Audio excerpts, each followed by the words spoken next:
Chapter 1. Shattered, golden body, iron bones revived. High above the heavens, dark thunderclouds churned like ink, ceaselessly roiling, while the sky itself split open with a gaping, menacing wound. Countless bolts of lightning danced within the clouds, their released essence potent enough to dim the mountains and sever the rivers. This was the cataclysmic thunder tribulation. Beneath the stormy clouds, a solitary figure stood alone, bare-chested. His bronze skin glimmered with a faint golden hue. Each muscle was forged from divine gold, harboring an awe-inspiring power capable of shaking the very foundations of a universe. Li Gang. He had transcended into the path of martial arts, dedicating himself to the cultivation of his physical form. After 3,000 years of arduous training, today he would confront the heavenly tribulation with his indomitable body and force open the supreme gateway to sanctification. Come! Li Gang roared to the heavens, his voice resonating like a dragon's roar, dispersing the clouds for 1,000 miles. His blood surged like a boiling furnace, golden flames soaring to the sky, suffusing the entire expanse with a radiant, martial fervor. Fear was absent from his heart, excitement blazed in his eyes. The path of physical cultivation was one of defiance against the heavens, a struggle against the sky, the earth, and all living things. Today marked the ultimate trial of his endeavors. Boom! The first bolt of heavenly thunder had finally matured, transforming into a 100-foot-long lightning dragon that roared as it descended. The force of destruction was potent enough to flatten a mountain in an instant. Li Gang did not even flinch. He merely directed a punch skyward. No elaborate techniques, no dazzling spells. Only pure, unadulterated power. As his fist sliced through the air, the atmosphere compressed instantaneously, producing a deafening roar, and the void twisted and trembled. The golden fist collided fiercely with the lightning dragon. There was no earth-shattering explosion instead. The destructive lightning dragon shattered like fragile glass beneath the might of his punch, quietly vanishing into the most primal particles of energy, dominant, unyielding, unreasonable. A proud smile curled at the corners of Li Gang's mouth, brimming with heroic spirit. Then came the second, third, fourth. Each bolt of thunder was more ferocious than the last, more violent than the previous. Regardless of their forms, but a sea of lightning, an electric net, or a divine spear under Li Gang's iron fists, they all crumbled to dust.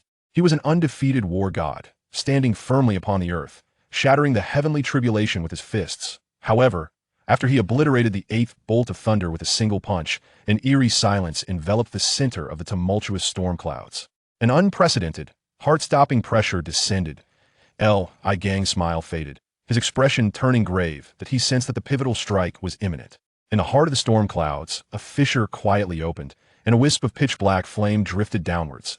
The flame was small, seemingly harmless, yet condensed the essence of all silence and endings in the world. The moment it appeared, Li Gang's blood, which had been bubbling like magma, instinctively felt a chill and tremored. This. The annihilating divine thunder. Li Gang's pupils constricted, a tempest raging within his heart.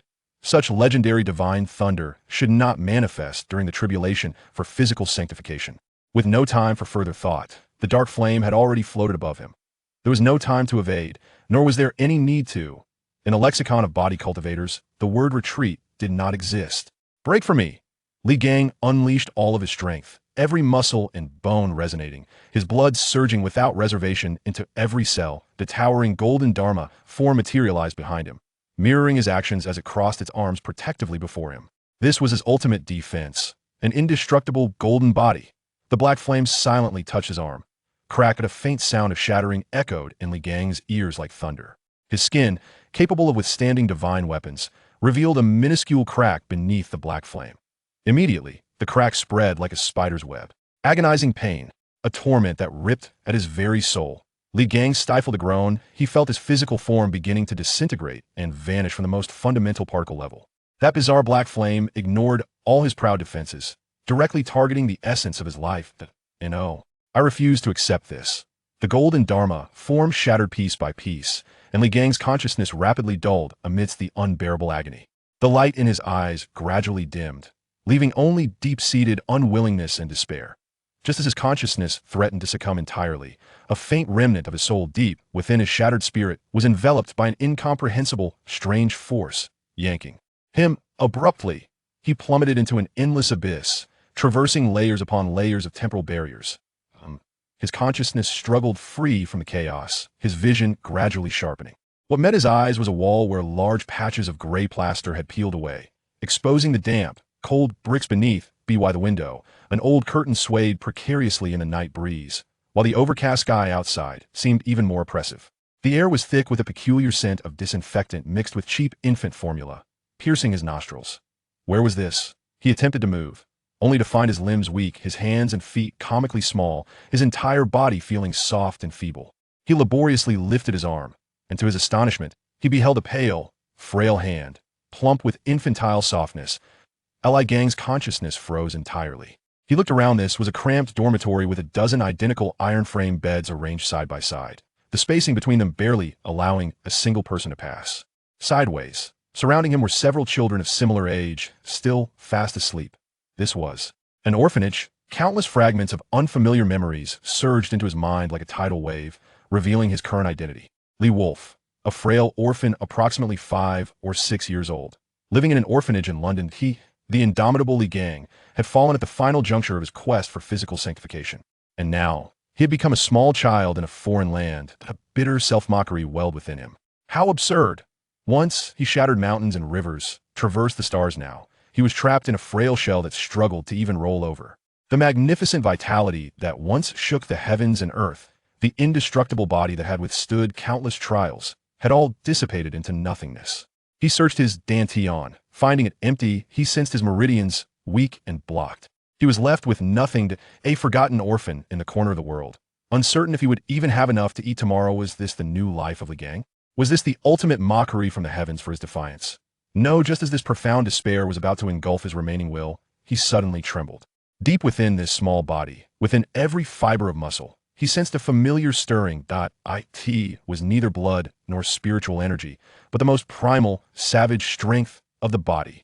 This power was the only legacy imprinted upon the essence of his soul after the disintegration of his previous form. Lee Gang's spirit summoned forth this latent power, and it instantly responded, coalescing into warmth within his right hand. Instinctively, he clenched his fist. Crack! A sharp metallic distortion resonated abruptly in the silent room.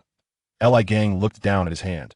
His tiny fist was gripping the iron railing of the crib beneath him, and that iron bar, as thick as his thumb, had already bent inward, deformed by his sheer strength. Lee Gang stared in astonishment at his small hand, then at the twisted iron railing. In his deadpan gaze, an explosive joy and disbelief ignited with fervent brilliance. I, the indestructible body cultivator, have become a child. But is this power a gift inherited from my past life? Chapter 2, Apologies. I overexerted myself. For Lee Gang, the days following his rebirth have been a prolonged torment and a process of adaptation. Once a formidable practitioner who towered over others, he now finds himself confined within the frail body of a 5 or 6-year-old child. He attempts to harness the most fundamental physical cultivation methods from his former life, striving to rejuvenate the long-dormant essence within him.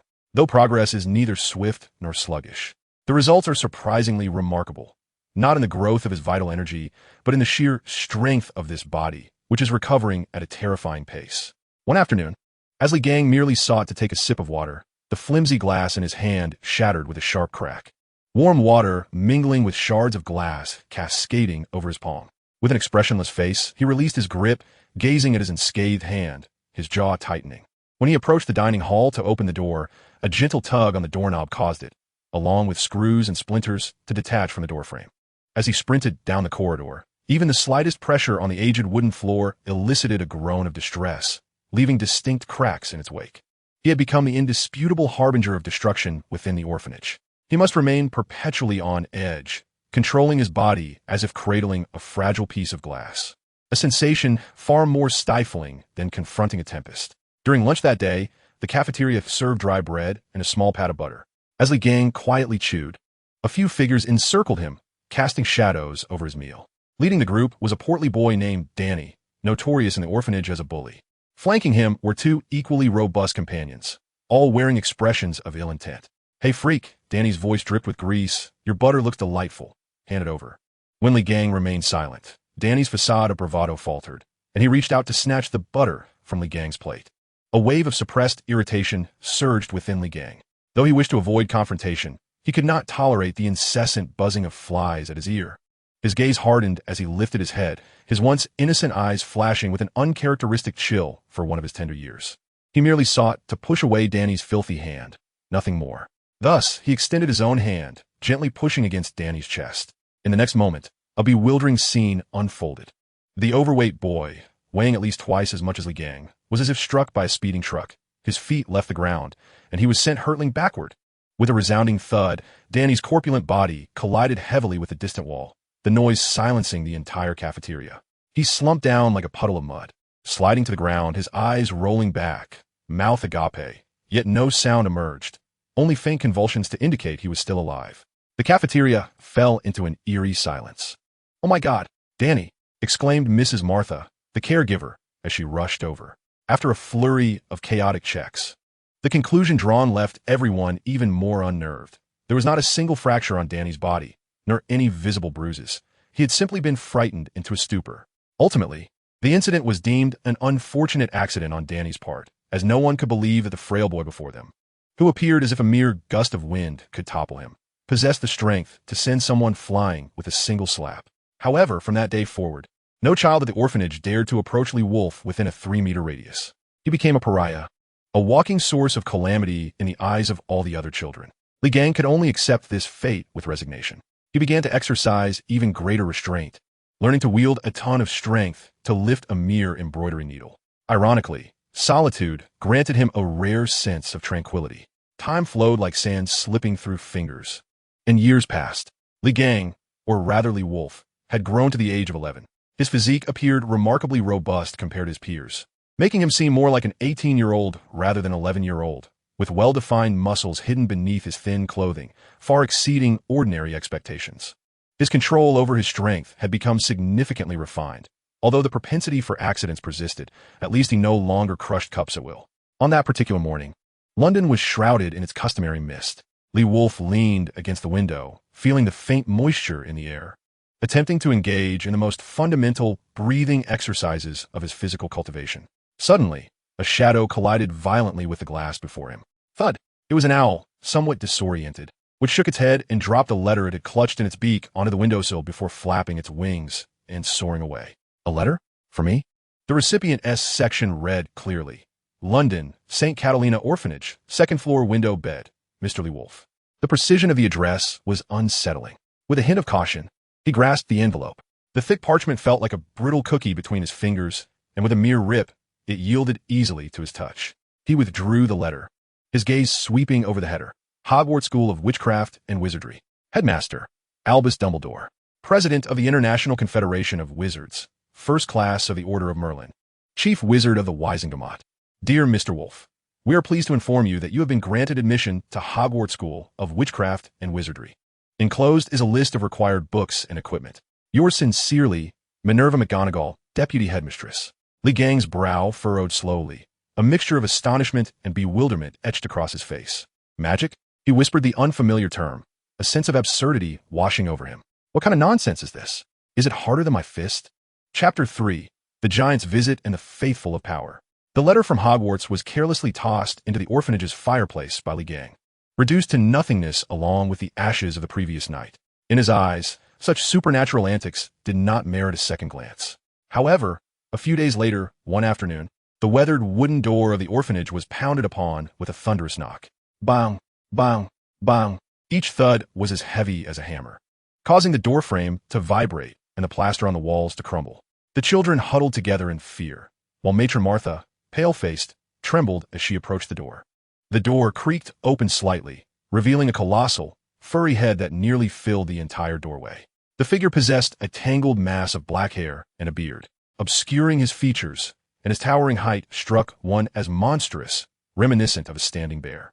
A chorus of suppressed gasps and screams erupted from the orphanage. The giant's beetle-like, obsidian eyes, hidden beneath his unruly hair, scanned the room filled with terrified faces, eventually settling on a solitary figure in the corner.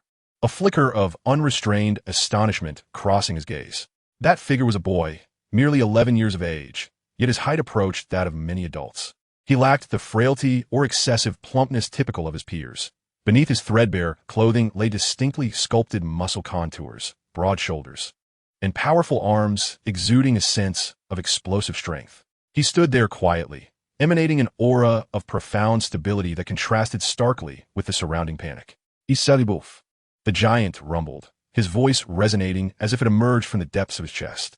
He strode directly towards Li Gang, each step causing the aged wooden floorboards to groan in protest. As this behemoth approached, a wave of overwhelming vitality washed over them. A ripple of awareness stirred in Li Gang's usually placid eyes. For the first time since his rebirth in this world, he sensed such pure, vast physical strength emanating from another. Though rough and unrefined, the foundational power surpassed that of ordinary beings. A hint of barely perceptible curiosity flickered in his gaze. Simultaneously, the giant, who introduced himself as Hagrid, keenly sensed something as well. It seemed as though a slumbering beast resided within this child, the profound, latent strength evoking an instinctual alarm within him. "Hello, Lee," Hagrid said, attempting a friendly smile. "I am Rubius Hagrid, keeper of keys and grounds at Hogwarts." He extended his enormous hand, wishing to shake Li Gang's in a gesture of goodwill. Intentionally, he moderated his movements, wary of inadvertently injuring this seemingly sturdy boy. Li Gang, his expression unreadable, extended his hand. The two hands, one vastly larger than the other, made gentle contact. Ugh! Hagrid's smile instantly froze, replaced by shock and pain. He felt as if his palm were ensnared in a vice of scorching iron. The terrifying grip sent waves of discomfort through the bones of this half-giant. He stared incredulously at Li Gang, realizing the sheer ferocity of this 11-year-old. Li Gang released his grip, as if merely performing a trivial act. Hagrid shook his tingling hand, his gaze towards Li Gang now laced with newfound respect.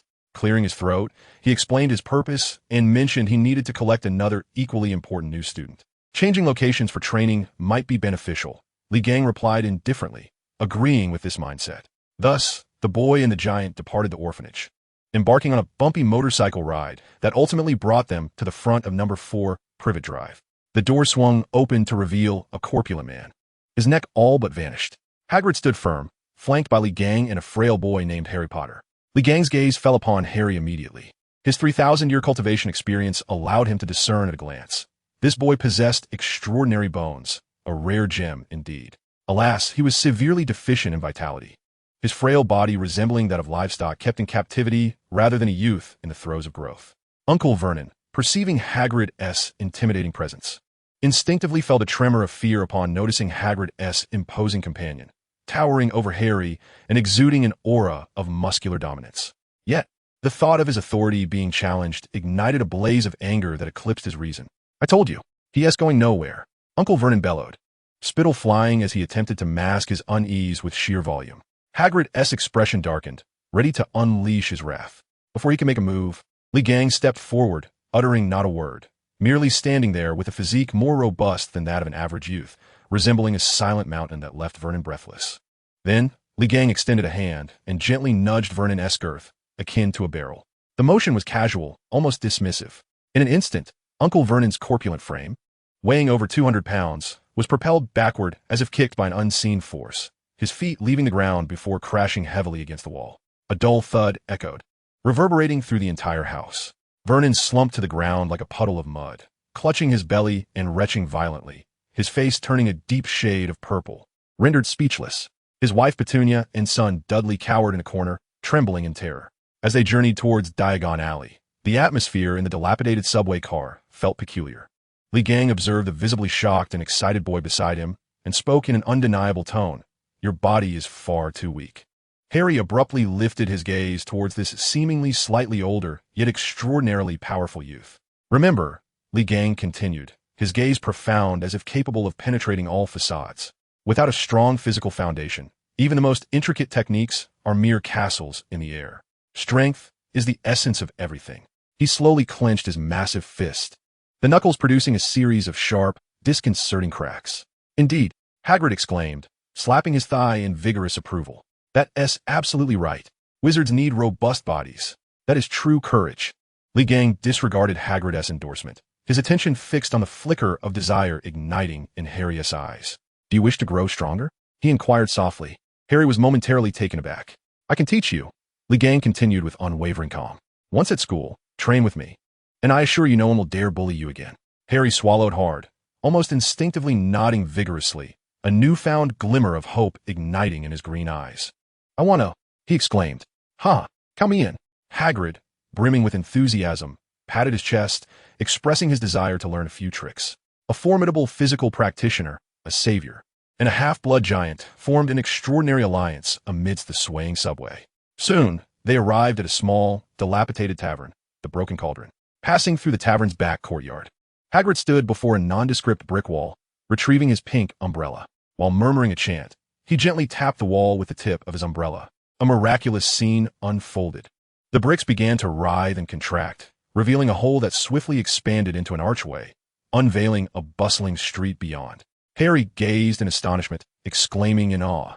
However, Ligang furrowed his brow, disdainfully observing the sluggishly moving bricks, remarking, "Too slow." Both Hagrid and Harry looked at him in confusion. "It would be far more efficient to simply punch through the wall," Ligang calmly stated, presenting what he deemed an obvious fact. Hagrid and Harry were momentarily speechless, their mouths agape, unable to utter a word. The trio ventured into the peculiar street known as Diagon Alley.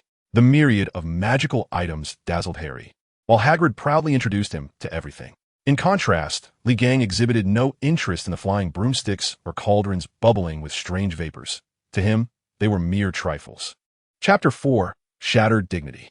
The marble edifice of Gringotts loomed majestically among the shops of Diagon Alley. The copper doors, guarded by goblin sentinels, exuded an air of solemnity. "Welcome to Gringotts, the Wizarding Bank," Hagrid whispered to Harry and Ligang, his tone tinged with reverence. As they pushed open the copper door, a chill enveloped them. Upon entering the marble hall, they beheld a counter filled with goblins. The goblins possessed sharp eyes and pointed beards, their expressions grave as they weighed gold coins, their quills scratching against ledgers or passing documents through tubes. The hall resonated with the clinking of coins and hushed whispers, the metallic scent hanging thick in the air. The goblins scanned the visitors with keen scrutiny and vigilance.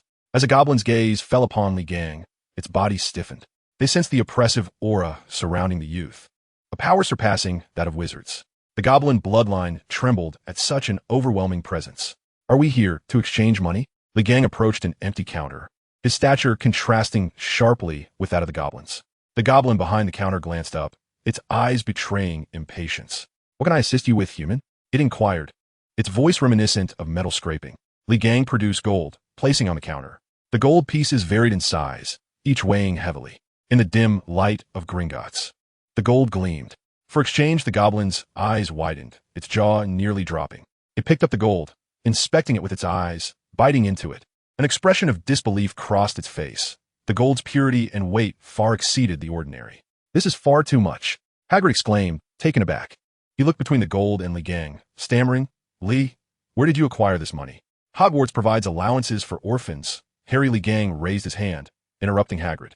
His tone remained calm, trivial possessions obtained effortlessly. "Being an orphan does not warrant the favor of others. I advocate for seizing the unjust and utilizing what is needed. In this world, there exist both the affluent and the impoverished, with equilibrium found in the circulation of wealth." Hagrid scratched his head, remaining silent, feeling that the statement was quite profound and somewhat incomprehensible. The goblin, with a respectful demeanor, completed the weighing of the gold. Carefully, it stowed the gold away and retrieved a collection of galleons, sickles, and nuts from a drawer, presenting them before Ligang. The sound of clinking coins filled the air as they piled high upon the counter. "These are your galleons, sir." The goblin's voice trembled, shaken by the transaction and the presence of a young man. Harry observed the galleons, noting their thickness compared to coins he had previously encountered, each adorned with intricate designs. He picked one up, feeling its weight and texture. Ligang's gaze swept over the coins before losing interest. To him, this currency served merely as a tool for exchanging goods in the mundane world, devoid of inherent value. In his past life within the realm of cultivation, true worth lay in spiritual stones, medicinal herbs, and heavenly treasures that assisted individuals in transcending their limitations. These ordinary items were of no significance. After exchanging the money, Hagrid produced 2 sheets of parchment, handing one to Harry and presenting the other to the goblin behind the counter, stating, "We require further items." The goblin accepted the parchment, its eyes glinting with interest. It nodded, indicating for them to follow. "We are off to your vault, Harry," Hagrid exclaimed. Ligang's gaze flickered over the parchment in Hagrid's hand, noticing a brief moment of evasion in Hagrid's eyes during their conversation. The goblin lingered longer over the parchment than it had with Harry's. As the goblin took the parchment, its fingertips brushed over the paper surface. He remained silent, mentally noting this peculiarity. The goblin led them through an archway to the mouth of a tunnel, where a minecart driven by a goblin awaited, producing metallic sounds. "Please, step aboard," the goblin instructed. The minecart, piloted by the goblin, traversed the subterranean tunnels. The clanging of metal against metal and the rush of wind filled their ears, blending with the screams of Harry and Hagrid. The cart sped through the darkness, and with every twist and turn, Harry clutched the railing, his face paling as he felt his stomach churn. Li Gang remained steady, his frame braced against the cart's base, impervious to the forces of inertia that sought to disturb him. As the cart tilted around a bend, sparks flew from the friction of the wheels against the tracks. Harry squeezed his eyes shut, while Hagrid gripped the railing, emitting a muffled grunt. Li Gang frowned, sensing the disorientation. He despised the feeling of losing control over his body. Reaching out his right hand, he pressed against the rock wall. With a resounding boom that drowned out the cacophony, the mine cart jolted, its speed diminishing. The tracks shuddered and twisted under the force, groaning in protest. A cold sweat trickled down the goblin's brow, its eyes sharp with fear and trepidation. It dared not showcase its skills, opting to reduce the cart's speed as it regarded the young man. The mine cart halted before the entrance to Harry Potter's vault, where the door swung open to reveal a staggering accumulation of galleons, sickles, and nuts. The golden light dazzled Harry's eyes, and he found himself momentarily speechless, overwhelmed by the wealth before him. The gleam of coins reflected in his gaze. Li Gang's expression remained impassive. To him, these metals were less formidable than common iron, inferior to century-old herbs. They were inedible, unusable, and insufficient for his martial pursuits. His disdain for wealth stemmed from 3 millennia of cultivation experience. True treasures contained vital essence, aiding in the transcendence of realms. These metals, aside from mere accumulation, served no purpose, and their quality was inadequate for crafting. After Harry retrieved the money, Hagrid did not depart immediately. He produced a sheet of parchment and handed it to the goblin, engaging in conversation. The goblin examined the parchment, looked at Hagrid, and nodded solemnly. The cart halted before the metallic door. Harry observed that the door bore no keyhole, only runes that emitted a soft glow. "The key," said the goblin to Hagrid. Hagrid extracted a golden key from his coat. The goblin touched it to the metal door, causing the runes to illuminate and radiate a blue light. The door creaked open, revealing an empty room. Harry leaned in, discovering a parcel resting on a stone pedestal at the center of the chamber. Hagrid cautiously stepped inside and retrieved the parcel, tucking it into his coat before gesturing for the goblin to close the door. As Hagrid grasped the parcel, Li Gang's gaze swept over it. The parcel emanated a peculiar energy. It was not the shimmering magic he was accustomed to, but rather a vital essence reminiscent of the spiritual artifacts he had encountered in his past life, infused with life force and vitality. Its nature was formidable. A flicker of intrigue and perplexity crossed his brow. Could there truly be extraordinary treasures in this world? Though its aura did not rival the spiritual veins or rare treasures from his previous existence, it resembled a spirit stone. In this age of waning spiritual energy, the emergence of such anomalies was unexpected. He chose to remain silent, noting the peculiarity. His powers had yet to be restored, and probing further might invite trouble. He would observe how mortals dealt with ordinary matters. Upon exiting Gringotts, the shopping commenced. The first stop was Madame Malkin's robes for all occasions. Inside, children were trying on robes amid murmurs and the rustle of fabric. "Oh dear, what a robust young man," Madame Malkin exclaimed upon seeing Li Gang's physique, her eyes sparkling as she retrieved a robe. Producing a magical measuring tape, she muttered, "Let's see your measurements." The tape flew towards Li Gang, trembling as it brushed against his muscular chest. It fell to the ground with a clatter, its body cracked and severed in two. The aura of vitality surrounding the youth was overwhelming, impacting the magical artifact. Madame Malkin's smile faltered, replaced by confusion and caution. She had never encountered someone capable of breaking a magical measuring tape before. It must have been some time since she had seen such a phenomenon. Hagrid, feeling the heat rise in his cheeks, attempted to ease the tension. Reluctantly, Madame Malkin proceeded to fit Li Gang with the robe. As Li Gang donned the garment, he felt constricted, accustomed to the freedom of his physical form. The fabric felt confining. Habitually, he stretched his limbs and moved his shoulders, trying to make the fabric conform comfortably. He exerted himself, his muscles bulging and the seams strained. Madame Malkin's complexion paled as she surveyed the ruined robe, her lips twitching, speech failing her. She felt the sting of a lost business opportunity. At that moment, a voice chimed in from nearby. "Are you buying Hogwarts robes too?" A boy named Draco Malfoy, being measured by Madame Malkin, glanced at Harry with disdain. My father says that there are all sorts of people at Hogwarts. He sneered at Hagrid beside Harry, his eyes filled with contempt, then turned his gaze to Li Gang, curiosity flickering at his sturdy frame. Feeling uncomfortable, Harry heard Malfoy continue. Do you know which house you'll choose? I think Hufflepuff is for fools, Ravenclaw for bookworms, and Gryffindor is where all the reckless idiots go. Slytherin is the best. My whole family is Slytherin, purebloods who won't mix with mudbloods. Malfoy's eyes brightened, a look of astonishment and excitement crossing his face. You are Harry Potter? You truly are Harry Potter. I've heard your story. You're the boy who lived. He reached out, hesitating before looking back at Li Gang with a blend of curiosity and provocation. And you? What's your name? You look like a muggle mover. Li Gang's gaze fell upon him, his eyes cold and devoid of emotion. Without anger, without contempt, only indifference. Malfoy was met with a glance, a chill racing from his tailbone to the crown of his head. His back was drenched in cold sweat, feeling as though a colossal beast had fixed its gaze upon him, suffocating him with its pressure. Words caught in his throat, he was rendered speechless. He took a step back, his complexion turning pale. Madame Malkin's measuring tape swayed alongside him. Li Gang's gaze lingered on him for less than a second before shifting away. He remarked to Harry, weaker than you. His vitality was shallow, his foundation unstable, a mere waste. Harry nodded in agreement, finding no fault in this assessment. He sensed Malfoy's arrogance and Li Gang's oppressive presence, and believed Li Gang spoke the truth. Hagrid was bemused. It was the first time he had heard someone belittle Malfoy. Upon exiting the robe's shop, Hagrid's face twitched. Their next destination was the cauldron shop. Hagrid cautioned Li Gang, take it easy now. These items are not inexpensive. Li Gang picked up a tin cauldron, weighing it in his hand. It felt light. He, accustomed to testing the quality of items, exerted his fingers, squeezing. With a sharp crack, the metal twisted. The tin cauldron crumpled in his grip, becoming scrap, its edges sharp. The shopkeeper was stunned, nearly dropping the cauldron, his mouth agape. Harry stared wide-eyed at the scrap in Li Gang's hand, then at his own palm. He felt the disparity between himself and Li Gang, a gap that magic could not bridge. Hagrid covered his face, resigning to the loss, hoping the shopping would conclude swiftly. As they walked down the street, Hagrid felt utterly drained.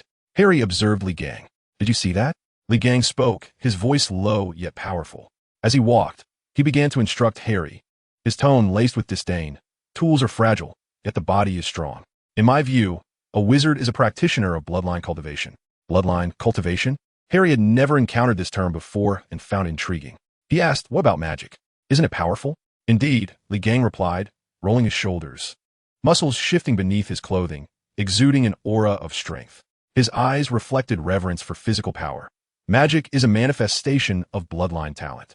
It involves harnessing external elements, employing runes and incantations to manipulate magical tools. They rely on their bloodline gifts and their instruments, neglecting their own selves. The self is the true weapon. They forsake the essence for the trivial. He paused, his tone turning haughty. My fists are my instruments, and my body is my temple. He straightened his posture, mimicking Li Gang, attempting to appreciate the strength of his own body. Though slight of frame, his eyes burned with fervor, admiration for Li Gang igniting a desire to become as formidable. Their next stop was the magical creature shop. Inside, the cacophony of creatures filled the air. Owls hooted in their cages, toads leapt in their tanks. The atmosphere was thick with a melange of feathers, fur, and earth. Hagrid turned to Harry and said, you need a pet. An owl, a cat, or a toad. Harry's attention was captured by a pure white owl perched on a branch, its golden eyes meeting his gaze. Hagrid purchased it as a birthday gift for Harry. Happy birthday, Harry. Embracing the cage, Harry resolved to name it Hedwig. It was the first birthday gift he had ever received. Hagrid then inquired of Li Gang, what about you, Li? What will you choose? Li Gang's gaze fell upon a corner of the shop, where a cage contained a young creature with the head of a lion and the tail of a scorpion. It roared at the nearby guests, swinging its venomous tail, its face etched with irritation and aggression. Li Gang approached, making no move but standing before the cage. His imposing stature, coupled with an aura of willpower and vitality, posed a threat to the creature. The young beast fell silent, its eyes reflecting only fear and submission. Shamingli awaiting Li Ganjumen. I want it, Li Gang declared to the shopkeeper. The shopkeeper's face drained of color, stammering, Sir, that is classified as an XXXXX level dangerous creature by the magical creatures department. It cannot. Li Gang remained silent, extracting a handful of gold galleons from his purse and placing them on the counter. The coins clinked audibly. The shopkeeper swallowed hard, accepting the gold, trembling as he handed over the cage. Merlin's beard. Lee, Hagrid exclaimed, you cannot take it. Scorpions are deadly. Hogwarts forbids their keeping. It will obey, Lee Gang asserted, lifting the cage with an air of finality. The creature huddled in the corner of the cage, motionless, its eyes now solely reflecting terror and compliance. Very well. Just put me down somewhere later, Hagrid conceded. The next stop was the leaky cauldron. Hagrid looked at Lee Gang, pleading, handle it gently, please. I can't afford to pay for any damages. Lee Gang picked up a volume titled 1,000 Magical Herbs and Fungi, feeling its lightness. It felt unfamiliar in his hands. He glanced at the shopping list, confirming its accuracy before tossing it. The book sailed through the air, striking the shopping list, causing the subsequent volume, Standard Spells, Level 2, to scatter its pages and burst its binding, paper flying everywhere. The shopkeeper's eye twitched. He glanced at Hagrid with a smile, remaining silent, before retrieving another copy of Standard Spells, Level 2 from beneath the counter and placing it nearby. Only the wand remained on the shopping list. Hagrid, accompanied by the child, ventured toward the narrow, dust-laden shop. The sign above the door read, Ollivanders, established 382B, C, Chapter 5, the wand that does not choose the wizard. Inside Ollivander's shop, the atmosphere was cramped and oppressive. Countless slender boxes towered from the floor to the ceiling, constricting the space to a narrow, winding path. In the air, dust floated slowly in the solitary beam of light streaming through a high window, mingling with the ancient scent of wood and forgotten magic. The enormous Hagrid nearly squeezed himself inside, moving cautiously with each step, fearful of knocking something over. His gaze lingered for a moment on Harry's lightning-shaped scar, a flicker of understanding and nostalgia crossing his features, yet ultimately he was drawn irresistibly to Lee Gang. He observed Lee Gang's tall stature, far surpassing that of his peers. The outline of powerful muscles evident beneath his thin clothing, his face betraying an unprecedented mix of confusion and gravity. Strange, quite strange. Ollivander's voice seemed to emanate from the dusty pages of ancient books, dry and raspy. This is not the physique one would expect of an 11-year-old. He proceeded to select a wand for Harry. An automatic measuring tape danced around Harry, taking a series of peculiar measurements, leaving him in a flurry of disarray. After experimenting with the first wand that could launch documents into the air, the second wand, crafted from holly and phoenix feather, erupted in Harry's hands, releasing warm, red-gold sparks, while a gentle breeze tousled his hair. It was a moment of destined harmony. Next, it was Lee Gang's turn. Catastrophe began in an exceedingly tangible manner. Ollivander presented the first sturdy oak wand. There were no magical effects, no unexpected incantations. Crack! A sharp, tooth-aching sound echoed as the robust oak wand, in his palm, splintered like a desiccated twig crushed by a hydraulic press, exploding into a flurry of wood shavings that cascaded between his fingers. The corners of Ollivander's eyes twitched violently. He retrieved a second, supple willow wand. This time he did not dare to hand it directly to Lee Gang, merely holding it suspended in the air, gesturing for him to take it. As the wand neared Lee Gang's palm, it bent of its own accord, emitting a creaking sound under the weight of an invisible, pure force, trembling violently as if alive, resisting the pressure. The third and fourth wands followed suit. These enchanting creations of magic seemed to encounter their destined nemesis. They either refused to respond, becoming as silent as dead wood, or self-destructed before contact, dramatically proclaiming their inadequacy. Ollivander's complexion turned pale as he retrieved a crystal energy detector from beneath the counter, indicating for Lee Gang to place his hand upon it. The moment Lee Gang's powerful palm made contact with the smooth crystal surface, the device failed to reveal any aura of magical power typical of a wizard. It began to tremble violently, its internal needle spinning wildly like a frenzied compass before emitting a sharp, mournful wail. Crack! The crystalline surface was now marred by a web of fine cracks. Ollivander, aghast, staggered back several steps, colliding with the shelves behind him, causing a cacophony of wand boxes to clatter. This is not magic. His voice, hoarse from shock, was infused with a fear that shattered his understanding. This is a dormant volcano, frozen lava. Such power is unprecedented. Yet, Lee Gang's mind was clear. These fragile sticks needed the gentle guidance of magical energy, while his own strength was pure, ferocious vitality, domineering and tumultuous, utterly incompatible with them. These so-called wands could not withstand the residual power he unconsciously exuded. Not every wizard could possess a wand that matched his might. Ollivander murmured to himself, his face ashen, yet a flicker of obsessive madness. characteristic of a craftsman, flashed in his eyes. Seemingly resolved, he turned and strode into the darkest recesses of the shop, his figure quickly swallowed by the stacked shelves. Moments later. A heavy dragging sound echoed as he laboriously emerged from the shadows, hauling a long, narrow box, which he placed heavily upon the counter, stirring a thick cloud of dust. The box, constructed from some unknown dark wood and bound with rusted iron strips, resembled a small coffin. The box was opened. What lay within was not merely a staff, but a nearly human-height rod of pure black. It was forged from an unknown metal, its surface coarse and devoid of embellishments, exuding a cold, untamed aura that bore the scars of the cosmos. This was my grandfather's most dismal creation. Ollivander, panting heavily, wiped the beads of sweat from his brow. Crafted from a solid block of celestial iron mixed with dragon's nerve, it was too heavy and too unyielding to channel any delicate magic. Regarded by the family as a source of shame, Hagrid approached with curiosity, his massive hand grasping one end of the rod. His muscular arms bulged as he exerted every ounce of strength just to lift it a few inches from the box's bottom, his face turning a deep shade of purple. Merlin's beard, he exclaimed as he set the rod down, shaking his hand in astonishment. This thing is heavier than the tree stump I moved in the Forbidden Forest last time. However, Li Gang stepped forward, extending one hand with an effortless grace that starkly contrasted his imposing figure, effortlessly lifting the rod. His strong arm supported the weight of the heavy iron staff as if it were a mere feather. The moment he grasped it, a familiar sensation of cold and solidity, stemming from the primordial universe, coursed through him. He attempted to infuse a trace of his vitality into it.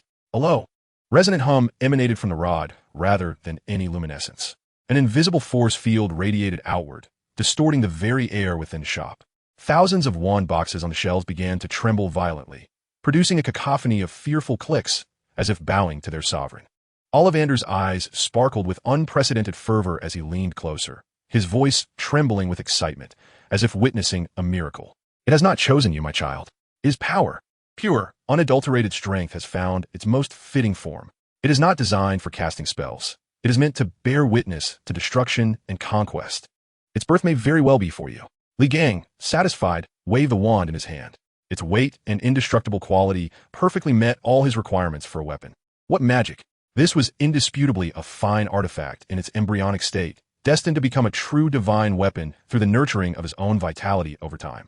Beside them, Harry gazed at the formidable iron rod in Li Gang's grasp, as thick as an adult's arm and radiating a fierce aura, then glanced at his own delicate holly wand, and with a hint of worry, quietly asked, Li, can this actually perform magic? Li Gang weighed the iron rod in his hand, its substantial feel instilling a profound sense of reassurance. He glanced at a nearby sturdy table made entirely of solid oak. His robust arm muscles bulged as a proud grin spread across his face. He retorted, isn't it simpler to just smash it? Chapter 6, bringing Harry into the fold. The farcical shopping escapade finally concluded at Ollivander's wand shop. As the three of them stepped back onto the bustling streets of Diagon Alley, Hagrid felt as if he had just crawled off a battlefield, utterly exhausted. He gazed at Harry, who held a pristine white owl cage, his face illuminated with curiosity and excitement. Then he glanced to the other side, where Li Gang casually rested a hefty iron rod on his shoulder, resembling a mountain bandit wielding a spiked club, and let out a long sigh. Aunt and uncle? The smile on Harry's face instantly froze. The spark that had ignited in his emerald eyes was suddenly doused by a bucket of cold water, quickly dimming. No. A succinct yet commanding voice resonated. Hagrid and Harry turned simultaneously to look at Li Gang. Li Gang slammed the iron rod onto the ground, producing a resonant thud that reverberated through the cobblestone surface beneath their feet. Hagrid opened his mouth, intending to argue that this was Dumbledore's arrangement. Yet the words failed to materialize. He recalled the scene of Uncle Vernon being hurled away by Li Gang, as well as the family's harsh demeanor towards Harry. Though Li Gang's words were blunt, they struck at the heart of the matter. Harry abruptly lifted his head, his eyes rekindling with fervent light as he gazed at Li Gang, his expression brimming with yearning and desire. Can I come with you? But Hagrid was troubled. Scratching his unruly beard, Li, you live in an orphanage. That might be inconvenient, right? I have other places, Li Gang replied, retrieving a set of keys from his pocket, spinning them between his fingers, producing a crisp metallic sound. With these golden white things, I've secured a more tranquil residence. Hagrid then recalled the mountain of gold in Gringotts, leaving him momentarily speechless. He observed the almost tearful hope in Harry's eyes, then glanced at Li Gang's resolute demeanor.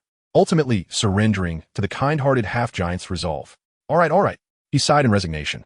After all, September 1st was not far off. Harry, you can go with Lee for now.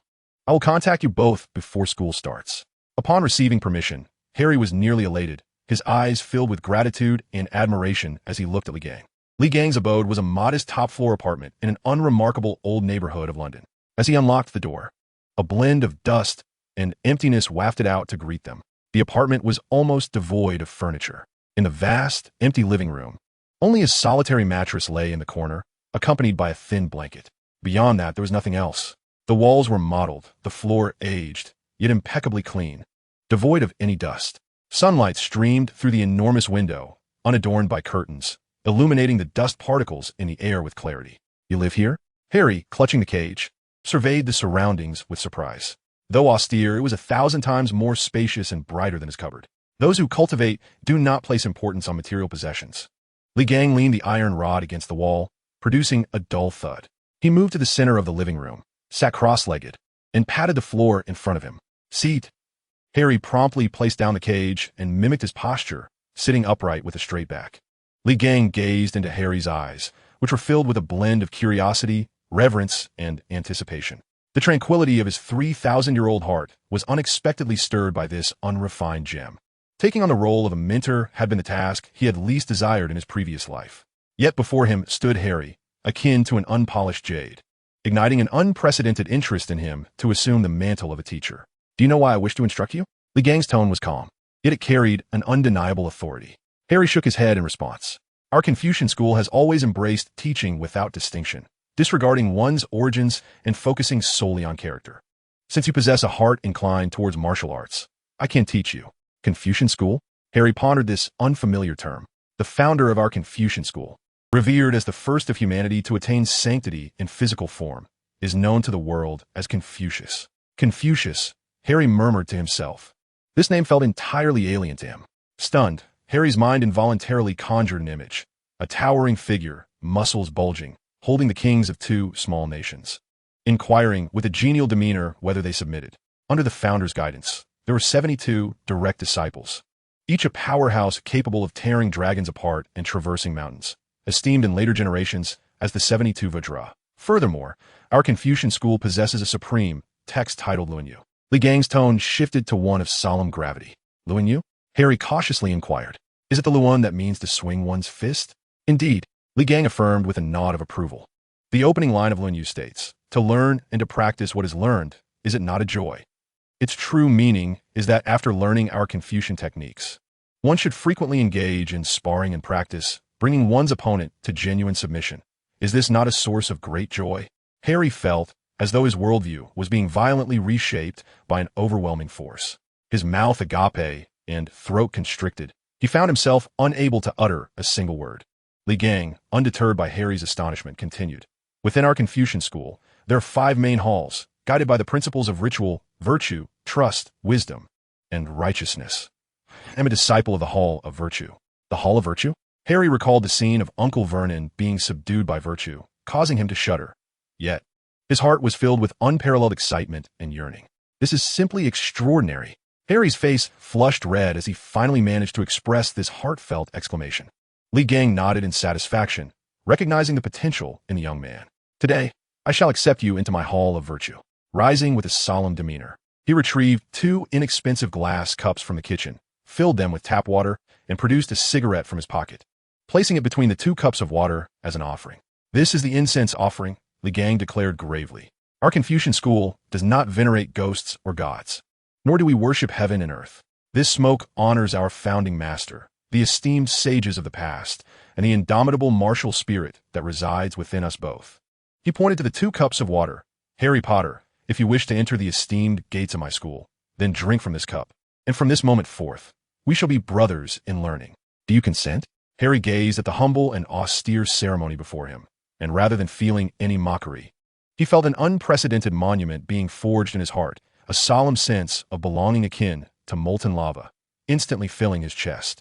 Without hesitation, he grasped one of the cups and raised it to his lips, drinking it down in one go. The cold water slid down his throat, igniting the fervor within him. Disciple Harry Potter, I pay my respects to my elder brother. He set the cup down and, emulating Li Gang, bowed solemnly before him. Good, Li Gang replied, finishing the water in his cup, a smile gracing his face. From today onward, you shall be a part of my school. He retrieved a well-worn notebook from his backpack and handed it to Harry. This is the entry text for my school, meticulously transcribed by my own hand. Harry, filled with excitement, accepted the notebook and opened the first page. There, in a powerful and vigorous script, were inscribed the words, "My body is the earth, unyielding through the ages. My heart is the azure sky, unwavering for countless years." The tenets of the school, governing with virtue. First level, establishing integrity and heart. With feet rooted like the earth, spine suspended like a writing brush, and palms held as if supporting a heavy vessel.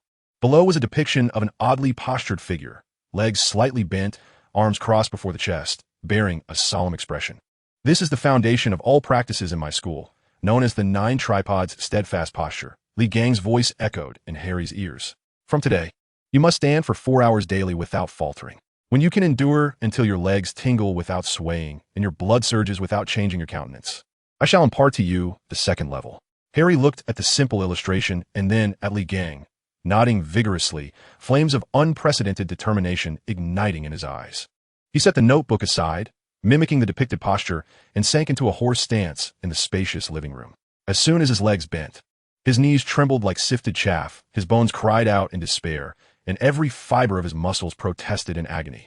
In less than a minute, sweat soaked his forehead, trickling down his cheeks.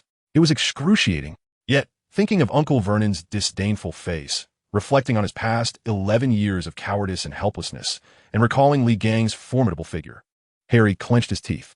He gazed out at the setting sun, its golden rays spilling across the room. I must grow stronger. I will become stronger. From this day forward, he would no longer be just the boy who lived, Harry Potter. He was now also a disciple of the esteemed school. Li Gang stood quietly beside him, observing Harry, who trembled in the twilight, yet resolutely persevered. A rare, comforting glimmer appeared in his otherwise calm gaze, akin to sunlight breaking through a 1,000-year-old frozen lake. This unrefined gem might indeed be sculpted into something splendid. Chapter 7. Iron-Blooded Transformation. The days leading up to the school year were for Harry a tumultuous metamorphosis, infused with both pain and ecstasy. The vacant top-floor apartment became the first dojo of the Rumen de Z-Men in this otherworldly realm. Each day, before dawn, Harry would be unceremoniously dragged from his thin blanket by Li Gang, embarking on a rigorous regimen of training.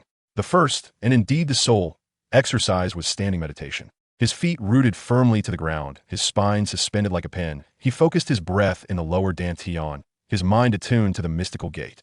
Clenching his teeth, Harry maintained the seemingly simple, yet torturous posture. Sweat soon soaked his ill-fitting old clothes, dripping from his chin onto the floor, creating tiny splashes. His legs felt like lead. Every inch of muscle from ankle to thigh screamed in protest, trembling as if sifting grain. More than once, he sensed himself on the brink of collapse, consciousness nearly slipping away. Yet at those moments, memories of the dark cupboard at number 4 Privet Drive would flood his mind. The twisted visage of Uncle Vernon in a fit of rage, and the helplessness and humility he endured over the past 11 years. A flame of defiance surged from deep within, sustaining his faltering body. Meanwhile, Li Gang engaged in his own form of cultivation. The meteorite long staff, which Ollivander had deemed a disgrace, came alive in his hands. At times, he would swing the staff through the air with an excruciating slowness, a heavy grace. The staff, weighing over 100 pounds, moved like thick ink, tracing visible, distorted paths in the air. Each swing stirred the currents within the room, creating invisible pressures that nearly suffocated Harry. At other moments, he took a more direct approach, bare-chested, revealing muscles that should not belong to an 11-year-old. He pressed one end of the meteorite staff against the corner of the wall and unleashed his massive fists, each strike landing heavily upon the staff. Clang, clang, clang. The sound resembled not a fist striking metal, but rather the thunderous hammer of a blacksmith forging a divine weapon. With each collision, sparks would fly, and the entire apartment trembled subtly. Li Gang's fists bore no scars. Instead, they glimmered with a lustrous sheen, imbued with an otherworldly vitality. He relentlessly tempered this celestial iron with his unparalleled life force, imprinting his will upon it. This was the method of body cultivation, using oneself as the furnace, the fist as the hammer, and vitality as the fire. Harry often found himself at the limits of his standing meditation, witnessing this awe-inspiring scene. his heart swelling with reverence and yearning, akin to wild grass growing uncontrollably. Whenever he could no longer endure, collapsing like a heap of mud upon the ground, he was met not with rest, but with a large bathtub exuding an odd aroma. The water within was scalding hot, a murky blend of grass green and earth yellow, emanating a pungent scent of soil, herbs, and perhaps something fishy. This was a medicinal bath, meant to solidify the foundation and invigorate the blood. Li Gang's explanation was always succinct. Get in. When Harry was first thrown into the bath, he felt akin to a lobster tossed into boiling water. The scalding medicinal liquid enveloped his entire body in an instant, countless minuscule, needle-like sensations of pain piercing through every pore, prompting an involuntary cry of anguish. Endure it. Li Gang's voice was cold and unequivocal. The path of physical cultivation is inextricably linked with suffering. If one cannot withstand such trivial corporeal pain, how can they hope to persuade others with virtue? As the sharp sting began to wane, a warm current seeped into his skin, flowing into his very marrow. The fatigue that had threatened to tear his body apart from standing meditation was swiftly replaced by a searing warmth, washing away the soreness and igniting anew, surging vigor from deep within. At such moments, Li Gang would initiate his scholarly lessons. He would sit cross-legged by the tub, meticulously grooming his nails with a long iron staff while elucidating the profound essence of run to Harry with his unique logic. Harry, do you know what benevolence is? I do not know, senior brother. Relaxed in the warm medicinal bath, Harry felt drowsy with comfort. Benevolence is twofold, Li Gang continued, extending 2 fingers. First, when you are powerful enough to stand shoulder to shoulder with another strong individual, that is benevolence. Second, when you can protect a weaker person with your own strength. That too is benevolence. Ultimately, without strength, you lack the qualification to even speak of benevolence. Harry nodded, partially understanding, feeling the wisdom in his senior brother's words. And what of righteousness? Please enlighten me, senior brother, Harry eagerly interjected. Righteousness is to prioritize one's self above the sheep. Li Gang's eyes flashed with an imposing authority. The true meaning is that when you encounter a fat sheep, representing the injustices or wicked individuals of the world, you must place yourself above it, suppressing and resolving the matter. To act justly is to uphold this principle. If you witness injustice and remain inactive, you have lost your righteousness and disgraced yourself as a disciple of our scholarly path. Understand, Harry exclaimed, splashing water in excitement. If I see a villain, I must pin them down. You are indeed teachable. Li Gang nodded in satisfaction. Thus, through the daily rituals of standing meditation, physical training, medicinal baths, and the forging of thought, Harry transformed at an astonishing pace. His once frail body, reminiscent of a mere bean sprout, quickly became robust and well-proportioned. The outlines of his pectorals and abs began to subtly emerge beneath his thin t-shirt. He also experienced a remarkable growth spurt, his shoulders broadening, his back straightening, shedding an aura of childish frailty to reveal a youthful vigor and strength unique to his age.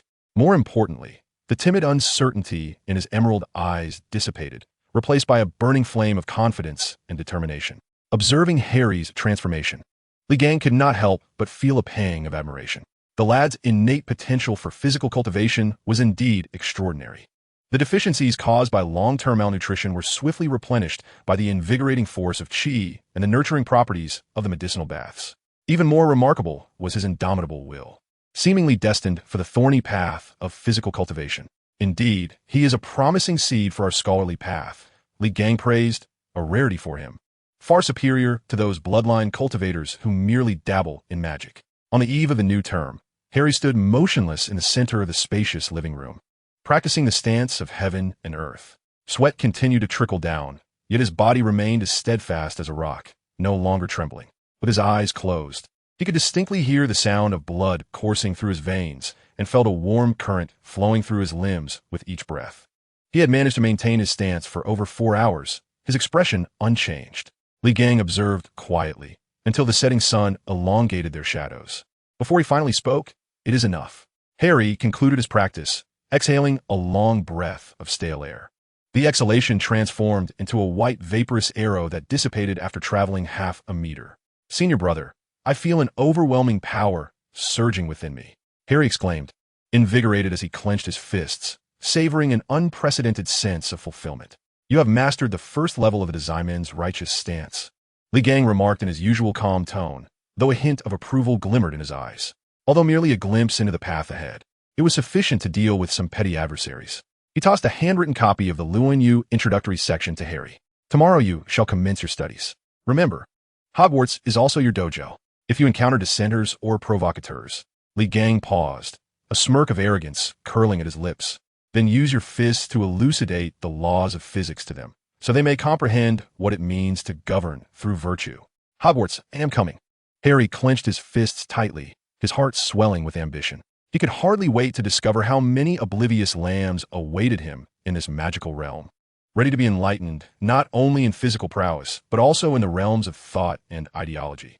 He intended to employ both his fists and the teachings of Confucianism to convey reason. Chapter 8. The Malfoy father and son were left dumbfounded. Harry clutched the crimson ticket tightly, his gaze fixed on the inscription indicating Platform 9, before lifting his eyes to the imposing brick wall before him, engulfed in confusion. Between platforms 9 and 10, there lay only a cold wall, devoid of any entrance.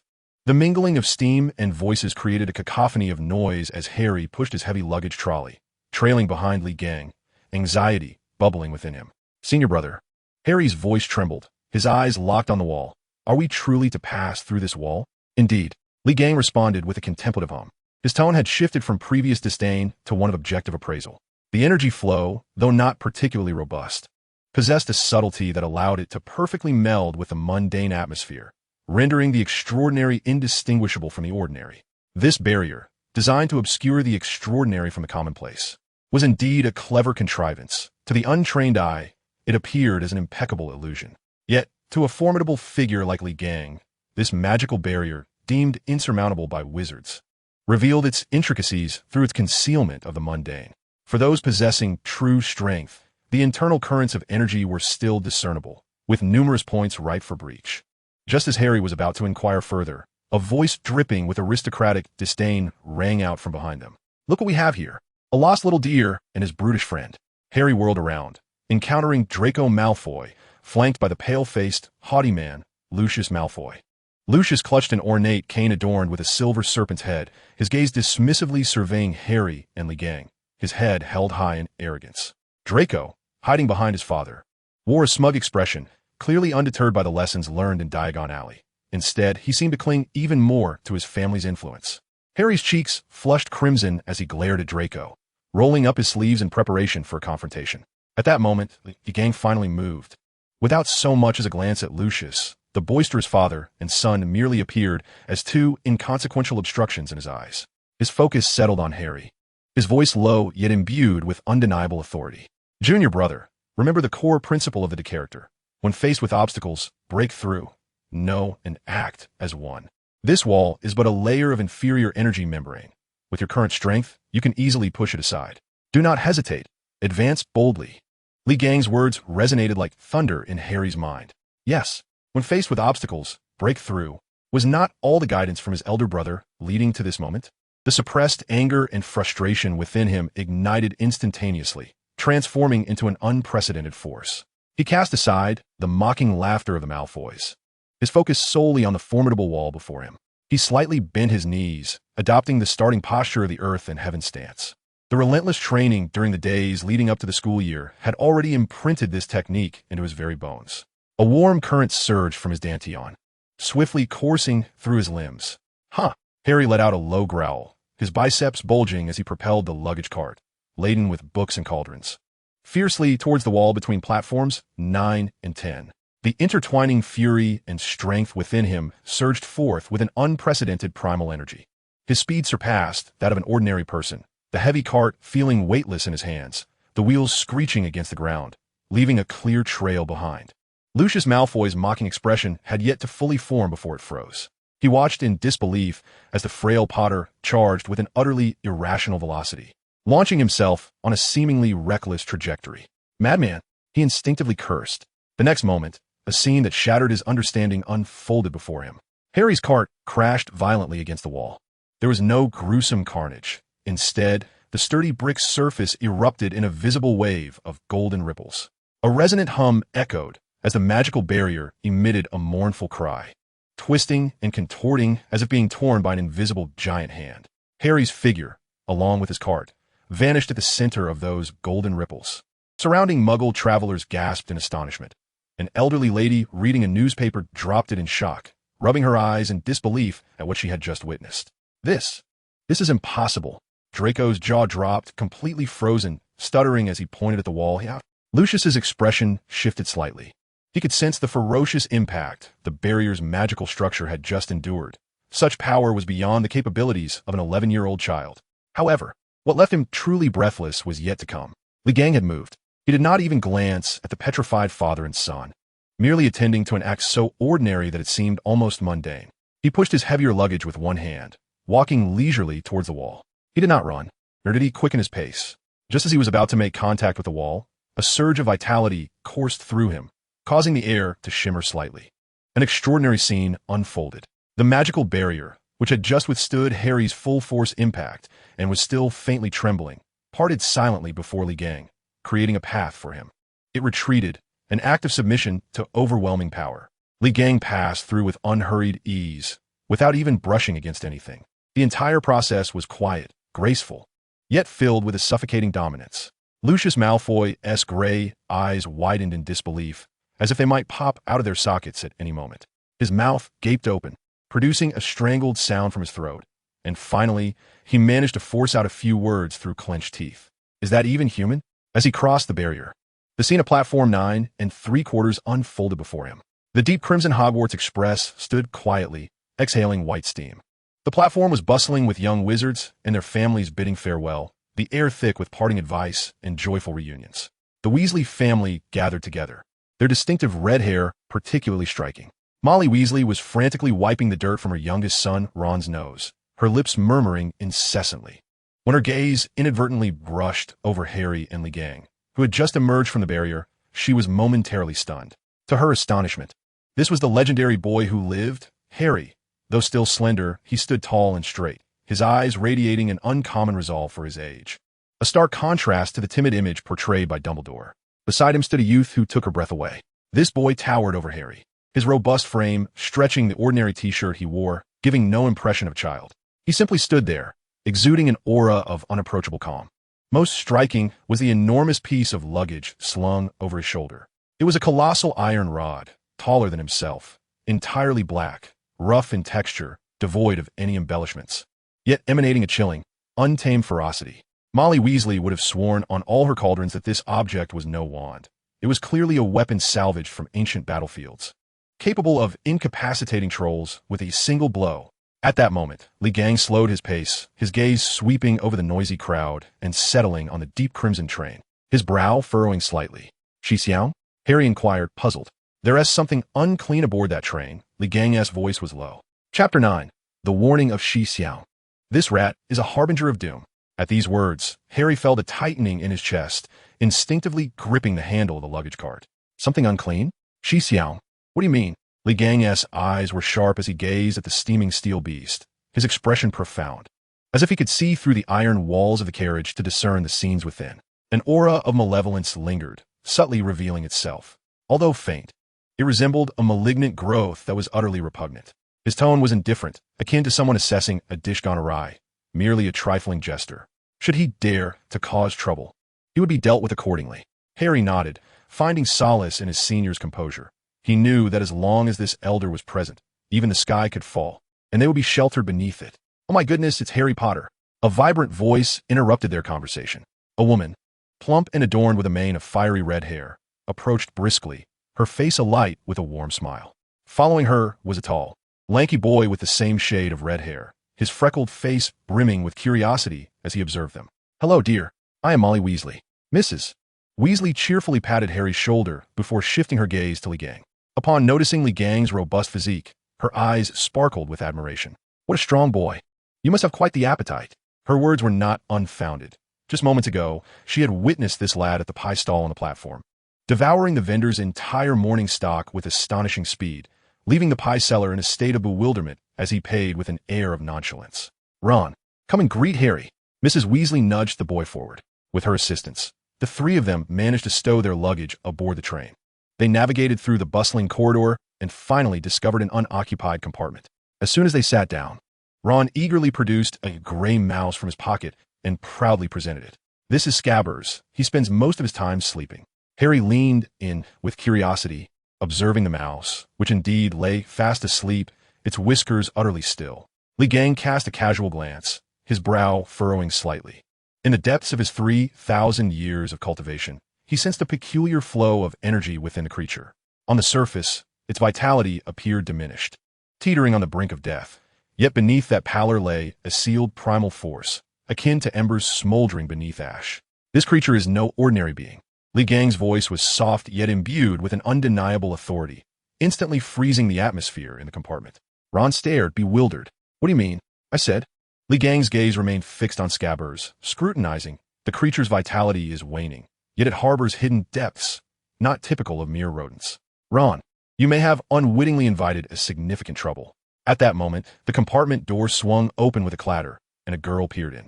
She had a cascade of thick brown curls and prominent front teeth, her expression tinged with urgency. "Excuse me, have you seen a toad? A boy named Neville has lost it." As she spoke, she waved her wand, employing a charm to neatly organize the luggage. Once she completed her task, her gaze fell upon the silent Li Gang and the enormous iron rod at his feet. Without hesitation, she reached out, seemingly intent on touching the rod to confirm her hypothesis. "Stop." Li Gang's voice, though gentle, carried a weight of undeniable authority. The girl's hand froze in midair. Li Gang slowly lifted his gaze, his eyes unfathomable, akin to two ancient wells, calmly fixed upon her. Hermione felt the air around her suddenly stagnate, as an invisible weight pressed in from all directions, as though she were ensnared by the gaze of a primordial beast. Breathing became arduous, her throat constricted, and even her heart seemed to falter momentarily. Theory, after all, is merely a discourse on paper. Power is the only true reality. Li Gang spoke in a tone devoid of emotion, yet it struck the girl's heart like a heavy hammer. "Little girl, your magical essence is muddled and impure. Your thoughts too many, which is of no benefit to your cultivation. The bookish knowledge you revere is but the dregs left by predecessors. The true path must be comprehended through personal enlightenment." He cast a glance at the iron rod, a flicker of pride igniting in his eyes. "Moreover, we practitioners do not become entangled with material objects. This is a weapon for self-defense, not akin to your mere wants." Ron stared, slack-jawed, at the scene unfolding before him, finally managing to utter, "Wow, you're truly impressive." Just then, a jingling sound resonated down the corridor as a cheerful witch appeared at the door, pushing a cart laden with snacks. "Children, would you like something? Bertie Bott's every flavor beans? Chocolate frogs?" Harry's eyes sparkled with desire at the sight of the bounty before him. He had never tasted such delights, having been accustomed to the meager scraps offered by the Dursleys. Li Gang perceived his longing and nodded toward Harry, asserting with an undeniable tone, "Junior brother, vitality is the foundation of cultivation. Food is the source of vitality. There is no need for hesitation. Purchase whatever you desire." "Purchase it all?" Ron's eyes nearly bulged out of their sockets. Yet Harry did not hesitate. Having grown accustomed to his senior's generosity during their time on Privet Drive, he produced his bulging purse and waved grandly, "We'll take it all." Before long, the booth was overflowing with an array of colorful snacks. Chocolate frogs, Bertie Bott's every flavor beans, pumpkin pasties, and cauldron cakes were all beautifully displayed, their aromas wafting through the air. The subsequent scene utterly shattered Ron's worldview. Li Gang and Harry consumed their food at an astonishing speed, resembling two efficient food processors, yet exhibiting no rudeness. Each chew resonated with a peculiar rhythm, meticulously absorbing the energy contained within the sustenance. Ron watched in disbelief as the mountain of snacks rapidly diminished, leaving behind a scattering of empty wrappers. He stood agape, having forgotten the single bite he had taken from his cauldron cake, his mouth hanging open for an extended moment. He even suspected that these two had stomachs connected to some alternate dimension. In the midst of their indulgence, Harry's lightning-shaped scar on his forehead unexpectedly flared with a burning pain. He winced, clutching his forehead. Almost simultaneously, Li Gang's actions halted. A barely perceptible tremor rippled through his aura as his beast-like instincts detected a chilling, malevolent presence, steeped in deathly silence and resentment, fleetingly passing from the corridor outside. He abruptly turned his head, his gaze like two piercing swords, penetrating the window and shooting toward the corridor. A man, swathed in a large purple scarf and exuding timidity, hurried past. As if sensing something, he stumbled, nearly falling to the ground at the sight of Li Gang's formidable presence, then fled in a state of panic. Senior brother Harry rubbed his forehead, his complexion paling slightly. For the first time, Harry experienced a friendship that transcended riches and status. Sharing food with Ron while listening to his captivating tales of the magical world The weight upon his chest seemed to dissipate significantly. He felt an unprecedented openness in his heart, as if the flow of his vital energy had become smoother. He even believed he could consume more than he ever thought possible. However, this warm and harmonious atmosphere was soon shattered. The compartment door was flung open, revealing a platinum-haired boy accompanied by 2 lackeys, standing at the entrance with a menacing demeanor. This boy was none other than Draco Malfoy. His gaze, filled with a fierce possessiveness, fixated on Harry like a hunter stalking its prey. Yet before he could speak, the aura around the gang in the corner subtly shifted. Without even lifting his head, he calmly remarked to Harry, "Junior brother, a few bothersome flies have arrived." In the dim light of the carriage, Malfoy's platinum hair appeared sickly pale. His eyes scanned over the silently formidable gang in the corner, where a fleeting hint of fear crossed his gaze. But upon seeing his 2 burly companions, Crabbe and Goyle, that moment of unease quickly vanished, replaced by a surge of confidence. He cast a derisive glance at Ron's faded old robe, smirking as he said, "I hear that the Weasley family is as plentiful as potatoes in the ground. So tell me, does this ancestral battle robe of yours span 3 generations? You walk while it remains?" His complete attention was now fixated on Harry, as he commenced a textbook-level display of psychological manipulation. "Potter," Malfoy's voice elongated with an air of Versailles-like superiority, "I advise you to open your eyes. Associating with the wrong crowd will inevitably drag you down to their level, making you just as cheap." He extended his hand, palm up, in a gesture that resembled an invitation to dance the waltz. "Don't mingle with these paupers. You deserve a better social circle, one like mine." Harry stood up, his frame still appearing somewhat slender, yet his posture was impeccably straight, a testament to the rigorous training he had undergone. He did not acknowledge Malfoy's outstretched hand. Instead, he regarded him with cold indifference. "I only associate with my senior brother and friends." Harry's voice, though quiet, rang with clarity and carried an unintentional tone reminiscent of the gang's moral lecturing. "Your words and actions are beneath decorum." At that moment, Ron chimed in with a mocking tone, rubbing his nose disdainfully. "Malfoy, aside from your lineage, you possess neither the basic nobility nor elegance expected of your status.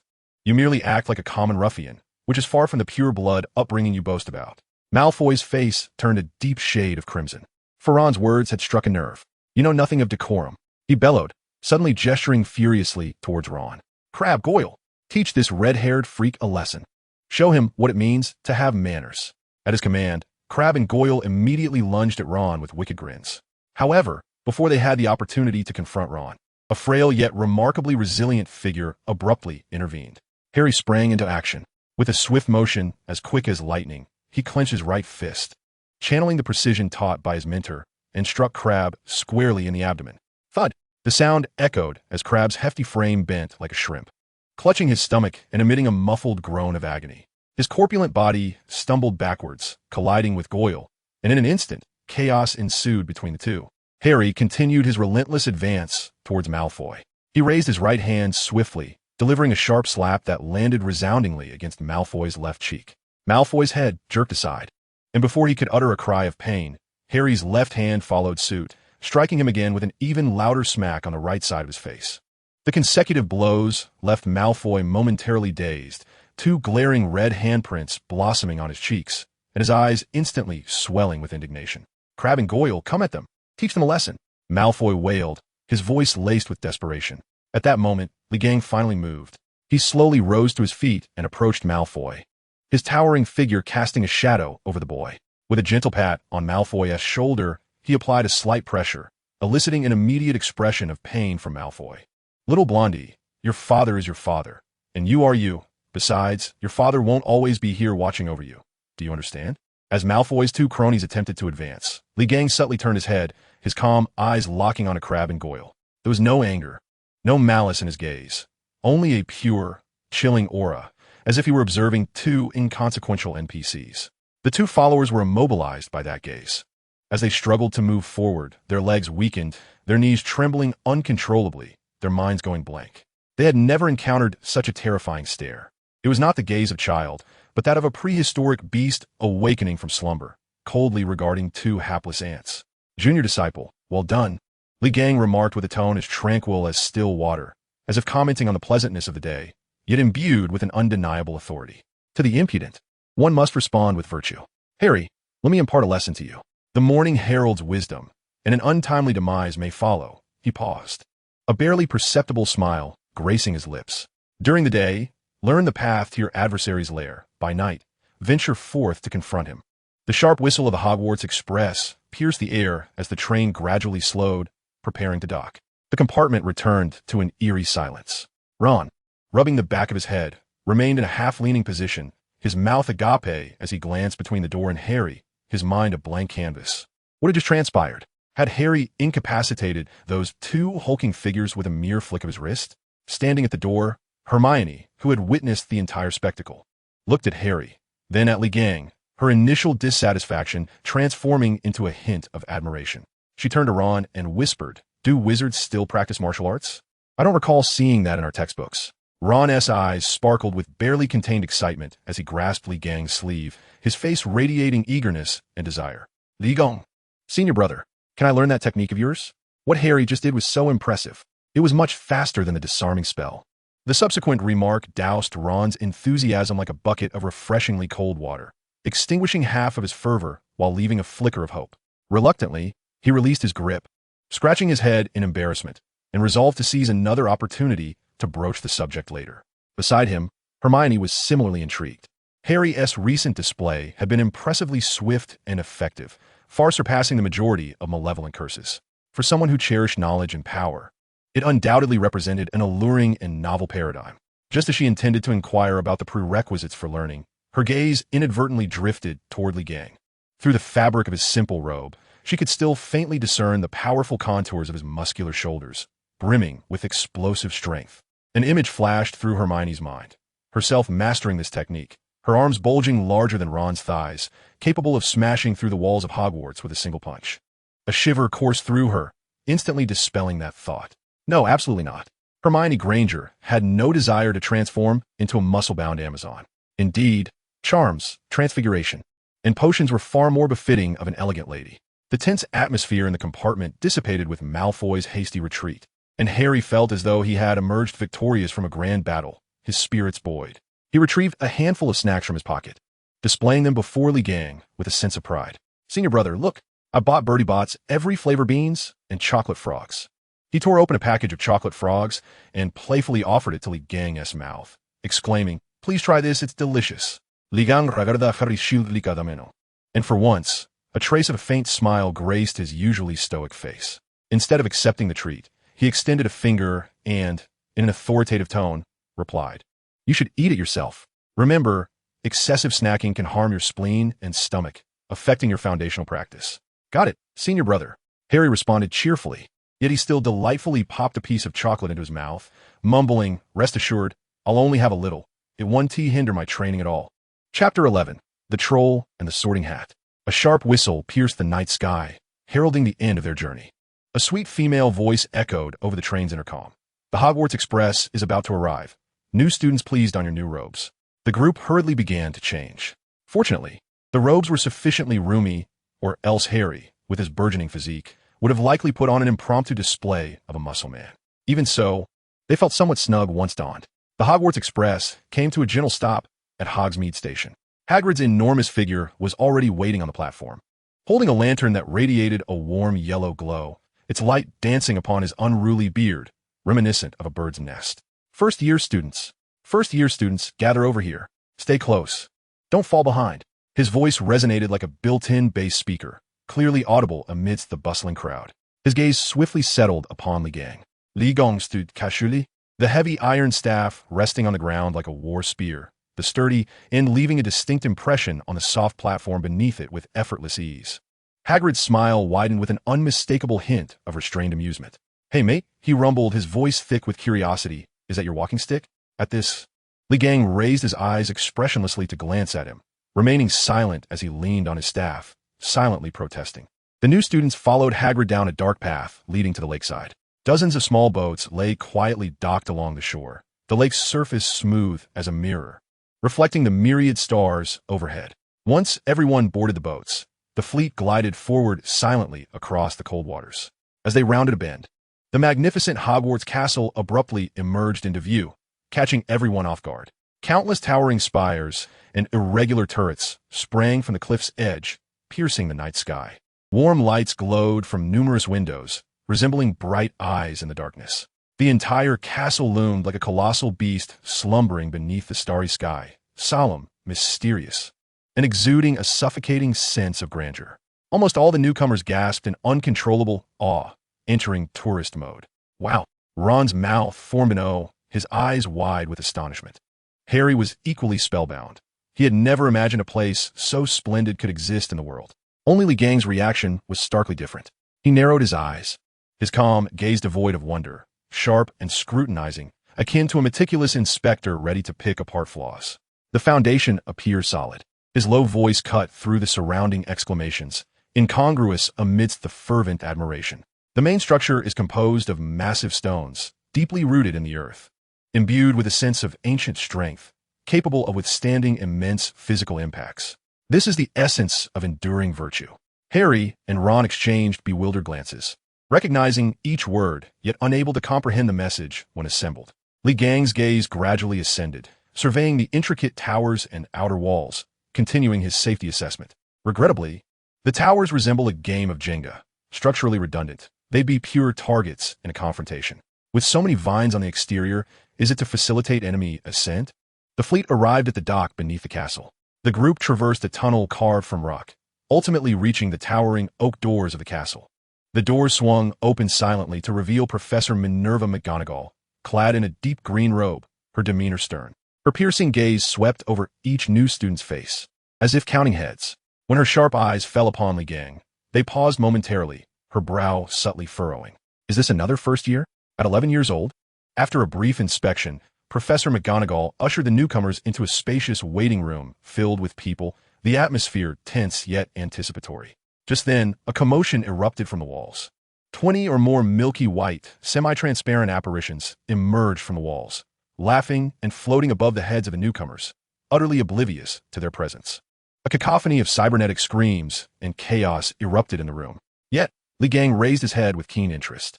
He could distinctly perceive that these so-called ghosts were nothing more than exceedingly weak, low-tier remnants of souls, distinct from the spectral entities of his previous life. They resembled more of a divine consciousness. Li Gang couldn't help but marvel at the merits of any cultivation system. This peculiar form of life intrigued him to the extent that he felt an urge to reach out and touch it, curious about its texture. Amidst the turmoil, a round-faced boy anxiously searched the ground for something. It was Nawal Longbottom, whose pet toad, Leaf, had once again taken advantage of the chaos to stage a daring escape. Leaf, Leaf, where have you run off to now? Nawal called out in a voice tinged with desperation, scanning the area frantically. Li Gang's gaze casually swept across the floor. With a barely perceptible flick of his toes against the rough stone slab, a pebble the size of a fingernail was deftly propelled upward, tracing an almost imperceptible trajectory through the air, almost preempting the toad's own instincts. With a soft thud, the pebble struck Leaf's hind leg just as it was about to leap into a corner. The force was perfectly calibrated, neither injuring it nor failing to disrupt its balance. Leaf awkwardly tumbled in the air, landing directly into Nawal's outstretched, panicked hands. "Oh, I've got you," Nawal exclaimed, a mix of surprise and joy washing over him as he tightly embraced his pet, believing himself to be extraordinarily fortunate, as if blessed by fate. Throughout this entire episode, none were the wiser. The sorting ceremony was about to commence.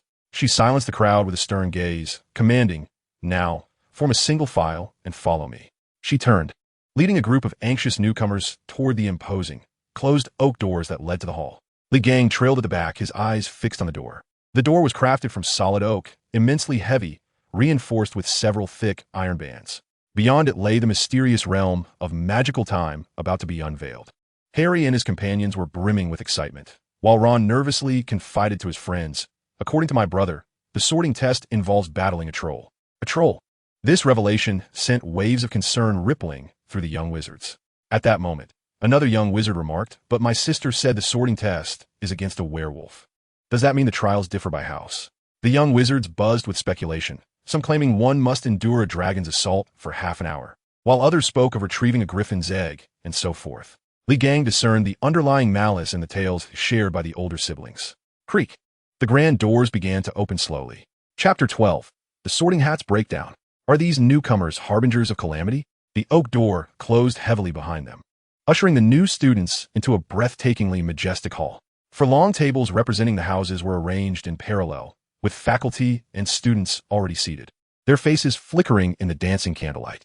Thousands of candles floated in mid-air, casting a warm and gentle glow. Yet, the most astonishing sight was the ceiling of the hall. It was not a tangible structure, but rather a profound velvet black curtain adorned with countless shimmering stars, dazzling in their brilliance. The entire night sky was directly reflected above, suffused with the rich essence of ancient magic, evoking a sense of reverence. "Wow!" Ron exclaimed in genuine awe, his neck craning upward as if striving to penetrate that celestial expanse. Li Gang's gaze also swept across the vaulted ceiling, yet his focus was entirely different. In his eyes, honed through 3 millennia of rigorous cultivation, this starry sky was merely a vast, flowing illusion of energy. The splendor was grand, yet lacking substance, akin to a rootless duckweed. He whispered to Harry, in a true confrontation of power, such illusions can be shattered with but a thought. Harry had long since grown accustomed to his brother's unique perspectives and simply nodded vigorously, indicating his understanding. At the teacher's table, Albus Dumbledore sat in the grand golden chair at the center. His deep blue eyes, peering through crescent-shaped spectacles, scanned the ranks of newcomers with keen interest, briefly resting on Harry with a warm smile before sharply focusing on Li Gang and the rugged iron staff at his feet. A look of profound astonishment and perplexity flickered in the headmaster's gaze. Professor McGonagall placed a 4-legged stool before the first-year students, atop which rested a tattered, dirty, petched-up pointed wizard hat. The hall fell into a hushed silence. Then the hat split open with a wide seam, resembling a mouth, and began to sing in a most unmelodious, off-key voice. After the song concluded, the sorting commenced. Hannah Abbott, a rosy-cheeked girl with 2 golden braids, stumbled forward and donned a hat. Moments later, the hat proclaimed, "Hufflepuff." The Hufflepuff table erupted in enthusiastic applause. One by one, the newcomers stepped forward, being assigned to various houses. Soon, it was Hermione Granger's turn. She nearly sprinted to the stool, thrusting the hat onto her head. The hat deliberated for what felt like an eternity, torn between Ravenclaw and Gryffindor, before finally declaring Gryffindor. Hermione leaped down from the stool in relief and hurried to the Gryffindor table. When it was Ron's turn, he appeared pale with anxiety. As soon as the hat was placed upon his head, it confidently shouted, "Gryffindor." Ron exhaled in relief and took a seat beside his brothers. "Harry Potter." As Professor McGonagall called out this name, the whispers in the hall reached a crescendo, with everyone straining to catch a glimpse of the legendary boy. Harry felt as though his legs were encased in lead. His brother's steady counsel echoed in his mind, and he straightened his back, walking steadily to the stool. The moment the hat was placed upon him, a small voice echoed in his mind, "Oh, intriguing, very intriguing. You possess courage and a good heart. There is talent, indeed, along with an ambition to prove yourself. Now, where shall I place you?" "Not Slytherin, not Slytherin," Harry silently urged. "Not Slytherin? Are you certain? You had the potential to achieve great things. Slytherin could have guided you down a path of glory. I implore you, do not choose Slytherin." The hat fell silent for a moment, honoring his decision. Ultimately, it proclaimed to the entire hall, "Gryffindor." The Gryffindor table erupted in thunderous applause, with the Weasley twins leaping up to exclaim, "We have Potter! We have Potter!" Harry breathed a sigh of relief and smiled as he walked toward the crimson sea that was rightfully his. The number of new students dwindled, and soon, Professor McGonagall announced the final name, Li Wang. Li Gang moved forward. Then, he placed the tattered hat directly upon his head. Professor McGonagall's cheeks stiffened abruptly. How could this child lack even an ounce of reverence? In the next moment, an astonishing transformation occurred. The instant the sorting hat touched Li Gang's scalp, the entire hall seemed to be drained of air, enveloped in an eerie silence. Suddenly, the hat's floppy body stiffened, as if plunged in a boiling oil, trembling violently and frantically. A scream, one that belonged neither to humanity nor to any known creature, erupted from the top of the hat, shattering the silence and resonating throughout the hall. Ah! That sound was imbued with a revolutionary terror and incomprehensible horror, piercing the eardrums of all present. What was this? A mountain, a towering, divine edifice constructed from a sea of corpses and blood. No, it was a weapon that pierced the heavens. "Release me. Let me go. I can sense the essence of flesh and blood." No, it is the body, a sheer brutal force intent on reducing all to dust. The entire hall fell into a deathly silence. All students, teachers, and even the ghosts hovering in midair became petrified. They had never witnessed the sorting hat in such a state of disarray, This magical relic, existing for over a millennium, now resembled a terrified child, screaming in hysteria. Just as the Sorting Hat was on the verge of complete collapse from sheer fear, a cold, domineering, emotionless thought exploded within its mind. Silence. The voice contained only 2 words, yet they embodied an unwavering will to crush everything. Any further noise, and I shall obliterate you. My heart is aligned with the path. What need have I for external judgment? The corners of Li Gang's lips curled into a barely perceptible smirk, an epitome of disdain, as if mocking the hat's ignorance and fragility. The hat's screams abruptly ceased. Its violently trembling body instantaneously froze, as if ensnared by the most powerful, petrifying spell. The ultimate terror had stripped it of even the instinct to tremble. It sensed that the thought contained an absolute physical threat, one that promised to follow through. It fell silent, a silence so profound it was unsettling. The entire hall held its breath, awaiting the verdict. Finally, the Sorting Hat summoned its last vestige of strength, its tip quivering slightly, and with a hoarse, weakened voice, as though on the brink of expiration, it tremulously proclaimed a single word to the hall. Gryffindor. It chose the only quality it could perceive capable of accommodating this fierce beast, a courage that dares to challenge all rules, even defying the very laws of nature. Unflinching and fearless. As for the way, it dared not ponder, fearing that such thoughts would scatter its soul.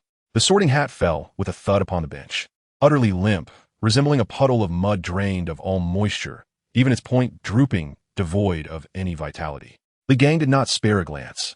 He turned and strode toward the crimson table. The cheers at the Gryffindor table had long since faded.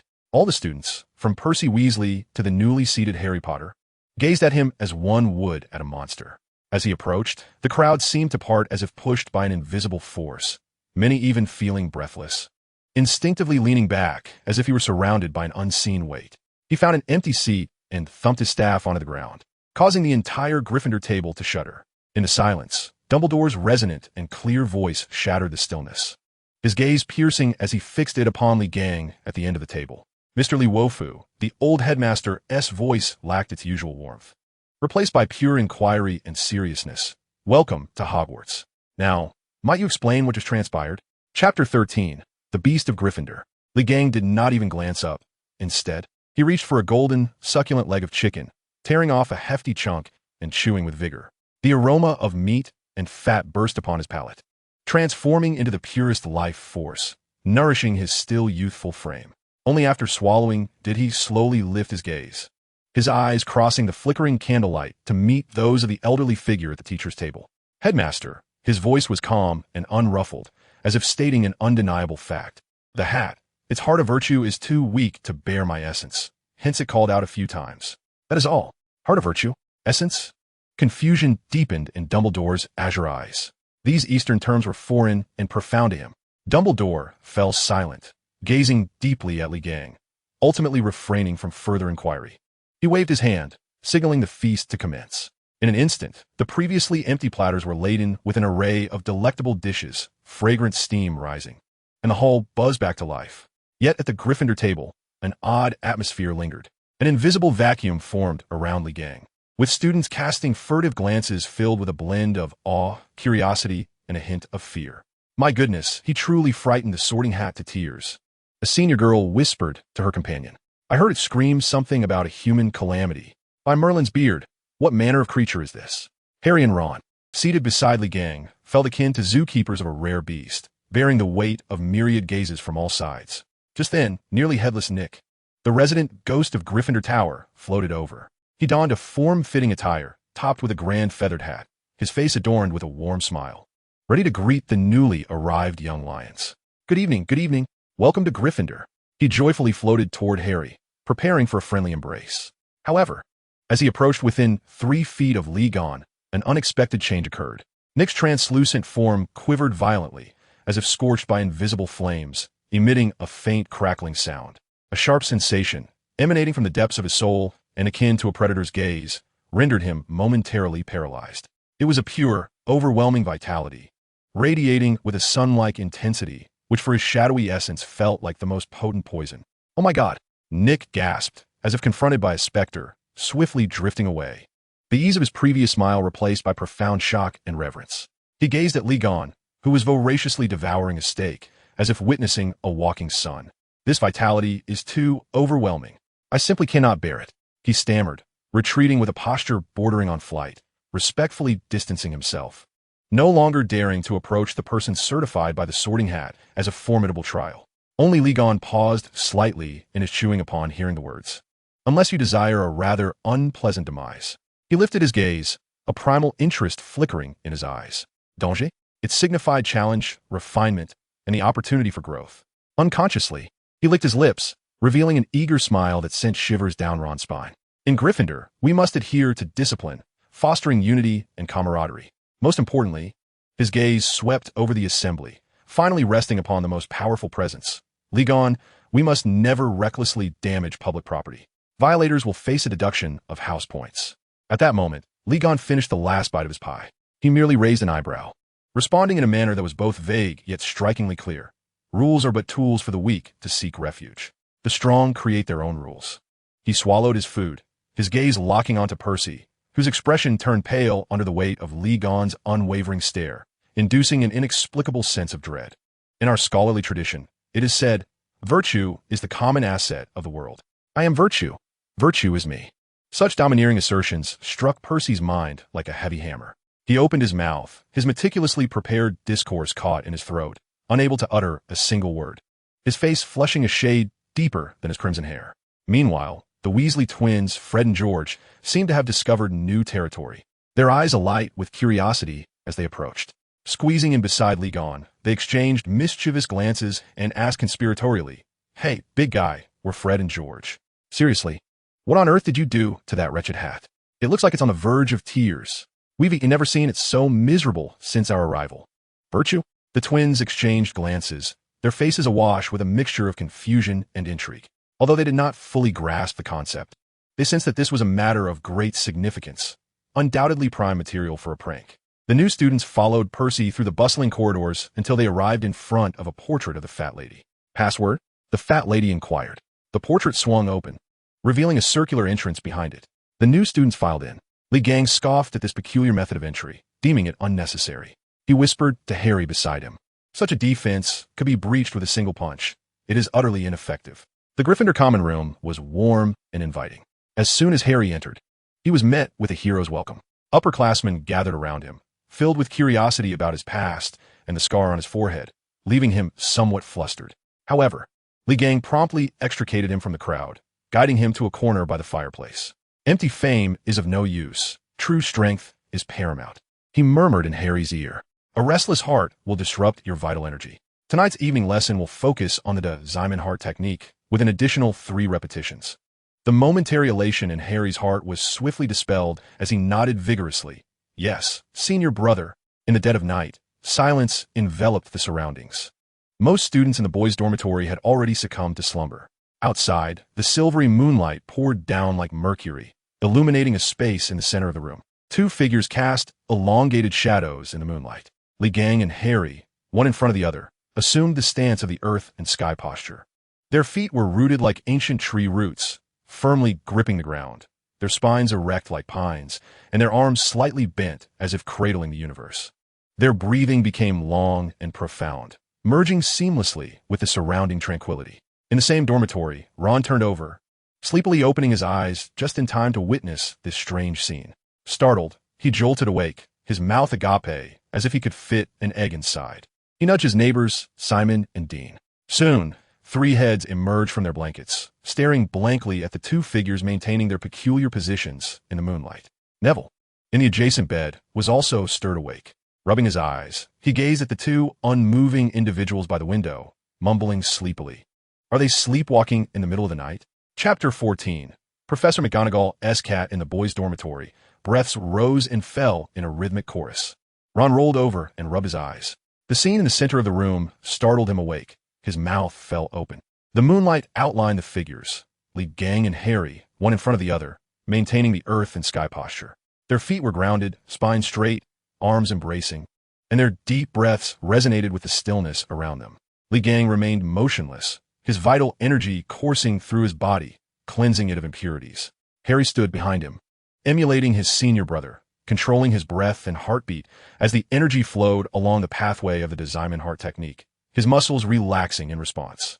Harry, are you being punished to stand? Ron roused Simon and Dean. The three heads emerged from their blankets, gazing at the figures with bewilderment. Neville was also awakened, donning his glasses and murmuring, "Are they performing a summoning ritual?" Li Gang concluded his practice, exhaling a cloud of turbid air that lingered in the atmosphere like a white line, slow to dissipate. "Junior brother, conclude your practice," he said flatly. He intended to explain, but Li Gang furrowed his brow, tilting his ear to listen intently. In the distance, the sound of a bell echoed through the castle. This was not good. Li Gang's expression shifted as the chimes signified the commencement of class, indicating their tardiness. Harry fell into a state of panic. They had been so engrossed in the early lessons of the Rumen sect that they had entirely forgotten the schedule of Hogwarts. Quickly, Ron leaped from his bed, urgency radiating from him. Professor McGonagall's transfiguration class awaited them, and should she discover their lateness, she might very well transform them into slugs. The group hastily donned their robes. Clutching their textbooks, Li Gang hoisted his iron staff onto his shoulder, his movements fluid and imbued with an air of authority. "Brother, let us go." They dashed out of the common room and raced through the corridors. The stairs shifted beneath them, while the portraits lining the walls gestured in their direction.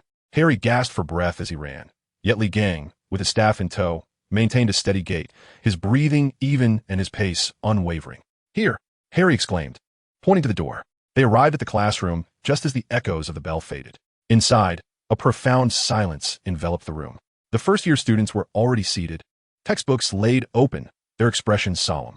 The podium stood vacant, save for a tabby cat perched upon it, its gaze fixed intently on the two newcomers, its tail lightly tapping the desk. Harry and Li Gang exhaled in relief. The teacher had not yet arrived. "Is that the cat from Professor McGonagall's classroom? It's so spirited," Harry whispered, patting his chest. Li Gang contemplated as he surveyed the feline, noting its composed aura and lively eyes, which possessed a certain ethereal charm beyond that of an ordinary cat. He guided Harry to an empty seat beside Ron. Ron leaned in, whispering that was close. They thought they had escape detection, but the tabby cat stirred. It leapt gracefully from the podium, exuding strength and fluidity in its motion. As it soared through the air, an astonishing transformation unfolded before their eyes. In full view of the class, its fur receded, morphing into a robe, its claws elongated into fingers, its skeleton elongated and reshaped, ultimately taking the form of a witch. She landed with a soft thud, a sound that resonated within the hearts of each student. Professor Minerva McGonagall appeared as if summoned from thin air. Adjusting her wizarding hat, she cast her gaze across the room, finally resting her eyes upon Li Gang, Harry, and their companions. The silence was palpable. A pin drop could be heard. Ron's face drained of color as he shut his eyes. Harry stood dumbfounded, his heart racing, momentarily forgetting to breathe. Yet in Li Gang's eyes, a spark of wonder and inquiry ignited. This was no mere illusion or trickery. With his 3,000 years of cultivation experience, he sensed that this was a genuine transformation of life form. It was a complete reconstruction at the levels of flesh, bone, and even soul. This was the mastery of spiritual will over corporeal form, altering the very essence of matter. Fascinating. Asuplas milagrosa aligans lips. Unaware that the methods of cultivation in this world were not mere embellishments, their transformative arts indeed grazed the foundational threshold of corporeality. Though a lesser path, it was nonetheless exquisite. He regarded Professor McGonagall with a discerning and approving gaze. "Mr. Weasley would likely be thrilled to inform you." Her voice, cold yet clear, shattered the stillness. "A minute late, and I would have turned you into a map that could guide you on your way. Or should I hand you over to Mr. Filch?" Harry trembled in fear. "Gryffindor late? 2 points deducted," Professor McGonagall announced. A collective groan arose from the Gryffindor side, all eyes turning toward them. Her gaze lingered momentarily on the iron rod before shifting away. "Your task is quite simple. Transform the match into a needle." She distributed the matches. "Observe." With a flick of her wand, she tapped the match and intoned 1, 2, 3 transform. In an instant, the match underwent metamorphosis.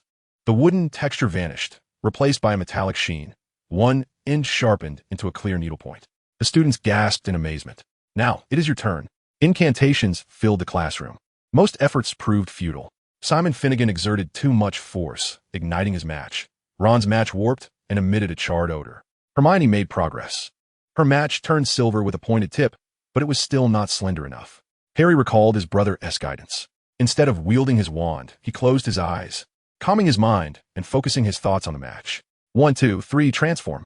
The match in his hand quivered, its wooden shell peeling away to reveal a metallic luster as its head sharpened. It was not as flawless as Professor McGonagall's, yet it stood as one of the finest results in the class. McGonagall nodded. Her gaze fell upon Lee Jordan, who remained motionless, his wand tucked away. The match lay quietly on his desk. McGonagall's eyes swept over him, her displeasure evident. Mr. Wolf, I do not see your wand. Do you believe transfiguration can be accomplished solely by gaze? Laughter erupted from the Slytherin table. Lee ignored the noise, fixated on the match, then glanced at the iron rod. Magic is the manipulation of energy. I summon the primal essence of the universe with my mind, and my physical form bears it. This is the way of the great path. The wand is merely a tool for channeling spiritual energy. What if my soul's strength, combined with the right method, were to be wielded? He reached out, grasping the iron rod. It felt cold, yet resonated with the vitality within him. He pointed the tip of the rod toward the match, emulating Professor McGonagall's demeanor, silently reciting the incantation. Energy flowed from the tip of the rod, permeating the match. 1, 2, 3, transform. There was no light, no sound. As the tip grazed the match, it began to transform at a visible pace. The wooden texture faded, replaced by a gleaming silver luster. The tip became fine and resilient, sparkling in the sunlight. Though the needle's eye was small, it was flawless, truly a masterpiece. It was not merely a needle, but a work of art. The classroom fell into a profound silence. Everyone stared in astonishment at the silver needle on Lee's desk, then glanced at their own charred, warped matches with remnants of wood, their eyes brimming with disbelief. Professor McGonagall's expression shifted from perplexed annoyance to sheer astonishment. Her eyes widened, her mouth agape, her hand frozen mid-air. Having taught countless students the art of transfiguration over the decades, she had never witnessed such a perfect transformation. He had not used a wand. He had wielded a mirror rod. Why you? Professor McGonagall stammered, her voice trembling. He had not anticipated that magic could be so simple. All he needed was to harness the energy of his spirit. With but a mere attempt, he succeeded.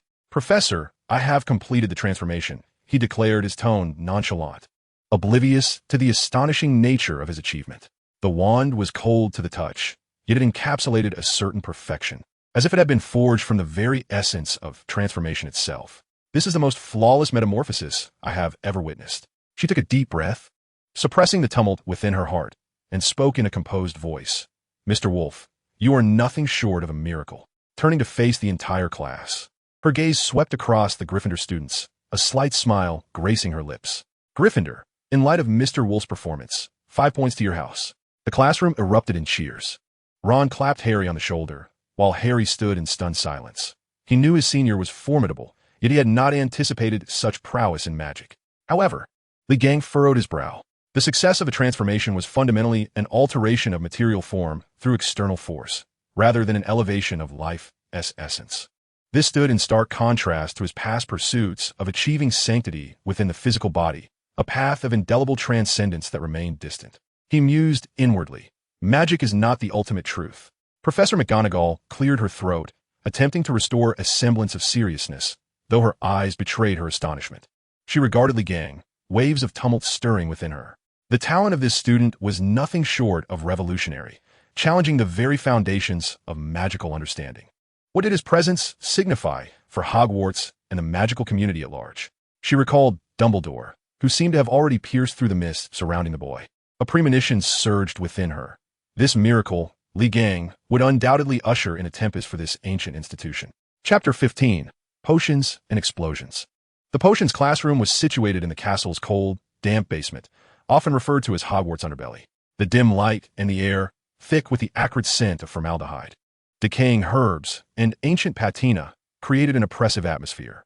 Glass jars filled with bizarrely colored animal specimens stared back with murky eyes, as if engaged in a theatrical display of scrutiny, making Harry feel as though he had wandered into a biochemistry laboratory, his very cells screaming for escape. The classroom door was flung open with a resounding crash and slammed shut with a force akin to a controlled explosion.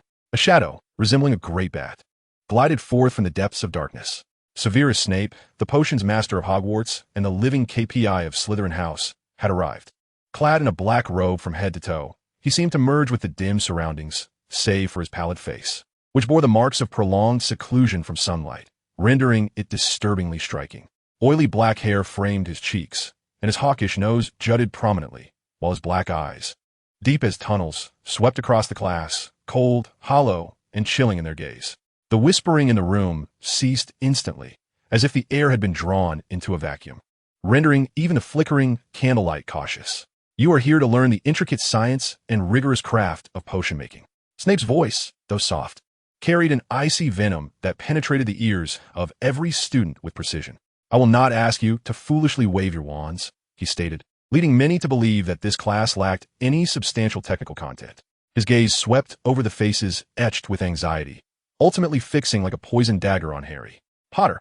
He elongated the name, our illustrious new student. He disregarded Hermione, whose hand was raised almost to the point of dislocation, a cruel smile curling at the corners of his lips. Tell me, Potter, what would be the result if I added daffodil root powder to an infusion of mugwort? Harry's mind went blank. Daffodil? Mugwort? This knowledge eluded him. Yet, he recalled his mentor's teachings. In the face of adversity, one must remain unperturbed, still as a mountain, centered in spirit. Snape's smirk deepened. Let's try again. If I were to ask you to procure a piece of bezoar, where would you go? Harry continued to shake his head, his voice devoid of any human warmth, resembling a machine that merely repeated commands. I do not know, sir. It appeared that fame did not equate to knowledge. Snape's tone dripped with sarcasm. What is the difference between aconite and wolfsbane? I do not know, sir. Harry's voice remained unfazed. A pity. It seems you have not prepared for class at all. Have you, Potter? Snape's gaze finally shifted from Harry to another presence that caused him considerable discomfort. Li Gang. From the moment he entered the classroom, Snape felt it. A heat. A vigorous life force that felt utterly out of place in the cold, dank dungeon. It was as if a blazing iron were thrust into a stagnant pool, igniting his fastidious nature. His eyes fell upon Li Gang's shoulders, imbued with a strength beyond his years, and he scoffed. It appears we have welcomed another muscle-bound brute. Do you intend to brew potions with your fists? Another disruptive waste in Gryffindor. All eyes in the classroom turned to Li Gang. He slowly raised his head, his calm, unwavering gaze meeting Snape's. He did not bristle with anger. Rather, he calmly articulated a fundamental truth. Professor, in my view, placing one's hopes in external substances, in bottles and jars, is the true path of the weak. His voice, though soft, resonated clearly in the ears of all, imbued with an innate indifference that seemed to look down upon the masses. As the sages say, a gentleman is not a vessel. Virtue governs the world. The body is but a boat to navigate the sea of suffering. One's own strength is the only eternity. Mere potions are of little significance. A profound silence enveloped the classroom. A gentleman is not a vessel. Virtue governs the world. These unfamiliar phrases struck the young wizards like a series of resounding bells, each word echoing in their minds as they exchanged puzzled glances, their expressions a mix of awe and confusion. Snape's face visibly darkened, shifting from a waxy yellow to a deep, thunderous hue, ultimately resembling the blackness of a soot-stained pot. His thin lips pressed into a cruel line, his chest heaving violently as if he were on the brink of an explosive eruption. He had never been so openly defied by a student, particularly with a logic steeped in an incomprehensible and mystifying Eastern philosophy. Gryffindor, due to your arrogance, I shall deduct 10 points. He nearly spat through clenched teeth. Following this, the students began to group for the creation of the simplest of scabious potions. Li Gang found himself in a group alongside Harry, Ron, and Hermione. As they handled the materials, Li Gang felt a hint of discomfort for the first time. These so-called magical ingredients appeared to him feeble and fragile, devoid of any spirit or essence. With a mere flick of his fingertip, he aimed to stabilize them. Crack!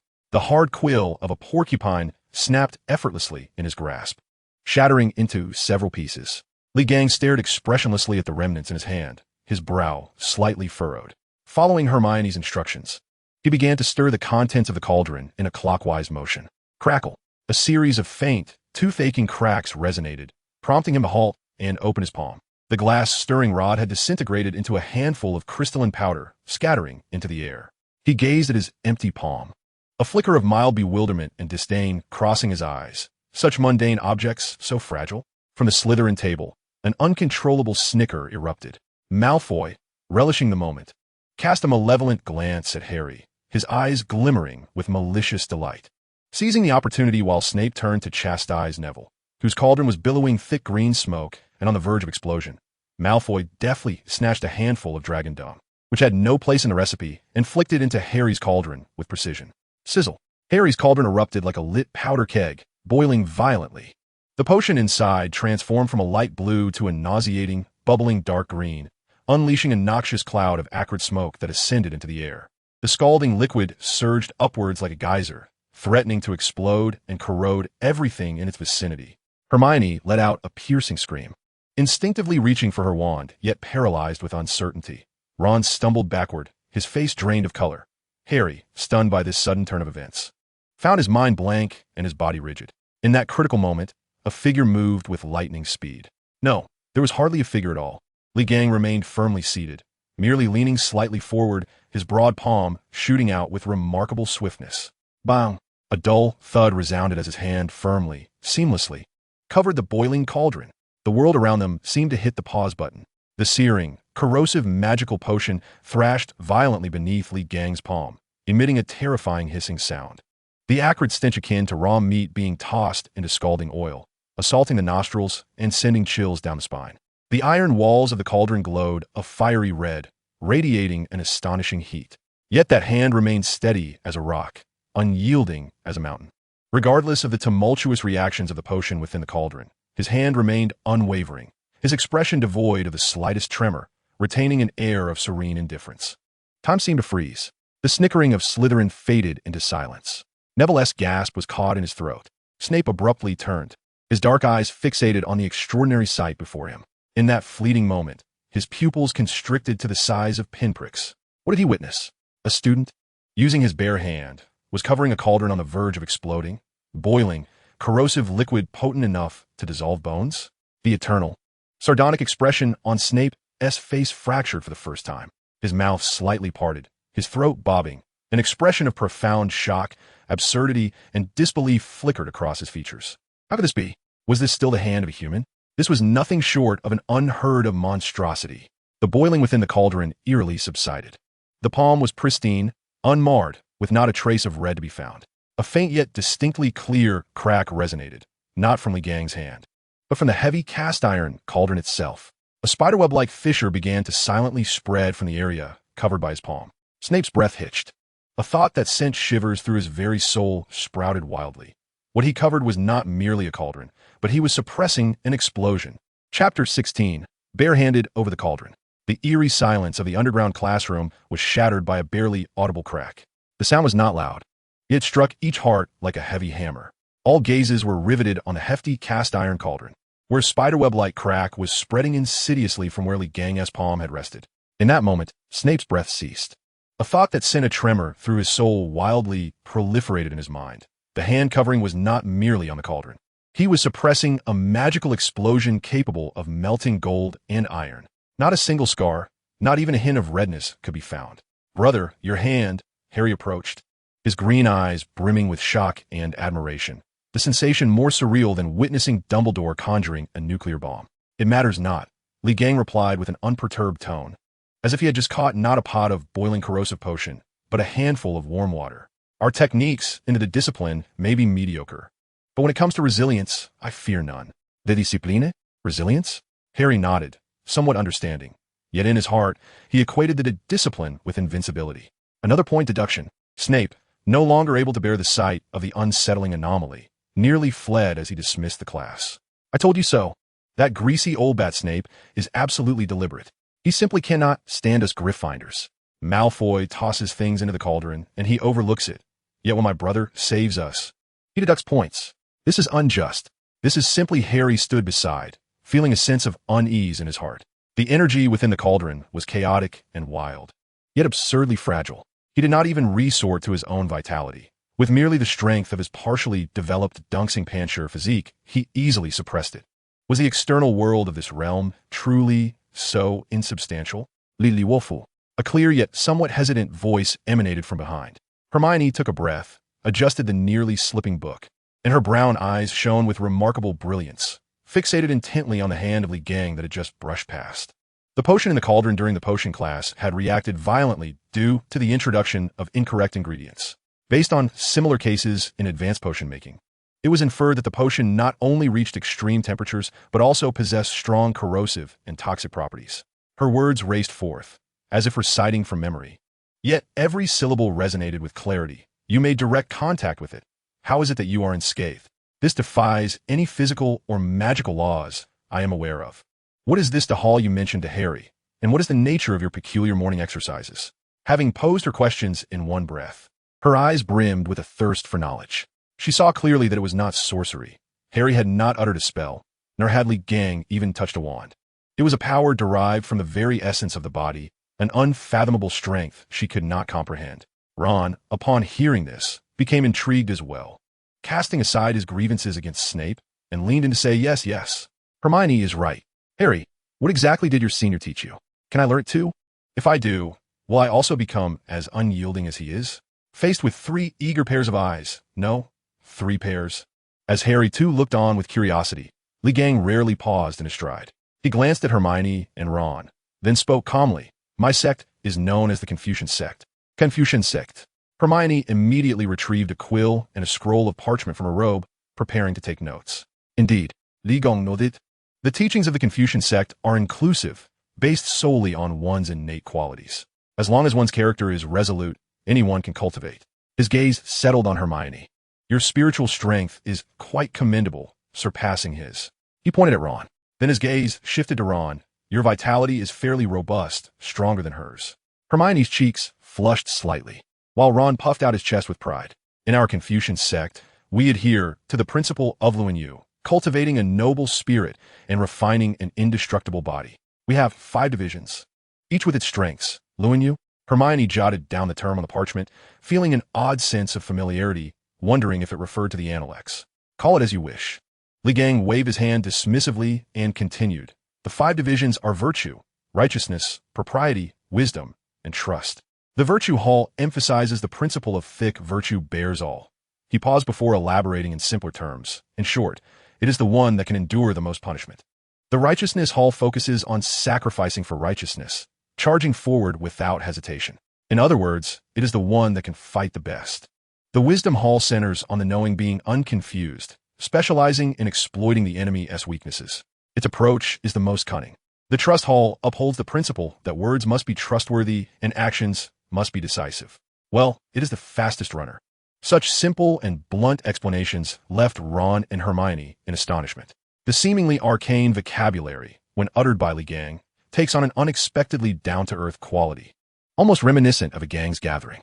Hermione paused her writing, hesitantly inquiring, if I were to learn this, would I end up bulking up with muscles and becoming quite formidable? The mere thought of transforming into a brawny woman sent a shiver down her spine. Li Gang shot her a sidelong glance, his eyes reflecting a hint of disdain for the ignorance of mere mortals. Foolishness. Strength is not merely brute force. The path of cultivation involves refining one's vital energy, harmonizing the sinews and bones, achieving a balance between the inner and outer self. Within the realm of virtue, there exists a distinction between specialization in defense and specialization in strength. Ultimately, they converge on the same path. Then I wish to learn. I want to master the most powerful techniques. Ron exclaimed excitedly, as if envisioning himself effortlessly landing a punch that would send Malfoy flying. Li Gang shook his head. Your temperament is restless, your foundation unsteady. Begin with the foundational stance of establishing integrity and focus. Only when you can stand for an hour without gasping for breath or losing composure should you consider further pursuits. He then turned to Hermione. If you wish to learn, it is the same for you. This is the foundation of all techniques. Hermione's eyes sparkled with growing enthusiasm as she diligently noted every word Li Gang spoke. Despite her lack of understanding in many areas, she felt as though she had opened a door to a new world, one far more profound and enchanting than magic itself. Flying class? Harry and Ron's faces instantly lit up with anticipation. Yet, only Li Gang, upon hearing this term, exhibited the slightest ripple of intrigue in his otherwise placid gaze. Flying? He murmured to himself, a hint of surprise creeping into his voice.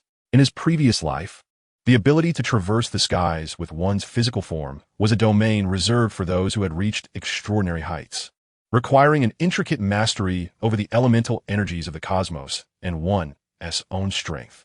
Yet here, a group of children who could barely maintain their stances were to learn how to fly. Unconsciously, he tightened his grip on the stick in his hand. To soar without external aid? His gaze drifted to the vast blue sky outside the window, a playful smile tugging at the corners of his mouth.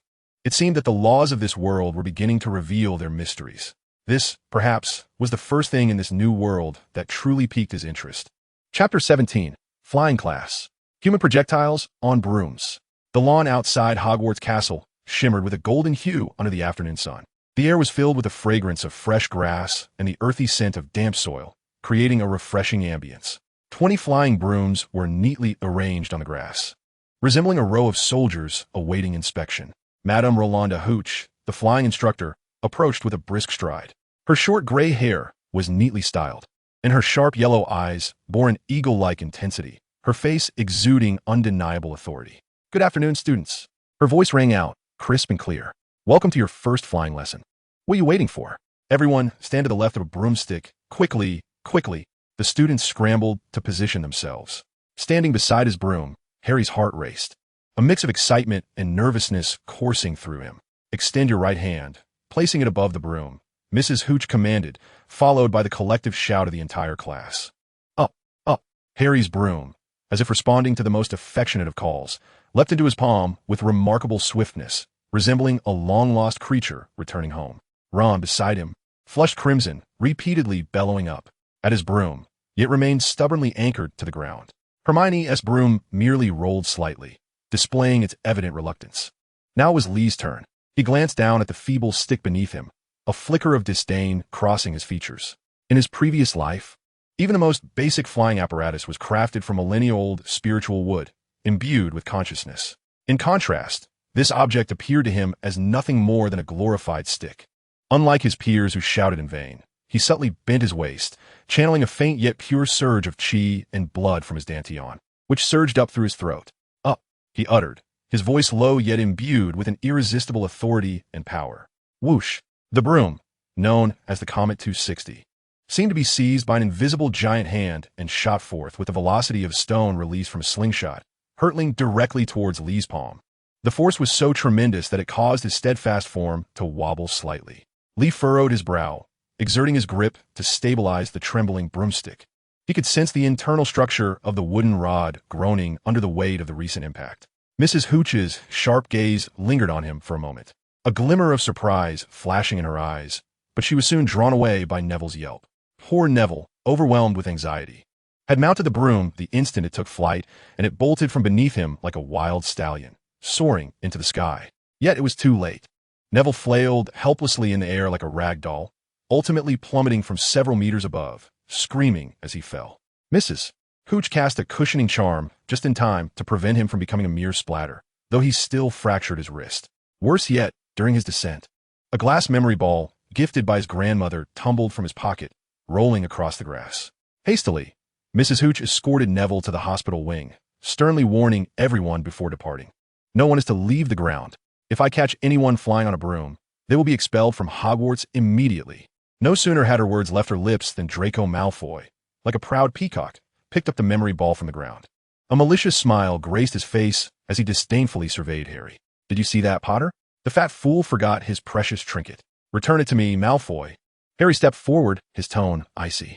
"I think not," Malfoy retorted, mounting his broom and effortlessly ascending to the air, looking down at Harry with a sneer. "I shall place it somewhere for him to find it himself. How about the roof?" He provocatively waved the memory ball in his hand, tauntingly asking, "Do you want it, Potter? Come chase me." Hermione's cry of warning trailed behind. Harry felt the wind howling past his ears, the broom beneath him transforming into an extension of his very being, allowing him to soar freely and exuberantly. He executed a stunning sharp turn in the air, maneuvering behind Malfoy, showcasing his remarkable flying prowess. Malfoy, taken aback by Harry's reckless momentum, hastily dodged. The two engaged in a fierce aerial chase, akin to agile falcons in combat.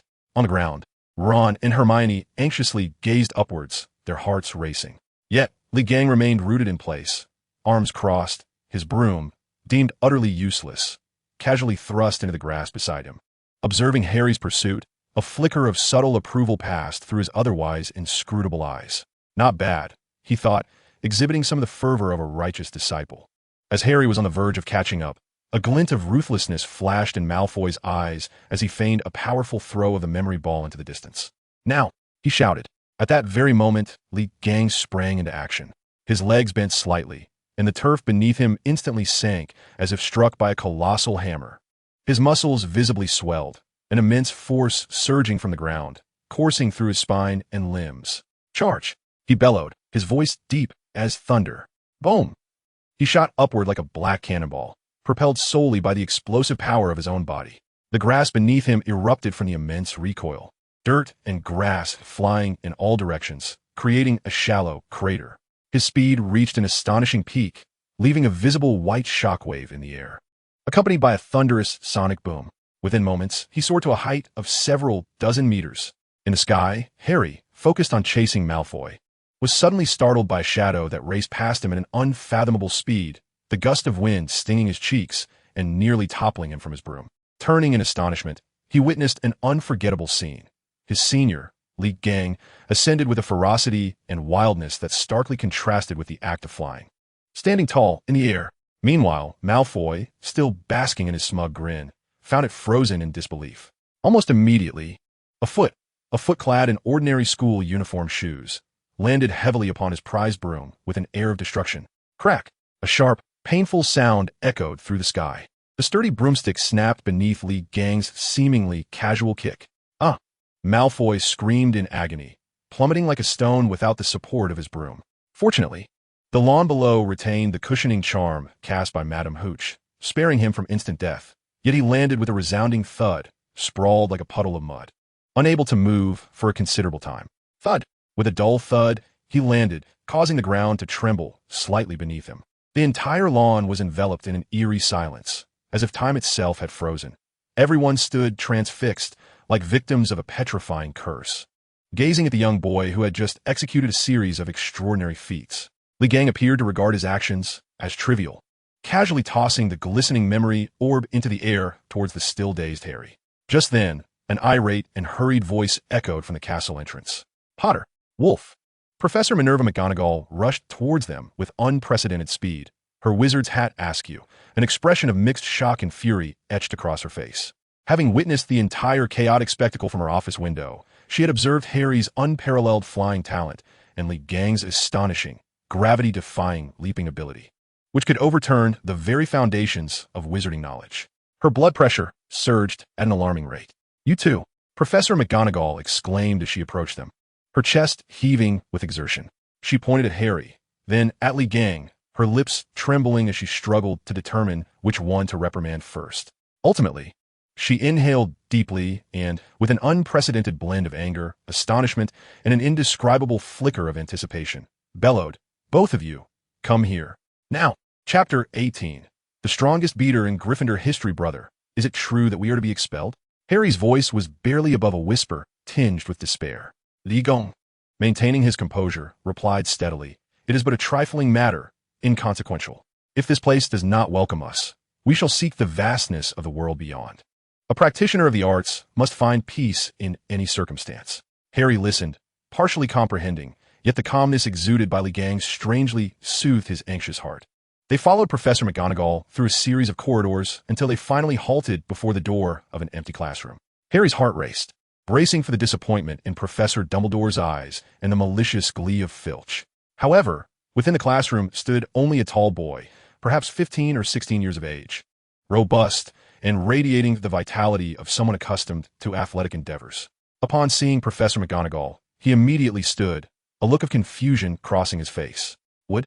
Professor McGonagall's tone remained stern, yet her anger seemed to have dissipated considerably, replaced by an uncontainable, strange excitement. "I have found you a new seeker." She gestured towards Harry. Both Harry and the boy named Wood stood in stunned silence. "Professor," Harry stammered, attempting to clarify, convinced he had misheard. "Enough, Potter," Professor McGonagall interrupted, her gaze fixed intently on Wood. "He possesses a talent akin to that of his father, of which I have witnessed firsthand. When he first mounted a broom, he executed a 50-foot dive and adeptly caught that little object. His movements are simply innate." Oliver Wood's eyes sparkled with newfound enthusiasm, a brightness that eclipsed any magical light within the classroom. He dashed towards Harry in a flurry of excitement, examining him from head to toe as if he were a rare and exquisite treasure. "Is what you said true, Professor?" he inquired, his voice filled with anticipation. "Absolutely," Professor McGonagall affirmed with unwavering certainty. Wood, brimming with enthusiasm, rubbed his hands together and circled Harry repeatedly, exclaiming, "Splendid! Fantastic! Our hope for this year. With a new seeker, We can surely vanquish those rascals from Slytherin. The house cup shall be ours. Harry, caught off guard by Wood's fervor, found the unfolding events entirely contrary to his expectations. At last, Wood's gaze shifted from Harry to the striking young man beside him, who bore a unique aura while clutching a bat. His excitement somewhat waned, and he turned to Professor McGonagall with a puzzled expression. "Professor, who is this? What position does he play?" At the mention of this, McGonagall felt a faint throb at her temples. After a brief moment of contemplation, she chose her words with care, ultimately responding in a tone steeped in complexity. "This is Mr. Lee Wolf. He is our secret weapon." Taking a deep breath, as if steeling herself for a significant decision, she added, "Let him try out for the beater position. He appears to possess an exceptional talent for the art of striking." "A beater?" Wood's brow furrowed in concern. "A beater requires a combination of strength and precision, and, most importantly, a perfect synergy with the broomstick. Yet this individual has just broken a broomstick. How can he possibly be a suitable beater?" Despite his reservations, trust in the headmistress compelled Wood to retrieve a heavy, stout beater's bat from a corner of the room and handed it to Lee. Lee grasped the bat, weighing it in one hand with apparent ease. To him, what would be a burdensome implement for an ordinary person felt as light as a feather. A look of disdain crossed his face, barely concealed. As he spoke, he casually flicked his wrist, swinging the bat through the air. He exerted little effort, the motion almost languid. However, a piercing, ear-splitting shriek erupted in the classroom. A visible shockwave, centered around the tip of the bat, surged forth explosively. This was no mere gust of wind. It was a sonic boom created by the sheer speed and force compressing the air. Wood's jaw nearly dropped to the floor, his expression morphing from confusion to a state of stupefaction, ultimately settling into sheer astonishment. Harry and Hermione, who had joined them unnoticed, stared wide-eyed, their mouths agape as if they could fit an egg inside. A mere casual swing could produce a sonic boom? Was this even within the realm of human capability? In that moment, Wood felt his entire perspective on Quidditch undergo an unprecedented upheaval. Trembling, he cautiously retrieved a black, wild-looking bludger from a locked trunk. Let us take this to the pitch," he stammered, his voice trembling with excitement. At the Quidditch pitch, Wood mounted his broom and soared into the air, taking a deep breath before releasing the restless bludger into the wild. Whoosh! As the bludger slipped from his grasp, it immediately resembled a frenzied bull, unleashed from its bindings, letting out a roar that resonated with ferocious vigor. It traced an erratic arc through the air, hurtling directly towards the recently airborne Harry. "Harry, watch out!" Wood shouted. Harry's face paled as he hastily maneuvered his broom to evade the incoming threat. The intensity of the bludger was far beyond his expectations. Meanwhile, Lee was still rooted to the ground, his gaze unwavering, seemingly indifferent to Harry's predicament. His focus was fixed upon the menacing black sphere, as if scrutinizing an audacious challenger. The bludger, sensing this scrutinizing gaze, abruptly changed course, abandoning its pursuit of Harry. It veered towards Lee with the force of a meteorite, descending upon him with tremendous speed. "Wolf, get out of the way!" Wood screamed in terror from above. Hermione, equally horrified, covered her mouth, unable to bear the sight. Yet, Lee remained steadfast, unflinching. He observed the rapidly enlarging iron sphere in his field of vision, his legs slightly bending, his center of gravity lowered. Adopting a poised stance reminiscent of a traditional martial arts position, gripping the bat he had deemed utterly inadequate, he raised it slowly. Breathing deeply, he harnessed his inner energy, channeling strength throughout his body. Just as the bludger was about to collide with him, he sprang into action. With a single, decisive swing, he struck. There were no unnecessary movements, simple, direct, and forceful. A deafening roar erupted, reverberating across the entire Quidditch pitch. The sound was not akin to that of a bat striking a ball. It was more like thunder cracking in the clear sky, shaking everyone to their core, causing hearts to skip a beat. Time seemed to freeze in that instant. Everyone, including Professor McGonagall, stood petrified, witnessing the extraordinary. What did they behold? The bludger, forged from indomitable magical steel and capable of shattering bones, visibly dented inward at the moment of impact with the bat. A distinctly clear, profound imprint of the bat was indelibly marked upon its surface. Then, the deformed bludger shot upward like a cannonball ignited, soaring at a velocity imperceptible to the naked eye, accompanied by a wailing sound that seemed to tear through the heavens. It transformed into a streak of black light, vanishing instantaneously from view, ultimately disappearing against the backdrop of the distant azure sky. Only a lingering, unyielding white wake remained in the air, silently affirming that the recent events were no mere illusion. The entire pitch fell into a deathly silence. A gentle breeze stirred, rustling a few fallen leaves, the sound of which seemed exceptionally pronounced in that moment. Wood, astride his broom, sat rigid as a statue, his mouth agape, eyes wide with disbelief, fixated on the direction where the bludger had vanished. Where did it go? He stammered, his voice laced with a surreal sense of absurdity. Was that really a bludger? Professor McGonagall slowly adjusted her glasses, her expression behind the lenses reflecting an unprecedented shock and bewilderment. She murmured softly, her voice barely audible, I think we might need a new bludger. After a pause, she surveyed the vast emptiness of the pitch and added, and perhaps a new Quidditch field as well. Suddenly, Wood appeared to be jolted awake as if infused with adrenaline. He maneuvered his broom in a near-crashing dive, landing squarely in front of Lee, his eyes ablaze with an almost maniacal fervor. It's settled. You are the one. He grasped Lee's shoulders, his excitement rendering him nearly incoherent. Gryffindor Quidditch team. Starting beater. The only beater. We don't need two anymore. Fred and George can be substitutes. Just you alone can clear the entire pitch. No, you could clear the opponent's pitch too. Our strategy this year is to be a humanoid catapult. No, a humanoid bludger. That evening, the news of Lee becoming the new and sole beater for Gryffindor swept through the common room like a tempest. Harry's appointment as Seeker was anticipated, given his father's legendary status. But Lee, the one who could make the Sorting Hat weep and catch exploding cauldrons with his bare hands, was now to play Quidditch? Everyone regarded Lee as if he were a prehistoric beast, a mixture of awe and a hint of sympathy. Sympathy, of course, for Gryffindor's adversaries. At that moment, Fred and George Weasley squeezed through, their faces alight with admiration, each carrying a bat far thicker than a typical beater's bat, dark in hue and adorned with peculiar patterns. The bat exuded an ancient and fierce aura, unmistakably extraordinary. Brother, the twins exclaimed in unison, their eyes gleaming with excitement. We believe that Wood's shabby stick is utterly unworthy of your prowess. George patted the specially crafted bat, a mischievous grin on his face. Give us a try. We borrowed it from Filch's office. It's said to be made from the thigh bone of an adult troll. He tried everything to break it, but to no avail. Fred presented the troll leg bat to Lee with utmost sincerity. We feel this is the only one worthy of you. It's incredibly sturdy. Chapter 19. The senior brother's sweep moves the mountains. The junior brother enters the team to create a century of miracles. Lee's gaze fell upon the bat the Weasley twins had brought forth. Rather than a bat, it resembled an unrefined beast bone, dark in color.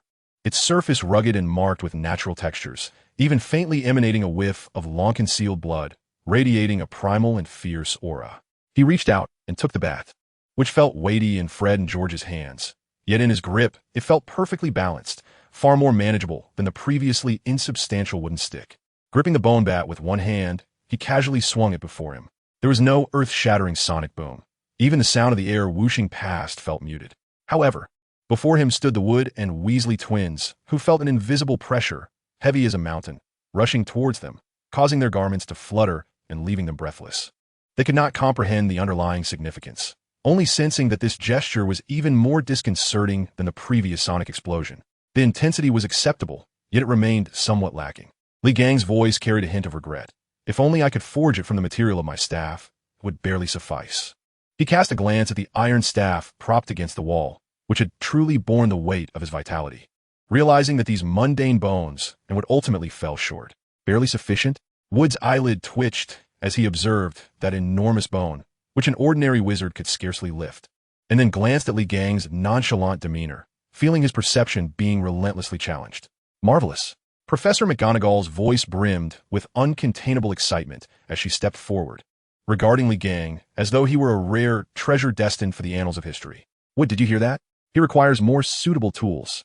Our Quidditch Cup this year holds promise. Mr. Luo Fu, you may become the most formidable beater in Gryffindor's history.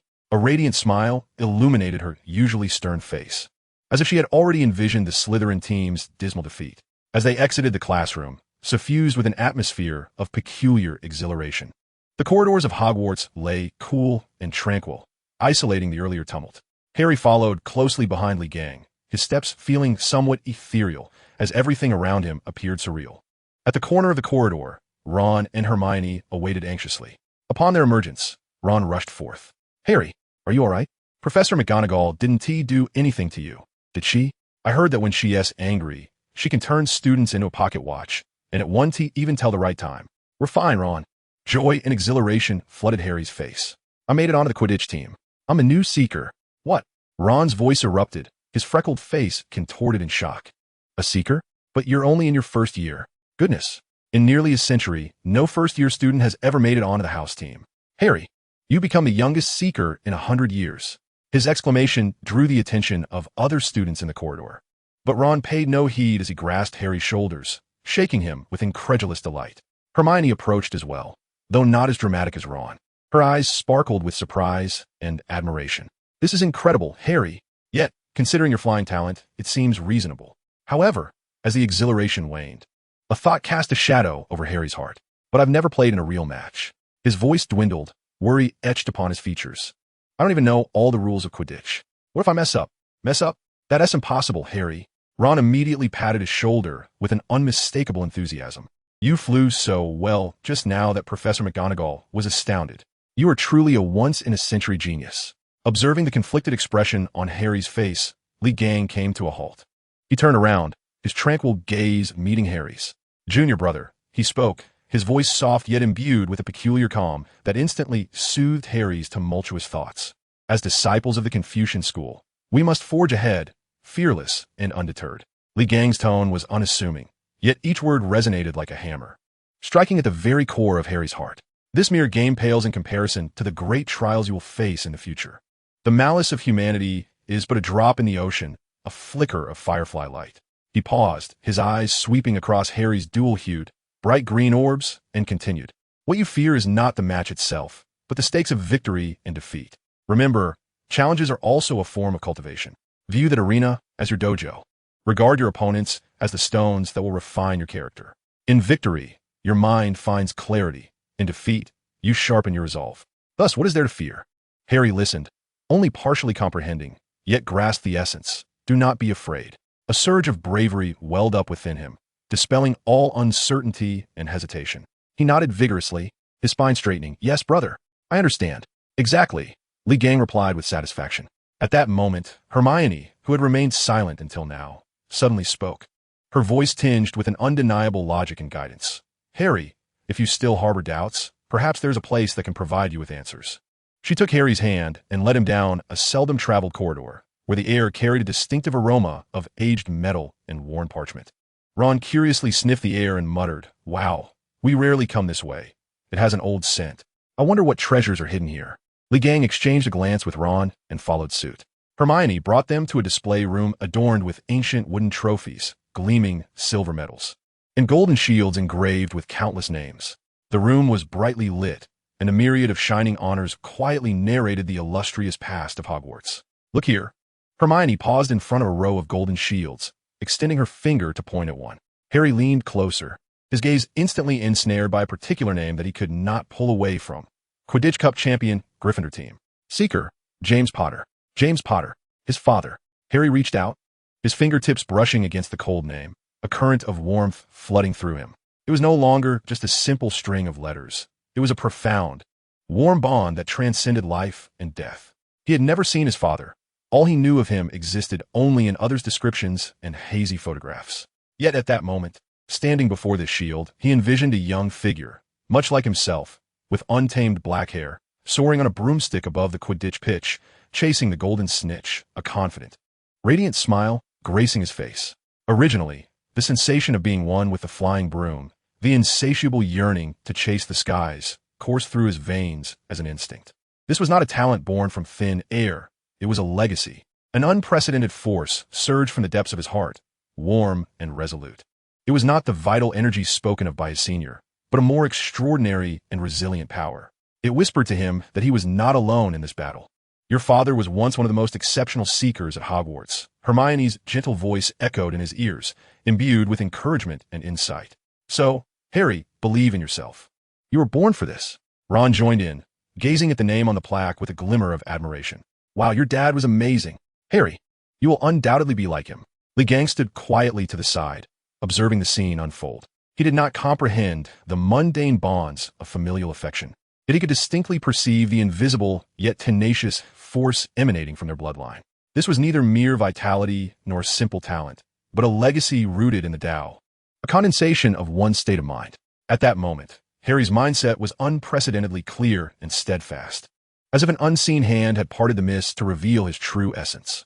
It seemed that mortals could possess such profound connections, which could serve as the foundation of their heart's resolve. He murmured softly to himself, a flicker of contemplation crossing his eyes.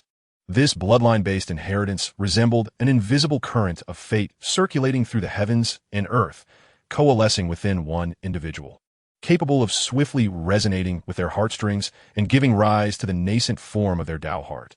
It stood in stark contrast to the Confucian method of refining one's character and cultivating knowledge through self-discipline.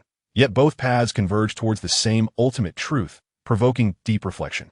However, just as Harry brimmed with determination, poised to embrace the challenge, a malicious voice, elongated and dripping with disdain, shattered the tranquility of the hall. "Oh, look who it is.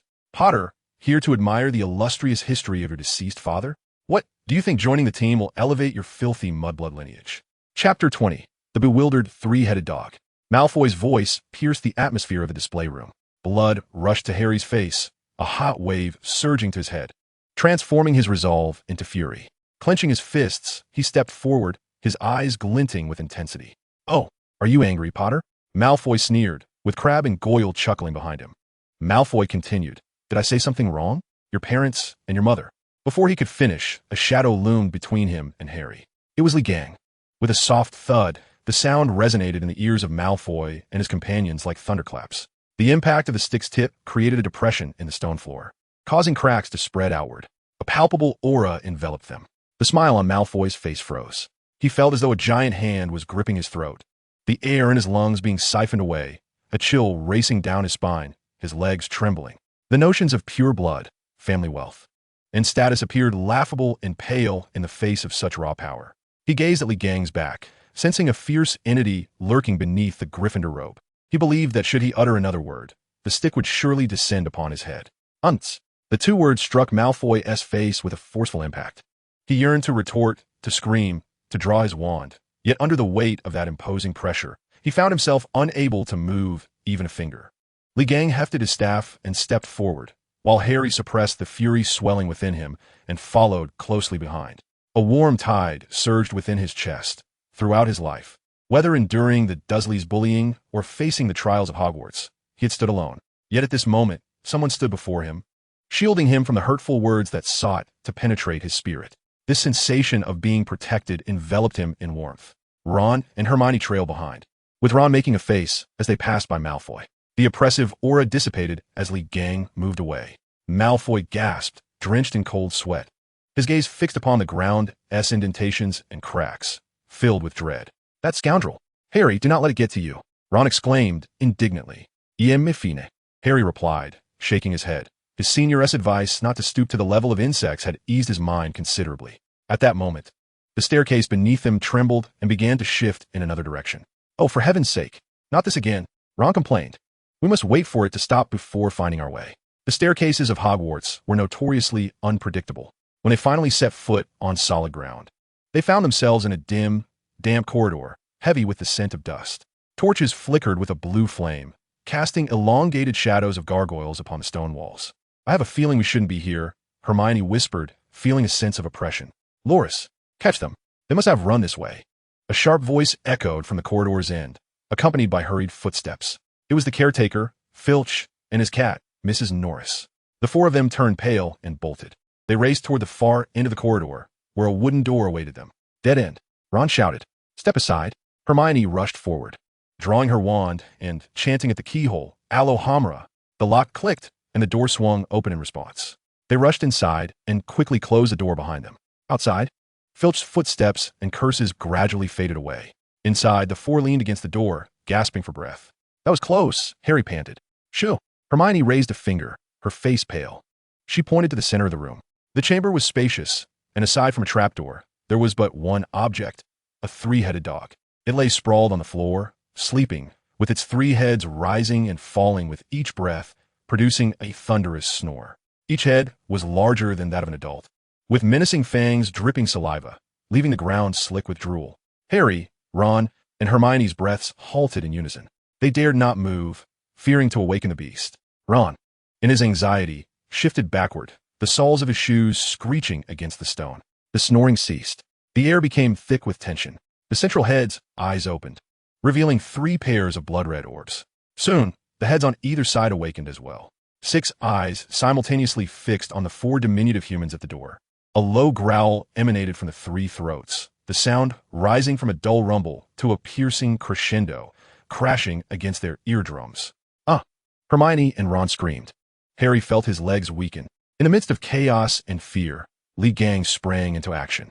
He stepped forward, shielding the 3 individuals. The iron staff struck the ground with renewed force. Thud! A deep reverberation, heavier than before.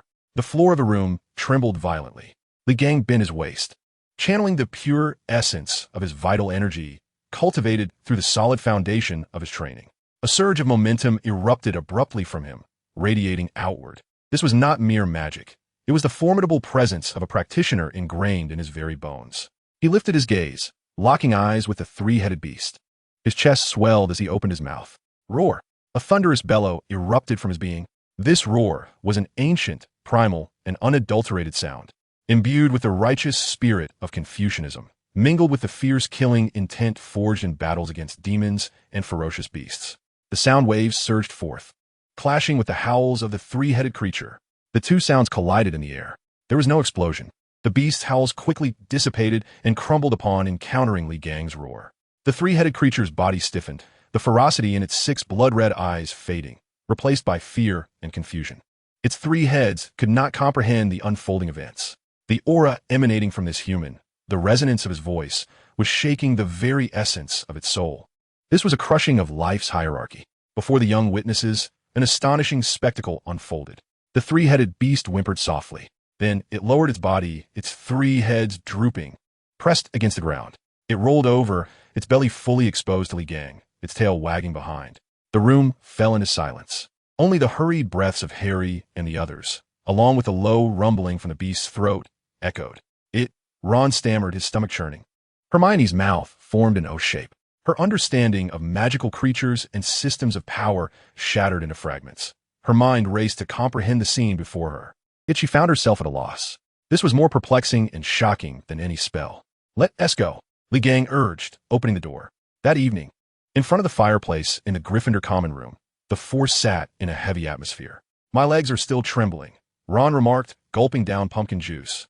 His face pale. What on earth was that? How could Hogwarts allow such a creature on campus? Regardless of what it is, Hermione regained her composure. Her brow furrowed in thought, still astonished. "Did you notice the trapdoor beneath it? What was it guarding?" "Its presence in the 3rd-floor corridor implies that Dumbledore is aware of its existence and has permitted it." Harry nodded, recalling the package Hagrid had taken from Gringotts. "Enough." Li Gang interrupted their speculation. "This matter does not concern us. Wasting our energy is futile. We should rest. Tomorrow, we have training." To him, the 3-headed beast was merely a creature of unusual lineage and enormous size, not worth expending excessive thought upon. The next day dawned bright and sunny. Oliver Wood, the Quidditch captain, dragged Harry and Li Gang from their beds and took them to the Quidditch pitch. "All right, mates," Wood exclaimed energetically, his eyes sparkling with a desire for victory. "You are all talented, but we must adhere to the rules. Today we will focus solely on one thing, control." His gaze rested on Li Gang. "Li," Wood said seriously, "you are strong, exceptionally strong. However, Quidditch transcends mere strength. It is a sport that thrives on teamwork. You must guide the bludger to its intended destination, rather than sending it into the void of outer space.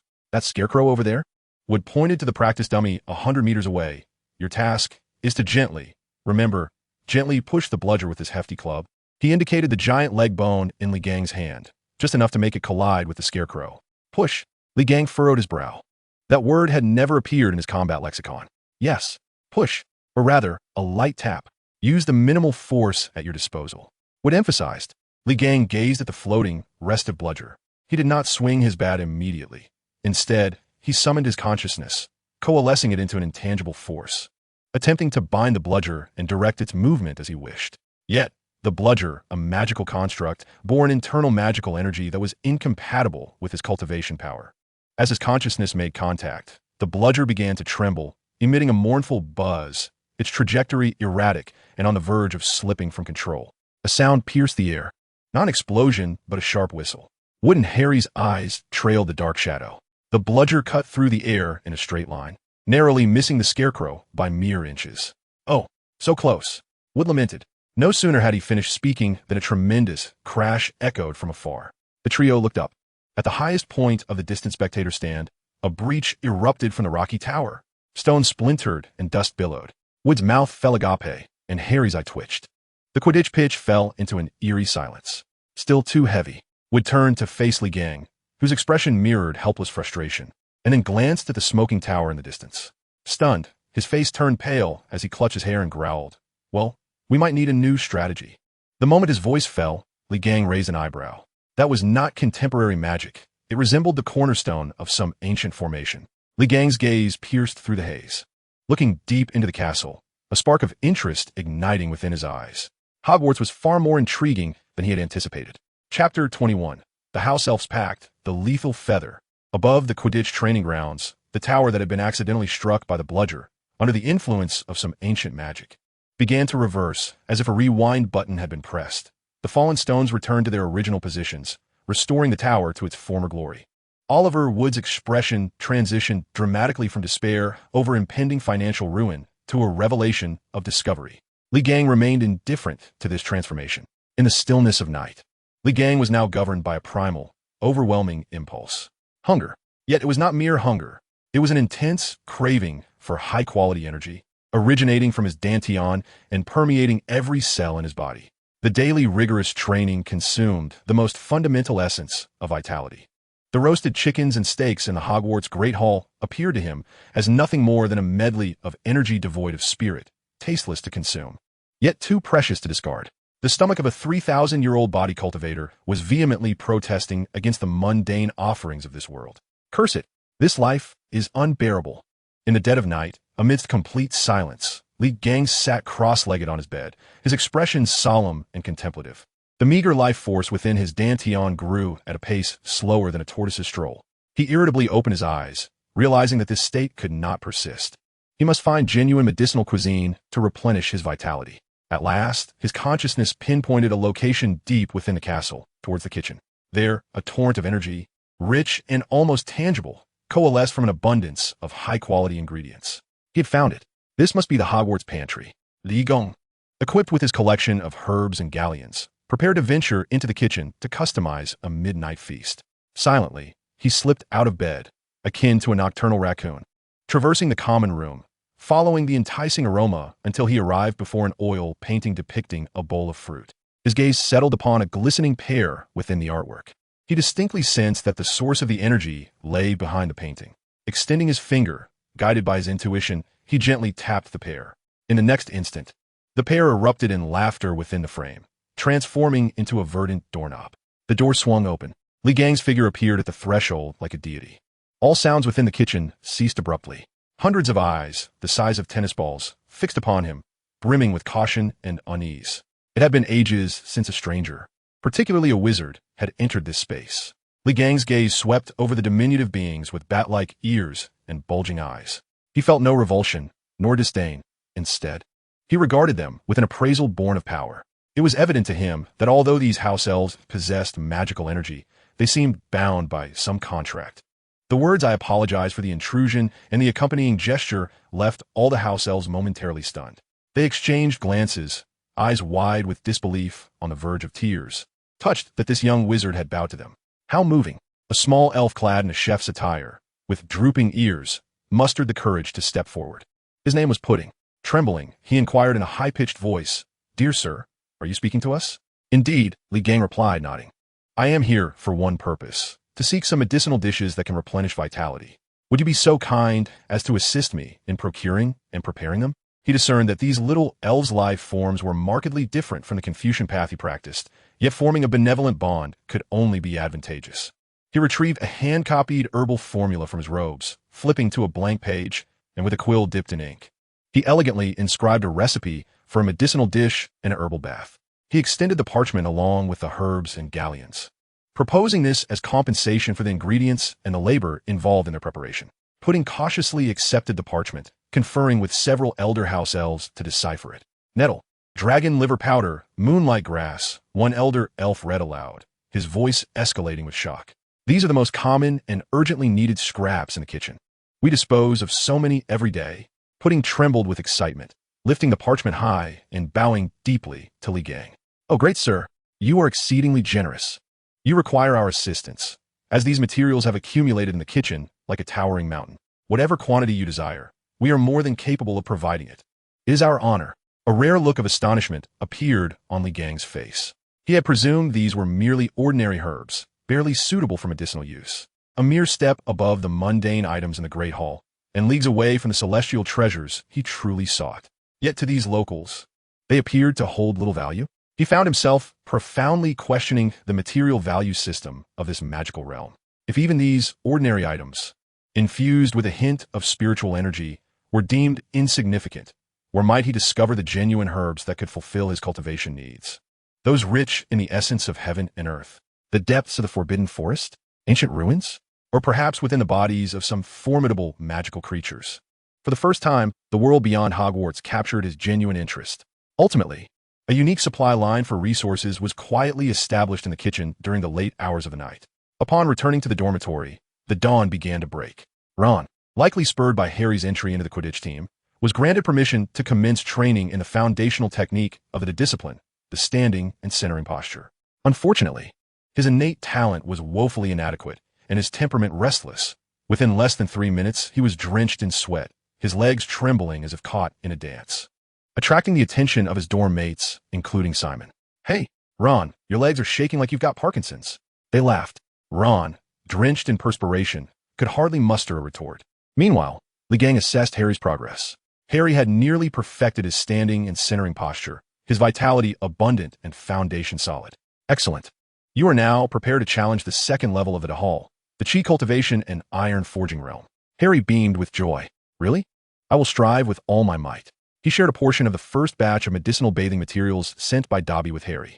The dark green potion emanated a peculiar fragrance, brimming with energy far exceeding that of ordinary food. He also halted Ron, ensuring he received a share. And soon the three of them were soaking in the dormitory. Li Gang and Harry were channeling their chi, while Ron merely grunted in the background. In the morning, during Charms class, the diminutive Professor Flitwick stood atop a stack of books, instructing the newcomers on the levitation charm. Remember this graceful motion, a flick and a swish. Furthermore, enunciate the incantation clearly. Wingardium Leviosa. Hermione quickly succeeded in making her feather float elegantly, earning the professor's praise. Ron, however, was in a state of utter frustration. He flailed his arms at the feather on the desk like a traffic officer gone mad, shouting, "Wingardium Leviosa? Hey, you useless thing, fly from me. Is human language incomprehensible to you?" Hermione, unable to bear it any longer, interjected, "Ronald Weasley, it's Leviosa, not Leviosa. This is a delicate charm that requires precise pronunciation and graceful gestures, not brute force." Ron's face flushed with embarrassment as he slammed his wand down. The user experience of this wretched spell is abysmal. Could it not have been designed to be more straightforward? One word to make it fly would suffice. Professor Flitwick's gaze finally settled upon the student who had remained utterly still since the beginning of class. "Mr. Wolf, why has your feather not yet taken flight?" He had not drawn his wand, nor uttered an incantation. He merely stared at it. Then, a minuscule fragment of his formidable consciousness, like an invisible sculptor's chisel, gently descended upon the feather. In the next moment, to the astonished eyes of the entire class, the feather did not float. Instead, it abruptly stood upright from the desk. The tip of the feather gleamed with a sharp, needle-like glint under the candlelight. Immediately afterward, it began to spin at a dizzying speed upon the tabletop, producing a low, buzzing hum, and finally, with a decisive thud, it plunged deeply into the hard oak surface. The very end of the feather quivered slightly, resembling a lethal weapon that had just executed its grim task. An eerie silence enveloped the classroom. Professor Flitwick adjusted his glasses, his mouth forming an astonished remaining agape for an extended moment. "Mr. Wolf, your feather. It appears to possess a will of its own." Chapter 22. The Monster in the Girls' Lavatory. The bell signaling the end of class echoed through the corridor, and students buzzed out of the classroom. "She is an absolute nightmare. Goodness, no wonder she has no friends." Ron's voice was loud and shrill as he exaggeratedly mimicked Hermione's tone. "It's Leviosa, not Leviosa. She acts like she knows everything." Harry frowned, wanting to interject, but then he noticed a figure frozen behind Ron. It was Hermione, clutching a pile of books. Her eyes were suddenly red, her lips quivered, and she hurried past them without uttering a word, her shoulders trembling slightly. Ron's words had reached her ears. Harry felt a heavy weight settle in his chest, while the smirk on Ron's face faded, replaced by an awkward expression. At dinner, the flickering candlelight in the great hall illuminated tables laden with sumptuous food. Harry had little appetite, constantly glancing towards the entrance, for Hermione had yet to appear. She has been hiding in the girls' lavatory all afternoon, crying, whispered Parvati Patil beside him, and no one could persuade her to come out. A sense of unease enveloped Harry. Just then, the doors to the hall burst open. Professor Quirrell stumbled in, his purple turban askew, his face a portrait of sheer terror. "Troll!" he screamed at the top of his lungs. "I just want to tell you," before he could finish, his eyes rolled back, and he collapsed backward, fainting on the spot. After a brief moment of stunned silence, the hall erupted into chaos. Screams, the clattering of chairs and tables, and cries intermingled in a cacophony. Silence. Dumbledore's commanding voice pierced through the tumult. With a wave of his wand, a burst of purple fireworks erupted overhead, compelling all students to quiet down involuntarily. Percy Weasley, the head boy of Gryffindor, immediately stood up, loudly organizing the crowd. As Harry moved with the throng, a thought struck him like a bolt of lightning. Hermione. She was still in the girls' lavatory. The washroom is situated near the underground classroom. He suddenly seized Ron's arm. "Hermione. She is unaware of the troll," Harry whispered urgently. "We must inform her." Ron's face turned pale at once, but upon seeing the determination in Harry's eyes, he clenched his jaw and nodded firmly. They exchanged a glance, and amidst the chaos of the crowd, they discreetly slipped away from the group, moving against the tide toward the underground classroom. In a corner, Lee observed everything unfold with an unwavering gaze, a flicker of approval crossing his steady eyes. With a slight movement, he transformed into a shadow, silently detaching himself from the group. His toes barely touched the ground as he glided several paces forward, without stirring a whisper, trailing behind Harry and Ron. Following the foul stench, they rounded a corner and beheld the creature. Towering at 12 feet, its skin bore a granite-like grayish-green hue, its massive and unwieldy form resembling a moving boulder. Its head was disproportionately small atop its stout neck, creating an unsettling dissonance. In its hand, it dragged a colossal wooden club, scraping it across the stone floor with a harsh, grating sound. What sent Harry and Ron's hearts racing was that the troll was not lingering in the underground classroom, but clumsily turned and stumbled into the nearby girls' washroom. "No!" Harry gasped in horror. The next moment, a piercing scream of terror erupted from Hermione within the washroom. Without a moment to ponder, Harry picked up a shard of stone from the ground and hurled it with all his might against the opposite wall. Ron followed suit. Bang! The sharp sound successfully drew the troll's attention. Its dim-witted head slowly turned, spotting the two small figures at the entrance, and it let out a disgruntled grunt, abandoning its prey in the washroom to charge toward them. "Run!" Harry spotted an opening, leaping forward to latch onto the troll's neck, clinging to its back. Drawing his wand, he thrust it forcefully into the troll's enormous nostrils without a second thought. Roar! The troll emitted a deafening roar of pain, thrashing its body wildly. Yet could not reach Harry clinging to its back. In a fit of rage, it swung its massive hand backward and unexpectedly grasped Harry's ankle. Harry felt an irresistible force pulling him up, hanging upside down in the air. The troll's foolish eyes now glinted with brutal malice as it raised the wooden club high, aiming it at the suspended Harry, poised to strike down with great force. "Harry!" Ron and Hermione's cries echoed with despair. Just at that critical moment, a shadow, like a cannonball, burst into the washroom without any warning. It was Lee. Without so much as glancing at the club, descending with tremendous force, he moved like a flash of black lightning, his hand extending with an astonishing speed that defied all perception, firmly grasping the troll's thick wrist. With a resounding thud, a wooden stick struck the wall beside the newcomer, creating a massive dent. Yet, the wrist gripping the stick was firmly ensnared by a seemingly delicate hand, rendering it motionless. Time appeared to freeze. The creature's movements abruptly halted, its dull mind filled with an incomprehensible confusion. Why did this diminutive human possess a strength more terrifying than its own? In that moment of bewilderment, Li Gang sprang into action, striking the wrist that held Harry captive. The creature, pain, released him. In a flash, Li Gang seized the other leg of the giant. With a slight bend of his knees and a spine like a dragon, he exerted force from his waist, unleashing a concentrated surge of vitality. He bellowed thunderously, "Get away!" Before the nearly petrified gazes of Harry, Ron, and Hermione, a scene unfolded that would shatter their worldview. Li Gang, astonishingly, lifted the 12-foot-tall, 1,000-pound adult giant entirely off the ground. Using the giant's body as a weapon, he swung it like a human-shaped war hammer, his core powering the motion. Arms rotating as he struck the giant's massive form against the hard walls of the restroom time and again. Thud! The first impact sent tremors through the wall, plaster raining down as if an earthquake had struck. Thud!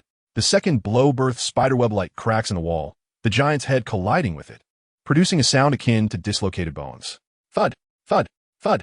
After several strikes, Li Gang relaxed his grip, and the colossal creature slumped to the ground like a heap of lifeless clay, entirely unconscious, with only slight twitches suggesting it still lived. The restroom lay in disarray, as if ravaged by a tornado. The air was heavy with the labored breaths of Harry and his companions, nearly tearing at their lungs. Just then, hurried and chaotic footsteps echoed from the doorway. Professor McGonagall led the charge, followed closely by Snape and the recently revived Quirrell, all three rushing inside. Chapter 23. Professors at a loss? Is this what persuasion looks like? Inside the restroom, the air was thick enough to wring water from. Her chest heaved. Can someone explain this to me? Her voice was as chilling as a Siberian wind. Harry and Ron fell silent, wishing they could vanish on the spot.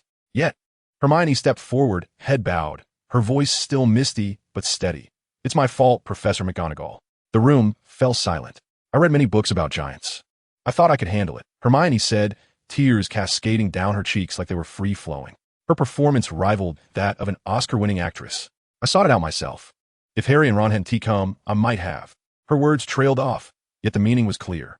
Professor McGonagall's anger faltered, her expression complex. She gazed at the little witch who had taken all the blame for her friends, and the sternness in her eyes softened. She found herself at a loss for words. Using a troll as a bludgeon finds no mention, not even a punctuation mark, in the Hogwarts school regulations. Li Gang lifted his eyelids, clasped his fists, and bowed gracefully, executing the movements with fluidity. The professor's assertion was misguided. As he spoke, a wave of illogical reasoning emanated from him. Professor McGonagall's brows knitted tightly. Confucianism? Persuasion through virtue? Is that what you call it? Surely, this virtue is one of malevolence. Li Gang discerned her confusion and continued. I observe this creature's mind is unawakened. Its spirit shrouded in ignorance, akin to that of a stubborn child. Verbal instruction is as futile as playing music to a cow. Therefore, one must employ physical methods to enlighten it, to invigorate its sinews, to rouse its spirit, so that it may grasp the true essence of what cannot be done. I shall exhaust it to slumber, preventing it from committing acts of violence. This is compassion. His words rendered the three professors speechless. Snape's lips twitched uncontrollably, while Quirrell trembled in the background as if caught in a vibration mode. Professor McGonagall opened her mouth, only to find her meticulously reasoned school rules crumbling under the weight of this doctrine of physical enlightenment, as fragile as paper. Her mind buzzed, feeling as if Li Gang had delivered a triple strike with a quaffle. Ultimately, she relinquished her struggle. Gryffindor, due to your foolishness, 5 points deducted. Hermione's head drooped lower. Yet Professor McGonagall's tone shifted. However, due to your extraordinary luck and loyalty, Gryffindor gains 10 points. Harry and Ron seized Hermione, pulling Li Gang along as they dashed away faster than rabbits. I'm sorry, Ron mumbled. I shouldn't have said that to you this afternoon. Hermione paused, gazing at him with swollen eyes, shaking her head. Having battled a troll together, such trivial matters were bygone. It's nothing. Some of what you said holds truth. She murmured softly. Harry watched them, warmth blossoming in his heart. Hermione, Harry invited, would you like to join our morning exercise team tomorrow? Hermione froze, then burst into laughter. At that moment, the trio was complete. Later, in the washroom, Snape approached the troll, his gait somewhat awkward, one leg stiff. He squatted down to inspect, the hem of his dark robe failing to conceal his calf completely. His footsteps were silent, yet his gaze fell upon Snape's injured leg. In Li Gang's perception of physical refinement, the world appeared differently. The flow of blood and energy around Snape's wound was stagnant, still tinged with a faint yet familiar magical aura. That essence was akin to that of the three-headed dog. Moreover, it bore the marks of an old injury. Connecting the dots in his mind, the third-floor forbidden area, the three-headed dog, Snape's old wound, tonight's troll, and the subtle, malevolent aura surrounding Quirrell. He hoisted his staff and turned. The intrigues within Hogwarts were far more tumultuous than he had anticipated. A few days later, during the Quidditch opener, Gryffindor faced Slytherin. The last training session before the match commenced. Lee, I beg you, one last time, Wood implored, pointing towards the distant goalposts, his expression akin to that of a supplicant. Just the slightest force. Gently push the quaffle. Li Gang nodded, indicating his understanding. He swung the trollbone club and casually nudged the quaffle. Bang! The ball transformed into a shadow, striking the metal goalpost with pinpoint accuracy from 100 meters away. With a resounding crash, a den appeared on the post. Wood looked up, his hands tangled in his hair, utterly despondent. Fine, this is how we play. Our new strategy is to have no strategy, he declared. Resigning himself to chaos, you just focus on knocking everything that moves out of the field. At dinner time, a sudden flock of owls delivered packages to Harry and Li Gang. Upon unwrapping, Harry discovered the latest model of the flying broomstick, the Nimbus 2000. Ron exclaimed in astonishment. Howdy, Li Gang. This is the newest Nimbus 2000. Both Li Gang and Harry turned their gazes toward Professor McGonagall, who smiled gently in return. On the day of the match, the stadium erupted with fervor. Like lightning, Harry darted through the air, quickly zeroing in on the glimmer of gold. He lowered his broom, preparing to dive. Suddenly, the Nimbus 2000 beneath him went haywire, violently bucking like a wild stallion whose tail had been stepped on. What is happening to Harry? His broom is out of control. On the stands, Hermione and Ron's hearts raced. Hermione grabbed her binoculars, scanning the scene swiftly. It's Snape, she shouted. Look, he is casting a spell. He is cursing Harry. Ron glanced over and indeed saw Snape fixated on Harry, his lips moving silently. On the other side of the field, Li Gang didn't even spare a glance at Snape. He lifted his gaze, his eyes sharp as invisible blades, piercing through the entire arena. Focusing on the teacher's bench across the way, there Professor Quirrell appeared anxious, trembling in fear. Yet, within Li Gang's consciousness, a sinister and malevolent spiritual wave emanated from Quirrell, coiling around Harry's broom like a venomous snake. Pathetic novice, Li Gang thought coldly. A force more domineering than Quirrell's mental energy surged from the center of Li Gang's brow, coalescing into a tangible mental projection. This mental force, akin to an invisible hammer, crossed the field and struck Quirrell with great impact. On the teacher's bench, Quirrell's expression of tension suddenly froze. Ugh! He emitted a muffled groan, as if his head had been struck by a battering ram. His gaze dulled. The curse on his lips abruptly ceased, and his body slumped backward. Simultaneously, in the air, Harry's Nimbus 2000 regained its stability in an instant. Seizing the opportunity, Harry leaned forward, shooting towards the glimmering gold like an arrow released from a bow. In that silent clash of spirits, he distinctly perceived that deep within Quirrell's frail consciousness, another soul lurked, one far more powerful and malevolent, filled with endless resentment and hatred. For the first time in 3 millennia, a spark of curiosity ignited in Li Gang's otherwise tranquil eyes. He murmured softly, his voice barely audible, soul possession? A buy one get one free deal? This world is not entirely devoid of intrigue. Chapter 24. Hagrid the Tight-Lipped. The cheers echoing above the field roared like a landslide or a tsunami, relentless and unending. Harry felt as though he had been cast into a boiling ocean, every breath filled with the exuberance of Gryffindor. He gazed at the golden snitch in his hand, the tiny creature futilely fluttering its wings in his palm. For reasons unknown, he was tempted to catch it with his mouth, yet he restrained himself. Drawing upon the extraordinary reflexes and strength honed through diligent practice, he decisively snatched it from the air. However, the absence of that instinctive action left him with an inexplicable sense of regret. In the communal lounge, the celebratory flames nearly ignited the ceiling. The Weasley twins hoisted Harry aloft, passing him around as if he were a trophy. Behold our seeker, a once-in-a-century prodigy. Meanwhile, the other hero, Lee Jordan, sat quietly in the corner, polishing the giant's leg bone bat. During the match, he scarcely flew on his broom. More often, he merely stood upon it, as though on solid ground. Any Slytherin player daring to approach Harry or obstruct his path would be met with a bludger propelled by immense force, hurtling toward them like a cannonball. Each strike was precise, ferocious, not intended to injure, but solely to clear the field of obstructions. The Slytherin team felt as though they were not playing Quidditch, but rather evading a barrage from an ancient catapult. Absolutely Snape. Hermione's voice pierced through the clamor, brimming with conviction. I saw it with my own eyes. He was fixated on Harry, muttering incantations, and that's when Harry's broom went haywire. Ron nodded vigorously beside her, his face betraying a lingering fear. Indeed, that old bat intended to kill Harry. As Harry was set down, the weight of those words deepened his distaste for Snape.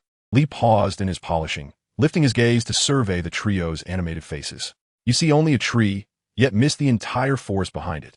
His voice, though soft, resonated clearly in their ears, as if imbued with a peculiar magic that dulled the surrounding noise. His eyes subtly flicked toward the corridor outside the lounge, suggesting an unseen presence lurking in the shadows, trembling in fear. The true culprit lies elsewhere. Hermione was momentarily taken aback. Her mind, usually brimming with logic and evidence, found itself momentarily blank in the face of such enigmatic words.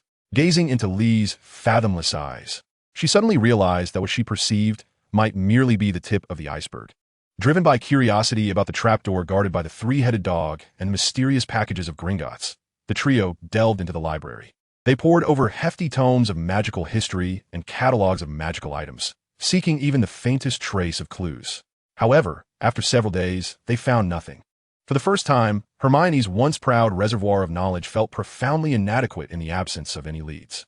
"This is impossible," she exclaimed, tugging at her hair in frustration as the towering stacks of books in the library seemed to mock her helplessness. If there was something so significant, how could there be no record of it at all? As they found themselves enveloped in frustration, Lee Gang strolled through the courtyard of Hogwarts with Harry and Ron, serendipitously encountering Hagrid, who was approaching from the direction of the Forbidden Forest. Hagrid's face bore a hint of fatigue, evidently having just concluded a busy task. "Hagrid," Harry called out as he rushed forward. The three exchanged glances, resolutely deciding to seek assistance from the giant. "What exactly is concealed beneath that trapdoor on the third floor? And is that small parcel you retrieved from Gringotts related to it?" A flicker of alarm crossed Hagrid's face as his beetle-like eyes darted about, attempting to deflect their inquiries. "Oh, Harry, children, there are some matters best left unknown to you. That thing in that place. Professor Dumbledore and an old friend concealed it there to protect it. It belongs to an extraordinary alchemist, Nicholas Flamel." "Oh dear, what have I just said?" Hagrid abruptly covered his mouth, as if wishing to swallow his own tongue, and cast a terrified glance at the three young wizards, furtively peering at Lee Gang, fearful of having stirred trouble once more. Observing Hagrid's disconcerted demeanor, Lee Gang simply regarded him with calmness, remaining silent. Hagrid fumbled for words, seemingly seeking to divert their attention. Suddenly, he recalled something and turned to Lee Gang. "By the way, Lee, the scorpion lion you entrusted me with is quite the little rascal. Its temperament is fiery, yet I've tended to it well. It's lively now. You must visit it when you have the chance and nurture your bond. After all, one must cultivate a deep connection with their pet." Hagrid forced a smile, attempting to alleviate the awkward atmosphere. Lee Gang nodded slightly, his voice devoid of emotion as he replied, "I had forgotten. I will visit when I have the time." Yet within, he was already formulating plans. Perhaps it would be prudent to find an opportunity to brand it with the spiritual contract of the cultivation realm, imparting some techniques of demon cultivation. The path of demon cultivation diverges from that of humanity, should its instincts be harmonized with the ways of the demonic. This scorpion lion could potentially evolve into an extraordinary guardian spirit. Meanwhile, Harry and his companions remained oblivious to Lee Gang's internal musings, their attention wholly captivated by the name Hagrid had inadvertently revealed, Nicholas Flamel. How can this be? Hermione, seated amidst a scatter of books she had perused, spoke with a hint of desperation in her voice. "Hagrid clearly stated he is a remarkable alchemist. Why is there no mention of him in any of these texts?" Ron, disinterested in the tedious research, busied himself unwrapping a chocolate frog, idly popping it into his mouth. "Another Dumbledore," he muttered, tossing aside the wizard card bearing the headmaster's smiling visage. "I'm almost complete with this collection." The card slid across the table, coming to rest at Lee Gang's feet. Lee Gang halted his steps. He bent down to pick up the thin card, sensing its extraordinary nature, though unable to decipher the twisted magical script inscribed upon it. Holding the card, he approached Hermione and offered it to her. There may be some hidden significance within. Hermione took the card with confusion, unable to fathom how a commonplace chocolate frog collectible could possess any extraordinary qualities. However, out of certain reverence for Lee Gang's judgment, she lowered her head and instinctively recited the words on the back of the card. "Albus Dumbledore, the current headmaster of Hogwarts, is widely recognized as the greatest wizard of our time. Dumbledore's renowned contributions include defeating the dark wizard Gellert Grindelwald in 1945, discovering 12 uses for dragon's blood." And Hermione's voice suddenly rose, as if struck by a bolt of lightning. "And a remarkable research in alchemy conducted with his partner, Nicholas Flamel." The air seemed to solidify. Chapter 25. Harry swallows iron. Hagrid scares himself silly. "Are your physical training methods this hardcore?" Harry and Ron's heads collided violently, their three skulls crammed together, their gazes magnetically fixed upon that line of text. Nicholas Flamel, the Philosopher's Stone, the three-headed dog on the third floor. The small package Hagrid retrieved from the bank. All the chaotic clues, in that moment, illuminated like a light bulb flickering to life. What was hidden beneath the trapdoor must be some artifact crafted by this old chap. I understand, Harry exclaimed. The fog that had blocked his heart was suddenly dispelled, and he felt invigorated, his thoughts crystal clear. At that moment of clarity, Lee Gang approached, scrutinizing Harry from head to toe, his vitality surging within him like boiling water, nodding in satisfaction. The foundation has been laid, the stakes have been driven deep. Junior brother, it is time to elevate your training intensity. Elevate intensity? Harry's mind momentarily faltered, yanked out of the thrill of unraveling the mystery. You have perfected the first level of the Detang discipline. Now you must break through to the second level, the Chi nurturing and iron forging realm. Chi nurturing and iron forging realm? Ron's curiosity surged again. That sounds impressive. Do we need to practice iron head skills? The kind where you bang your head against a wall? Lee Gang cast him a glance, that gaze akin to observing an underdeveloped troll, his expression serious. He began his product introduction. This realm's core technique involves drawing the Earth's murky energy into the body, much like pouring cement, primarily focusing on refining the internal organs. Additionally, one must consume our exclusive iron sand, combined with psychological guidance from the Mencius on nurturing Chi, transforming the murky energy to make your body harder than a safe. Swallow iron sand? Ron's face underwent a dramatic transformation from red to white to green. He instinctively clutched his stomach, feeling as though a tempest was brewing within. Harry, on the other hand, bore an entirely different demeanor. There was no trace of fear in his eyes. Instead, two flames named Hurry Up ignited within him.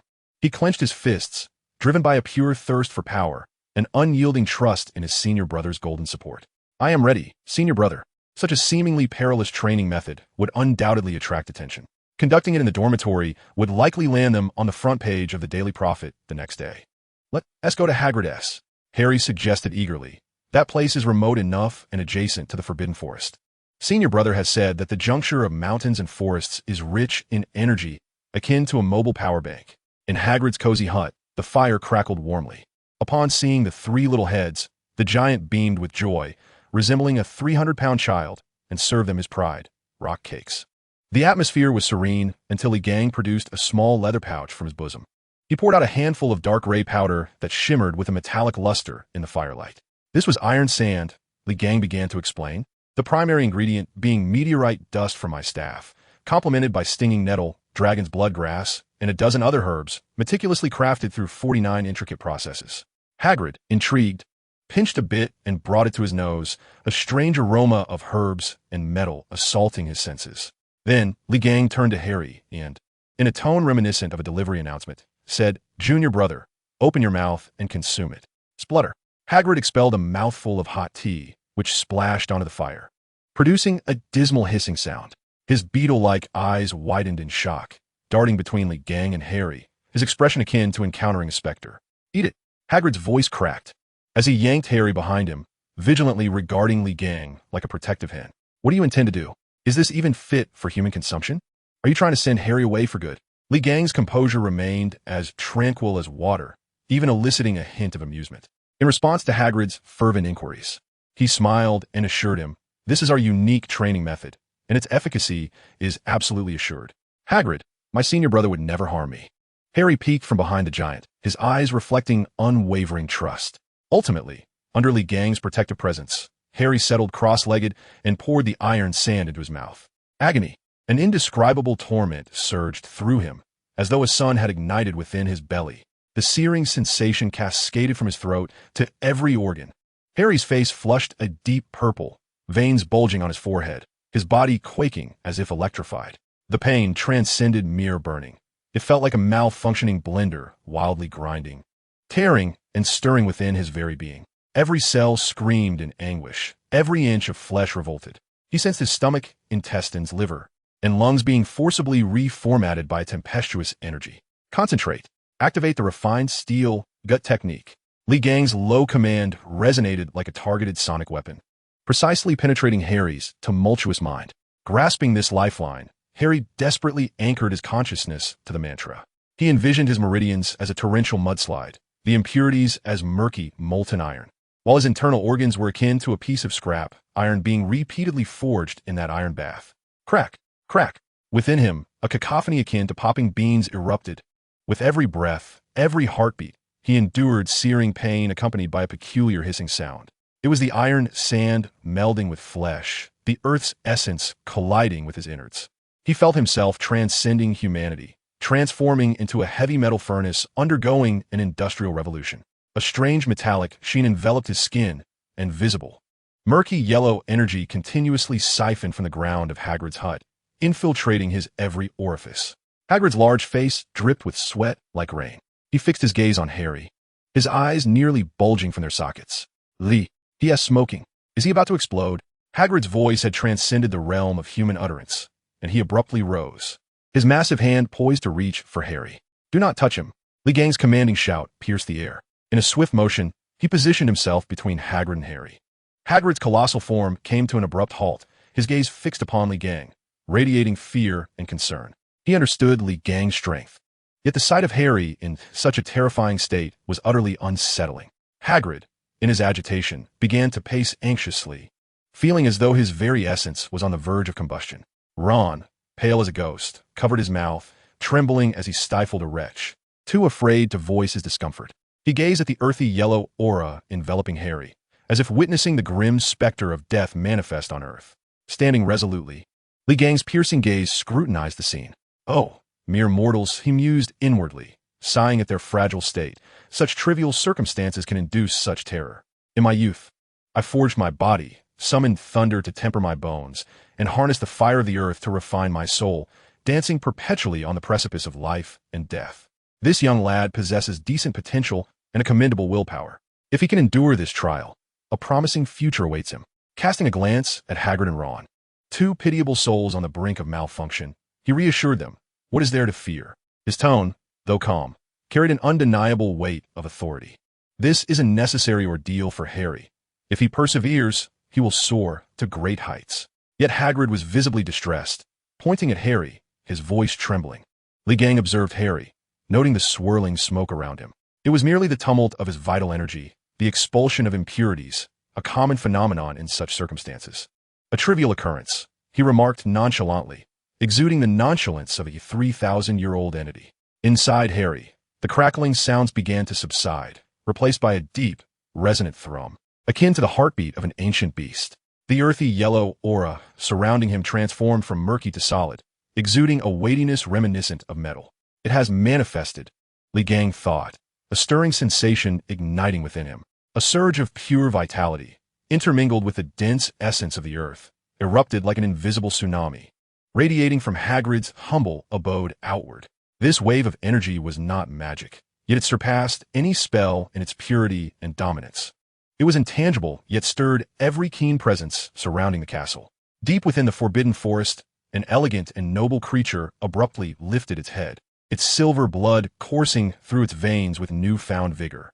Atop Hogwarts' highest tower, Dumbledore's lemon sherbet ceased its melting, his cerulean eyes piercing the night, drawn towards the forbidden forest with unprecedented curiosity. "Ah, this power is both savage and enchanting," he murmured to himself, a knowing smile gracing his lips. Lee Gang felt the energy expand, sensing several formidable consciousnesses honing in on their location. Any hope of remaining inconspicuous had been utterly dashed. "Damn," he cursed inwardly. Yet his expression remained unwaveringly composed. He turned his attention to Harry, who slowly opened his eyes. A brilliant, unprecedented light sparkled within his emerald gaze, akin to freshly forged steel. Clenching his fist, he reveled in the explosive power coursing through him, a joy he could no longer contain. "Brother, I feel as though I could shatter a giant with a single punch." Lee Gang nodded in acknowledgement, but then poured a bucket of cold water over the excitement. "Not enough," he calmly stated. "You have just entered the second level of the Detang, the realm of cultivating chi and forging iron. The true journey has only just begun." Chapter 26. Nothing can't be resolved with a good beating.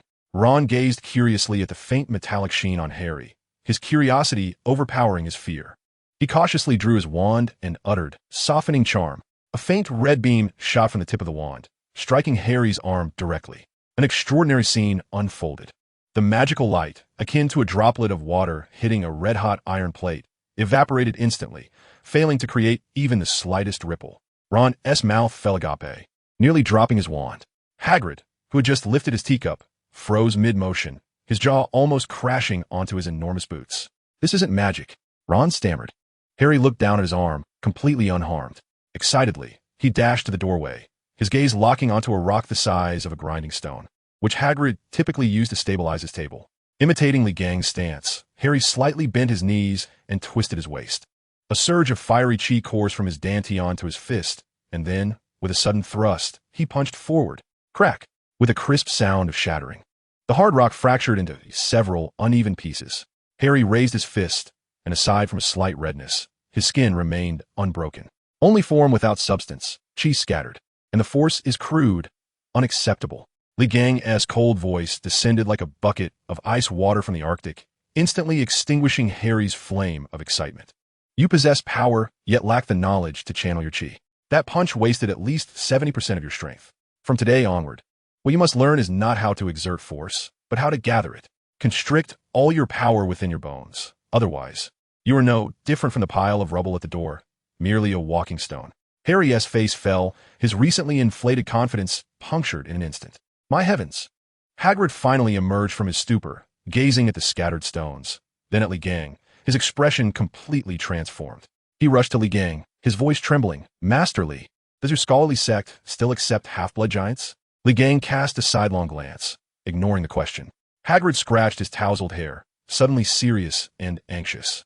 By the way, Lee, weren't you the one who entrusted that lion scorpion to me for safekeeping? The one you bought in Diagon Alley before the school year started. It's too dangerous. The school won't allow it, and you asked me to look after it. I don't know what has happened, but it has become particularly aggressive lately, breaking my magical restraints. It's rampaging in the Forbidden Forest, and the Ministry has sent people twice, both of whom were stung and ran away faster than rabbits. I'm truly worried it might harm the unicorns inside. The more Hagrid spoke, the more anxious he became, his palm, the size of a fan, gesturing animatedly. Could you help me discipline it? Preferably, tame it completely. A lion scorpion? Legang raised an eyebrow slightly. Had Hagrid not mentioned it, he would have completely forgotten about this little creature. He turned to Harry and explained, the school of Confucianism does not endorse the path of enslavement, but rather emphasizes education. Such a powerful spiritual beast, if its mind remains undeveloped, is nothing but a troublesome rogue. It must first be subdued with absolute strength to suppress its ferocity, and then be guided with benevolence to enlighten its heart, imprinting a spiritual bond that aids it in awakening its intelligence, allowing us to cultivate together. This is the true path of companionship in exploration, is it not? Legang's inner monologue. In simpler terms, first, I'll beat it nearly to death so it understands who its master is. Then, I'll paint a picture of the rewards it will reap by following me. After this standard procedure, even the wildest beast will turn into a loyal follower. Perfect. Harry felt a surge of excitement, as if he could already envision his senior riding the lion scorpion, dominating the battlefield with grandeur. The three of them, along with a dog, soon ventured into the shadowy, forbidden forest. Concentrate, sense the flow of vitality around you. Legang's voice echoed in Harry's ear. Abandon your eyes. Listen and feel with the iron gut you just forged. Harry closed his eyes. After entering the realm of chi cultivation, his senses became extraordinarily acute. He could hear the hum of trees growing, smell the earthy essence deep within the soil, and perceive the varying strengths of the vital energies flowing within various creatures. Soon, he detected a particularly powerful yet chaotic and violent crimson energy deep within the Forbidden Forest. There, in a ravaged clearing, they discovered the beast. It possessed the body of a lion and a tail that arched high, shimmering with a deadly glow. At that moment, it was tearing into the carcass of a wild boar, and upon noticing the unexpected guests, it let out a piercing roar. Months had passed since he last saw this little creature, and to his surprise, it had grown significantly, now capable of hunting wild boars. However, it was still wild at heart. Legang restrained Hagrid with a hand, fixing his gaze on Harry, and said, Junior, you have just broken through and are not yet familiar with your power. This is a perfect opportunity. Go and confront it. Remember, in the realm of physical cultivation, there is no room for retreat. Harry's heart raced, but his senior's command was akin to a decree. With a mighty roar to bolster his courage, he charged towards the lion scorpion. The beast lunged ferociously, its claws slicing through the air. Harry crossed his arms, summoning all his strength to withstand the blow. With a thunderous impact, he managed to endure the tremendous force, though he was pushed back several steps, leaving deep grooves in the ground. He held his ground. His arms faintly resonated with a metallic sound, and Harry felt a rush of joy. Roaring in pain, the lion scorpion went into a frenzy. disregarding everything as it lunged once again, its fur bristling, clearly ready to fight for its life. Harry found himself somewhat flustered, as he was on the verge of being swallowed by the beast's gaping maw. At that moment, Li Gang sprang into action. With a single step, the ground beneath him seemed to tremble slightly. In the next instant, he appeared like a wraith above the lion scorpion. One hand seemingly weightless, yet bearing the terrifying might of mountain, precisely pressing down on the beast's head. Buzz, a force of vital energy, as dense as reality itself, surged into the lion scorpion's body like flowing lava through his palm. The colossal creature suddenly stiffened, its massive form collapsing, limbs going limp, releasing a mournful cry before being forcefully pinned to the ground, unable to move even a toe. Li Gang, with an impassive countenance, bit his fingertip, using his blood as ink to swiftly inscribe an ancient and vigorous character for benevolence upon the lion scorpion's forehead. The sanguine rune flickered and vanished, wholly merging into the beast's being.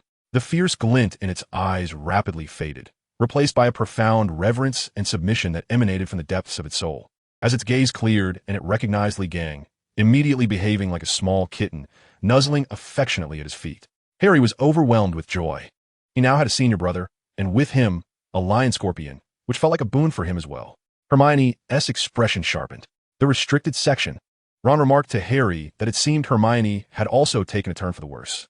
Chapter 27. Is Harry trying to overcome internet addiction? Harry received a peculiar gift.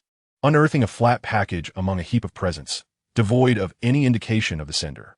He tore it open, and an object slipped out, flowing like liquid moonlight under the glow of the fireplace. There was also a letter stating that it was a relic of his father. "My grandmother," Ron exclaimed, extinguishing the last flicker of embers in the fireplace. "This is an invisibility cloak, just like the one in textbooks." He seized the cloak, its texture so smooth that it eluded his grasp, as light as a wisp of air. The two eagerly draped the cloak over themselves, and their reflections in the mirror instantly vanished, leaving only two heads suspended in midair, their expressions a mix of astonishment and foolishness. In front of the fireplace, Li Gang, seated cross-legged, lifted his eyelids slightly. Distorting light merely obscured the eyes. His voice was as flat as 3-day-old boiled water, under the scrutiny of a powerful mind. It felt as if he were not wearing anything at all. "However, you may use it. That suffices." Harry and Ron's excitement abruptly halted. The warmth of the holiday could not grant Li Gang a reprieve from his rigorous training regimen. At dawn, while Harry and Ron clung to their blankets, reluctant to part, they were suddenly yanked from their beds by an irresistible force, unceremoniously tossed into the knee-deep snow outside the castle. "Focus, stand firm." Li Gang's voice was more unyielding than the December wind, urging them to ground their energy beneath their feet, connecting with the earth's veins, envisioning themselves as trees. The biting cold swiftly penetrated their bones. Harry had developed some resistance. Gritting his teeth, he silently practiced the steel body cultivation technique, channeling a furnace-like warmth within. Soon entering a state of focus, with steam rising around him, melting the snow at his feet. Ron, however, was miserable, dressed in thin pajamas. He turned blue from the cold, trembling like a phone on vibration mode, his chattering teeth creating a clamor louder than a percussion ensemble. Li Gang's gaze turned frigid. With a swift kick, he sent Ron sprawling into the snow, his face buried in the drifts, leaving only his legs flailing helplessly above. "Relax your muscles, stabilize your energy." Useless. If you don't practice, you won't even earn the right to assist Harry in the future. Li Gang felt no stirrings within.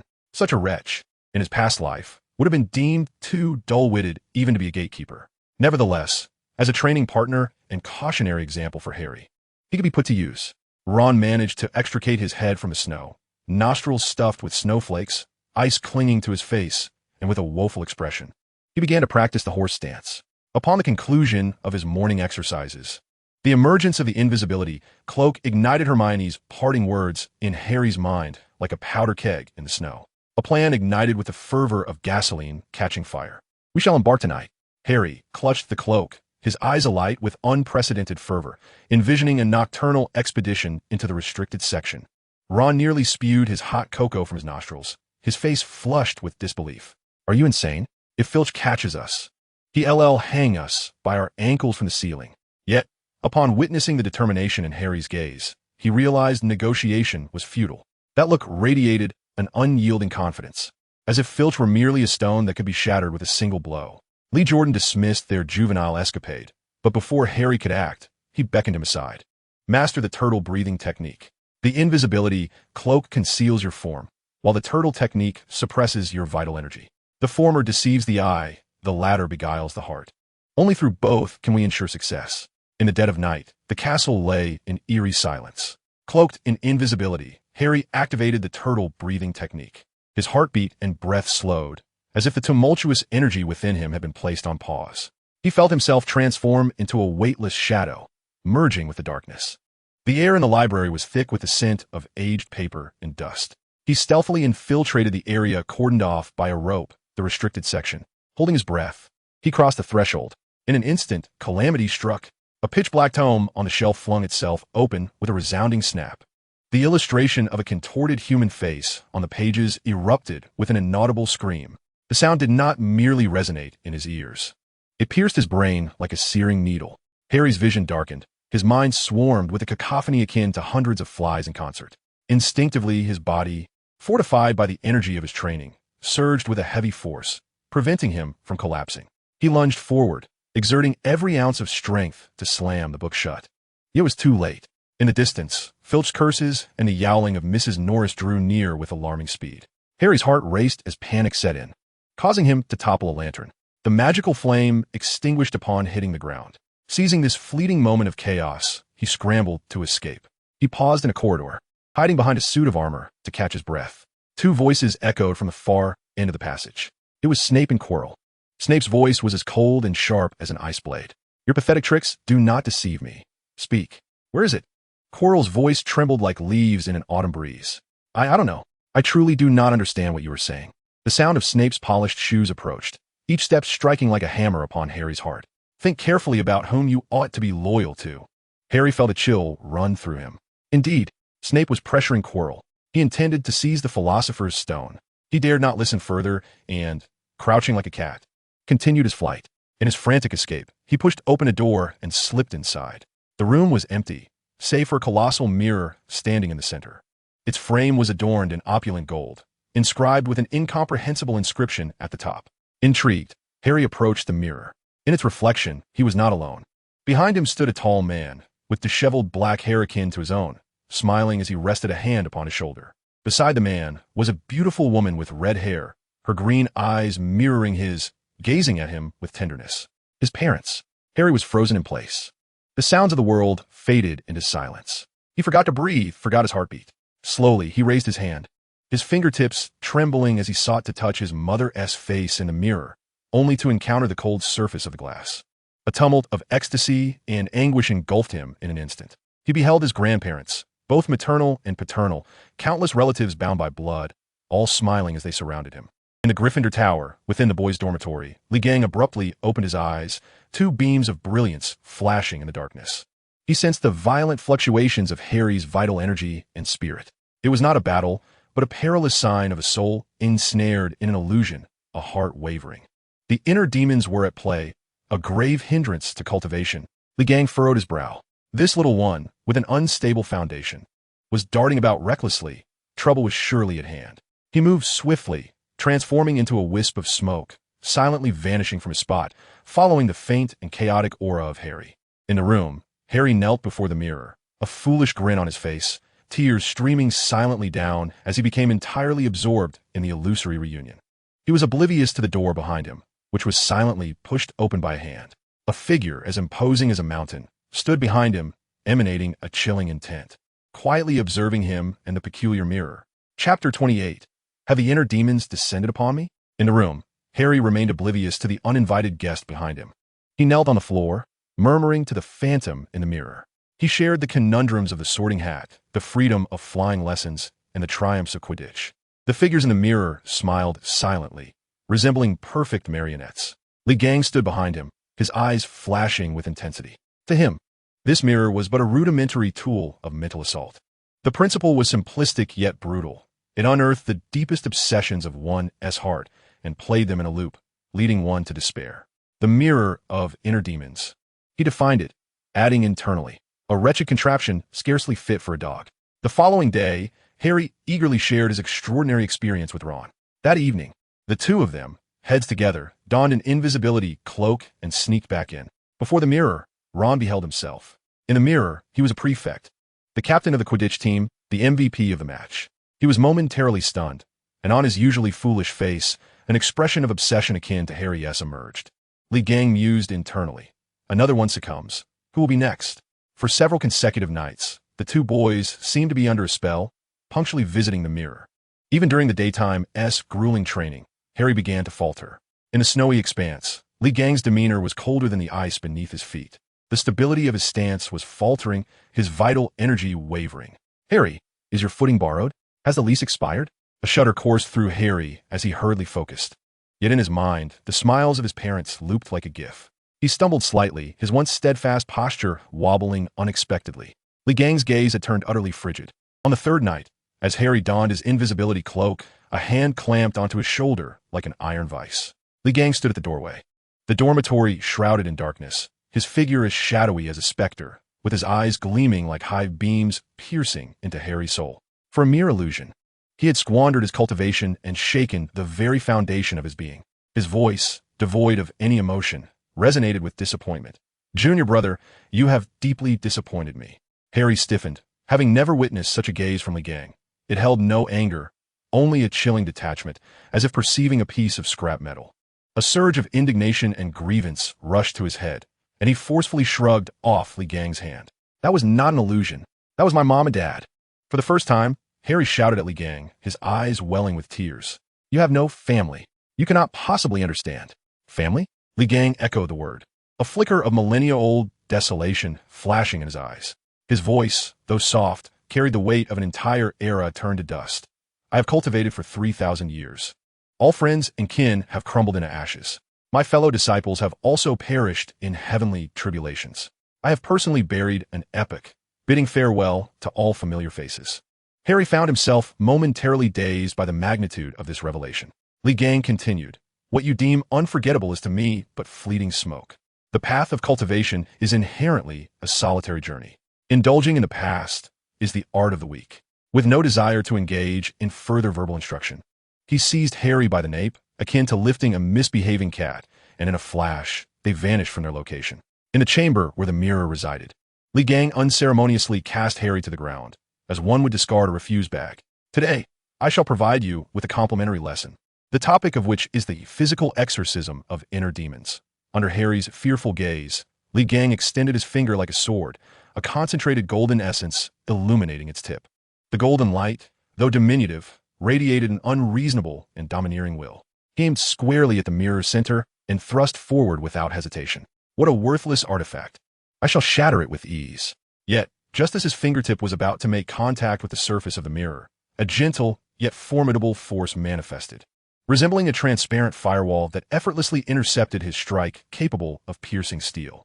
The two forces collided silently, causing the air in the room to stagnate as if time had frozen. Albus Dumbledore had appeared in the room unbeknownst to anyone, adorned with crescent-shaped spectacles and a benevolent smile, resembling a kindly administrator on a routine inspection. Young man, there is no need for such aggression. His voice carried a hint of amusement. Though this little contraption poses some danger, it serves as an excellent teaching tool, and repairing it would be quite troublesome if damaged. This old man possesses something. The power within Li Gang began to simmer subtly, an instinctive reaction to encountering a formidable opponent, marking the first genuine boss-like presence he had encountered since arriving in this realm. Using illusions as a teaching tool to manipulate hearts and undermine foundations is a path of the unorthodox, Li Gang remarked, devoid of any respect. Dumbledore, unfazed, regarded him with his cerulean eyes, brimming with wisdom and clarity. He first turned his gaze towards Harry and gently explained, the mirror of Ariste allows us to see our deepest desires. However, one cannot dwell in dreams and forget reality. After speaking, Dumbledore finally shifted his attention to Li Gang, his eyes filled with an unprecedented curiosity. Yet in comparison to this mirror, Mr. Wolf, your very existence is the most fascinating phenomenon I have encountered in nearly a century. Dumbledore's gaze seemed to penetrate Li Gang's exterior, reaching into the depths of his soul.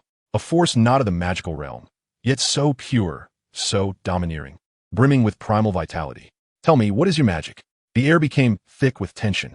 On one side stood the strongest GM of this realm, wisdom as vast as the ocean, skillfully manipulating the rules. On the other side was a powerful figure from another realm, whose might was unparalleled.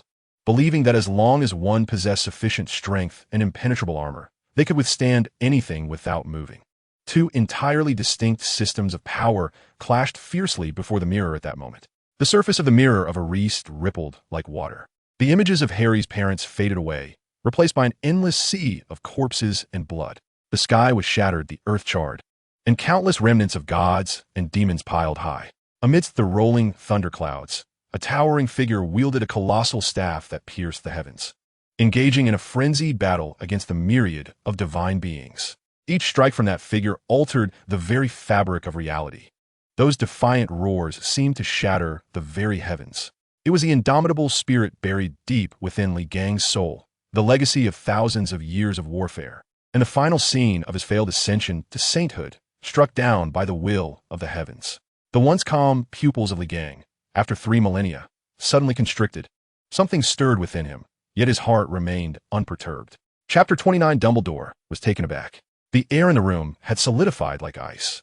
In his cerulean eyes reflected the sea of corpses and blood, as well as the proud figure battling against the heavens.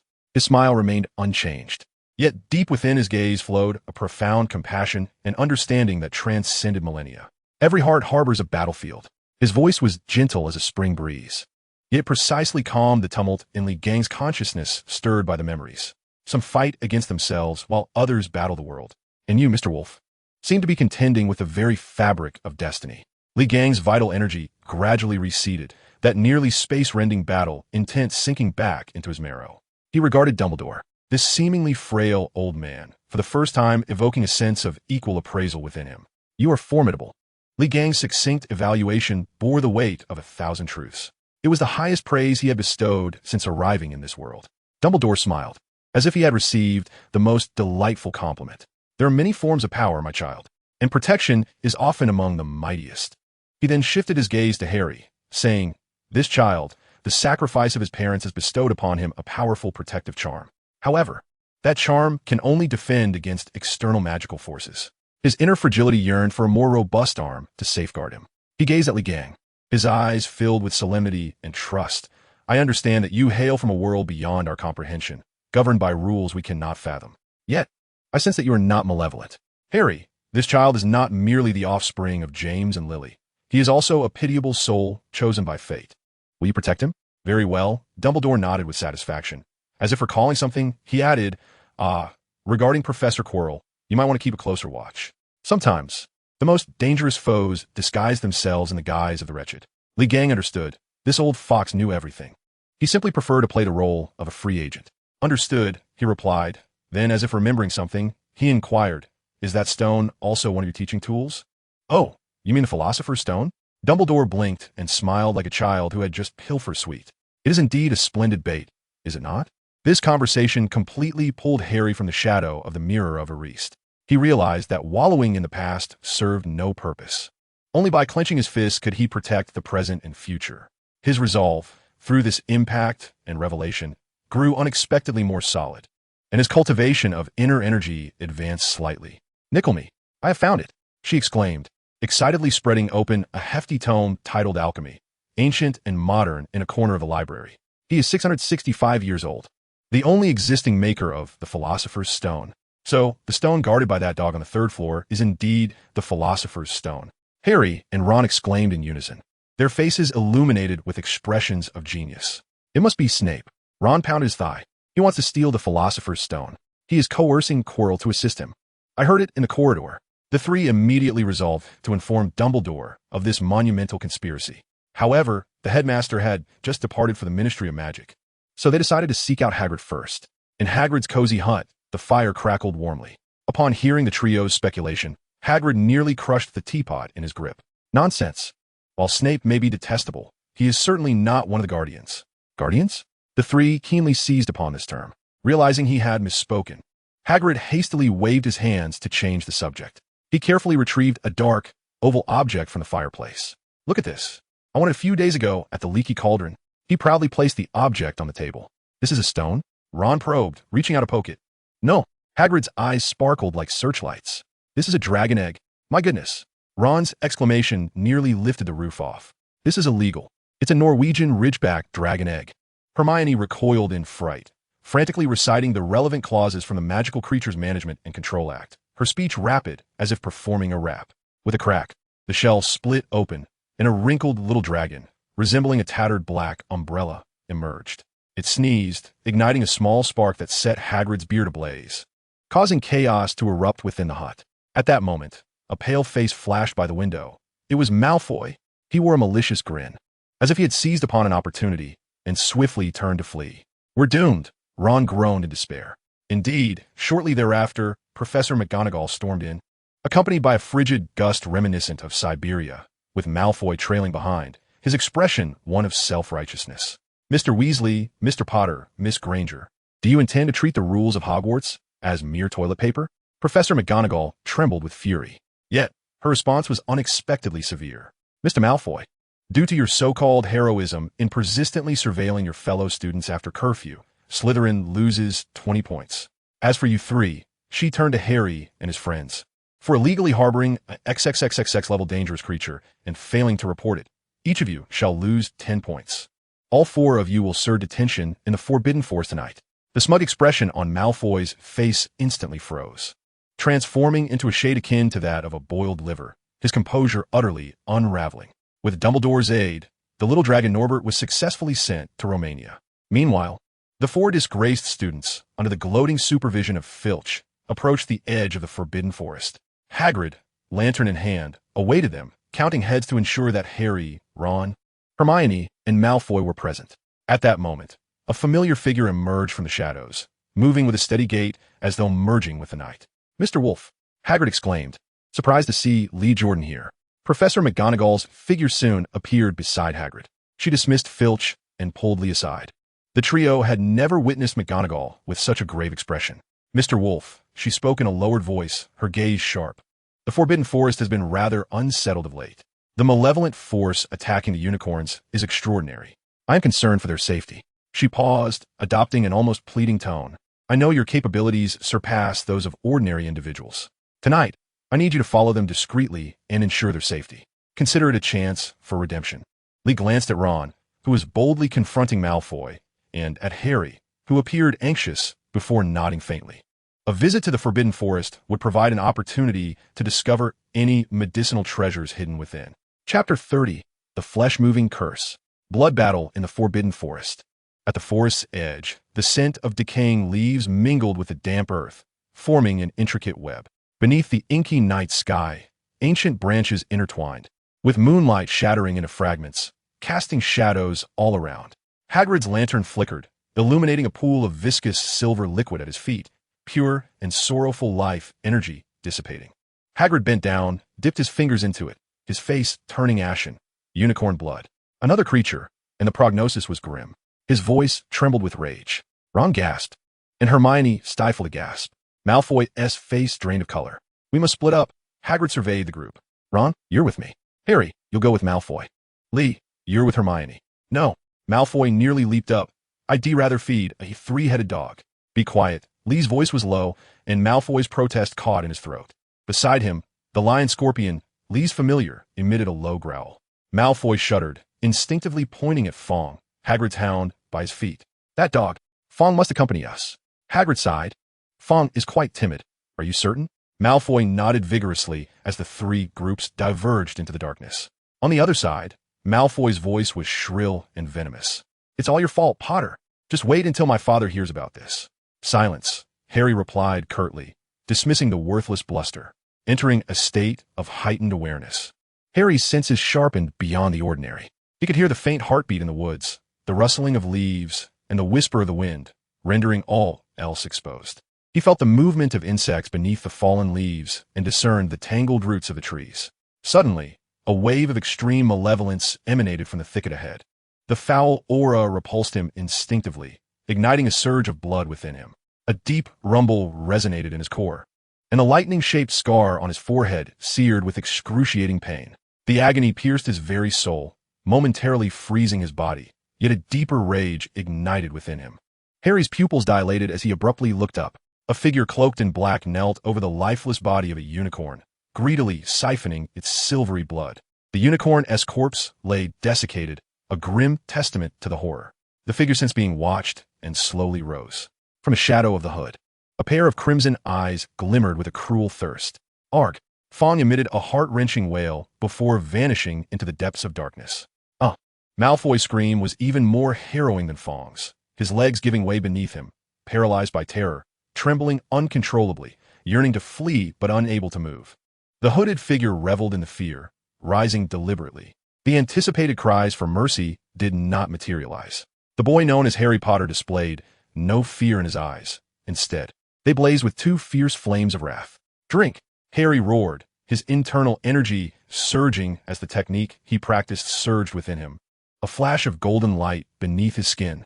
The vital force within him surged like a mighty river, instantly coursing through his limbs. There was no retreat, no hesitation.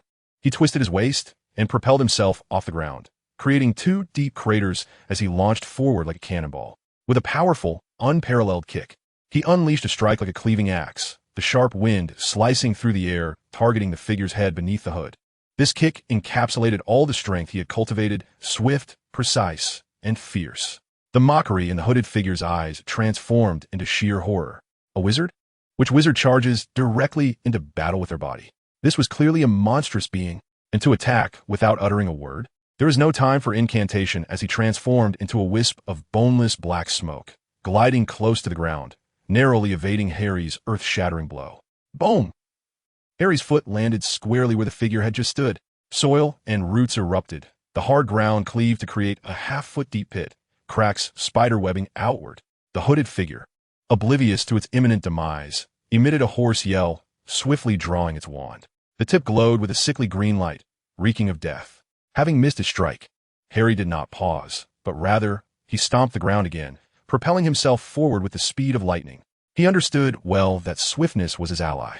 Spells could never outpace a fist. With a clear aim, he sought close combat, decapitate the opponent before they could utter a spell. Panic flickered in the hooded figure's eyes. So close, he could not lock onto the elusive little imp. The speed and strength of this boy exceeded all expectations. A single blow would lead to either death or devastation. In desperation, his gaze shifted past Harry and fell upon the trembling, prime target behind him. With a flick of his wand, he aimed at Malfoy.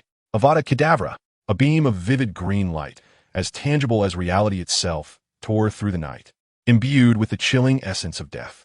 The green light surged forward, aimed straight for Malfoy's heart. "Watch out!" Harry shouted, instinctively channeling all his strength, launching himself like a cannonball to collide with the dazed Malfoy, placing himself before the deathly light. Bang! The green light struck Harry squarely in the back. Within him, a torrent of golden energy surged wildly, attempting to safeguard his heart, yet the lethal force was inexorable in its intrusion. Agonizing pain erupted from his shoulder, a fusion of icy cold and searing heat as vitality ebbed away. His insides trembled violently, desperately resisting the malevolence. Blood and energy within him spiraled into chaos. But the formidable life force from his cultivation allowed him to cling to the last vestiges of consciousness. Harry's vision darkened as he collapsed heavily upon Malfoy, rendered immobile. Malfoy lay on the ground, his mind a void. He stared blankly at the convulsing Harry atop him, those green eyes gradually losing their brilliance. A trickle of blood seeping from his lips. He witnessed it. Harry Potter had shielded him from a killing curse. Why? A searing wave of emotion exploded within his chest, instantly shattering the facade he had built with pure blood lineage, wealth, and superiority. His prideful identity, in this moment, became utterly worthless. An unprecedented shock, humiliation, and heart-wrenching pain engulfed him. The hooded figure approached slowly, his crimson eyes gleaming with triumphant delight. He raised his wand, aiming at the back of Harry's head, intent on eliminating this troublesome obstacle. Just then, a presence more domineering and frigid than his own malevolence swept in from the depths of the forest. This aura was monumental, crashing down like a mountain, causing all within the woods to freeze in place. The foliage ceased its swaying, the night insects fell silent, and even the air became thick with tension. Hagrid and Hermione appeared, their faces etched with worry and urgency. Leading the way was Li Gang, bearing the fallen iron wand. His pace was deliberate, each step resonating with a heavy rhythm, attuned to the pulse of the earth. His gaze transcended the astonished onlookers, bypassing the dying unicorn and even the hooded figure, fixated instead on the wound on Harry's back, ravaged by the green light. and the faint yet unmistakable aura of a familiar soul emanating from it.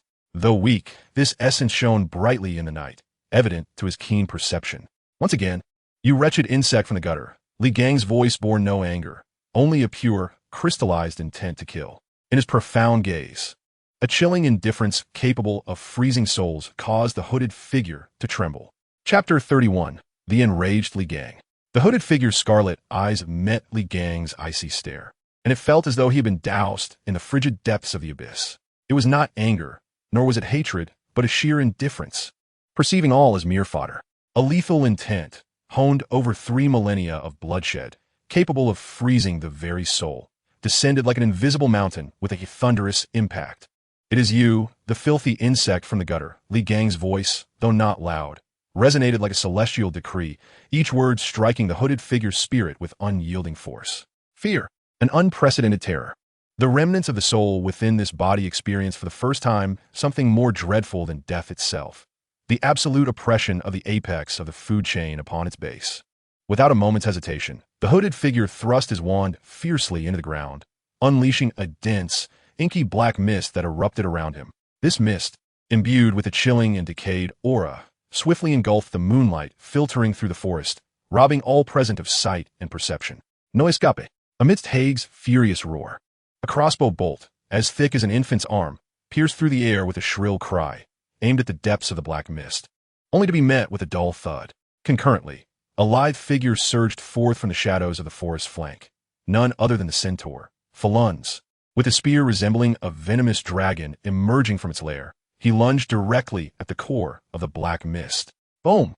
The spear and the crossbow bolt struck almost simultaneously, yet seemed to collide with an ethereal shadow.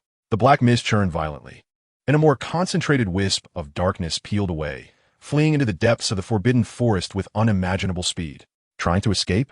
A glint of icy determination flashed in Li Gang's eyes as he grasped the iron staff, taller than himself, with one hand. Twisting his waist, he flexed his arm muscles and hurled the heavy staff like a javelin. Buzz! The iron staff emitted an excruciating hum as it sliced through the viscous black mist, resembling a bolt of black lightning, surging ahead to pursue the fleeing wisp. The remnants of the soul within the black mist sensed the imminent threat, instinctively contorting in midair. Sizzle! The iron staff grazed the edge of the black wisp, carrying away a fragment of solidified darkness. The wisp trembled violently, emitting a silent, anguished shriek. Its speed noticeably diminished, clearly injured. Boom! The iron staff crashed into ground after toppling several century-old trees, creating a pit several meters deep. Seeking death, Li Gong Beloved, his figure flickering as he positioned himself protectively in front of Harry. The ghastly green beam, capable of snuffing out any life in an instant, collided squarely with Li Gang's chest. There was no explosion, no shockwave. The spell fell upon him like a droplet of water on a red-hot piece of ancient black iron, evaporating instantly with a hiss, leaving no ripple, dissipating into nothingness. Not even a crease marred Li Gang's attire. He paid no heed to the retreating black wisp, but instead approached Harry, crouching down and placing 2 fingers on his pulse. A gentle yet domineering flow of vital energy surged into Harry's body, swiftly coursing through him. Thankfully, the mirror was shattered in time. The iron core was initially formed, safeguarding his heart pulse. Li Gang felt a sense of relief. Though the lethal energy of the death spell was vicious, Harry's newly forged iron body had instinctively withstood the brunt of it. Though his vital energy was in disarray and his spirit wounded, he retrieved a small jade vial from his bosom and poured out a pill the size of a longan, exuding a faint fragrance of herbs and woods, which he unceremoniously thrust into Harry's mouth. The pill dissolved instantly upon contact, transforming into a powerful surge of warmth that coursed through Harry's limbs and body. The wound on his back, ravaged by green light, began to heal at a visibly accelerated pace, and his previously ashen complexion gradually regained its rosy hue. Harry, Hagrid and Hermione rushed anxiously to his side. "It's all right." Li Gang waved his hand dismissively, helping Harry to sit cross-legged, instructing him to take a moment to breathe, as he would soon awaken. Indeed, mere minutes passed before Harry stirred back to consciousness, his eyes fluttering open.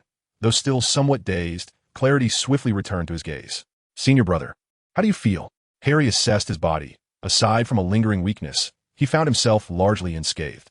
He clenched his fist, feeling a more refined strength within him than before, a wave of trepidation followed by exhilaration washing over him. Rising to his feet, he bowed deeply to Firenze and Hagrid, expressing his gratitude. "Thank you for saving me." Meanwhile, Draco Malfoy, who had been slumped on the ground, pale as a sheet, struggled to rise. He gazed at Harry with an expression of profound complexity, a mixture of shame, astonishment, and an emotion he could scarcely articulate. "Potter," he opened his mouth, his voice hoarse and dry. "Thank you." Drawing a deep breath as if summoning all his strength, he lowered his once proud head before Harry, Ron, and Hermione, and "I apologize. I was in the wrong before." Upon speaking, he abruptly lifted his gaze, as if fearing others might perceive the moisture in his eyes, and forced himself to declare, "But don't get too proud, Potter. I'm still your rival. I will surpass you." This proclamation, though still tinged with a hint of arrogance, bore none of its previous sharpness, instead resembling a clumsy declaration. Harry regarded him with a grin, revealing a set of white teeth. "I'm ready whenever you are." The two locked eyes, and in that moment, something subtle yet significant shifted between them. Li Gang patted Harry on the shoulder, offering an unexpected compliment. "Well done. You exhibit a semblance of the noble spirit of my disciples. Calm in crisis, unyielding in the face of death, commendable." He then turned, striding directly towards the castle's kitchen. Upon entering, the house elves were taken aback by the sudden arrival of this formidable presence, causing pots and pans to clatter to the floor. Without further ado, Li Gang announced an astonishing list of ingredients, demanding in an authoritative tone, "Please prepare these into medicinal dishes and deliver them to Gryffindor Tower for Harry." "Thank you." Watching the astonished house elves scurry to comply, Li Gang turned on his heel, his expression darkening to a brooding intensity.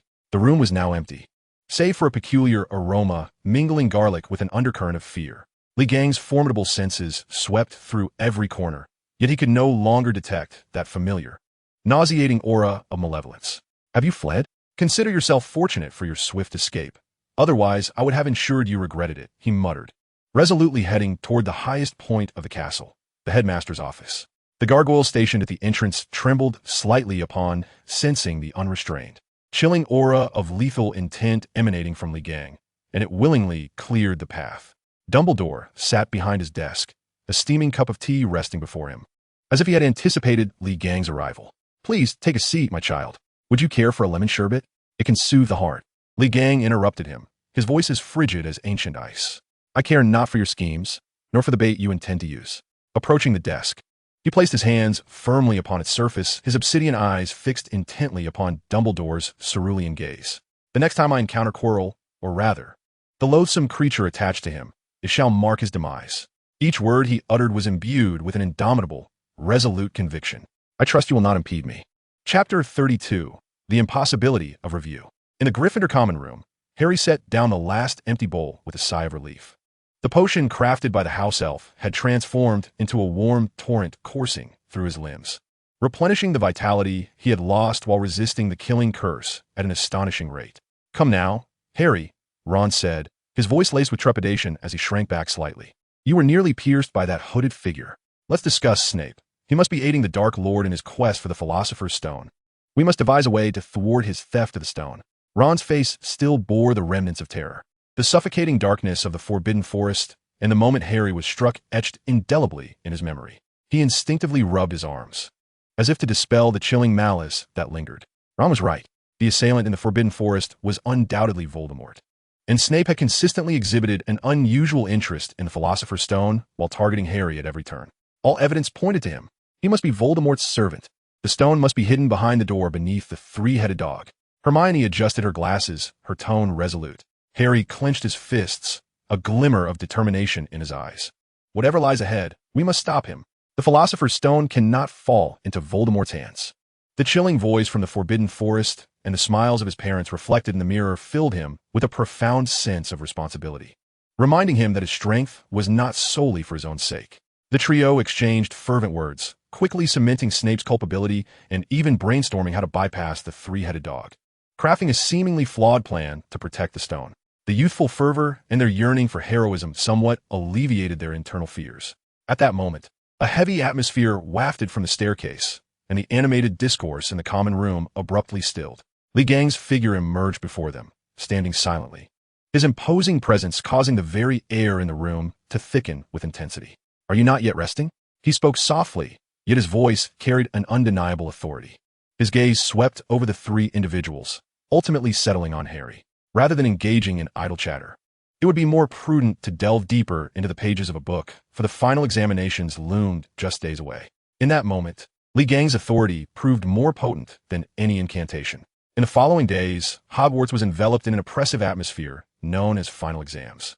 The corridors, usually alive with the sounds of raucous students, were now eerily quiet, while the library overflowed with eager learners.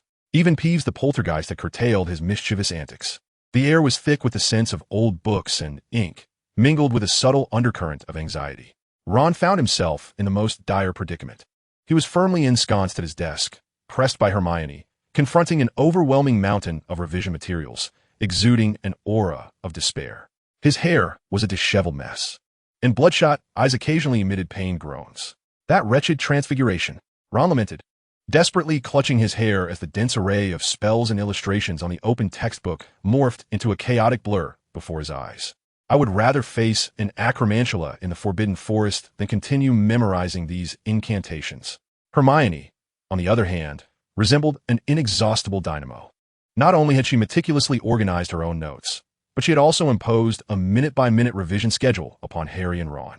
Any hint of slacking off would result in a barrage of her knowledge, delivered with the rapid-fire intensity of a machine gun. Ron, what are the components of the spell for transfiguration? What are its targets and limitations? Don't tell me you've forgotten again. Hermione's voice grated on Ron's nerves, more piercing than Snape's cold sarcasm. Harry fared somewhat better. The rigors of physical training had sharpened his mental acuity and memory beyond the ordinary. Yet, when confronted with the intricacies of convoluted spell theories and the history of magic, he still felt overwhelmed. He could effortlessly memorize an entire set of martial arts techniques, yet struggled to recall the convoluted Latin incantations. Rubbing his throbbing temples, he sensed that the recently revitalized vigor within him was being dulled by the monotony of tedious knowledge. He even found himself nostalgic for the pain of standing in the snow, for at least that suffering was direct. Surprisingly, it was Li Gang who appeared the most at ease. He continued his daily routine of meditation and martial arts practice, occasionally strolling by the Black Lake with his iron staff in hand. His presence exuded a serene yet formidable calm, unwavering as a mountain. Hermione had often observed him seated by the window, lost in thought for entire afternoons, without even a book in hand. A few times, she had contemplated approaching him for advice, only to be deterred by the palpable aura of detachment that surrounded him. Li Gang's gaze frequently fell upon Hermione. Though she lacked in raw power, her mental fortitude and unwavering determination were striking. This young girl possesses a pure heart and a remarkably refined spirit, making her an excellent candidate for the study of Confucian righteousness. A thought flickered in Li Gang's mind. Her thirst for knowledge and dedication to truth is truly unadulterated. What she seeks is the essence of a universe, not mere magical tricks. This aligns with the principles and laws of the cosmos, far beyond the rote memorization of spells in this realm. If I could guide her towards the path of Confucianism, honing her spirit with righteous energy, and if she could cultivate an aura of righteousness, her future would be boundless. It seems my teachings may finally yield a student capable of true scholarship. A seed of thought was planted in his mind, awaiting the opportune moment to flourish. In recent days, he had already enveloped the entire castle with his consciousness, yet he had failed to uncover any trace of Chilo. It was likely that the wretch had retreated into the darkest corners, akin to an injured rat, nursing its wounds while awaiting a final opportunity. An intriguing transformation had also occurred with Malfoy. Following the incident in the Forbidden Forest, he seemed to have undergone a metamorphosis. No longer did he seek to provoke.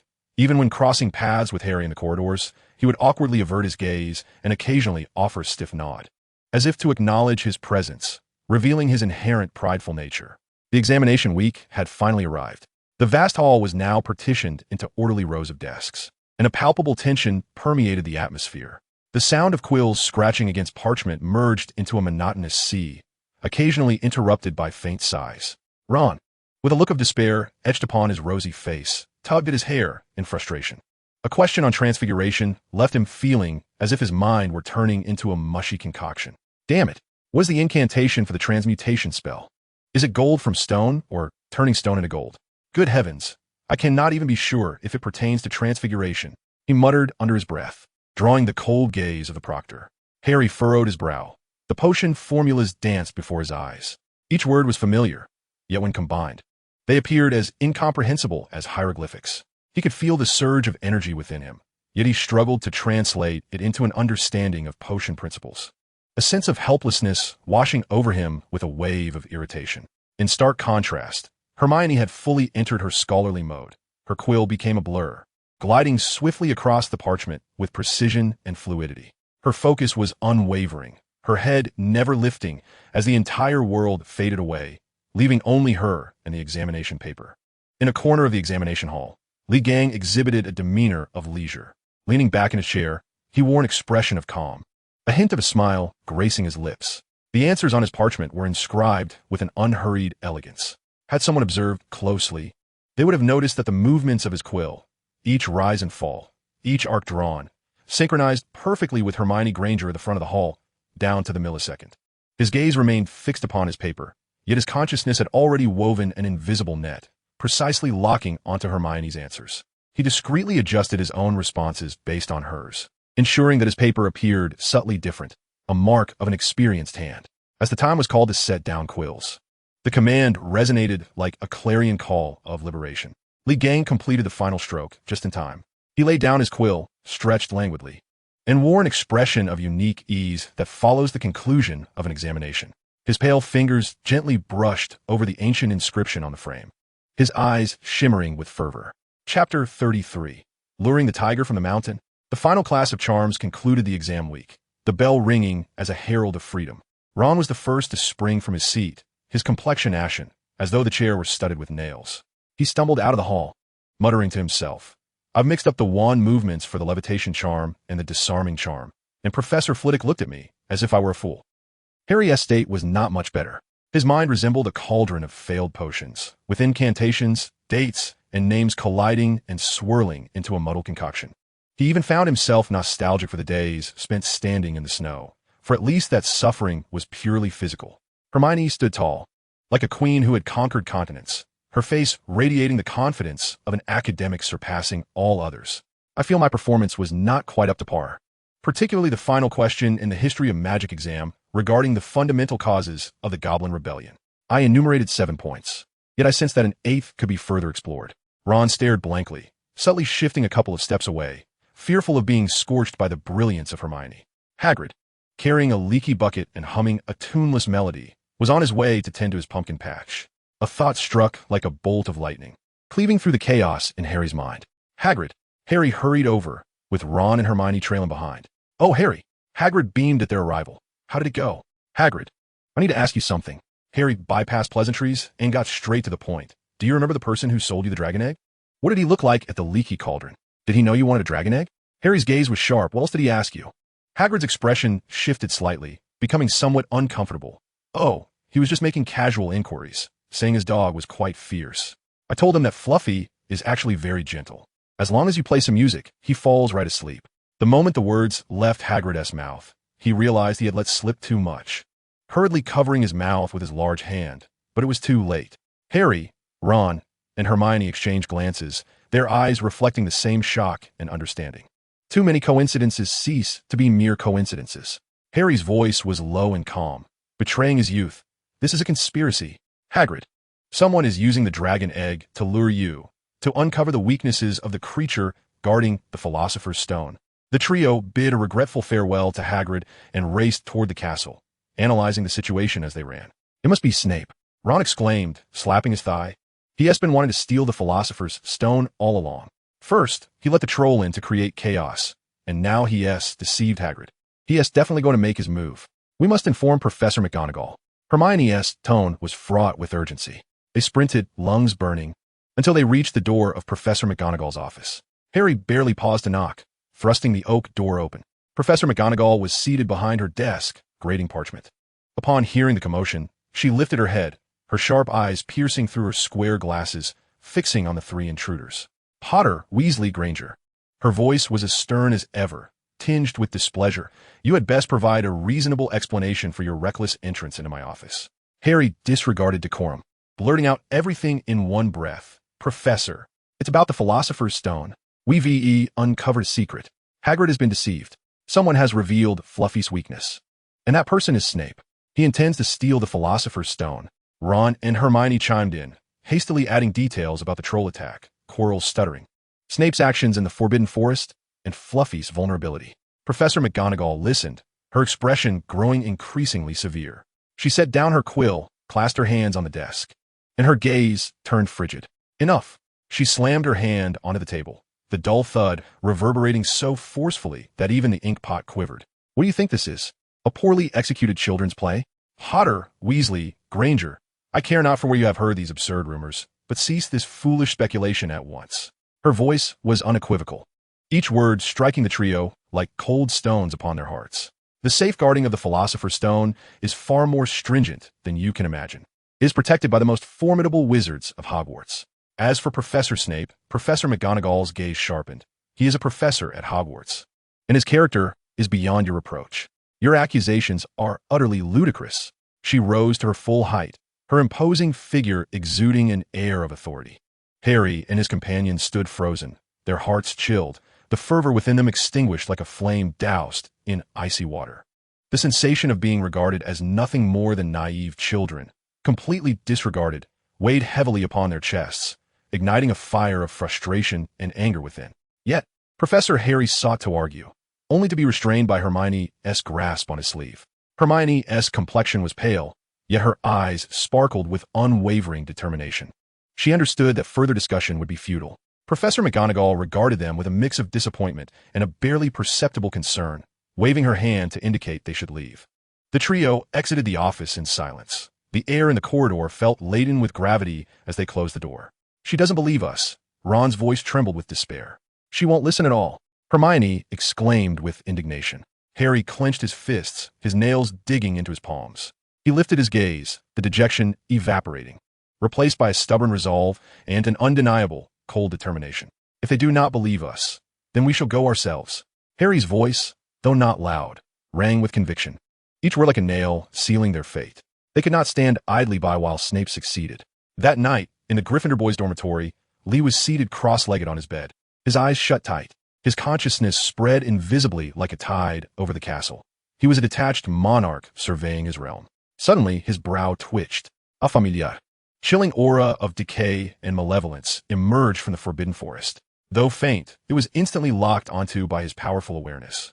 Another one of those wretched pests. A cold, sinister smile crept across Lee's lips. It seems the last lesson was insufficient. Unable to resist so soon, are we drawn once again to the blood of unicorns for healing?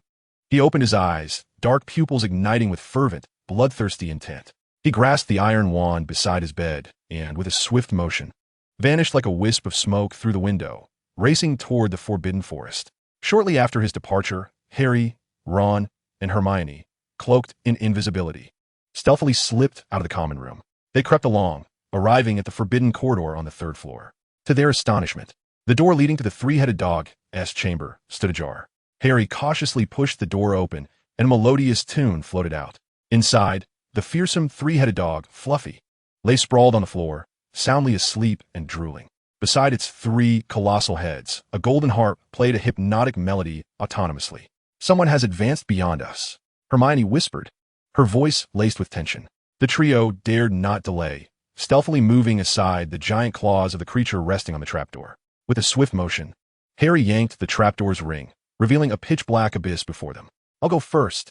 Without hesitation, Harry leaped into the void. The sensation of falling lasted only a few moments before he landed amidst a bed of soft, cold vegetation. The vines, as if animated, swiftly ensnared his body, tightening their grip. It's the devil's snare. Don't move. Hermione's voice echoed from above as she and Ron followed suit. Navigating through the devil's snare, they arrived in a vast vaulted chamber. Countless small, gem-like birds sparkled and fluttered in the air. They're not birds, Harry discerned, realizing they were ancient, rustic keys with wings. He mounted a broomstick that had likely been stored there for ages and, like a bull from the blue, surged into the swarm of keys. After a thrilling chase, he captured one and unlocked the door leading to the next chamber. Beyond the door lay an immense chessboard room. On the black and white checkered squares stood life-size chess pieces carved from obsidian and jade. We must take the place of the pieces and win this match, Ron declared, his eyes gleaming with an unprecedented light. Here, he was no longer the average boy living in the shadows of his brothers, but a general orchestrating a grand strategy. He directed Harry and Hermione to move, repeatedly countering their adversaries' advances and launching sharp counterattacks. As the game reached a critical juncture, Ron, determined to protect Harry, the king, selflessly sacrificed his position as a knight. He was struck down by the opposing queen and fell unconscious, overcome with grief and fury. Harry and Hermione ultimately triumphed in this fierce chess match. Meanwhile, deep within the Forbidden Forest, Li Gang descended like a wraith, observing the scene before him with furrowed brows. On the ground lay a tattered black cloak, imbued with Quirrell's faint, deceitful essence, clearly a magical residue. Beneath the cloak rested a piece of parchment, scrawled with mocking words, "Come catch me, big guy." A surge of indignation ignited within Li Gang. A diversion. The wretched creature's true target was not the Forbidden Forest at all. Harry. Li Gang's expression darkened ominously. He swiftly turned, the earth rumbling beneath him as he transformed into a shadow, tearing through the air, racing toward Hogwarts Castle. A chilling intent surged behind him, sweeping up a tempest of fallen leaves as a storm of death took shape. Chapter 34. The Arrival of the Senior Brother. Are you really Voldemort? Harry supported Hermione as they crossed the black and white chessboard. Ron lay still on the stone slab, motionless. Hermione's eyes shimmered with tears as she drew her wand, casting a warm light that enveloped Ron. "You must move forward, Harry." Her voice trembled, yet it resonated with an undeniable resolve. That individual was on the verge of acquiring the Philosopher's Stone, and only you possessed the ability to thwart him. The two traversed the chessboard, arriving before a door wreathed in flames. Upon the table lay 7 uniquely shaped vials, accompanied by a parchment inscribed with Snape's logical riddle. This was magic, not brute force. Hermione's gaze sharpened instantaneously, her mind racing. In under a minute, she pointed to the smallest vial. "This one, Harry, it will enable you to traverse the black flames." Harry took the potion, his eyes meeting Hermione's, and he nodded affirmatively. He drank it in one swift motion. The icy liquid coursed down his throat, momentarily allowing him to disregard the searing heat of the flames. He cast one last glance at Hermione before resolutely stepping into the engulfing black fire. Beyond the flames lay the final stone chamber. It was eerily spacious, with only the familiar, opulently edged mirror of Ariste standing in the center. However, before the mirror stood not Snape, but the stuttering, garlic-scented Professor Quirrell. "You?" Harry gasped. Quirrell slowly turned, his face devoid of fear, replaced instead by a twisted, cold smile. "It is I. Surprising, isn't it, Potter?" Harry's scar burned fiercely, akin to a branding iron, causing him excruciating pain. Snape. He appeared to be. Indeed, he resembled a villain. Quirrell's laughter was sharp and grating, with him diverting your attention. Who would suspect the poor, stammering Professor Quirrell? He spoke to the air as if delivering a report. Suddenly, a hoarse, chilling voice, alien to this space, pierced through to Harry's very marrow. "That child has brought him here." Quirrell's gaze fell upon the mirror of Ariste behind Harry. In that instant, Harry felt a sudden weight in his pocket.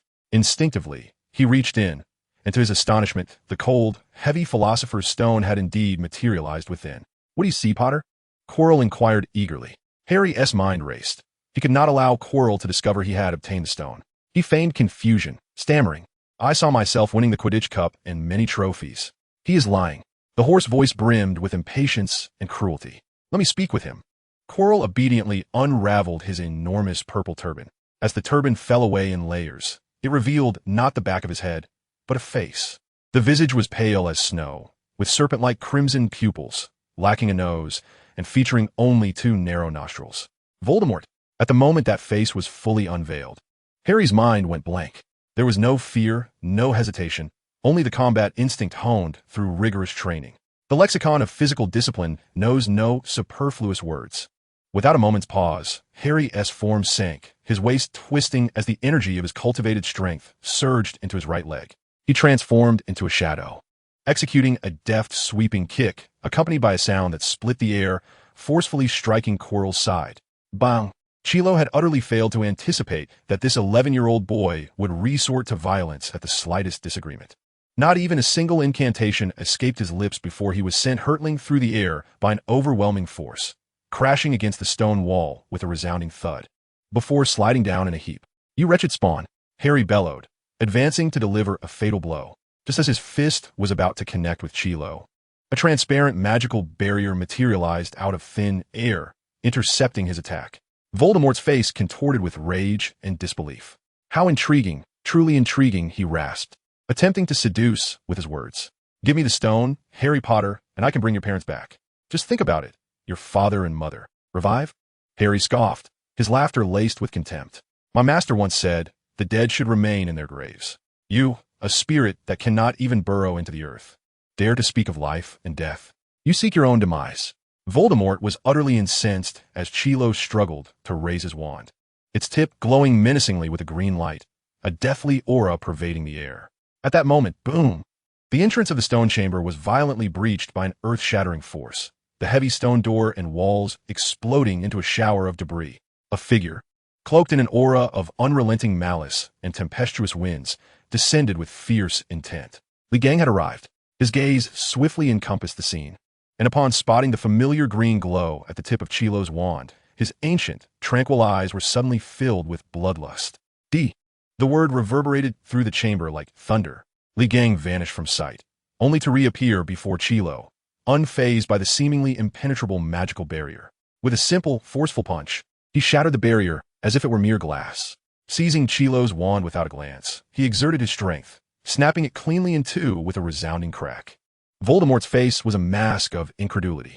Li Gang offered no opportunity for words, placing a hand upon the back of Chilo's head where Voldemort's terrified visage resided, then forcefully pressed downward. Boom! The stone floor was dented, debris flying in all directions. Wretched spawn, so you're the infamous Voldemort, are you? Li Gang's voice seethed with pent-up fury as he gripped Chilo's head, repeatedly slamming it into the ground. Boom! Boom! Boom! Look into my eyes, he roared, his eyes ablaze with golden flames, scorching Voldemort's very soul. You dare harm a disciple of the Confucian school? Do you wish for a swift end? A mere remnant of a soul should be content to linger in the shadows, instead of wandering about. What a disgusting creature. He landed a fierce kick to Chilo's abdomen, sending the now grotesquely disfigured body flying, rolling across the ground several times. Li Gang spat in disdain. With such pitiful skills, you dare to call yourself the Dark Lord? Chilo's head was utterly deformed, consciousness fading, with only Voldemort's contorted visage intermittently uttering hoarse queries. Who are you? Why do you come to obstruct me? Harry stepped forward, looking down at him from a position of authority, and coldly remarked, That is my senior, you pest. With that, he raised his hand and delivered a resounding slap to Quirrell's face. The moment Harry's palm made contact with Quirrell's skin, a shrill, inhuman scream erupted from Voldemort. You again, Lily Potter, you filthy mudblood. Even in death, you obstruct me. A dense cloud of black smoke surged from Quirrell's 7 orifices, coalescing into an incorporeal specter that shrieked as it passed through Harry's bewildered form, crashing into the wall before vanishing without a trace. Quirrell's body, in turn, had become a soulless husk. The stone chamber was enveloped in a deathly silence. Suddenly, the surface of the mirror of Erased rippled. Within its depths, the figures of James and Lily slowly emerged, gazing proudly at their son, before bowing deeply in the direction of Li Gang. A weary sigh echoed at the doorway. Dumbledore appeared silently, surveying the ravaged room and Quirrell's lifeless body, his gaze ultimately resting on the cracked mirror of Erased, his brow furrowed. Li Gang turned to the acknowledged strongest wizard in the magical realm, nonchalantly shrugging his shoulders. Yet, Dumbledore did not look at him. He merely murmured to himself, a tone laced with resignation. This mirror is ruined. Such an antique artifact is quite valuable. Chapter 35. Acknowledging Dumbledore's insight. Harry's heart raced violently within his chest, each beat feeling as though it might shatter his ribs. Before him lay the devastated room, with Professor Quirrell resembling a charred piece of wood, curled beside the wreckage of the mirror of Erased, utterly silent. Ron, Hermione. In the giant wizard chess room, Ron lay unconscious, while Hermione remained by his side, her face smeared with soot, yet her spirit intact. Upon seeing Harry burst in, both exhaled in relief. Harry, you're all right. I'm fine, Edry gasped. The once harrowing challenges now appeared as a scene recently trampled by Godzilla. The magical door that had required a flying key to unlock had vanished along with its frame, leaving behind a jagged, gaping hole. The wall near the entrance bore a distinct fist imprint. Above, the formerly agile keys now hung in disarray, their wings violently bent, resembling a flock of plucked chickens. Further ahead lay the chamber of the devil's snare. Those once predatory vines had been torn asunder, their severed ends oozing green sap, filling the air with the scent of freshly cut grass. Li Gang did not hesitate to tread directly over the debris, the sound of crunching beneath his feet echoing in the silence. The fearsome creature that had once loomed menacingly now cowered in a corner. Its 3 heads buried beneath its claws, its massive form trembling, emitting a whimpering sound akin to a puppy being cruelly bullied. Hearing footsteps, it instinctively raised one head, and upon seeing Li Gang at the forefront, the other 2 heads shot up as well. Harry clearly observed that on the 3 heads of the Cerberus, there were prominent, fist-sized lumps, their eye sockets bruised, resembling beasts that had been beaten while confined in a sack. In the next moment, upon catching sight of Li Gang, the hellhound shuddered violently and executed a memorable action that would forever be etched in Harry and Hermione's minds. Its massive body abruptly flipped over, exposing its soft belly, while its tail wagged uncontrollably like a propeller. All 3 heads simultaneously stuck out their tongues, bearing expressions of both submission and trepidation. Harry opened his mouth, glancing at Li Gang, who approached with an impassive demeanor, unable to restrain himself from asking, "Senior brother, what did you do to it?" "I acted swiftly, perhaps too harshly. Ron has been taken to the hospital wing, and Madame Pomfrey has assessed it as merely superficial injuries coupled with excessive fright. A good rest should suffice." Dumbledore soon arrived, sending Hermione away and retaining Harry in his office. The elder offered Harry a cup of hot cocoa, his cerulean eyes reflecting both fatigue and a hint of solace. "Harry, it was your mother who saved you." Dumbledore gently elucidated the ancient magic of love's protection, explaining that Quirrell's body was possessed by Voldemort, filled with hatred and malice, rendering him incapable of touching Harry due to the powerful magical imprint left by his mother. Harry cradled the cup, listening intently. However, Dumbledore shifted his tone, his gaze taking on a peculiar quality. "It appears, in addition to your mother's protection, you now possess a distinct form of protective power of your own." He indicated Harry's unconsciously clenched fists, suggesting a more direct force. Harry understood what the headmaster meant. He nodded, his eyes devoid of confusion, filled instead with resolve. Senior Brotherly Gang said that power is the foundation of all things. At this, Dumbledore's beard twitched upward at the corners of his mouth, a glimmer of amusement flickering in his eyes. He offered no rebuttal, merely imparting a profound reminder. "Remember, Harry, great power exists to safeguard that which is most precious." On the final day of the term, the end-of-year feast took place in the Great Hall. The green banners of Slytherin were prominently displayed, and the students of the Serpent House wore expressions of determined triumph. They held a narrow lead, and the house cup was nearly within their grasp. Malfoy even secretly stashed a bottle of butterbeer beneath the table, poised for celebration. Dumbledore rose, and the hall fell into an immediate silence. "Another academic year has passed." His voice resonated as he declared, before awarding the house cup, "I believe we have some points to add." He first awarded Ron and Hermione an additional 50 points each, recognizing their wisdom and friendship. The Gryffindor table erupted in scattered cheers. Next, as Dumbledore's gaze fell upon Harry, he proclaimed, "For Mr. Harry Potter, due to his remarkable bravery and courage, I have decided to award Gryffindor an additional 60 points." The Gryffindor table erupted into a frenzy of jubilation. The scores surged ahead instantly. The smiles on the Slytherin side froze in disbelief, and Malfoy's butterbeer clattered to the ground. At last, Dumbledore cleared his throat, drawing the attention of the entire assembly towards him. His gaze ultimately settled on the figure who had been engrossed in devouring a roasted chicken leg throughout the proceedings. "Mr.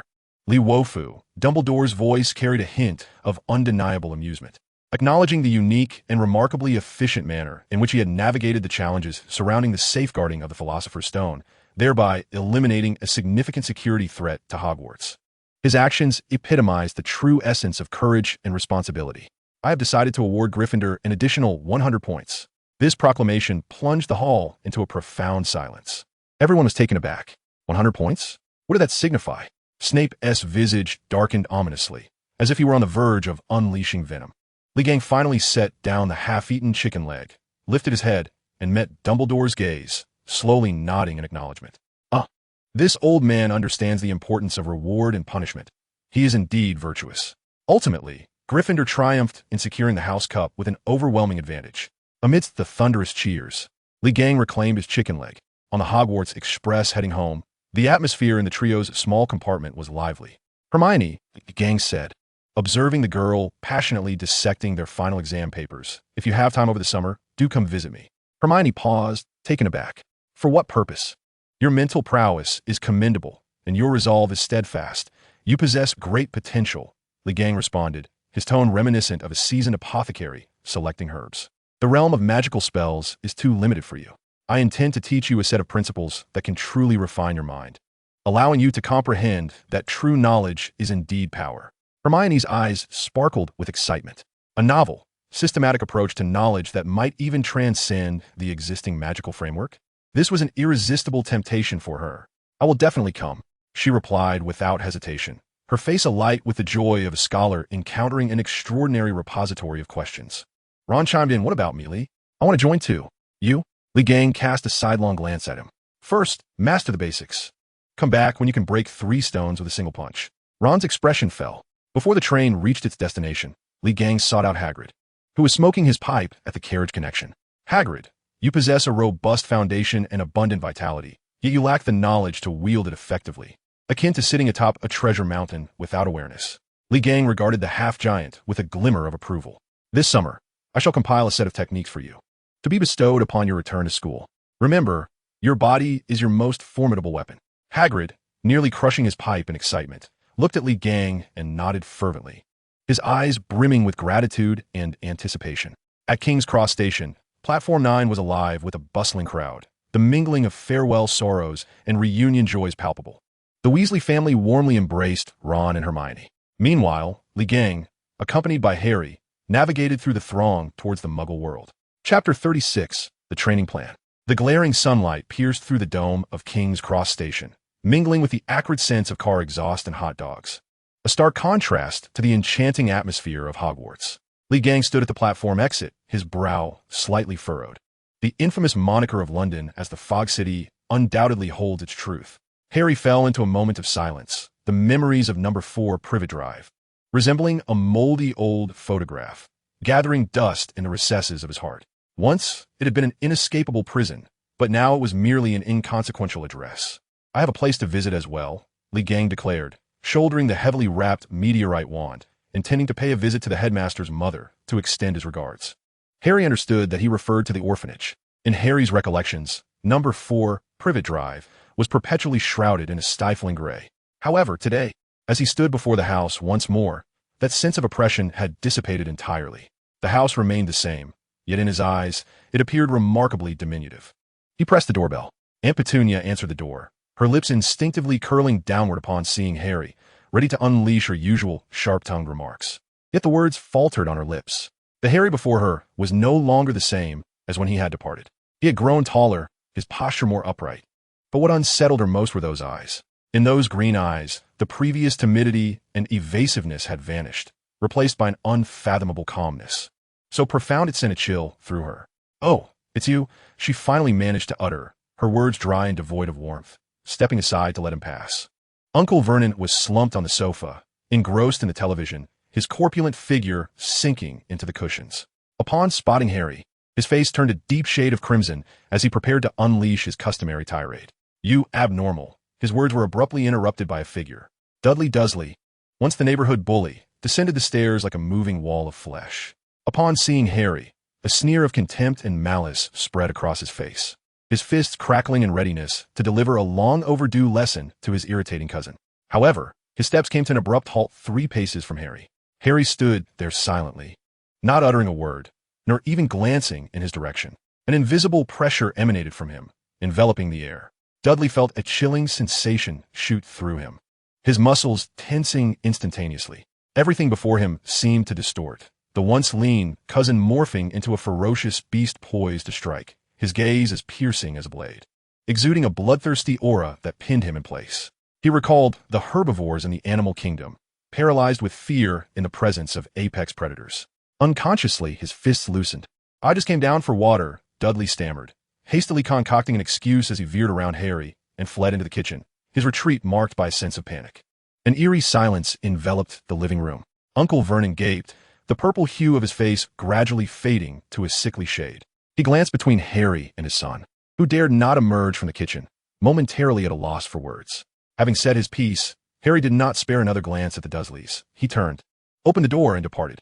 He was struck with terror at the realization that this household could no longer contain that boy. In London, within Lee Gang's apartment, he sat cross-legged on the floor, before him not parchment but a sheet of unknown beast hide, faintly glowing with a subtle azure light. In his grasp was not a feather quill, but a heavy wolf hair brush, its shaft glimmering with a subtle sheen. The inkstone contained ink as dark as the night, yet it emanated a faint metallic scent of blood. This was crafted from his own blood, mixed with various herbs to nourish and augment vitality. He was preparing a method for Hermione to enter the path. This woman possessed a pure heart and a refined spirit, making her an exceptional candidate for cultivating the righteous essence of Confucianism. He set his pen to paper, the strokes steady and powerful, penetrating through the parchment. Rows of square characters emerged on the animal hide, imbued with a formidable aura reminiscent of the Clash of Arms. Texts such as the Great Learning, the Doctrine of the Mean, the Analects, and Mencius were not merely copied verbatim. Rather, he infused his 3,000 years of understanding and insights into each word. Each character contained a unique force. To the ordinary observer, it might induce dizziness, yet to the destined, profound truths of the universe could be discerned within. This was the embryonic form of Confucian discourse, wherein his spirit and will imparted strength to the written word. Once he completed transcribing the Confucian classics, he took another piece of hide and inscribed the overarching principle of the method, the formula of righteousness. This pathway did not cultivate the vital energies, but focused solely on the spirit. It drew upon the pure and righteous energies of the heavens and earth, cleansing the mind and tempering the will, ultimately nurturing an indomitable essence of righteousness, impervious to all malevolence. The Hall of Virtue, emphasizing the weight of moral integrity, is founded on defense and stability. Yet, without a discerning heart that can differentiate right from wrong, even the most profound virtue is akin to a tree without roots. Li Gang gazed at the method he had penned, his eyes glimmering with anticipation. He foresaw that the clever young girl would soon, with a voice of authority, become a uniquely potent instrument within the Hall of Virtue. He sensed that Harry's aura had grown even more refined and transparent since his departure. The long-standing gloom that had shrouded his heart was entirely dispelled. Indeed, Li Gang nodded in approval. He tossed a sheet filled with minute writing, detailing a training regimen. To Harry, during the summer, there could be no slacking. Cultivating one's energy and forging iron-like resilience was not merely a matter of ingesting iron sand or enduring through physical trials. Your energy and blood power remain disordered and insufficiently pure. This plan will assist you in honing your essence to a smooth, spherical perfection. Harry received the plan and, with a mere glance, felt a shiver run down his spine. Daily, he would bear an additional 30 kilograms while running 10 kilometers, perform 500 squats, throw punches 3,000 times, and stand in meditation for 3 hours. This was far more daunting than all of Hogwarts courses combined. Furthermore, Li Gang regarded him intently, stating, "You have entered the second realm. It is time to acquire your own weapon. While fists and feet are fundamental, a suitable armament can greatly enhance your prowess in combat." He paused, his gaze as piercing as a blade, directly confronting Harry. "Speak, what do you desire? A knife, a gun, a sword, a halberd, an axe, a scythe, a hook, a fork, or perhaps like me, a staff?" Li Gang's words struck Harry with a jolt. A weapon? Instinctively, he envisioned a scene. Li Gang wielding a long staff of meteoric iron, crushing a mountain troll with a single blow, shattering a flying broom in midair with another. That raw, overwhelming power, more exhilarating than a sharp blade, ignited a fervor within him. What should he choose? Should he follow in his senior brother's footsteps, or carve out a path uniquely his own? Harry lifted his gaze to meet Li Gang's probing eyes, for the first time deeply contemplating the course of his future. Li Gang's voice resonated again, laden with admonition. "Remember, a weapon is an extension of the arm and a manifestation of one's character." Chapter 37. Dual Cultivation of Material and Law. Faced with the question posed by Li Gang, images of countless weapons flashed through Harry's mind. A Viking longsword? A battlefield spear? No. The moment these thoughts surfaced, he dismissed them. Such items were too ornate, overly reliant on technique, entirely incompatible with the wild, unrestrained force within him that yearned to break through any barriers. "I need something more substantial. Follow me." Li Gang did not rush him, turning instead towards the depths of the apartment. Harry trailed behind, traversing the living room until they halted before an unremarkable basement door. The door was made of steel, the handle cold and heavy. With a creak, Li Gang effortlessly pulled it open, unleashing a chilling gust of air tinged with rust and oil, reminiscent of a long-sealed general's tomb. Harry had anticipated a chaotic array of magical materials or a few cauldrons for potion brewing. Yet, the moment he stepped inside, his pupils constricted sharply. By all that is holy, there was not a trace of magic to be found, only the coldness of steel and the scent of death. In the dim light, rows of massive steel pipes formed weapon racks, arranged as orderly as supermarket shelves. What hung from them was not wands nor broomsticks, but earthly instruments of carnage capable of inciting bloodshed in any era. A blood-grooved saber, its blade stained with an indelible dark red, a tri-bladed armor-piercing spear, its tip gleaming with a ghostly blue venom under the light, and a spiked morning star quietly lying in wait like a steel turtle ready to strike. This was no wizard-esque storage room. It was the private armory of a cold weapon warfare enthusiast. These are the weapons I've collected over the years. Swords, spears, halberds, axes, polearms, hooks, forks, hammers. Feel them and see which resonates with you. Li Gang's voice echoed in the silent armory as Harry wandered between the weapon racks. The icy metallic scent invaded his nostrils. He grasped a Viking longsword and swung it a couple of times. No feeling. It felt like wielding a mere stick. His inner vitality stirred not a ripple. He then picked up a heavy spear, its chill palpable. Yet the delicate art of thrusting and jabbing was entirely at odds with his current brute force approach. These were all fine instruments. They would surely dispatch foes faster than a wand. Yet something was lacking. The power within him was akin to a mad bull caged, yearning for a sledgehammer capable of breaking free, not a file meant for trimming hooves. His gaze swept across the armory, ultimately drawn to a flicker of light in the farthest corner. There stood a colossal axe, ominously resting against the wall, a fearsome double-headed battle axe. The axe's blade was as wide as a door, its lines robust and unyielding, forged entirely from dark, unadorned iron, marked only by the intricate, flowing patterns left by repeated hammering.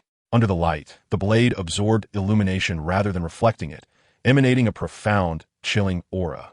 It lacked the agility of a sword, the swiftness of a spear, and the cunning of a hammer. What it possessed was sheer, unrestrained might, capable of reducing all before it to mere fragments. Harry approached, as if ensnared by a soul-binding curse. The moment his hand clasped the thick, resilient axe handle, an extraordinary transformation occurred. A surge of fierce vitality erupted within him, as if he had discovered a long-lost floodgate, coursing through his limbs with wild abandon, screaming in exhilaration. This was it. This axe was an extension of his very arm, the embodiment of his strength. Excellent choice. Li Gang's voice resonated from behind, brimming with unreserved admiration. This axe is called Mountain Splitter, weighing 108 pounds. The axe wielder reigns supreme among all weapons, a tool of sheer dominance. It charges forward relentlessly. Indifferent to who you are or what formations you employ, a single stroke ensures equality among all beings. It perfectly complements your current path.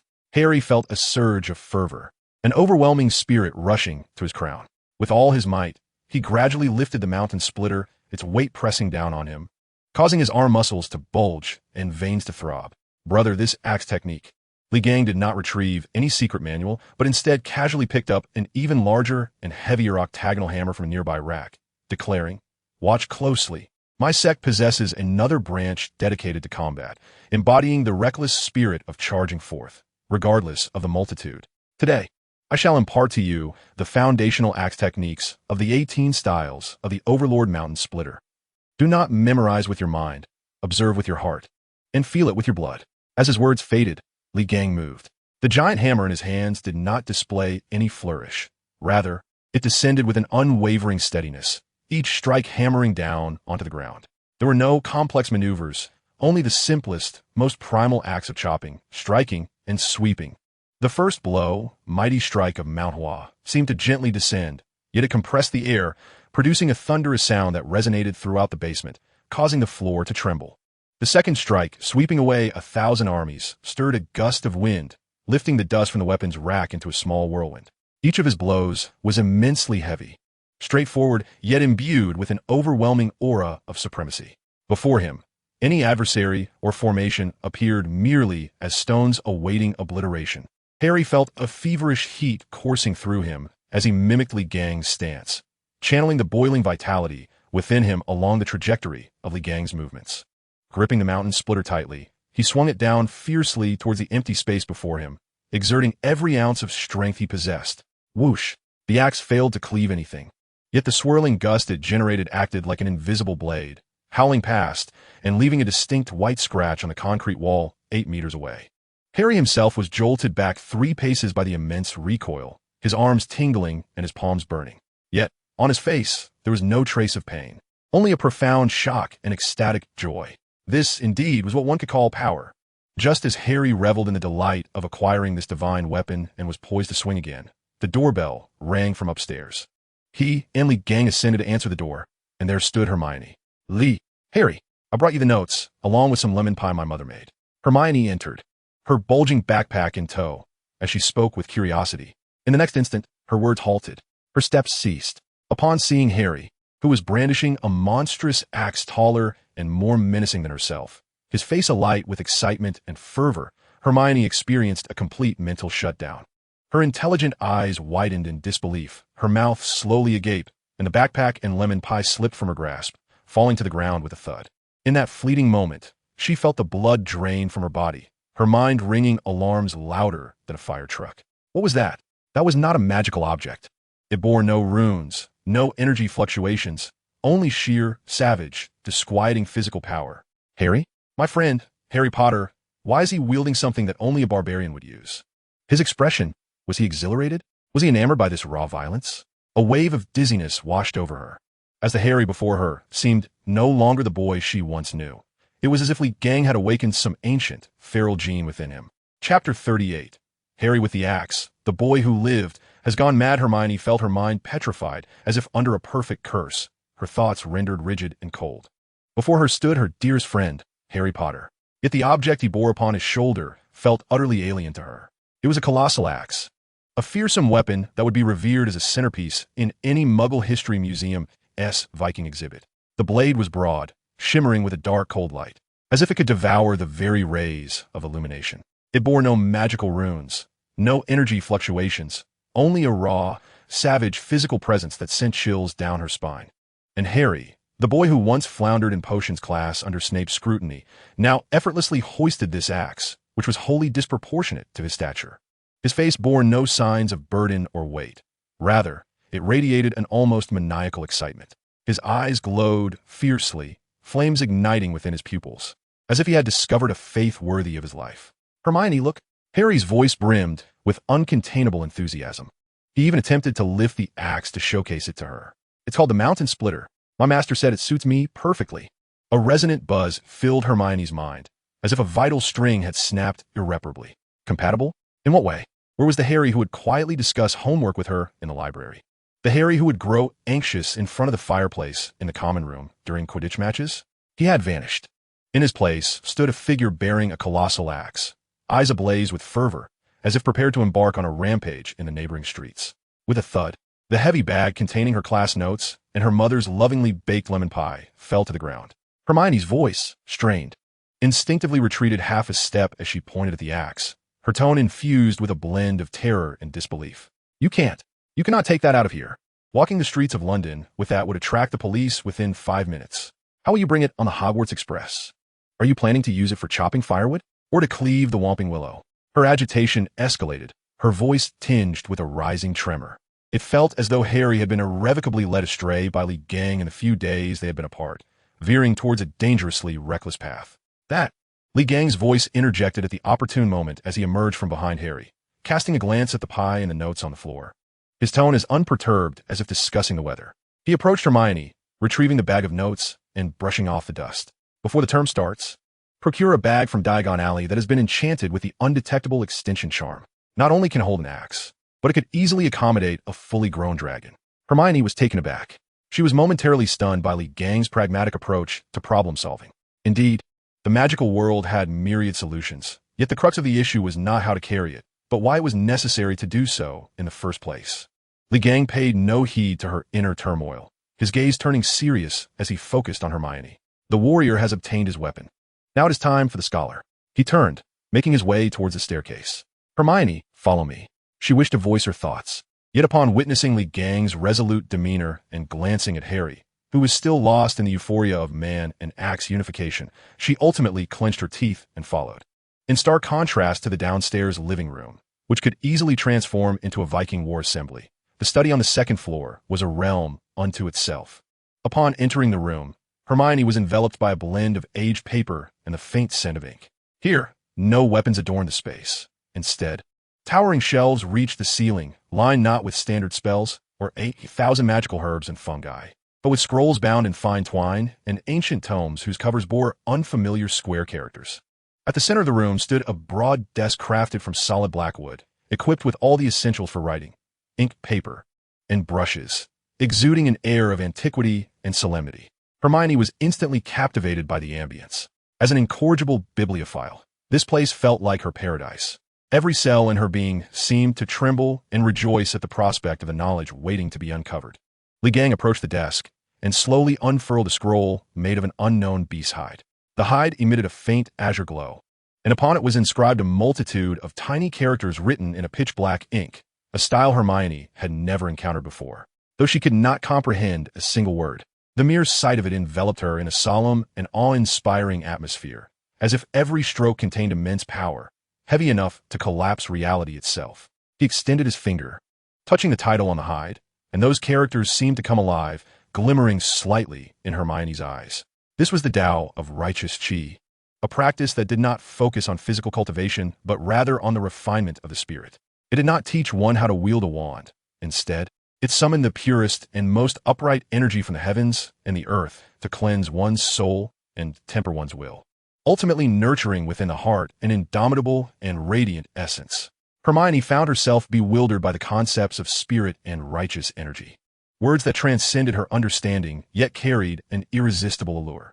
If one achieves mastery of this energy, Li Gang's voice took on a tone of haughty superiority. Ordinary magic will crumble at a mere touch, impervious to all evils. You will no longer require cumbersome spells or intricate gestures. For at that point, your heart will serve as the strongest core of magic. Your will shall be the most precise wand. Your words will emanate the authority of the heavens and the earth, resulting in the manifestation of your intentions. The phrase, the manifestation of your intentions, resonated like thunder, reverberating in Hermione's mind. As an academic prodigy, her understanding of power was rooted in the ultimate application of rules. Was this not the pinnacle of all regulations? A single utterance could shape reality. This surpassed any magic she had ever known, more advanced and fundamental. She breathed rapidly, her eyes sparkling with intensity, fixated on the beast hide scroll as if trying to see through it. How do I learn this? She asked eagerly. A subtle smile played on Li Gang's lips. He pointed to the characters on the hide, which appeared as inscrutable as celestial scripts to Hermione, and spoke slowly. To comprehend the Tao, you must first master the characters that embody it. This is the first and most crucial step. What you need to learn is to recognize them, to read them, and ultimately to write them. Hermione followed his finger, gazing at the intricate and complex characters that resembled peaks of knowledge awaiting conquest.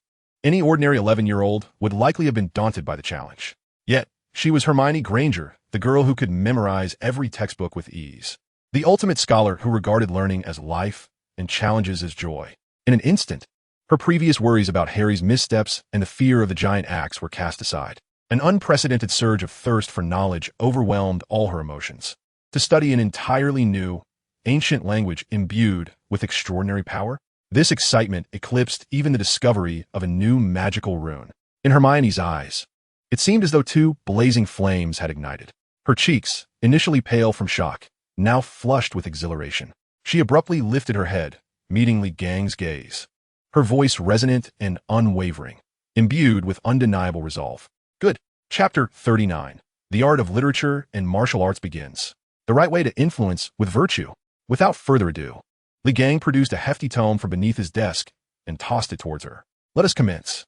The cover, crafted from coarse azure bee skin, bore two ancient square characters embossed at its center, the art of language. Eagerly, Hermione reached out to grasp it, but as her fingers brushed the spine, her expression shifted slightly. Heavy. This book, which appeared to be of ordinary thickness, felt astonishingly weighty in her hands, akin to lead, weighing at least a dozen kilograms. Her arms bulged with effort as she cradled the book, her bones creaking under the strain. What is this made of? She gasped, incredulous. Knowledge naturally bears its weight, Li Gang replied, his tone as nonchalant as if he were commenting on the pleasantness of the weather. Open it. Hermione placed the book on the expansive desk, extending her fingers to lift the beast skin cover. Yet, as she exerted pressure, an invisible and viscous resistance surged forth. The pages clung tightly together, unyielding, imbued with a formidable force of rejection. Hermione's gaze sharpened as she channeled her magic and will into her fingertips, transforming them into an intangible blade, fiercely prying at the resistance between the pages. At last, with her efforts, a narrow gap emerged. In that moment, a resounding hum erupted. A torrent of immense consciousness surged from the book, crashing into her forehead. Hermione's mind exploded with a cacophony of information, images, and insights flooding into her consciousness like a raging deluge, threatening to shatter her brain. She stifled a groan as dazzling stars erupted before her eyes, stumbling backward several paces until she collapsed onto the floor. Clutching her forehead, she felt as though a significant portion of her mental energy had been siphoned away, leaving her utterly drained. "Does this book strike?" she exclaimed in astonishment, her gaze filled with trepidation as it lay quietly on the desk, The Art of Language. Sitting on the floor, she gasped for breath, yet the fear in her eyes was swiftly supplanted by a more fervent emotion, an insatiable desire for challenge. A novel, unprecedented method of cultivation that could directly temper the mind. This ignited her competitive spirit more than any intricate theoretical spell. She steadied herself against the desk, rising to her feet once more, her resolve unwavering. Gathering her focus, she envisioned her will as a sharp blade, poised to slice through the viscous resistance. "Open," she whispered internally. At last, the pages began to yield, revealing the first page, which presented characters that were, to her, as inscrutable as celestial script. To learn and to practice, is it not a joy? Merely gazing at these words, she felt her mental energy rapidly deplete, an acute pain radiating through her brain. Yet, simultaneously, a refreshing and pure essence permeated the lines of text, nourishing her weary spirit and granting her an unprecedented clarity of thought. Hermione was utterly captivated. Meanwhile, in the depths of the apartment's basement, a starkly contrasting form of training unfolded. Harry, bare-chested, exhibited the subtle contours of his muscles under the dim light, as beads of sweat cascaded down his spine, leaving dark traces upon the unforgiving concrete floor. He gripped the handle of the heavy axe tightly, his legs firmly planted in a horse stance, repeating the 4 fundamental movements that Li Gang had imparted to him. Chop, hop, smash, sweep. There were no flamboyant maneuvers, no intricate variations, only the most unadulterated and primal release of power. With a fierce roar, Harry summoned strength from his legs, twisting his waist and abdomen, channeling a surge of fiery vitality from the soles of his feet, through his spine, and into his arms, ultimately flooding the weighty axe. Whoosh! The great axe cleaved through the air, emitting a sharp whistle. He struck the cement pillar before him with tremendous force. Boom! A thunderous sound erupted as the cement shattered, debris scattering like shrapnel. Leaning on the axe, Harry gasped for breath, relishing the tingling sensation in his arms and the relentless surge of vitality coursing through him, a triumphant smile illuminating his face. With each infusion of energy, the axe hummed softly, as if rejoicing, as if yearning. A remarkable resonance, a bond of blood and spirit, was forming between him and the axe. Mere brute strength renders one a simpleton. Li Gang's voice echoed again as he produced a log as thick as an arm and tossed it before Harry. True skill can both cleave mountains and carve intricate designs. The ability to wield power with finesse reveals true mastery. Harry gazed at the log, his brow furrowed. It would be easy to shatter it, but to carve it with precision? He attempted to temper his energy, to control the force of his arm, and cautiously swung the axe. Crack! The log split cleanly in two, with shavings flying in all directions. Again, Li Gang remained impassive. Undeterred, Harry persevered, attempting again and again, splitting, severing, cleaving. After countless failures, with sweat soaking the basement floor, he suddenly opened his eyes wide and swung the axe. This time, the blade skimmed the surface of the log, producing a soft whisper. As a delicate shaving, thin as a cicada's wing, gently floated to the ground. The log remained unscathed. Harry beheld his handiwork, then glanced at the mighty axe in his hands, his smile radiant, even more so than when he had shattered the cement pillar. Throughout the summer, both Harry and Hermione endured grueling training. Harry rose before dawn each day, wielding the axe in the basement, drenched in sweat. As he gradually mastered the effortless handling of the 108-pound axe, Li Gang began to increase the burden, fastening heavy weights to his wrists and ankles. The neighbors in the apartment building had been experiencing a series of rhythmic tremors emanating from the depths below, accompanied occasionally by the sound of vases or picture frames crashing to the ground from above. Some have reported these disturbances to the authorities, yet even the police could not ascertain the cause, ultimately attributing it to the normal settling of an aging structure. Meanwhile, Hermione has completely sequestered herself in her study on the second floor. She is utterly engrossed, akin to a devout ascetic, tirelessly battling with the demanding characters of the text. With remarkable perseverance, she has diligently consumed an entire volume of rhetoric. Her complexion is somewhat pallid due to the immense mental exertion. Yet her brown eyes shine with an astonishing brilliance, glimmering with the light of distant stars, revealing her profound insights. Emerging from her study, Hermione, though still appearing serene, now exudes an imperceptible air of scholarly dignity that commands respect. Li Gang's two disciples have evolved. One has begun to take on the fierce essence of a burgeoning martial artist, while the other has crossed the threshold into the realm of moral cultivation. Chapter 40. The Warning of the House Elf and the Flying Car. Just as he prepared to sit cross-legged and refine the increasingly pure vital energy within him, a faint popping sound resonated in the room. A house elf? Harry furrowed his brow, recalling the calm he had learned from his senior. Not merely the strength, but also the composure needed to face unexpected situations. Danger? Harry straightened his posture, towering over the diminutive creature, his presence imbued with a tempered steadiness that quelled even Dobby's voice. I do not fear danger. No, Harry Potter must heed Dobby. When persuasion failed, a flicker of resolve flashed in Dobby's eyes. He dashed toward the corner where Li Gang's iron wand stood silently. Dobby extended his slender arm, attempting to lift the wand in a bid to punish himself. However, despite exerting all his strength, his face flushed with effort, the seemingly unremarkable stick remained immovable, as though it were anchored to the very foundation of the house. What are you doing? A calm, yet imposing voice resonated from the doorway. Li Gang had appeared there, observing Dobby's absurd antics with a furrowed brow. He stepped forward and effortlessly grasped the iron wand as one would a mere straw. This is a weapon, not an instrument of self-harm. Li Gang's gaze fell upon Dobby, devoid of any emotion, yet it rendered Dobby feeling as though he were crushed beneath a mountain, his breath becoming labored. The classic of filial piety states, one's body and hair are a gift from one's parents. One must not dare to harm them. This is the essence of filial piety. To treat oneself with such disdain is, indeed, an act lacking virtue. His voice was measured, yet each word resonated with undeniable conviction, embodying the formidable presence forged through the refinement of his spirit and body in the realm of energy cultivation. Dobby gazed into Harry's eyes, where there was no longer any trace of timidity, only an unwavering resolve akin to solid ice. He understood that he could no longer impede the transformation of Harry Potter, who had undeniably changed. It emitted a woeful cry of disappointment, its form twisting in the air, accompanied by a sharp crack before it vanished entirely. The room fell into a hushed silence, yet this tranquility lasted but a few fleeting seconds before a tremendous roar, akin to that of a tractor starting up, resonated from outside the window. Vroom vroom boom. An old, sky-blue Ford Anglia was precariously hovering outside Harry's window, defying all laws of physics. The window rolled down, and Ron's freckled face emerged, flanked by the mischievous grins of Fred and George. Well, Harry, my mom wishes to invite you and Li Gang to our home. Really? Ron, this will be my first visit to a classmate's house. I'll get ready right away. Li Gang observed the trembling flying car, as if it were on the brink of disintegration, a glimmer of curiosity flitting through his eyes. They circled to the backyard, where the flying car gently descended. Li Gang walked around the vintage vehicle like a seasoned second-hand car dealer. He extended his finger and gently tapped on the scratched exterior, producing a dull thud. He then crouched beside the wheels, feeling the worn tires. Remarkable, he exclaimed, rising with genuine admiration. Forged from mundane iron, imbued with magic, its rudimentary yet effective driving core harbors a faint flicker of sentience.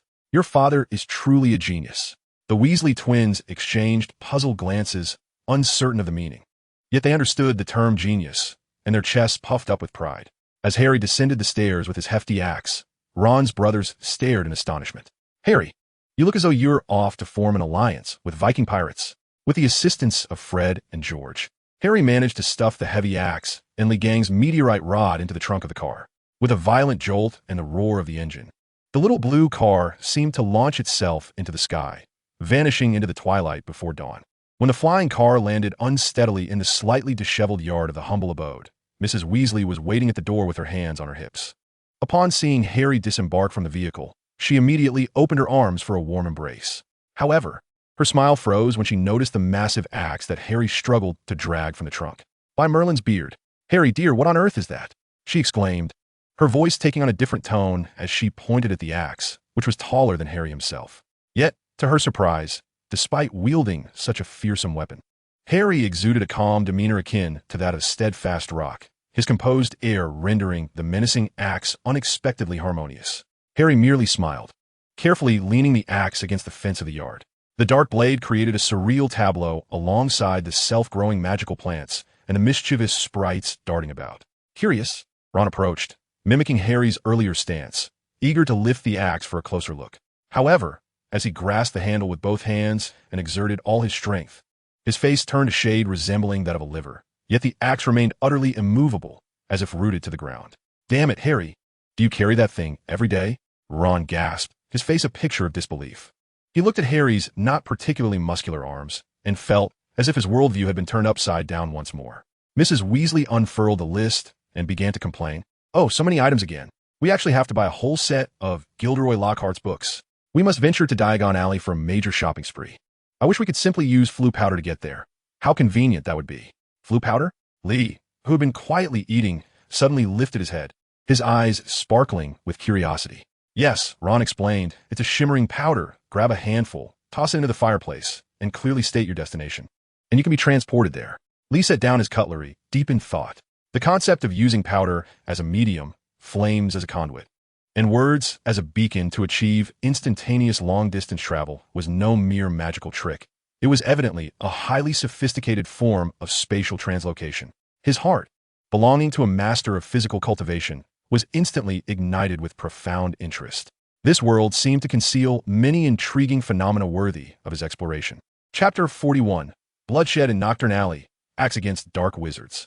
In the humble dwelling of the morning, the air was infused with the aroma of frying bacon and the earthy scent of magical plants. At the long dining table, the red-haired Weasleys gathered closely, with Harry, Hermione, and Lee nestled among them, savoring the lavish breakfast that Mrs. Molly Weasley prepared, one that warmed the soul to its very core. Thud, thud. Oh, the new terms list has arrived. Mrs. Weasley unfurled the parchment, her brow furrowing rapidly. By Merlin's beard, we actually need to buy an entire set of Gilderoy Lockhart's books. We simply must go to Diagon Alley today, no matter the cost. She lamented, then proposed we could just use Floo powder to get there. How convenient that would be. Floo powder? Lee halted his chewing, the term piquing his immense interest. Mr. Arthur Weasley enthusiastically explained, plucking a handful of shimmering silver powder from a jar on the mantelpiece to demonstrate. Indeed, this is it, he said with excitement. Grab a handful, toss it into the fireplace, and the flames will turn emerald green. Then step inside and be sure to clearly and loudly state your destination. Everyone, prepare to head to Diagon Alley, Harry exclaimed, eagerly donning his cloak and awaiting the adventure. Ron was the first to leap up with impatience. He grabbed a handful of Floo powder, stepped into the fireplace, and clearly shouted, Diagon Alley. In an instant, the green flames engulfed him, and within a blink, the fireplace stood empty. Your turn, Harry, Mrs. Weasley urged. Harry felt a twinge of nervousness as he mimicked Ron's actions, grasping a handful of Floo powder and stepping into the fireplace. Perhaps due to his anxiety or the sudden cloud of ash, he stumbled over his words, exclaiming, Tioto, Diagon Alley. Boom! Harry felt himself violently thrust into the chimney by an unseen force, careening through the swirling fireplace grates, the world spinning chaotically around him, as if his insides were being mashed into pulp. As he stumbled chaotically from an unfamiliar fireplace, he was not greeted by the bright sunlight of Diagon Alley, but rather by an oppressive gloom. He fell onto a slick, viscous cobblestone floor, the air thick with the stench of decay, filth, and the metallic tang of rusted blood, a nauseating odor assaulting his nostrils. The surrounding shops lay in ruin, their windows displaying withered limbs, twisted cursed runes, and ominous artifacts of dark magic. Before he could regain his footing, several shadowy figures silently emerged from the depths of the alley shadows, clad in tattered, filthy black robes, their faces, partially obscured by hoods, contorted with a morbid excitement, lips curling into a bloodthirsty grin, their wands gripped tightly, their tips glowing with a sinister green light. Look what we have caught. A lost little lamb, rasped the lead dark wizard, his voice laced with malice. Their eyes gleamed with avarice as they advanced step by step, the tips of their wands already beginning to coalesce with the malevolent glow of a curse. However, the anticipated expression of panic from the lamb did not materialize. Harry stood tall, his emerald eyes astonishingly bright in the dimness, devoid of fear, only a chilling calmness radiating from him. When facing adversaries, one must strike without hesitation. Taking the initiative, without a moment's pause, Harry thrust his right hand behind him, accompanied by a dull metallic scraping sound as he fiercely drew forth a massive axe. Taller than himself, the blade sliced through the gloom, casting a frigid arc of light. The moment the darkened axe appeared, it seemed as though the temperature in the alley plummeted several degrees. That raw, unyielding aura of ferocity caused the smiles of the dark wizards to freeze in place. Before they could utter a complete incantation, Harry moved. He propelled himself forward, the cobblestones cracking beneath his feet, charging like a rampaging bull towards the nearest dark wizard. Each step reverberating through the ground. Axe! He roared, swinging the colossal weapon. The dark wizard raised his wand in a desperate attempt to block. But that feeble wooden stick was no match for the weighty iron axe. With a resounding crack, the wand shattered, along with the arm that wielded it. Accompanied by a sickening crunch of bone, the severed limb, gushing blood, soared into the air before crashing down into the filthy puddles below. The scent of blood instantly ignited Harry's battle fervor. He did not relent. Twisting at the waist, the axe whistled through the air, launching a vicious upward strike. Another dark wizard attempted to retreat, but was brutally struck at the knee by the axe's edge. A heart-wrenching wail pierced the air as his lower leg bent at an unnatural angle, the stark white bone protruding through the tattered fabric of his trousers. Blood and flesh, a gruesome sight. Harry, recalling his mentor's teachings on controlling his strength, refrained from delivering fatal blows, yet each strike precisely incapacitated his foe's combat abilities.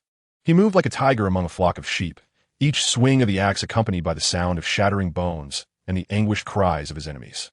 In an instant, this shadowy alley had transformed into a hellish battleground. Several dark wizards, some missing limbs, writhed on the ground in agony, moaning, as the air is thick with the overwhelming stench of blood. At that moment, Harry, wielding a massive axe, his chest heaving, revels in the exhilaration of his own vitality. When another surge of green flames erupts from the fireplace at the end of the alley, Li Gang emerges from the flames with composure. Sensing Harry's prolonged absence and a faint ominous aura, he hastily grabbed a handful of flue powder, clearly enunciating Diagon Alley. Yet, the instant he stepped into the fireplace, he perceived that malevolent presence intertwined with Harry's feeble magical resonance. With a shift in thought, he followed the aura and directly arrived at this chaotic scene.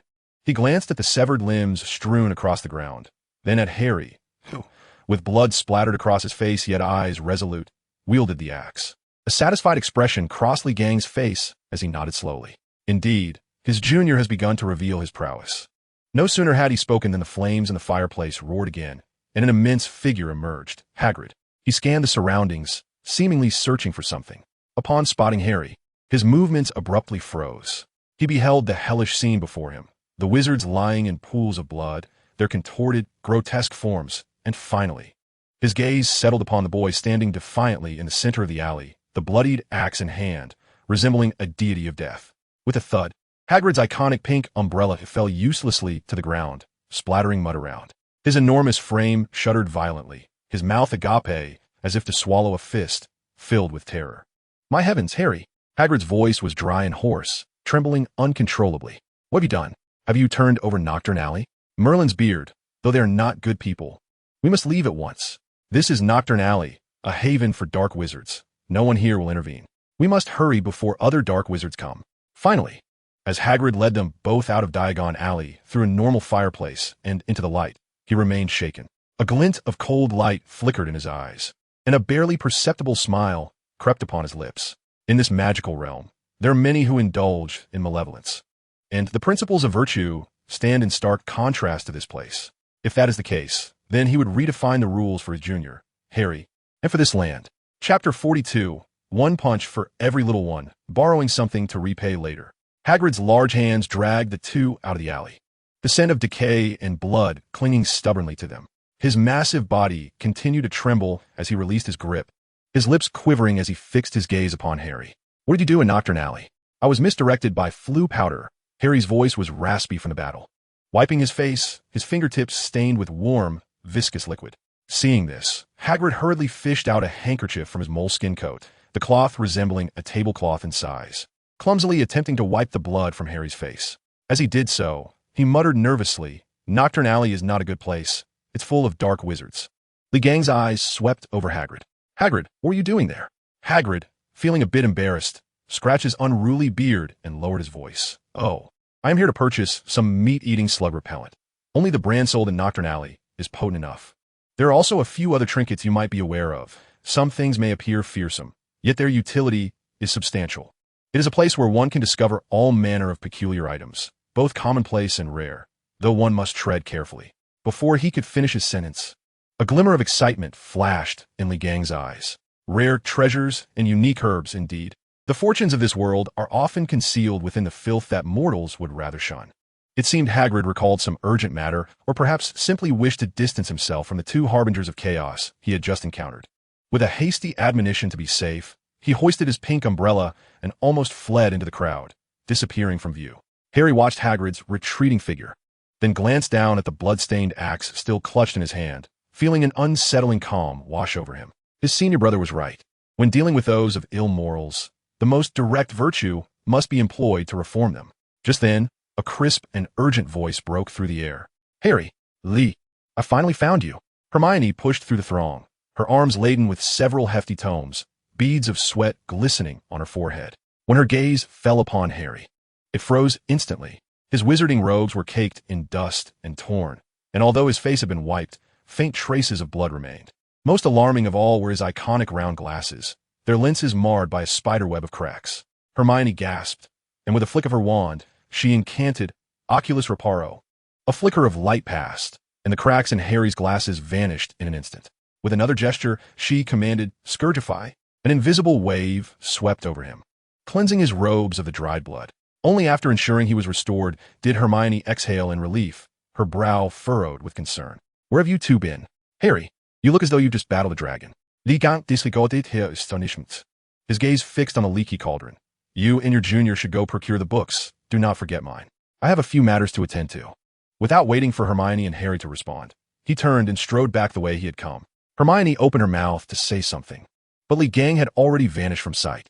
His figure once again melded into the unsettling shadows of Knockturn Alley, where the stench of blood hung heavier than before. The few dark wizards incapacitated by Harry were now being assisted by their companions, preparing to depart. Upon seeing Li Gang's unremarkable eastern visage, they paused momentarily, and then an outburst of rage and malice erupted from their eyes. "It's him, the accomplice of that little brat. Kill him. Avenge our brothers." A venomous howl served as a signal. From the depths of the alley, more shadows emerged. This time, it was not just wizards. A towering figure, covered in thick black fur and exuding a low growl, revealed itself. His eyes bore the slitted pupils of a beast. He was a werewolf. In another corner, a man, pale as parchment with lips as crimson as blood, gracefully emerged from the shadows, his fangs glimmering ominously in the dim light. A vampire, indeed. Various grotesque beings, emanating an aura of malevolence and chaos, filled the alley to the brim. They believed that the lad wielding the axe was the pinnacle of challenge.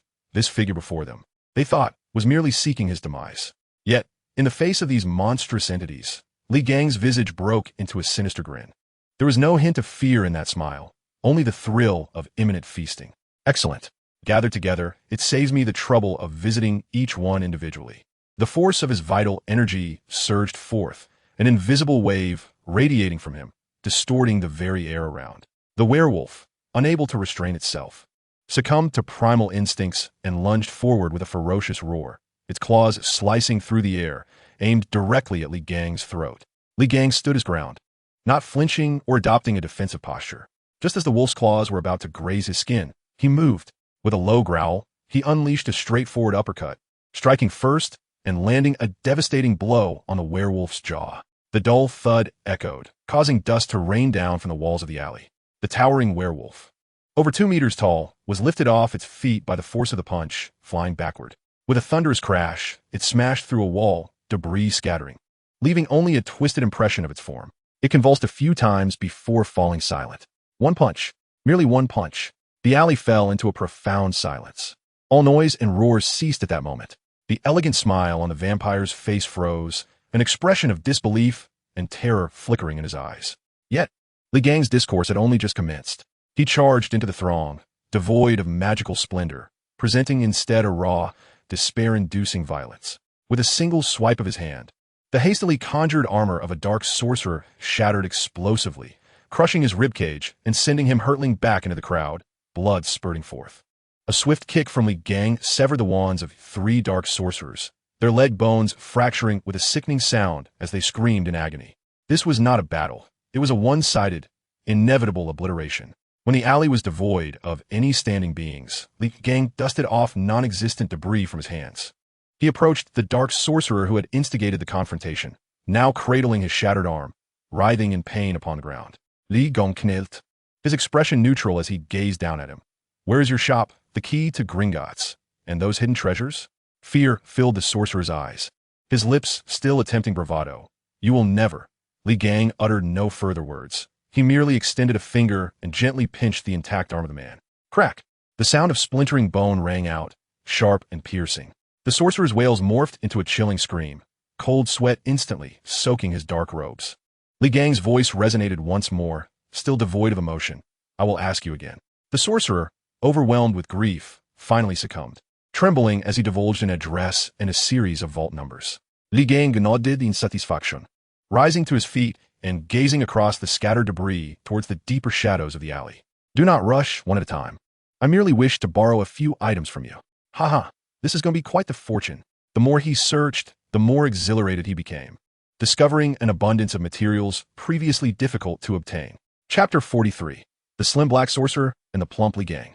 Within the confines of the Lihin bookstore, the air was stifling, thick enough to wring out moisture, imbued with the scent of fresh ink and the peculiar perfumes of the wizards, leaving one dizzy. Harry and Hermione finally managed to carve a path through the throng, making their way directly to the textbook section on the second floor. Intermediate Transfiguration, Standard Spells. Level 2. Hermione adeptly scoured the shelves, examining each book as if it were a precious gem. Meanwhile, Harry stood vigilant, surveying the surroundings with acute awareness honed over the summer. He could distinctly discern the varying rhythms of breaths within the crowd, capturing the whispers of curiosity and scrutiny directed at him. He despised this sensation, as if countless unseen eyes were feasting upon him, causing the blood within him to stir once more. Suddenly, there was a commotion below, accompanied by the blinding flash of magnesium lights and the screams of the crowd. A wizard clad in forget-me-not blue robes, his smile somewhat disingenuous, was being surrounded by a throng of reporters, receiving their adulation like a monarch. Look, it's Gilderoy Lockhart. Merlin. He is even more handsome in person than in photographs. A plump, greasy-faced journalist's eyes lit up upon spotting Harry at the staircase, immediately darting towards him like a fly drawn to blood. Harry Potter. Goodness, it's Harry Potter. Without waiting for a response, he grasped Harry's arm, not with great force, but enough to be bothersome, and forcibly yanked him down the stairs to Lockhart's side. Look, Harry Potter has come to attend Mr. Lockhart's signing event. This is a historic moment. The magnesium lights flashed frenetically as Lockhart, seizing the opportunity, draped his arm around Harry's shoulders with a feeble grip that made Harry, accustomed to heftier burdens, feel quite uncomfortable, as if draped with a damp cloth. Harry Potter. Lockhart's voice boomed, as if amplified by a spell. He has entered Lihin bookstore solely to purchase my autobiography. He confided in me that he has dreamt of emulating my greatness since childhood. Harry regarded him with an impassive expression, his emerald eyes cold as ice. Had it not been for his mentor's teachings on restraint, he would have already jabbed an elbow into this fellow's ribs. I am not, Harry interjected, his voice soft yet clear, cutting through Lockhart's incessant chatter. Lockhart's smile faltered momentarily before he swiftly regained his flawless demeanor, laughing heartily. Look at this child, so modest, just like I was in my youth. Well, ladies and gentlemen, Harry Potter and I will grace the front page of the Daily Prophet together. That says it all. He forcefully presented Harry with a complete collection of his gilded-covered books, proclaiming it a gift, which elicited a round of applause. Harry accepted the pile of insubstantial, ostentatious rubbish, his gaze growing increasingly frigid. This individual's essence was superficial, lacking even a fraction of Hermione's refinement. He was merely a decorative pillow. At that moment, the crowd parted, and a figure emerged, causing the temperature in the bookstore to plummet. Lucius Malfoy, with his meticulously groomed platinum hair, lightly tapped his serpent-headed wand against the floor, his gray eyes filled with condescending arrogance. Behind him trailed a visibly awkward Draco. Upon spotting Harry, Draco unexpectedly nodded and softly uttered, "Potter," as a form of greeting. He had heard numerous rumors about the events in Knockturn Alley over the summer. Although unaware of who was responsible, he now genuinely feared provoking someone as formidable as Harry, who could wield a giant axe with ease. Lucius's gaze slithered over Harry like a venomous snake, ultimately settling on Hermione beside him, a smirk of undisguised contempt curling at the corners of his mouth. Look who it is, Potter and his mudblood friend. Lucius's voice dripped with aristocratic languor and malice. Hermione's body stiffened slightly. Unlike before, she did not react with anger or indignation. Rather, she felt a refreshing aura circulate within her mind, dissipating the discomfort brought by his malice. She merely lifted her head, regarding Lucius with an almost pitying expression. To her, this man's soul was profoundly tainted, his words emanating a hubristic air, a reflection of his fragile spirit and moral decay.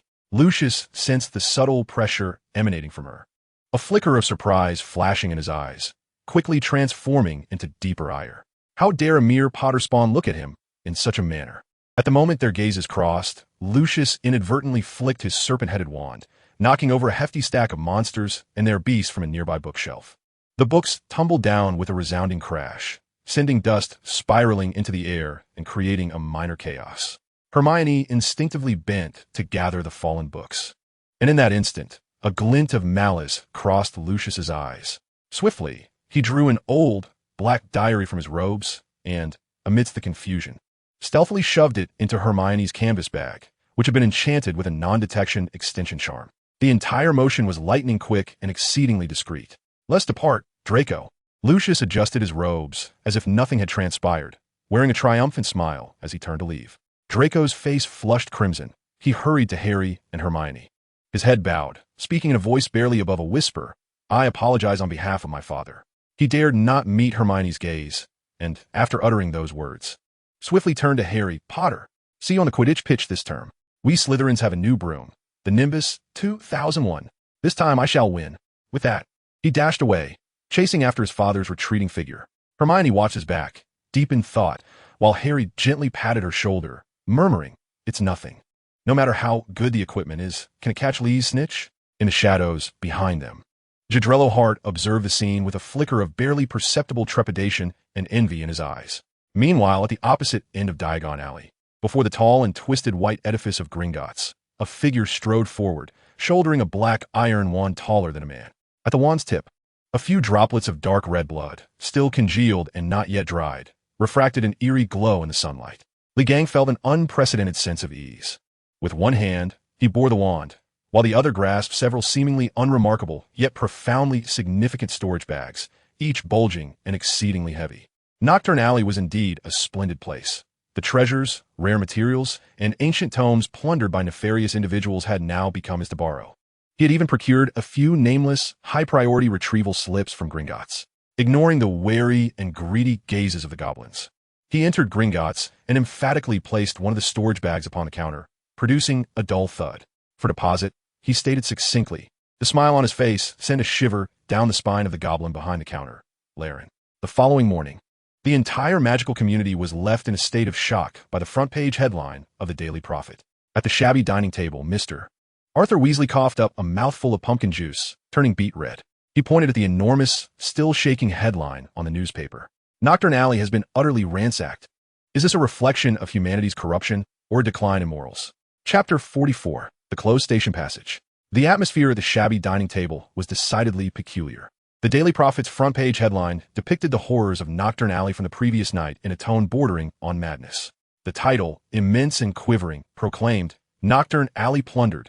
The Millennium Black Market swept clean overnight." In the accompanying photograph, the once dreaded shops of dark wizards stood wide open, their shelves bare, even the floor tiles pried away. Several notorious dark wizards, Bork the Severed Finger, Malachi the Poison Heart, now bore bruised faces as they faced inquiries from ministry officials, their expressions filled with profound bewilderment, questioning their identity, location, and experiences. Arthur Weasley spat pumpkin juice onto the newspaper, his face flushed. "By Merlin's beard, who could have done this?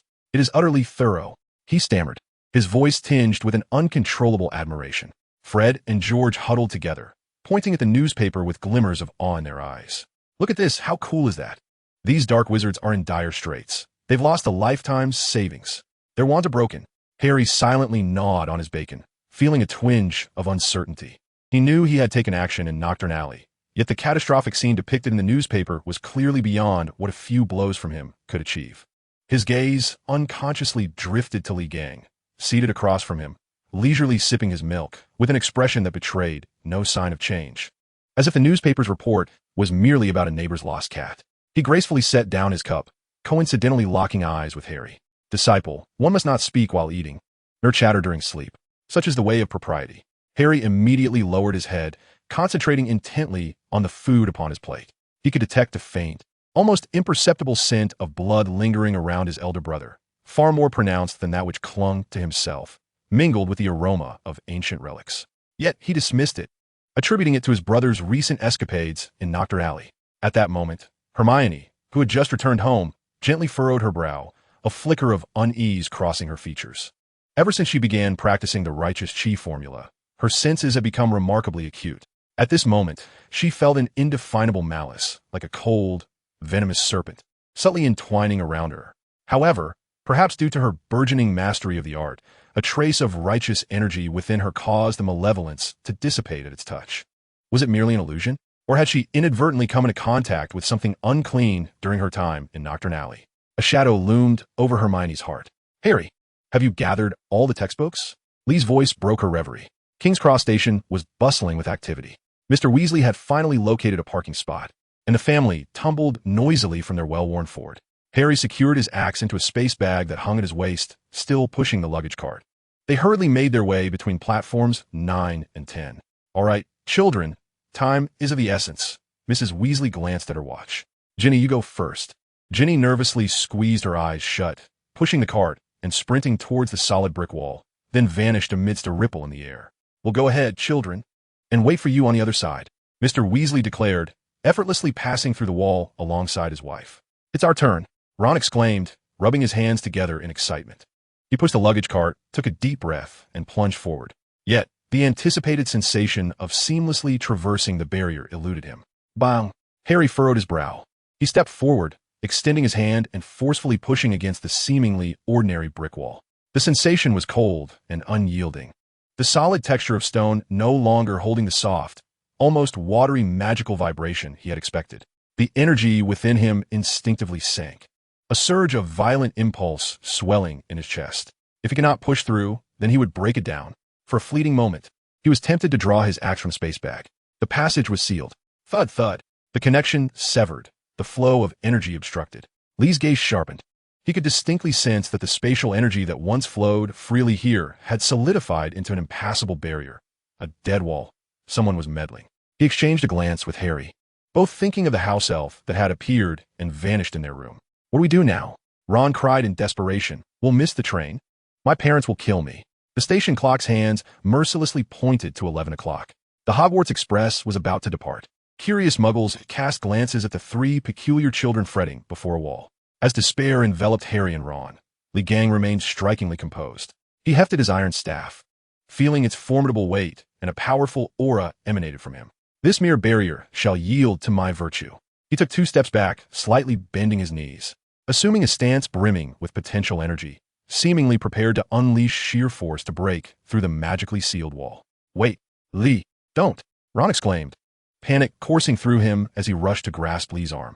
If you do this, we'll be front-page news in the Daily Prophet tomorrow. The Ministry will send us to Azkaban. Just at that critical moment, a glint of cunning and resolve flashed in Ron's eyes, as if he had made a momentous decision. Follow me, he whispered, his face alight with a furtive excitement. I know another way to get to school. Without further ado, he seized Harry and the disgruntled Lee Gang, pushing the luggage trolley as they dashed towards the parking lot outside the station. Chapter 45. Dumbledore is undoubtedly a habitual offender. The sky-blue Ford Anglia emitted a lament of overwhelming strain as it careened through the clouds. Ron clutched the steering wheel with fervor, his freckles intensifying under the stress, muttering incessantly, "Steady now, steady. My dad will kill me." Harry gripped the car door tightly, the wild wind rushing through the cracked windows, tousling his hair. He turned to gaze at the swiftly passing fields and villages below, a thrilling blend of fear and exhilaration surging from his feet to the crown of his head. This was far wilder than riding a broom. Lee Gang sat unwaveringly in the back seat, one hand steadying his iron staff while the other rested upon the roof, attuned to the faint yet resilient spirit within this mundane creation. The energy is chaotic, the core unstable, and the propulsion array is horrendously crude, he assessed with closed eyes. Were it not for the flicker of survival instinct within, it would have long since disintegrated. It's running out of fuel. Ron's scream corroborated Lee Gang's assessment. The car began to tremble violently, careening straight toward the familiar, magnificent silhouette of the castle below. Their intended target was the lawn in front of the castle. Yet the out-of-control vehicle barreled toward an ancient and sturdy tree standing solitary at the edge of the grass. No, Ron cried out in despair. Boom! A deafening crash resonated, and Harry felt an immense force pinning him to his seat. The front of the car embedded deeply into the robust trunk, the hood crumpling and belching thick black smoke. Bang! Bang! Bang! The roof caved in, the windows shattered, and with splinters along with shards of glass flew in all directions. This tree was alive, and it was irate. It's the Whomping Willow! Ron screamed in terror. Run! It'll turn us into pancakes. A branch, as thick as a man's arm, lashed towards Harry's side of the car with the precision of a whip. Harry's gaze sharpened, his blood surging as he instinctively threw a punch. Bang! His fist collided solidly with the branch, producing a dull thud. To his astonishment, the iron-hard branch momentarily faltered under the impact, its assault thwarted. Harry's arm throbbed with a dull ache, yet the exhilaration of the confrontation intensified his fighting spirit. How audacious! Li Gang's voice was as cold as ice. He boldly pushed open the car door, stepping into the tempest of whipping branches. The iron staff in his hand had somehow positioned itself before him. The oncoming willow branches struck against it, repelled by an invisible force that sent sharp cracks echoing in the air, yet they could not approach him in the slightest. It was as if he were not under siege by a frenzied magical plant, but rather leisurely swatting away a few bothersome flies. The attacking willow, seemingly incensed by Li Gang's disdain, twisted its branches into a single mass, resembling a colossal war hammer, aimed directly at him. Rather than retreat, Li Gang advanced, bending his legs slightly as a tremendous aura surged forth. He was determined to meet this blow head-on. At that moment, the battered Ford Anglia erupted with a furious roar. All its doors flung open violently, as if retching, spilling forth luggage and books. It then abruptly reversed, extricating itself from the branches, its headlights flashing wildly like two furious eyes, glaring at the attacking willow, and then at Li Gang before speeding into the depths of the forbidden forest, vanishing from sight. The attacking willow, seemingly exhausted, allowed its branches to droop, returning to a state of calm. It was angry, Ron murmured as he gazed at the departing flying car. The three of them hurriedly gathered the scattered belongings, their faces smeared with dirt as they made their way to the castle doors. Just as they stepped into the brightly lit hall, a sharp and caustic voice pierced the air. So it is you. Filch emerged from the shadows, his wrinkled face contorted with excitement, while Mrs. Norris hissed threateningly in his arms. A flying car, trespassing on campus. You won't escape this time, expulsion. You're done for. Before Filch could finish his tirade, an even colder voice resonated from behind him. Expulsion? Filch, that would be too lenient for them. Snape appeared like a dark specter at the top of the staircase, holding a copy of the day's Daily Prophet, his face bearing a cruel satisfaction. As if relishing a long-awaited revenge, he descended the stairs step by step, slamming the newspaper down before Harry. The front page displayed a dynamic magical photograph of the sky-blue Ford Anglia crashing into the attacking willow, the car contorted and emitting black smoke, with the headline in bold. Stark letters reading, Flying car spotted over Hogwarts. 8 muggles witness. The Weasley family causes trouble again? Snape's voice brimmed with uncontainable glee and malice. Potter, and you too, Weasley. How dare you drive a muggle vehicle, brazenly intruding into Hogwarts airspace and damaging the attacking willow? You are tarnishing the dignity of the wizarding world. Committing such an egregious act before the school year even begins, you do not deserve to remain at Hogwarts. His spittle nearly sprayed onto Harry's face. Enough, Severus. Professor McGonagall rushed in, her face etched with fatigue and anger, yet upon seeing the 3 students unharmed, she let out a sigh of relief. They have indeed committed a grave error, yet the decision to expel them is not yours to make. So what? Minerva, Severus is unyielding. Do you intend to shield a group of lawless fools? Silence. A gentle yet authoritative voice resonated through the hall.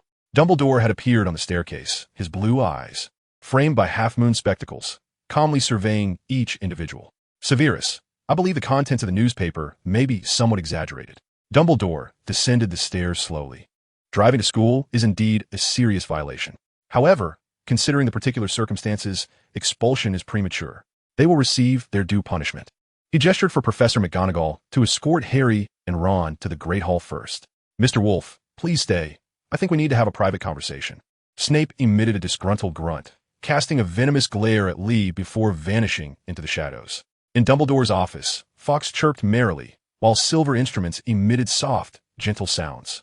Dumbledore poured a cup of hot cocoa for Lee, while he himself cradled a cup of lemon sherbet, his gaze imbued with curiosity and perplexity. "Mr. Wolf," he began, his tone as relaxed as if discussing Quidditch strategies. "Regarding the incident in Nocturne Alley, I must say, you handled it quite adeptly." Lee held the hot cocoa, but did not drink, merely regarding him silently. "Those individuals are indeed a blight upon the wizarding world, deserving of their fate," Dumbledore continued, as he circled the desk and approached Lee, lowering his voice slightly, his signature kind smile now tinged with a hint of cunning. "However, my child, should you engage in such activities again, ensure your hands remain clean." Lee raised an eyebrow slightly. Dumbledore leaned in closer, speaking in a near whisper, as if sharing a secret. "You see, the magical items you confiscated from them, though of little value, are nonetheless stolen goods. To casually waltz into Gringotts with them, should the Ministry of Magic discover it, would certainly lead to complications." He straightened up, blinking. "Next time, you might consider selling these spoils to Borgin and Burke's. Firstly, the proprietor there never asks too many questions. Secondly, you could exchange them for some galleons to improve your living conditions. As for the Ministry, I shall navigate that on your behalf. After all, dealing with refuse always incurs some cost, does it not?" Chapter 46. Hagrid, you might as well remain a monk. Lee silently held the cup of hot cocoa, the warm liquid reflecting Dumbledore's blue eyes that sparkled with cunning. In the office, the silver instruments continued to hum, Fawkes preening his magnificent feathers. Everything seemed so serene, starkly contrasting with the dark dealings spoken of by the old headmaster. "Dealing with refuse always incurs some cost, does it not?" Dumbledore's voice was gentle, yet to Lee, it felt colder than the icy shards of a frigid winter. Having lived for 3,000 years, he had encountered all manner of individuals. Those hypocrites who espouse righteousness while engaging in illicit behavior behind closed doors were far more candid than this old man. This old fox was teaching him how to be a clean butcher. Lee Gang finally diverted his gaze from the cup, landing it upon Dumbledore's face. Unmoved by the heartfelt sentiments expressed, his eyes remained as tranquil as a still lake. He calmly posed what he perceived to be the most pivotal question. "What is your cut?" For a fleeting moment, Dumbledore's smile froze, as if ensnared by a silent petrification spell. A pure astonishment flickered in his all-seeing eyes, a reaction he had not anticipated. He had envisioned various responses from Lee Gang. Shock, confusion, perhaps even the embarrassment of being exposed. Yet, he never imagined that the other would so bluntly reduce this profound and benevolent counsel to a mere negotiation over spoils. The air in the office seemed to stagnate. "Mr. Wolf, I believe you may have misunderstood." As Lee Gang exited the office, his countenance dark as the bottom of a pot. He muttered curses in the ancient and venomous dialect of 3 millennia past. To live long without dying is to be a thief, beating around the bush, hiding one's true intentions. How utterly unsatisfactory. Is such a trifling artifact worth this level of scheming? Truly, a small-time player, lacking worldly experience. And you dare to ask for a cut? Those spoils are mine. Why should I share them with you? Your audacity rivals that of a city wall. He continued his tirade, shattering the convoluted thoughts swirling in the office with the coarsest of language, which brought him a measure of comfort. Harry had already changed out of his blood-soaked garments and sat cross-legged on the carpet before the hearth, his eyes gently closed, breathing deeply. The enormous battle axe rested against the armchair beside him, its blade glimmering with a cold light in the fire's glow, reminiscent of a slumbering beast. He appeared as solid as a rock, steady and reserved, an incongruity in the relaxed atmosphere surrounding him. Meanwhile, Ron paced restlessly in the lounge, resembling a cat whose tail had been stepped on. His freckled face was contorted with worry, muttering incessantly, "It's over, all over. Mum will surely send me a howling letter. The entire school will hear about it. I am doomed." His voice quivered with the threat of tears, which were brimming in his eyes, ready to spill at any moment. Lee Gang glanced at the nearly distraught Ron, but chose to ignore him. He then observed Harry, who was regulating his breath, appearing calm and vigorous, and nodded before turning to exit through the portrait hole. This night held greater significance for him. Under the night sky, Hogwarts exuded an air of mystery, more profound than in daylight. Lee Gang's silhouette stretched long in the moonlight as he bypassed any corner of the castle, heading directly toward the Forbidden Forest. In the center of a clearing lay a creature, its size far exceeding that of an ordinary lion. It bore the body of a lion and the tail of a scorpion. It was L'Ergot, the scorpion lion he had forcibly enlisted. At this moment, L'Ergot gazed upward at the resplendent moon, breathing in and out. With each inhalation, It seemed as though the moonlight transformed into tangible silver threads, drawn into its being, causing its otherwise dull fur to shimmer with a faint luminescence.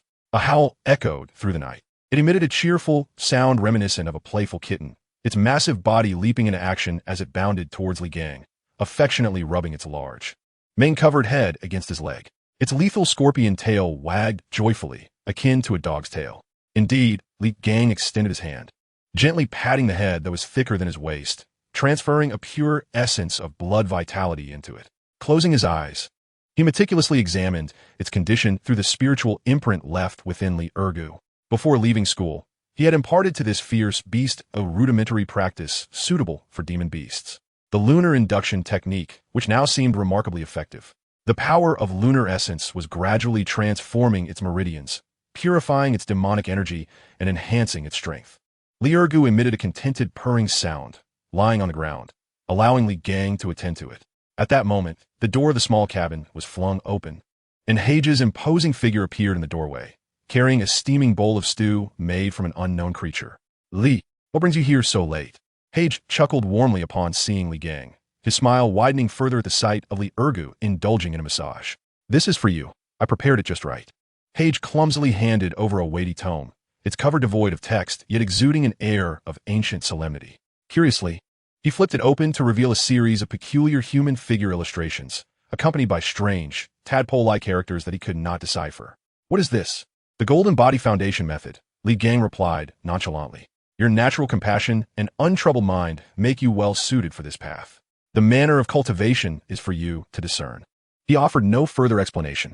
This technique had been borrowed from a nearly lifeless Vajra from a past life, emphasizing the cultivation of the body through external forces guided by compassionate heart, ultimately achieving an indestructible golden form. With Hage's straightforward nature and innate strength, this method seemed tailor-made for him. Hage cradled the book as if it were a priceless treasure. Although he could not comprehend it, he sensed the immense power contained within, his excitement rendering him nearly speechless. This is too precious. Li Gang disregarded his enthusiasm, appraising Hage's fluffy, dense curls and beard, silently pondering. If this old fellow were to truly attain mastery, would he become a gleaming, bald head? The thought brought a subtle smile to his lips. Chapter 47, Ron. My mother hasn't hit me for 3 days. Hage held the Golden Body Foundation method, his large fingers tracing the peculiar characters and illustrations, his eyes filled with confusion. To him, it was as if a giant were speaking in Elvish, with not a single word comprehensible, nor an illustration decipherable. Li. Hage scratched his unruly beard, his face a portrait of perplexity, resembling a bird ensnared in complex knots. Li Gang had anticipated this reaction, maintaining an expressionless demeanor. He reached into what appeared to be an unremarkable storage bag, and in the next moment, a hefty pile of books came crashing down onto the wooden table in front of Hagrid's hut. Bang! A stack of tomes, thick enough to serve as shields, formed a small mountain, causing the wooden table to groan under the unbearable weight. The covers of these books were a riot of colors, some made of animal hide, others adorned with gold leaf, and some simply fashioned from plain bamboo slips. Yet, without exception, they emanated an air of solemn antiquity. Li Gang casually pointed at the great Buddha's Peak Sutra, the Diamond Sutra, and the Lotus Sutra, deciding to read the scriptures first as the illustrations were beyond his comprehension. With time, understanding would surely follow. Hagrid's mouth hung agape, wide enough to accommodate a pumpkin, as he beheld the towering stack of books that loomed over him, his eyes nearly popping out. However, this was not the end. Li Gang lifted another storage bag and tossed it directly into Hagrid's arms. Inside were an additional 3,000 scrolls, all foundational texts. Peruse these first, and we shall see if more is needed, he instructed. Then, he retrieved a book thicker than a brick from his own cloak, its cover boldly inscribed with the words English-Chinese Dictionary, which he also pressed into Hagrid's hands. Cradling the heavy bag, Hagrid felt as though he were not holding scriptures, but rather a mountain of burdensome stone. He looked at Li Gang with tearful desperation, his voice trembling Merlin's beard. All the textbooks from my school days combined don't amount to this. That is merely a reflection of your limited studies. Li Gang delivered an irrefutable conclusion.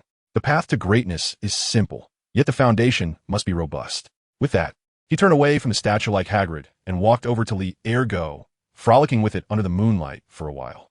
The enormous beast before him was as docile as a kitten, nuzzling against his calf and emitting a contented purr. As the night deepened, He brushed the dust from his hands, and with a flicker of his form, vanished at the edge of the forbidden forest. Later that evening, in the Gryffindor common room, the flames in the fireplace crackled softly. Hermione sat in a plush armchair, organizing the new books she had purchased that day. She extracted each volume from her canvas bag. But when she reached the final book, her hand hesitated. It was an old diary with a black cover, its corners worn, lacking any title. What had this enter my bag? Hermione furrowed her brow, clearly recalling that she had not acquired this book. The diary emanated a peculiar allure, a silent seduction beckoning her to open it and uncover its secrets. Yet, simultaneously, a more potent, nauseating malevolence radiated from the diary, creeping up her fingertips like a cold viper, attempting to infiltrate her mind. Buzz! Hermione's mind cleared in an instant. The nascent, feeble righteous energy within her ignited like an enraged sentinel, instinctively stirring to life. She abruptly flung the diary onto the table, as if casting off a branding iron. Breathing heavily, she regarded the seemingly innocuous diary with a gaze filled with both caution and revulsion. This object is decidedly sinister. She could almost sense it breathing, lurking, waiting for its next victim. She did not touch it again, silently stowing it deep within her suitcase, pressing it down with several hefty tomes on the history of magic, attempting to suppress that malevolent force through sheer physicality.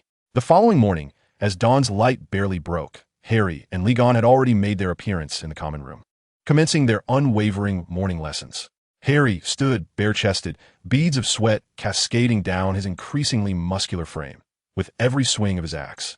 A steady gust of wind accompanied his movement. In stark contrast, Legon stood nearby, firmly rooted in the stance of the 9 tripod genua, his feet grounded as if one with the earth, breathing deeply, his entire being merging with the castle's very foundation. Opposing them was Ron, who had completely surrendered to despair. He lay sprawled across the table, yawning, clumsily wrapping a broken wand, severed in two, with a large roll of transparent muggle tape. Ron, this is futile. Harry paused, glancing at him in exasperation. Today's herbology lesson was to be held in the 3rd greenhouse. Professor Sprout stood behind a long table, which was lined with pots containing a rather grotesque, pale green plant resembling an ugly infant. Good morning, class. Today, we shall be repotting the mandrake, Professor Sprout cheerfully announced, gesturing to a pile of dragonhide gloves and earmuffs nearby. Be sure to wear your earmuffs snugly. The cries of the mandrake are lethal. A rustle filled the greenhouse as Harry donned his earmuffs, feeling the world around him grow eerily silent. He watched as Professor Sprout grasped a mandrake's leaf and pulled with vigor, extracting a dirt-covered, wailing creature. The sight of its silent scream sent shivers down one's spine. It was now time for the students to take action. Neville turned pale with fear, nearly fainting on the spot, while Malfoy looked on with distaste, as if the plant were a particularly noxious slug. Legon, expressionless, approached a pot of mandrake with his earmuffs securely in place. He extended 2 fingers, deftly pinching the stem, and with a gentle flick of his wrist, pop, the mandrake was lifted entirely from its pot, roots untouched. Barely able to emit a scream before succumbing to a state of bewilderment, its small eyes staring vacantly at Legon. He held it as one might a carrot, efficiently repotting it into fresh soil, packing it down seamlessly in one fluid motion. The entire process was a display of violent elegance. Professor Sprout watched in astonishment. After years of teaching herbology, she had never witnessed anyone command a mandrake with such compliance. At lunchtime, the hall buzzed with excitement. Just as Harry was about to take a bite of steak, an elderly, exhausted owl staggered in, ultimately crashing headfirst into Hermione's milk jug, splattering milk everywhere. It bore a damp, crimson envelope tied to its leg. Ron's face drained of color. No, he groaned in despair. Hermione cautiously untied the envelope. As the envelope began to emit smoke, a deafening voice, magnified several hundred times, reverberated throughout the hall, so loud that even the plates vibrated. Ronald Weasley. After a thunderous reprimand, the voice softened. Oh, and Ginny, dear, congratulations on joining Gryffindor. We are so proud of you. Ginny, feigning to eat with her head bowed, stiffened at the mention, wishing she could vanish on the spot. The surrounding students, particularly those at the Slytherin table, erupted into uncontrollable laughter. Harry patted Ron's shoulder in an attempt to comfort him, but found himself unable to suppress a chuckle as well. Meanwhile, Lee Jordan leisurely sliced a piece of roast chicken, shaking his head. A strict mother can lead to a spoiled child. Ron, you should be grateful for such a formidable matriarch. Chapter 48, The Quidditch Agreement. Pledging not to be the first to employ nuclear weapons, The residual echoes of the booming voice buzzed beneath the dome of the hall, akin to an invisible giant bee. Ron had utterly surrendered to despair, burying his face in the crook of his arm, embodying a melancholic mushroom that rejected photosynthesis. Hermione, too preoccupied to soothe her friend's fractured heart, trembled as she held her cup of milk. The chilling malice that seeped from the diary gnawed at her like a relentless parasite, rendering her restless. She hastily consumed a few bites of food before seizing Lee and departing from the tumultuous scene, swiftly turning into an empty classroom. Lee, there is something unsettling. Hermione's complexion had paled, her voice lowered, her azure eyes filled with gravity. What is it? Lee's expression turned serious. The fact that even Hermione, adept in the arts of the Great Hall, felt such discomfort signified that it was no ordinary matter. At the entrance of the girls' dormitory, Lee halted. Hermione rushed inside, only to emerge moments later, empty-handed and with an even more distressed expression. It's gone, she uttered incredulously. I distinctly remember placing it right there, weighed down by several hefty volumes of history of magic, yet now it has vanished. Lee furrowed his brow. He did not enter, but stood at the threshold, eyes closed, nostrils flaring slightly. An undetectable aura circulated around him. After a moment, he opened his eyes, their gaze as cold as iron. Indeed, there is a lingering malevolence. His voice was low, chilling, and laced with bitterness, tinged with a hint of resentment. This aura clashes with the righteous energy emanating from you, which is why you sensed it. That object is a living entity. A living entity? Hermione gasped. At the very least, it harbors the residual soul of a living being. Lee concluded, it could not gain any advantage from you, hence it fled. Be cautious. This entity is ominous, preying upon those with fragile minds. Hermione nodded solemnly, her heart racing with alarm. This was indeed no trivial matter. Harry Potter, Lee Jordan, a boy, upon spotting them, was ablaze with excitement. His face flushed and eyes sparkling like flashbulbs. He stammered, I'm Colin Creevey. I'm also a Gryffindor. Oh my goodness. I can't believe I'm in the same house as you. He dashed in front of Harry, raising his camera without regard for Harry's consent, and with a click, captured the moment. The blinding flash of the camera instinctively caused Harry to squint. This is amazing, Colin exclaimed, bouncing with excitement as he gazed at the camera. My dad is a milkman. He can hardly believe I've made it to Hogwarts. I told him everything. About you, Harry, and you too, Lee.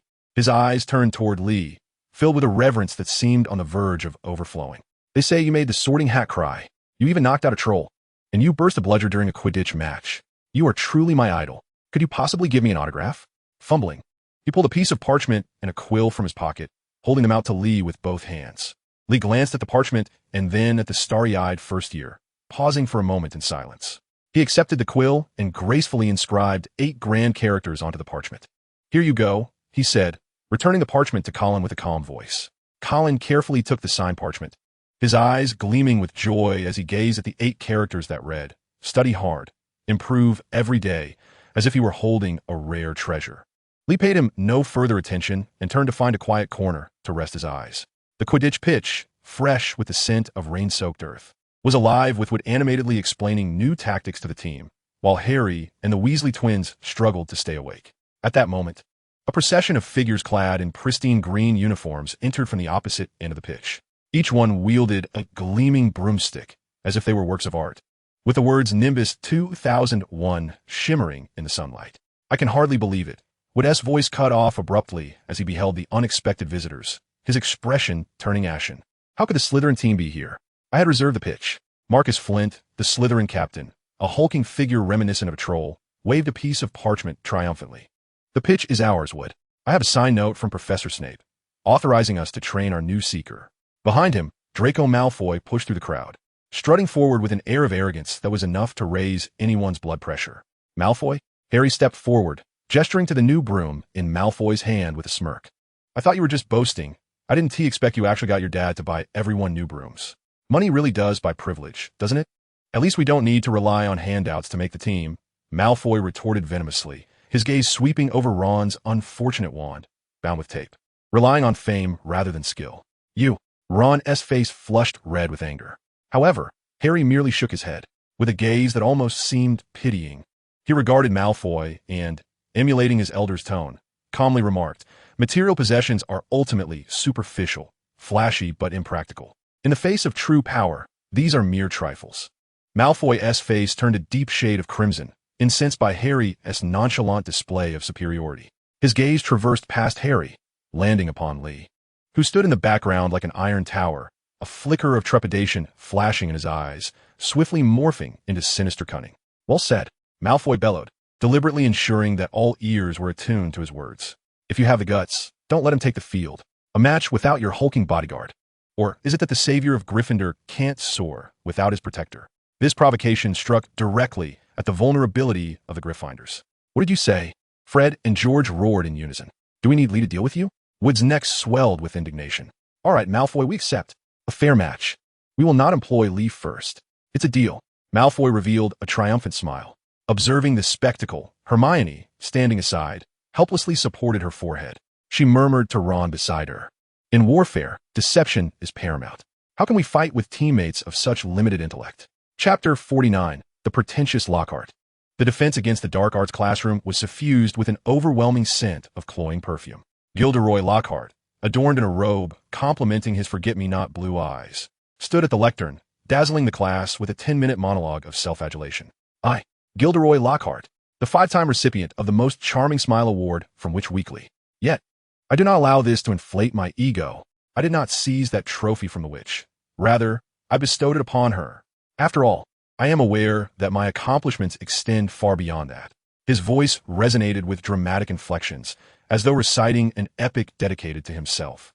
The walls were adorned with his portraits, each depicting Lockhart casting flirtatious glances and adjusting his hair. Most of the girls were entranced, while the boys exhibited overt impatience. Harry sat between Hermione and Ron, one hand propping up his chin, the other unconsciously twirling beneath the desk. He regarded the animated man at the podium with a gaze devoid of admiration, his eyes drifting into a state of boredom. The man's demeanor was as superficial as a feather, and his meager magical prowess was a disordered mess, murkier than the slugs in Hagrid's hut. His brother was correct. Such a person was the epitome of gilded exteriors hiding tattered interiors. He could distinctly observe that each exaggerated gesture from Lockhart caused the flabby muscles beneath his robe to quiver, devoid of any semblance of strength.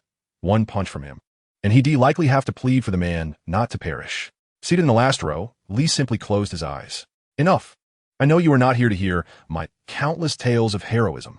Lockhart finally concluded his soliloquy, dramatically gesturing towards a large cage shrouded in purple fabric. "No, you are here to learn how to defend against the darkest of magic, and I shall impart upon you these invaluable experiences." With a swift motion, he unveiled the cover, revealing a cacophony of small, vibrant blue creatures, approximately 8 inches tall, squeaking and desperately shaking the bars of their cage. "The Cornish pixies," Lockhart proclaimed with evident pride. Simo Finnegan could not contain himself and let out a laugh. "Laugh away, Mr. Finnegan."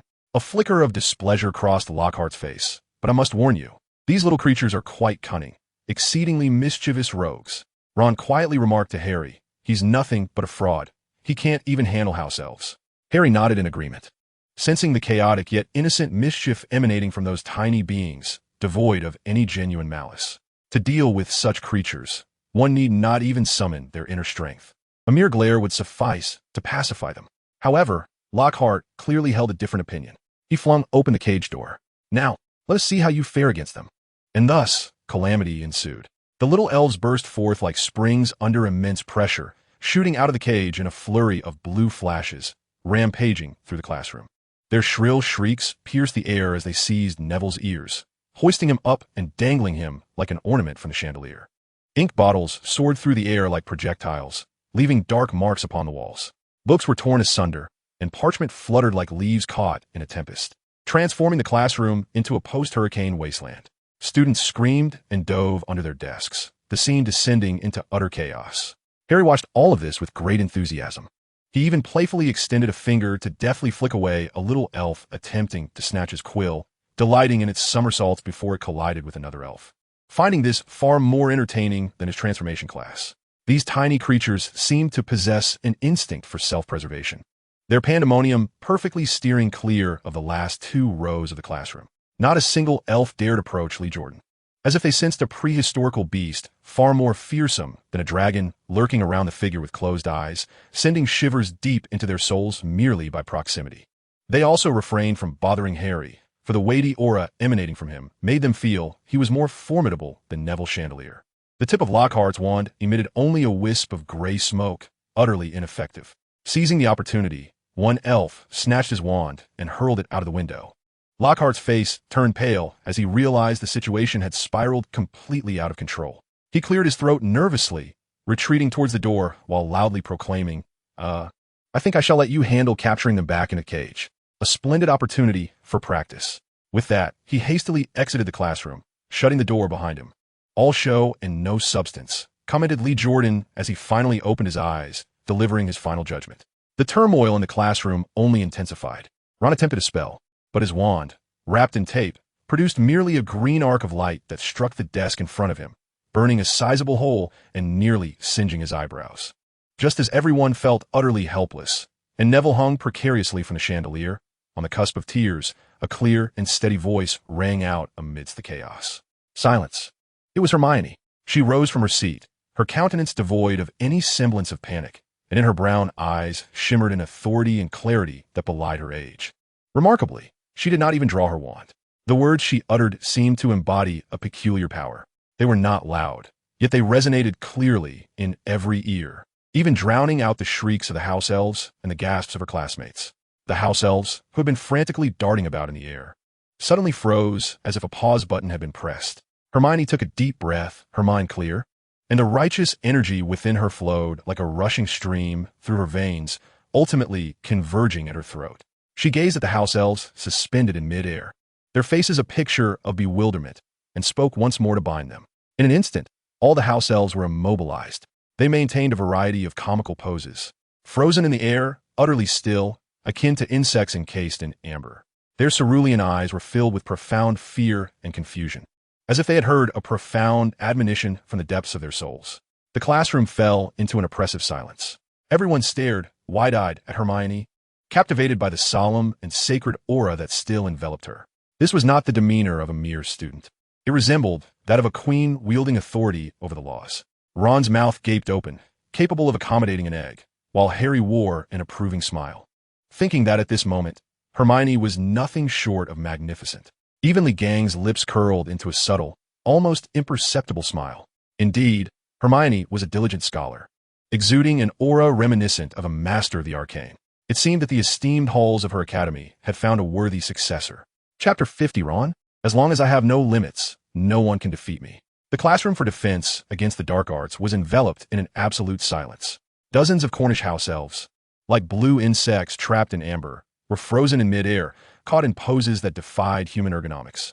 Their actions were suspended just before they tore pages, hurled ink bottles, and even picked their noses. Neville, hanging from a chandelier, ceased his swaying, his mouth agape as he gazed at the petite girl whose presence dominated the room, momentarily forgetting that he was suspended in the air.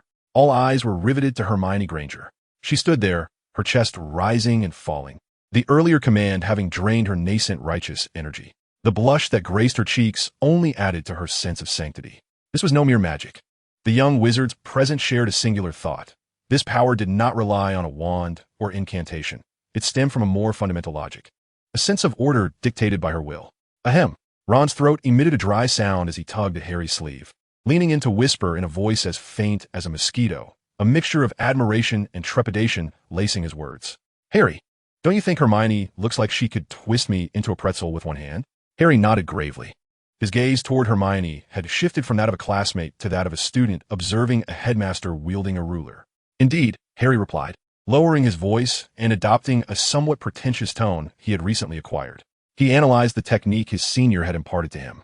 This initial stance indicated that he had entered the realm of practice. This was the methodology of the academically inclined, a path that those of us from the athletic realm could scarcely comprehend.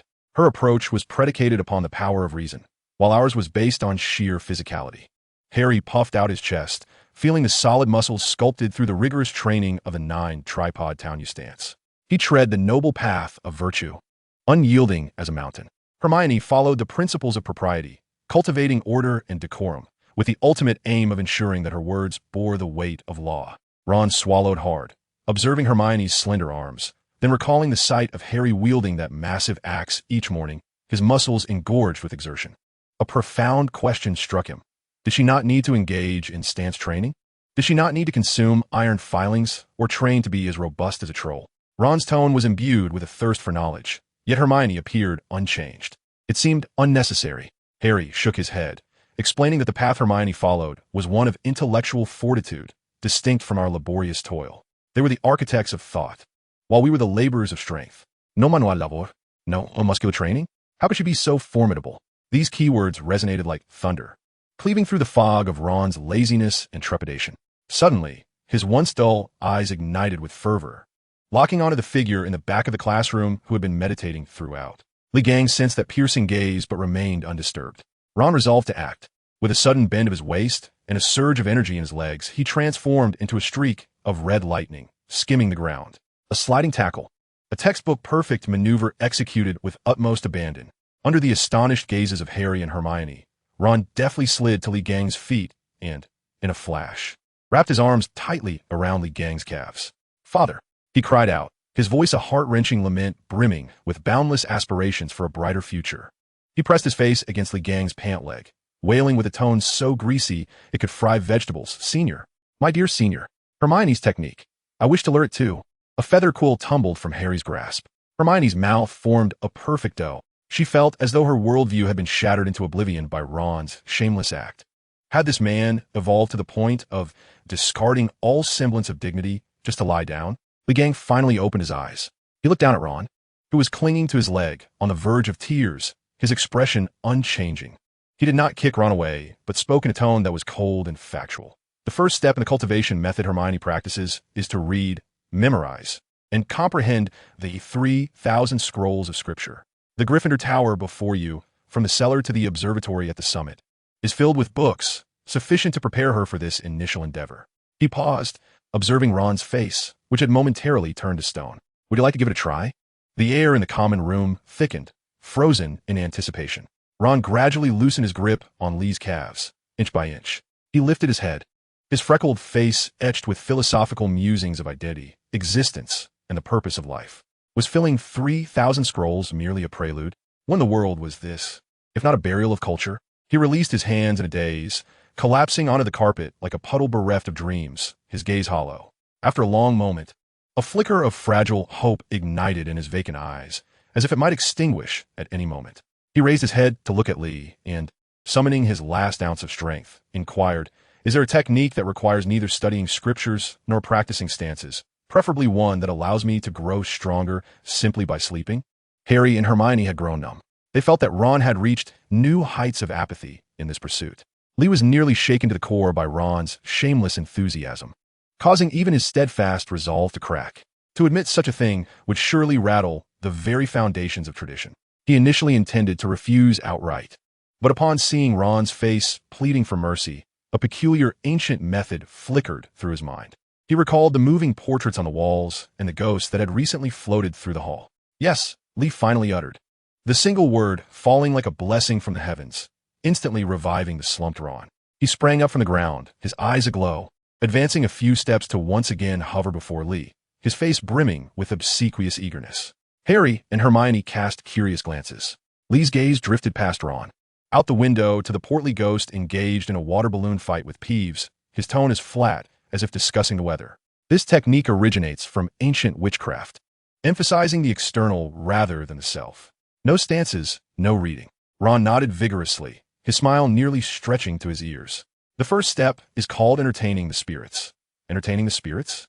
Ron echoed, the term sounding rather sophisticated. He pointed to the ceiling. "For instance, if you sing a song or dance, and it pleases the passing ghost, it may share with you a fragment of its essence, making your body lighter. If you offer the remnants of a chicken leg to a portrait on the wall, the figure may be delighted and, in your dreams, impart a family combat technique." Lee's voice, devoid of emotion, painted vivid images in Ron's mind. Of course, different spirits have different preferences. Peeves might enjoy you accompanying him in tossing stink bombs at Philip's office. The weeping myrtle may desire a heartfelt recitation of a sorrowful poem. The house elf might find delight in your unwashed socks, viewing them as a supreme offering. The more sincerely you sacrifice, the more spirits you please, and the greater and more diverse the power you acquire. The common room fell into an oppressive silence. Ron's smile froze. He envisioned himself clad in a ludicrous costume, weeping and leaping in a washroom adorned with myrtle, all in pursuit of a modicum of strength. He imagined carefully placing a pair of foul socks upon a plate, offering them to a domesticated house elf, and reverently referring to the being as the god of socks. Harry's shoulders shook as he desperately stifled laughter, his face flushed, until he could no longer contain himself, and emitted a sound akin to a strangled gasp. Hermione regarded Ron with a look of utter incredulity, as if to imply that a mere nod from him would compel her to brandish her wand and cast a cleansing spell, purifying him from soul to flesh. This particular art demanded sincerity and innate talent. Li Gang delivered his final summation. One must possess a dance that could elicit applause from specters and a voice that could draw tears from statues. Observing Ron's earlier slide, executed with precision and fervor, he mused it might be worth a try. I find Hermione's memorization of 3,000 tomes somewhat less daunting than it initially appeared. Chapter 51, Ron. Ani, I no longer wish to strive. Ron lay sprawled on the carpet, akin to a soulless husk, his gaze vacant as it fixated on the flickering flames in the common room. Within his mind, two demons clashed. One demon, cradling 3,000 scriptures, gently urged him, "Come, memorize these, and you shall command the room like Hermione." The other demon proffered a jester's costume and a pair of stinky socks, coaxing him, "Go forth. Amuse those ghosts and portraits, and power shall be within your grasp." Both futures appeared increasingly bleak. He perceived his existence as that of a battered wand shrouded in transparent tape, its path shrouded in darkness, occasionally sputtering a sickly yellow glow. After a lengthy silence, as Harry presumed, Ron had entirely abandoned thought, preparing to evolve into some form of fungus upon the Gryffindor carpet. Ron stirred. "Brother," his voice was hoarse yet resolute, "I have made my decision." Harry and Hermione's gazes converged. The means of entertaining the divine, Ron's Adam's apple bobbed, as if swallowing his dignity. "I wish to give it a try." He had come to a realization. Memorizing tomes and scriptures was Hermione's gift, one he could never hope to match. Observing Ariès physique, which threatened to burst through his robes, and feeling the softness of his own abdomen, Ron wisely opted for resignation. In comparison, singing, dancing, and sharing jokes, occasionally contributing a pair of socks, though seemingly humiliating, required little intellect and no blood or sweat. Was this not the path to enlightenment he had longed for? What was vanity in the pursuit of ease? Li Gang finally opened his inscrutable eyes, scrutinizing him with a gaze sharp enough to pierce flesh and gaze into the soul. Ron felt a shiver run down his spine, but remained defiant, chin held high, his expression resolute. "Very well." Li Gang slowly uttered these two words, acknowledging Ron's seemingly insignificant determination. "In my realm, this method is known as the Outlander." Li Gang's voice was even, yet it stirred ripples in the hearts of the three.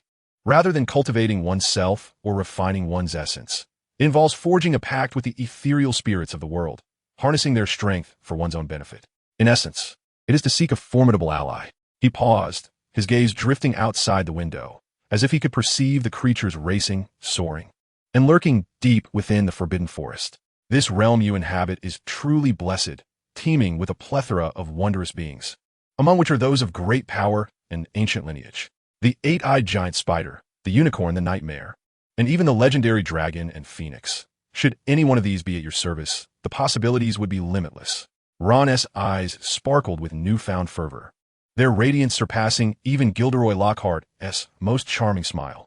The phrase "the possibilities would be limitless" resonated deeply within him. However, Li Gang shifted the conversation, reminding them that summoning a spirit is much easier than sending it away. The essence of this practice lies in communication and offerings. One requires a suitable magical instrument to connect with the spiritual entities and uphold the covenant. This instrument, which could be referred to as the Kingwind drum, must be crafted from spirit wood, adorned with the hide of a colossal beast, and equipped with drumsticks fashioned from refined gold bones. I believe Hagrid will possess these materials in abundance. Ron was nearly leaping with excitement, envisioning himself with a griffin by his side and a Norwegian ridgeback dragon in his grasp, majestically reigning over Hogwarts.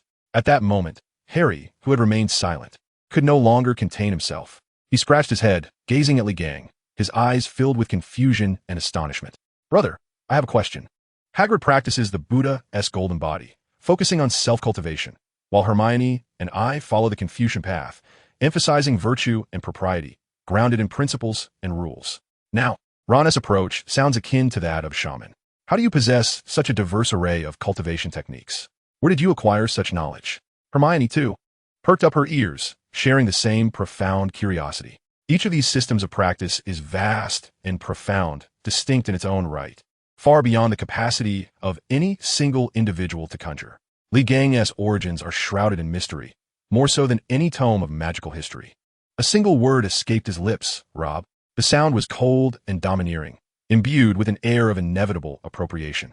As the word left his mouth, Li Gang abruptly halted. "It is a matter of borrowing from a few old friends."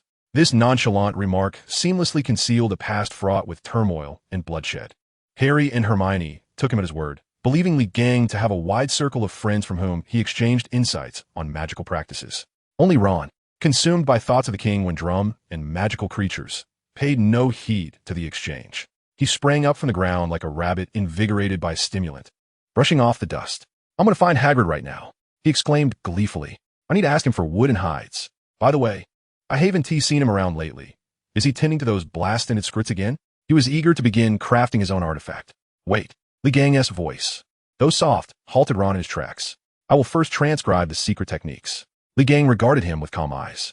"Whether you succeed or not depends partly on destiny and partly on your affinity with those spiritual entities. If they deem you unworthy, even if you break the drum in your efforts, it will be of no avail." The fervor on Ron's face dimmed slightly, replaced by a mix of anticipation and anxiety. He stood in place, rubbing his hands together, sensing that his life was on the verge of a monumental transformation in this very moment of waiting. Would he become the master of the beasts, or remain the ineffectual Weasley? It all hinged on whether the drum would resonate. Chapter 52, The Dance King of Hogwarts. Ron burst out of the common room like a firecracker, his mind consumed by 4 words. The king would drum, celestial being, before Hagrid's wooden hut. The guardian of the forbidden forest sat cross-legged on the ground, a frown etched on his brow, with a hefty tome sprawled before him, its cover adorned with ornate Chinese characters that read the Diamond Sutra. His robust fingers clutched a goose feather quill, staring vacantly at a blank space within the text. The 3,000 volumes of Buddhist scriptures left by Li Gang were more incomprehensible to him than 3,000 explosive sea snails. "Hagrid," Ron whirled in like a gust of wind, eyes alight with fervor. "I need your help. I require spirit wood and the hide of a giant beast." Hagrid, pulled abruptly from the depths of profound philosophy, gazed at Ron in bewilderment. "Spirit wood? Beast hide? Ron, are you planning to craft some magical artifact? Did he send you?" "Yes." Ron nodded eagerly. "My master said I possess extraordinary talent, that I am the chosen one. He will impart upon me supreme skills." Confused yet intrigued, Hagrid stood, brushing off the wood shavings from his clothes, and led Ron to a pile of debris at the edge of the forbidden forest. He pointed to a charred piece of oak, faintly shimmering with silver patterns. "This was struck by lightning. It possesses some spirit. Take it." He rummaged through another corner and unearthed a massive, dried skin, gleaming with an eerie metallic luster. "This is from one of Aragog's descendants. It's sturdy and sizable enough." Ron hurriedly sought out Harry, excitedly laying out the assortment of odds and ends on the ground, exclaiming, "Harry, I am the chosen one, and you shall be my second. From now on, you will be my protector. Together, we shall sweep through Hogwarts." A profound sense of shame, mingled with despair for the future, rose from the depths of Harry's heart. How could he, Harry Potter, the rightful heir of the noble line, become Ron's sidekick? He refused. Harry's voice was as cold as Snape's dungeon classroom. He remained unmoved, preferring to swing a mountain-cleaving axe 500 times each morning than don that ridiculous attire and join Ron in his madness. At that moment, a figure appeared silently behind Harry. Li Gang said nothing, merely standing there with an air of profound authority that seemed to lower the room's temperature. His gaze fixed intently on Harry, revealing an expectation that was palpable. A chill crept down Harry's neck.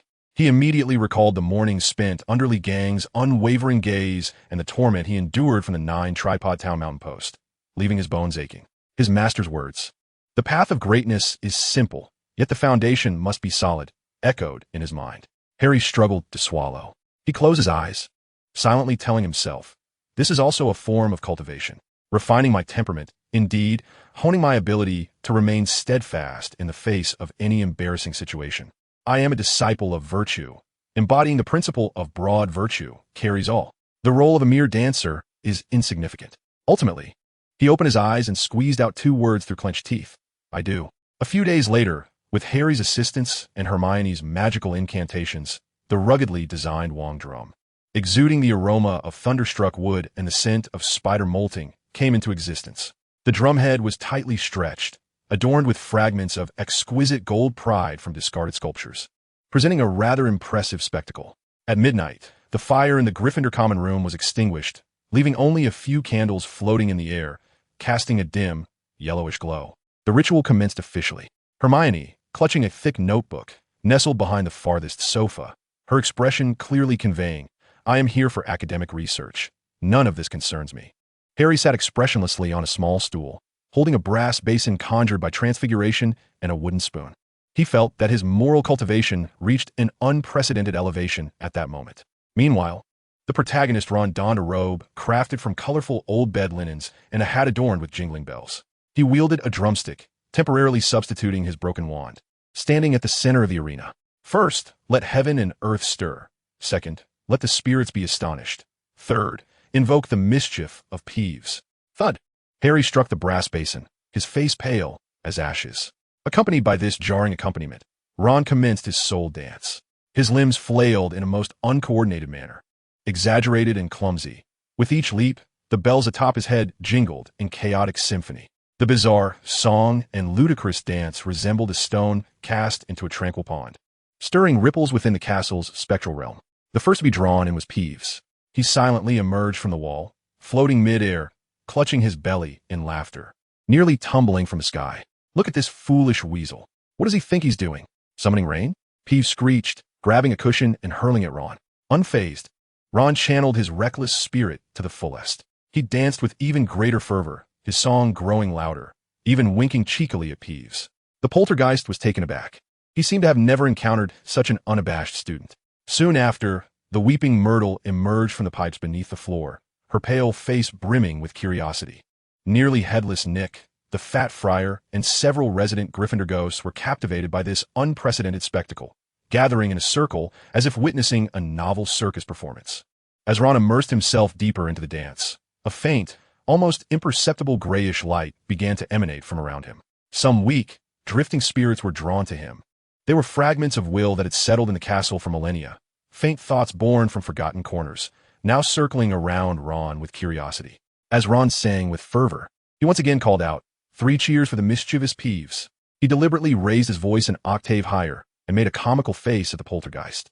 Yippee! Peeves, thoroughly flattered by this display, let out an excited shriek. With a sudden flourish, a gigantic, translucent hand made of ethereal energy materialized out of thin air, accompanied by a rushing wind, and landed a resounding smack on Ron's backside. The sharp crack echoed through the air. Ron stumbled forward, nearly losing his balance. A chill, both bone-numbing and playfully mischievous, surged through him like a flood breaking through a dam, instantly flooding his being from the point of impact. The energy coursed up his spine, causing him to shiver involuntarily. In the next moment, he felt his body become inexplicably light, as if he might float away. To his astonishment, he discovered that a gentle leap propelled him to unprecedented heights, and his landing became remarkably graceful. Effective, truly effective, Ron silently rejoiced. In the corner, Hermione's eyes widened in disbelief. The quill in her hand hovered in midair. The magical aura revealed to her that a peculiar energy had indeed manifested within Ron. This energy was chaotic and cold, mingling with Ron's own vitality in a bizarre equilibrium she had never encountered in any tome of magic. Having succeeded in the first step, Ron completely liberated himself. His movements grew increasingly frenzied, and his singing became ever more discordant, transforming into a celebration of pure self-indulgence. More ghosts were drawn to the commotion, and the common room was filled with gusts of chilling air, causing tables and chairs to sway. Nearly headless Nick even began to applaud Ron, and the atmosphere spiraled into a wild, ghostly revelry. Outside, Lee Jordan stood with his hands clasped behind his back, a subtle smile gracing his lips. Indeed, the art of entertainment, when approached with sincerity, bore fruit. This lad's unrestrained enthusiasm was unparalleled, showcasing a certain flair. Inside, Ron, in his euphoria, realized he seemed to possess a newfound ability to subtly control his own weight. With a mere thought, his body felt weightless, and, with another focus, his feet felt as heavy as lead. Before he could fully relish this discovery, the playful Peeves seized his arm, cackling as he pulled Ron along, dragging him through the wall. In the next instant, a midnight chase unfolded in the quiet corridors of Hogwarts, featuring a ghost and a dancer, accompanied by Ron's terrified yet exhilarated screams and Peeves' raucous laughter. Soon, a booming roar echoed from the end of the corridor. It was the caretaker, Filch, awakened and bellowing. Who is it? Who is making that racket? Mrs. Norris. Catch them. Chapter 53. Ron shall rise. The corridors of Hogwarts were eerily silent in the early hours, quiet enough to hear the portraits snoring. This tranquility was utterly shattered by a cacophony of chaotic pursuit. The target, Ron Weasley, was experiencing a sensation unlike any he had ever known. He felt as though he were a feather caught in a gust of wind. The chilling energy borrowed from the specter, Pai Gue, now flowed joyfully within him, liberating him from the constraints of gravity. Filch's antiquated pursuit tactics appeared utterly ludicrous in his presence. Over here, old chap. Ron deftly sidestepped Lady Loris's lunge, gliding along the wall at an astonishing angle for several meters. He even took a moment to make a face at a portrait of a knight encased in armor before propelling himself off the wall, soaring gracefully to land upon a protruding gargoyle spout. Capture you? I shall hang you in my office, chained. Filch's face turned a shade of purple with rage as he fretted below. Oh, come now, Ron exclaimed, perch high above, gazing down at the panting administrator with a triumphant grin. You must first learn to fly. With that, he maximized the buoyant sensation coursing through him and leaped into the air. He did not plummet. Rather, he glided in a graceful arc over Filch's head, drifting towards the Gryffindor Tower. Behind him echoed Filch's impotent roar and Lady Loris's unwilling shriek, as Ron hummed a merry tune, resembling a victorious general. He pushed open the door to the common room, greeted by three distinctly different gazes. Harry sat on the carpet, his eyes reflecting astonishment at Ron's survival. Hermione clutched her thick notebook, her brow furrowed, as if grappling with a century-old dilemma. Meanwhile, Lee was still seated cross-legged in the corner, his eyes illuminated by the flickering firelight, profound as two ancient wells. Lee, I did it. I feel amazing, Ron exclaimed, exuberantly waving his arms and bouncing in place before landing silently. I can jump so high now. Filch can't even touch my shadow. Is the power of a flea truly worth boasting about? Lee's words, though softly spoken, extinguished half of Ron's enthusiasm like a bucket of cold water.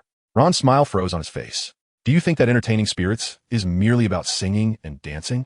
Lee's gaze drifted past Ron to the shadowy outline of the forbidden forest outside.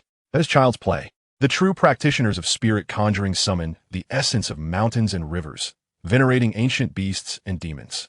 He extended a finger, a faint aura of blood energy swirling at its tip. These spirits are but remnants. What lies within the forbidden forest is a genuine feast for the senses. Invoking 1,000 specters pales in comparison to receiving a single feather from a griffin. Your path does not reside within the tower. It lies within that forest. Lee's words struck Ron like a bolt of lightning, cleaving through his muddled thoughts. Indeed, no matter how formidable, spirits are merely spirits. But what resides in the forbidden forest? Unicorns, acromantulas, night steeds, even Hagrid once raised dragons. Ron's breath quickened at the thought. So what must I do? His voice trembled with anticipation. Offerings, Lee replied succinctly. All things in this world possess spirit and desire. You must discern their needs, fulfill them, and forge a pact. This, my friend, is the true essence of spirit conjuring. Your Wun-Wong drum serves as a bridge of communication, while your offerings embody your sincerity. Ron, invigorated as if by a surge of adrenaline, clenched his fists, his eyes sparkling with fervor. It seemed to him that a luminous future beckoned him. Beside him, Hermione swiftly jotted down notes in her notebook. Observation Log 1. An initial exploration of Ronald Weasley's spiritual practice. Subject status. Successfully established a preliminary energy connection with a spirit, the Fat Friar, gaining levitation abilities. Energy nature. Chilling, chaotic, disordered. Side effects. Behavior tends to become erratic, with a risk of developing traits akin to the Fat Friar. Mentor, Lee. Theory. The core of this practice system revolves around contracts and offerings, shifting the focus from low-level spirits to high-level magical beings. This represents an unprecedented mode of energy exchange, entirely circumventing traditional magical systems. It does not generate magic, but rather borrows power. Inquiry. Does this borrowing entail a cost? Will prolonged energy fusion with otherworldly beings irreversibly erode the wizard's own soul and psyche? Continuous observation is required.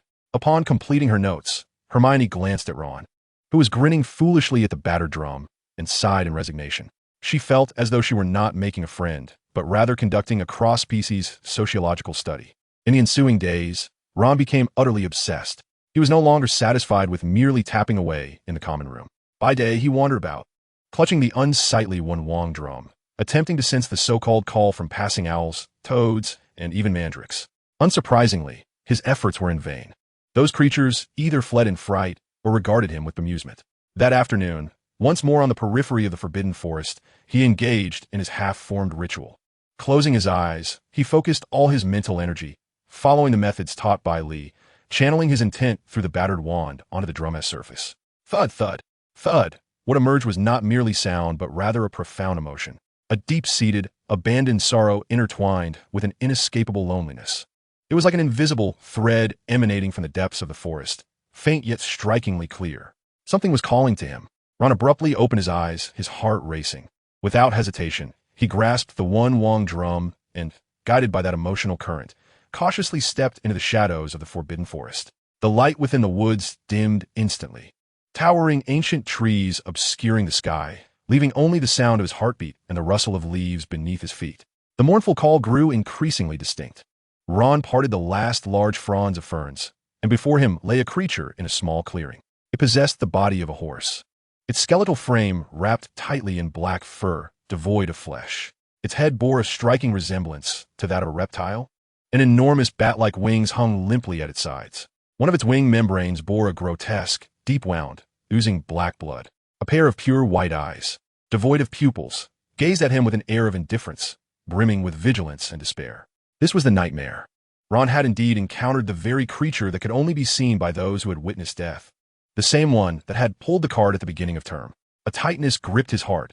Instinctively, he moved forward, only to remember that he still clutched the wand, wrapped in tape, in his hand. Upon seeing the wand he raised, the nightmare recoiled sharply, emitting a low, menacing growl, its white eyes reflecting unmistakable hostility. Suddenly, the wong drum nestled in his arms vibrated gently, and a wave of sorrow washed over him once more. Ron felt a surge of inspiration. He slowly placed the drum on the ground, sitting cross-legged beside it, and delicately laid his hands upon the coarse surface of the spider-skin drumhead. He did not look at the nightmare. Instead, he closed his eyes, channeling all his goodwill and soothing energy into his fingertips, drumming and chanting softly. Boom! In the forbidden forest, mist arose, cloaking the moon. Boom! Alone amidst the wild grass. Bones blossomed. Boom! Ron opened his eyes, focusing on the nightmare, its wounded wings unfurling like dark clouds, torn by the winds. Boom! Blood stained its ebony coat, yet it remained silent in its pain. Boom! His palm caressed the drumhead, infusing it with magic. Spirits guide the way, fear not. Boom! At the bridge of life and death, I light the lantern. Boom! The rhythm slowed, rising and falling like breath. The shedding drum, a conduit to the heavens. Boom! Borrowing ethereal sounds to soothe the chilling edge. Boom! Wings and bones harmonize with the drum's pulse. Boom! Nightmare, nightmare, find your peace. Boom! A gentle, steady cadence resonated through the woods. The injured nightmare trembled slightly, its hostile growls subsiding. Its massive head lifted slightly, and for the first time those hollow white eyes, filled with a hint of confusion and curiosity, turned toward the oddly shaped drum and the red-haired boy who played it. Chapter 54. Harry, have I provoked something unclean? The air in the forest seemed to congeal. The muffled beat of the drum, akin to a stone cast into an ancient well, rippled not through the air, but directly within the depths of the soul. Ron had never been so focused. He shed his shame, forgot his off-key voice, and even dismissed his fear. In his eyes, there was only the gaunt black creature collapsed in a pool of its own blood. This was not an incantation, but a resonance. He merged the half-formed melody he learned from Lee with his purest goodwill and empathy, transmitting it through the grotesque drum made of spider skin and lightning-struck wood. Boom! Mist in the forbidden forest, cloaking the moon. Boom! Alone amidst the wild grass, bones blossoming. The drumbeat was light, the song somewhat raw, yet it bore an extraordinary soothing power. The injured nightmare, once filled with hostility and vigilance, visibly relaxed. Its low growls faded, and those pure white, pupil-less eyes transformed from wariness to confusion, then gradually into curiosity. It sensed that this little red-haired wizard harbored no malice. The drumbeat conveyed a clumsy, yet sincere care. Seeing this change in the creature, Ron felt a surge of joy and redoubled his efforts. He poured his meager magic, unreservedly, along his arm and into the drumstick, infusing it into the drumhead. Boom! The wings unfurled like dark clouds, splitting the long wind. Boom! The blood-stained dark robes remained silent in their pain. This time, the sound of the drum was markedly different. It transcended mere physical vibration, enveloped in a faint, nearly imperceptible aura of magic. The aura rippled from the drum sound, spreading like gentle waves, softly enveloping the nightmare. The creature emitted a low whinny, devoid of suffering, now replaced by a semblance of comfort. The deep wound on its side, once oozing black blood, began to cease its flow the moment the aura made contact. The flesh around the injury began to stir, healing at an excruciatingly slow, yet undeniable pace. This effect was more miraculous than Hermione's most perfect healing spells. It was not a forced restoration, but rather an awakening of the nightmare's own formidable life force. Ron was profoundly inspired, fully immersing himself in the role of a shaman traversing the realms. He gazed at the nightmare as if he were looking upon a long-lost friend. "Fear not, O guide of the departed. Boom! At the threshold of life and death, I light the way. Boom!" The rhythm grew increasingly steady and powerful, akin to the breath of a deity. The nightmare struggled, slowly rising from the ground. Its frame remained gaunt, yet the despair of near death had vanished, replaced by a sense of rebirth, infused with a hint of familiarity. Bowing its reptilian head, it approached Ron. Those pure white eyes gazed intently at him. Then, with a cool yet smooth forehead, it gently touched Ron's brow. In that moment, there were no words, no sounds. Yet a thought resonated clearly in Ron's mind. "Thank you." That thought was pure, untainted, like the clearest spring water in a mountain stream, cleansing his very soul. Ron stood transfixed, feeling a warm yet desolate breath emanating from the creature's forehead, merging with the cold, mocking energy from Peeves, yet not clashing. Instead, it blended like cold water into hot, achieving a marvelous equilibrium. He had succeeded. He had truly succeeded. No longer was he the hindrance among the Weasleys. He, Ron Weasley, was now a conduit capable of communicating with the nightmare and healing its wounds. As Ron burst into the common room with the exuberance of a victorious bull, the mingled scent of earth, blood, and an otherworldly essence caused Hermione, who was revising her potions lesson, to scrunch her nose. "Merlin, Ron, have you fallen into a troll's toilet?" Hermione set her book down, pinching her nose. Harry also turned to Ron, his expression tightening slightly. Ron was transformed. Gone was the superficial, borrowed lightness. Instead, his aura bore a weightiness and a sense of solemnity, as if he had just returned from an ancient battlefield. This essence intertwined with his own life force, rendering him almost unrecognizable. "I have succeeded." Ron placed the treasured Wenwang drum upon the table, producing a muffled sound. And in that moment, I beheld a night steed, a wounded night steed. Through the resonance of the drum, I healed it. It even spoke to me. He animatedly gestured as he recounted his recent experience, his face flushed with excitement. Hermione, taken aback, gaped in astonishment, swiftly flipping open her notebook as her quill danced across the parchment in a frenzy. Observation log 2. Ronald Weasley's significant breakthrough in spiritual practice.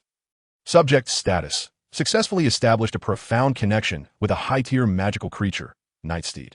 The nature of energy underwent a qualitative transformation, evolving from pure, cold spiritual energy to a complex essence infused with concepts of death, protection, and flight. Preliminary assessment suggests this energy may be utilized for healing, communication, and potentially endow the subject with the ability to fly. Instructor Lee. Theory verified. The essence lies in sincerity and covenant. The subject gained a recognition of the magical creature through nonviolent, nonverbal means. This subverts traditional relationships of control in magical zoology. New inquiry. Does this energy covenant possess exclusivity? Can the subject only establish connections with specific types of beings? What implications does the long-term borrowing of death-related spiritual energy hold for a living wizard? In the corner, Li Gang slowly opened his eyes.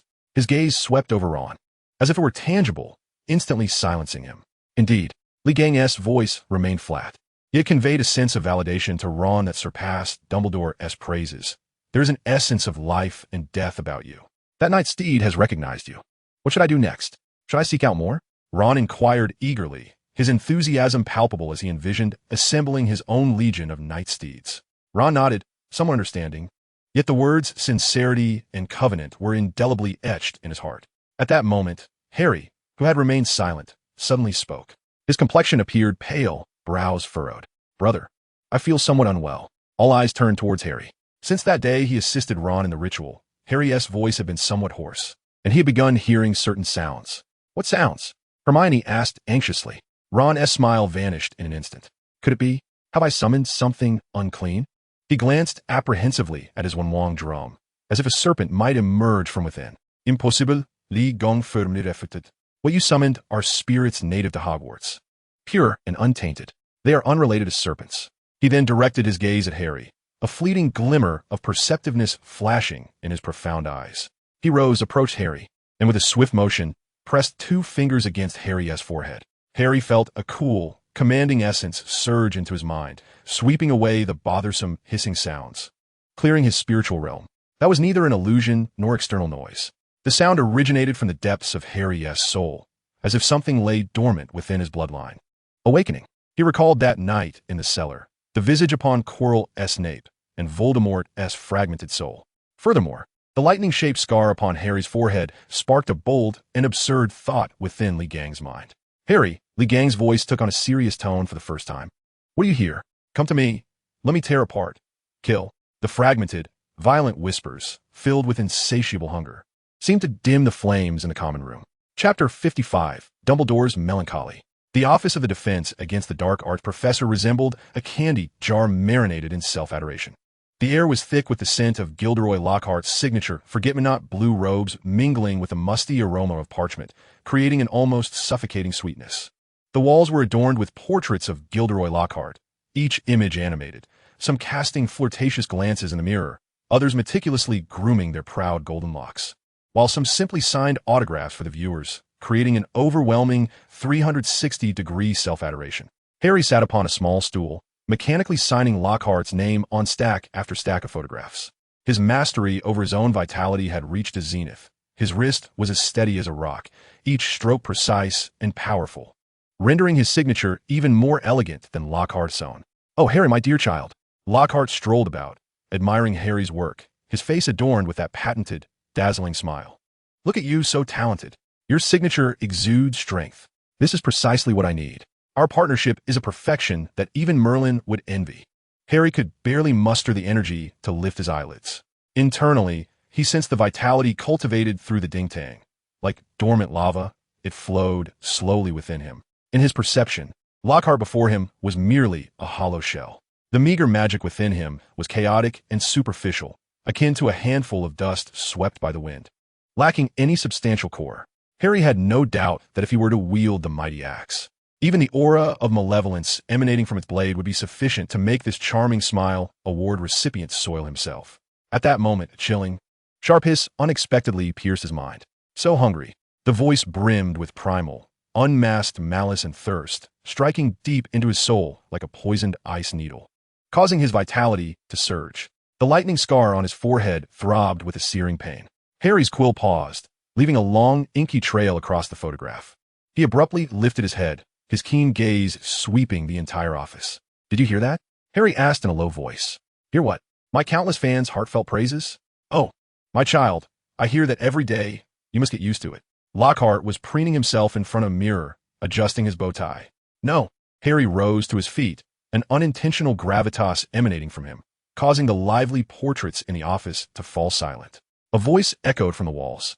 The hissing sound resounded once more, imbued with a hint of impatient urgency. Come, let me tear apart, let me feast."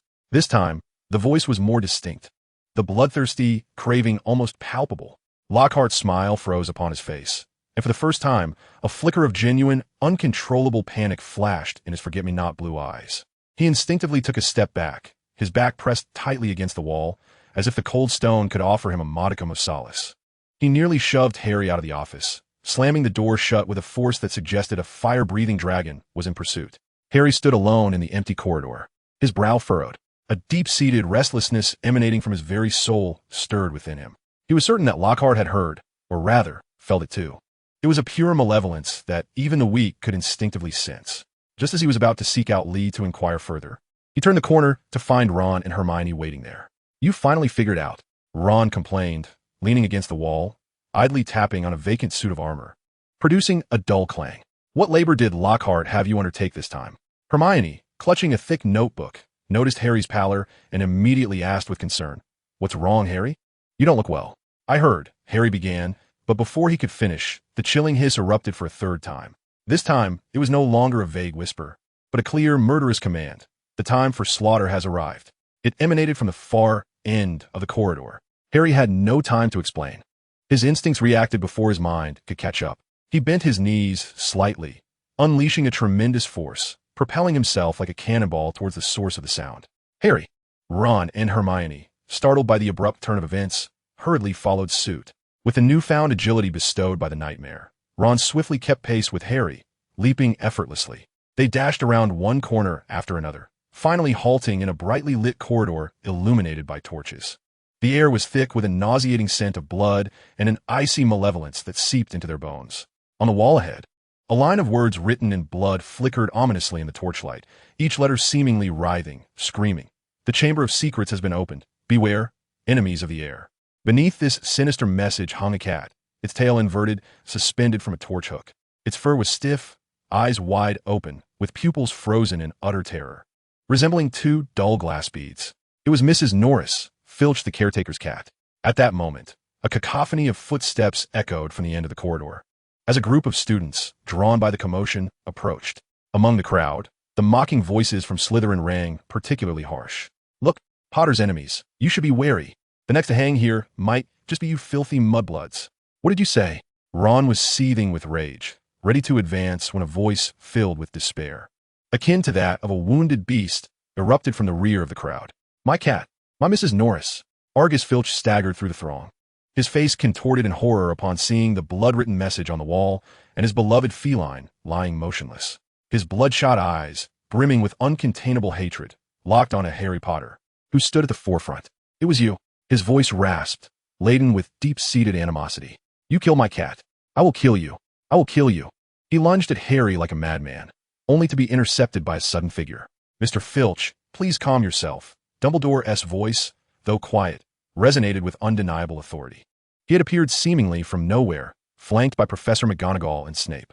Dumbledore glanced at the blood on the wall, and then at the rigid form of Mrs. Norris. A flicker of unprecedented gravity crossing his blue eyes behind the crescent-shaped glasses.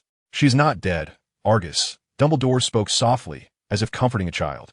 She has merely been petrified. The students, feeling as if released from a spell, hurriedly dispersed. You three, come with me, Dumbledore instructed, directing his gaze at Harry, Ron, and Hermione. Headmaster, Snape interjected with his characteristic smooth, icy tone. Perhaps we should not jump to conclusions so swiftly.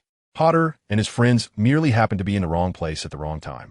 Indeed, the tardy Lockhart finally pushed his way forward, wiping the sweat from his brow, eager to assert himself. Harry was with me just now, dealing with my fan mail. Couldn't he possibly have had time to commit such an act?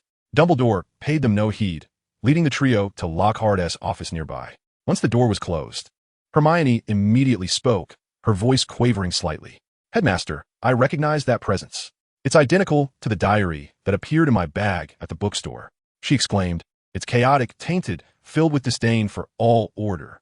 Ron, pale-faced, added, and that cold scent, like a grave, laced with the stench of serpents.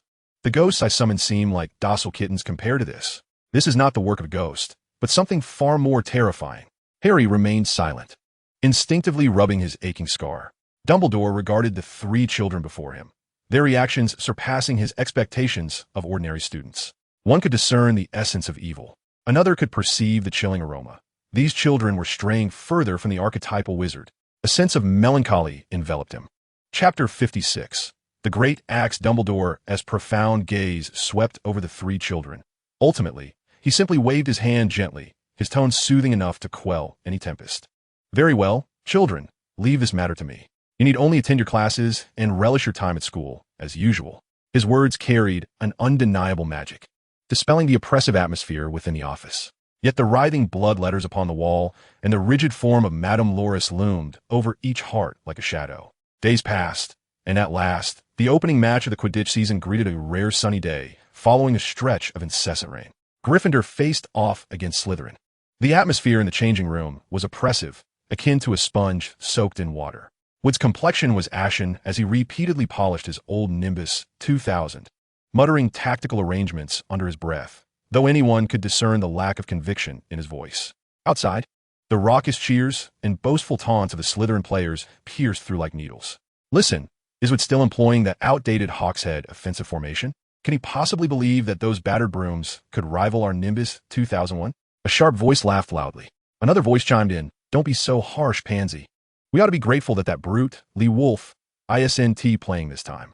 Otherwise, I fear my new broom would be reduced to kindling. A cacophony of harsh laughter followed, darkening the expressions of the Gryffindor players. Fred and George clenched their fists, and Ed would not silence them with a glare. They might have charged out, wielding their bats to settle the matter. Ignore them, Wood growled. Let our performance speak for itself. Yet, as both teams took to the sunlit field, the stark disparity in their equipment momentarily dampened Gryffindor spirits. The Slytherin team soared on their gleaming Nimbus 2001s, shimmering under the sun like trained Black Hawks, while Gryffindor's brooms varied in model, resembling a hastily assembled ragtag army. Leading the charge was Malfoy, his platinum hair meticulously styled. A haughty smile plastered across his face as he disdainfully regarded Harry's old Nimbus 2000. Potter, he drawled, his voice low yet perfectly audible to Harry. I hope you've purchased insurance. After all, falling from such a height is no trivial matter.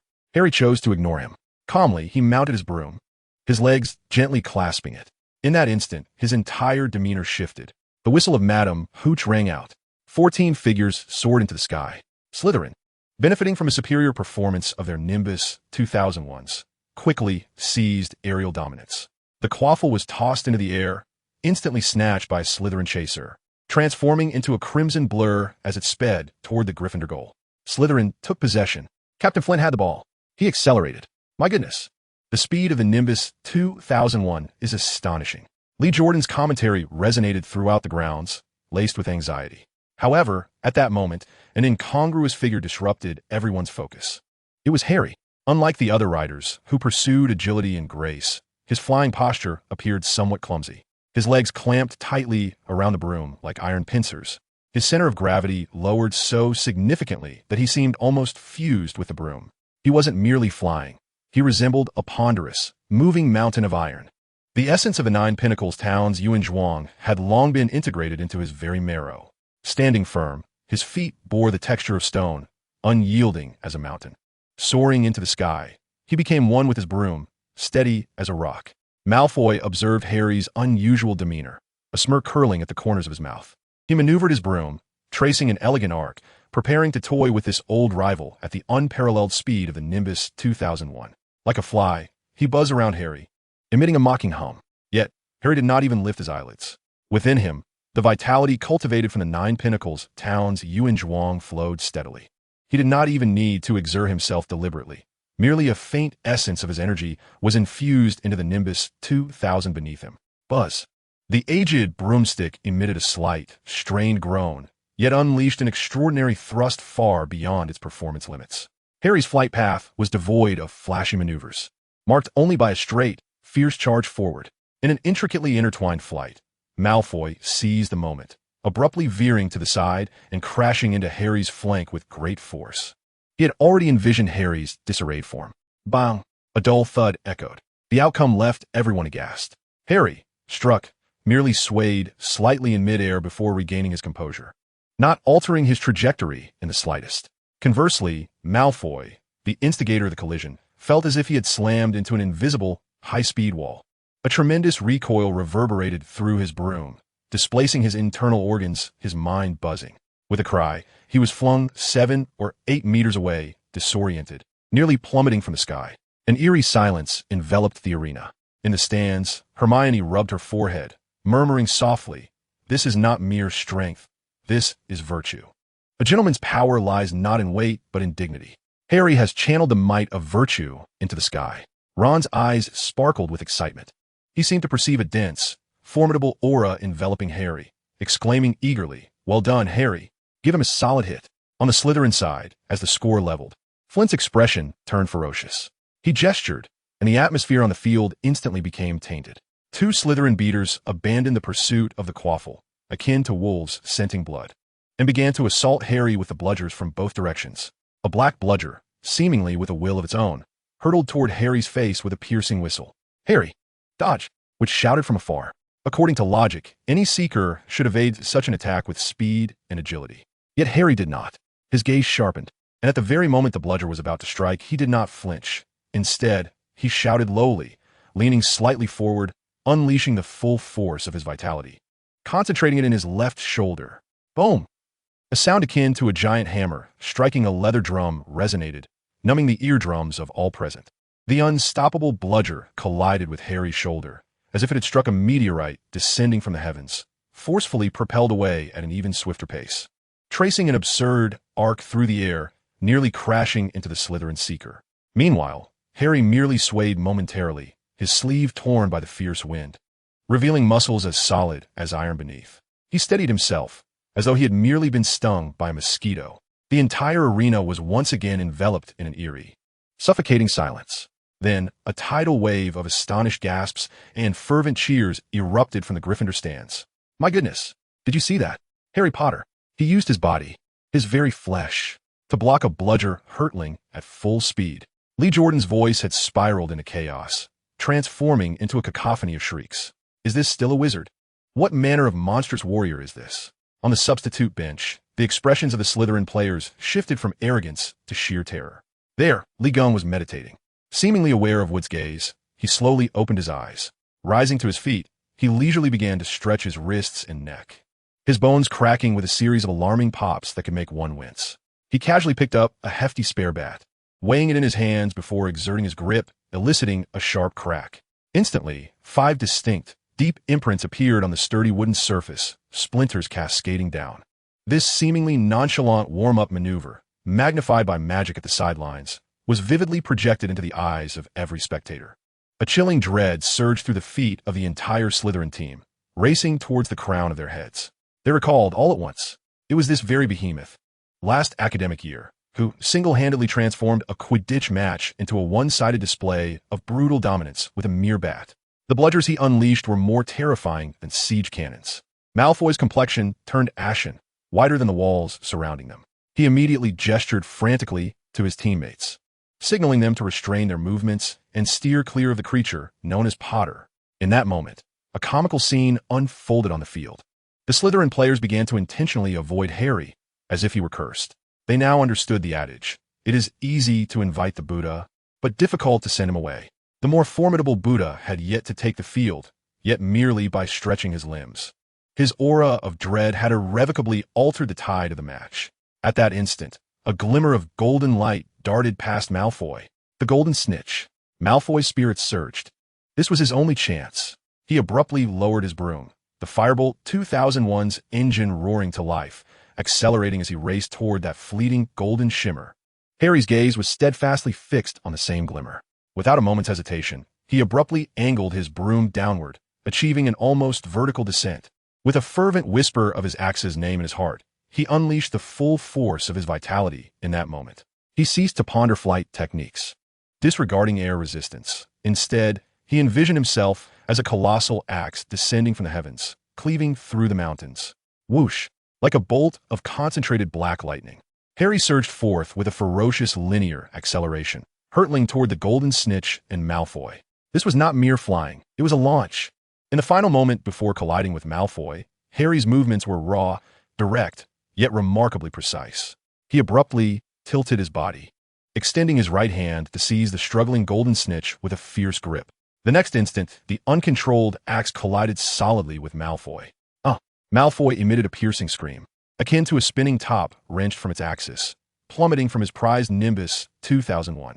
Fortunately, Dumbledore promptly waved his wand, casting a cushioning charm that prevented him from becoming the first Seeker in Hogwarts history to perish from a fall.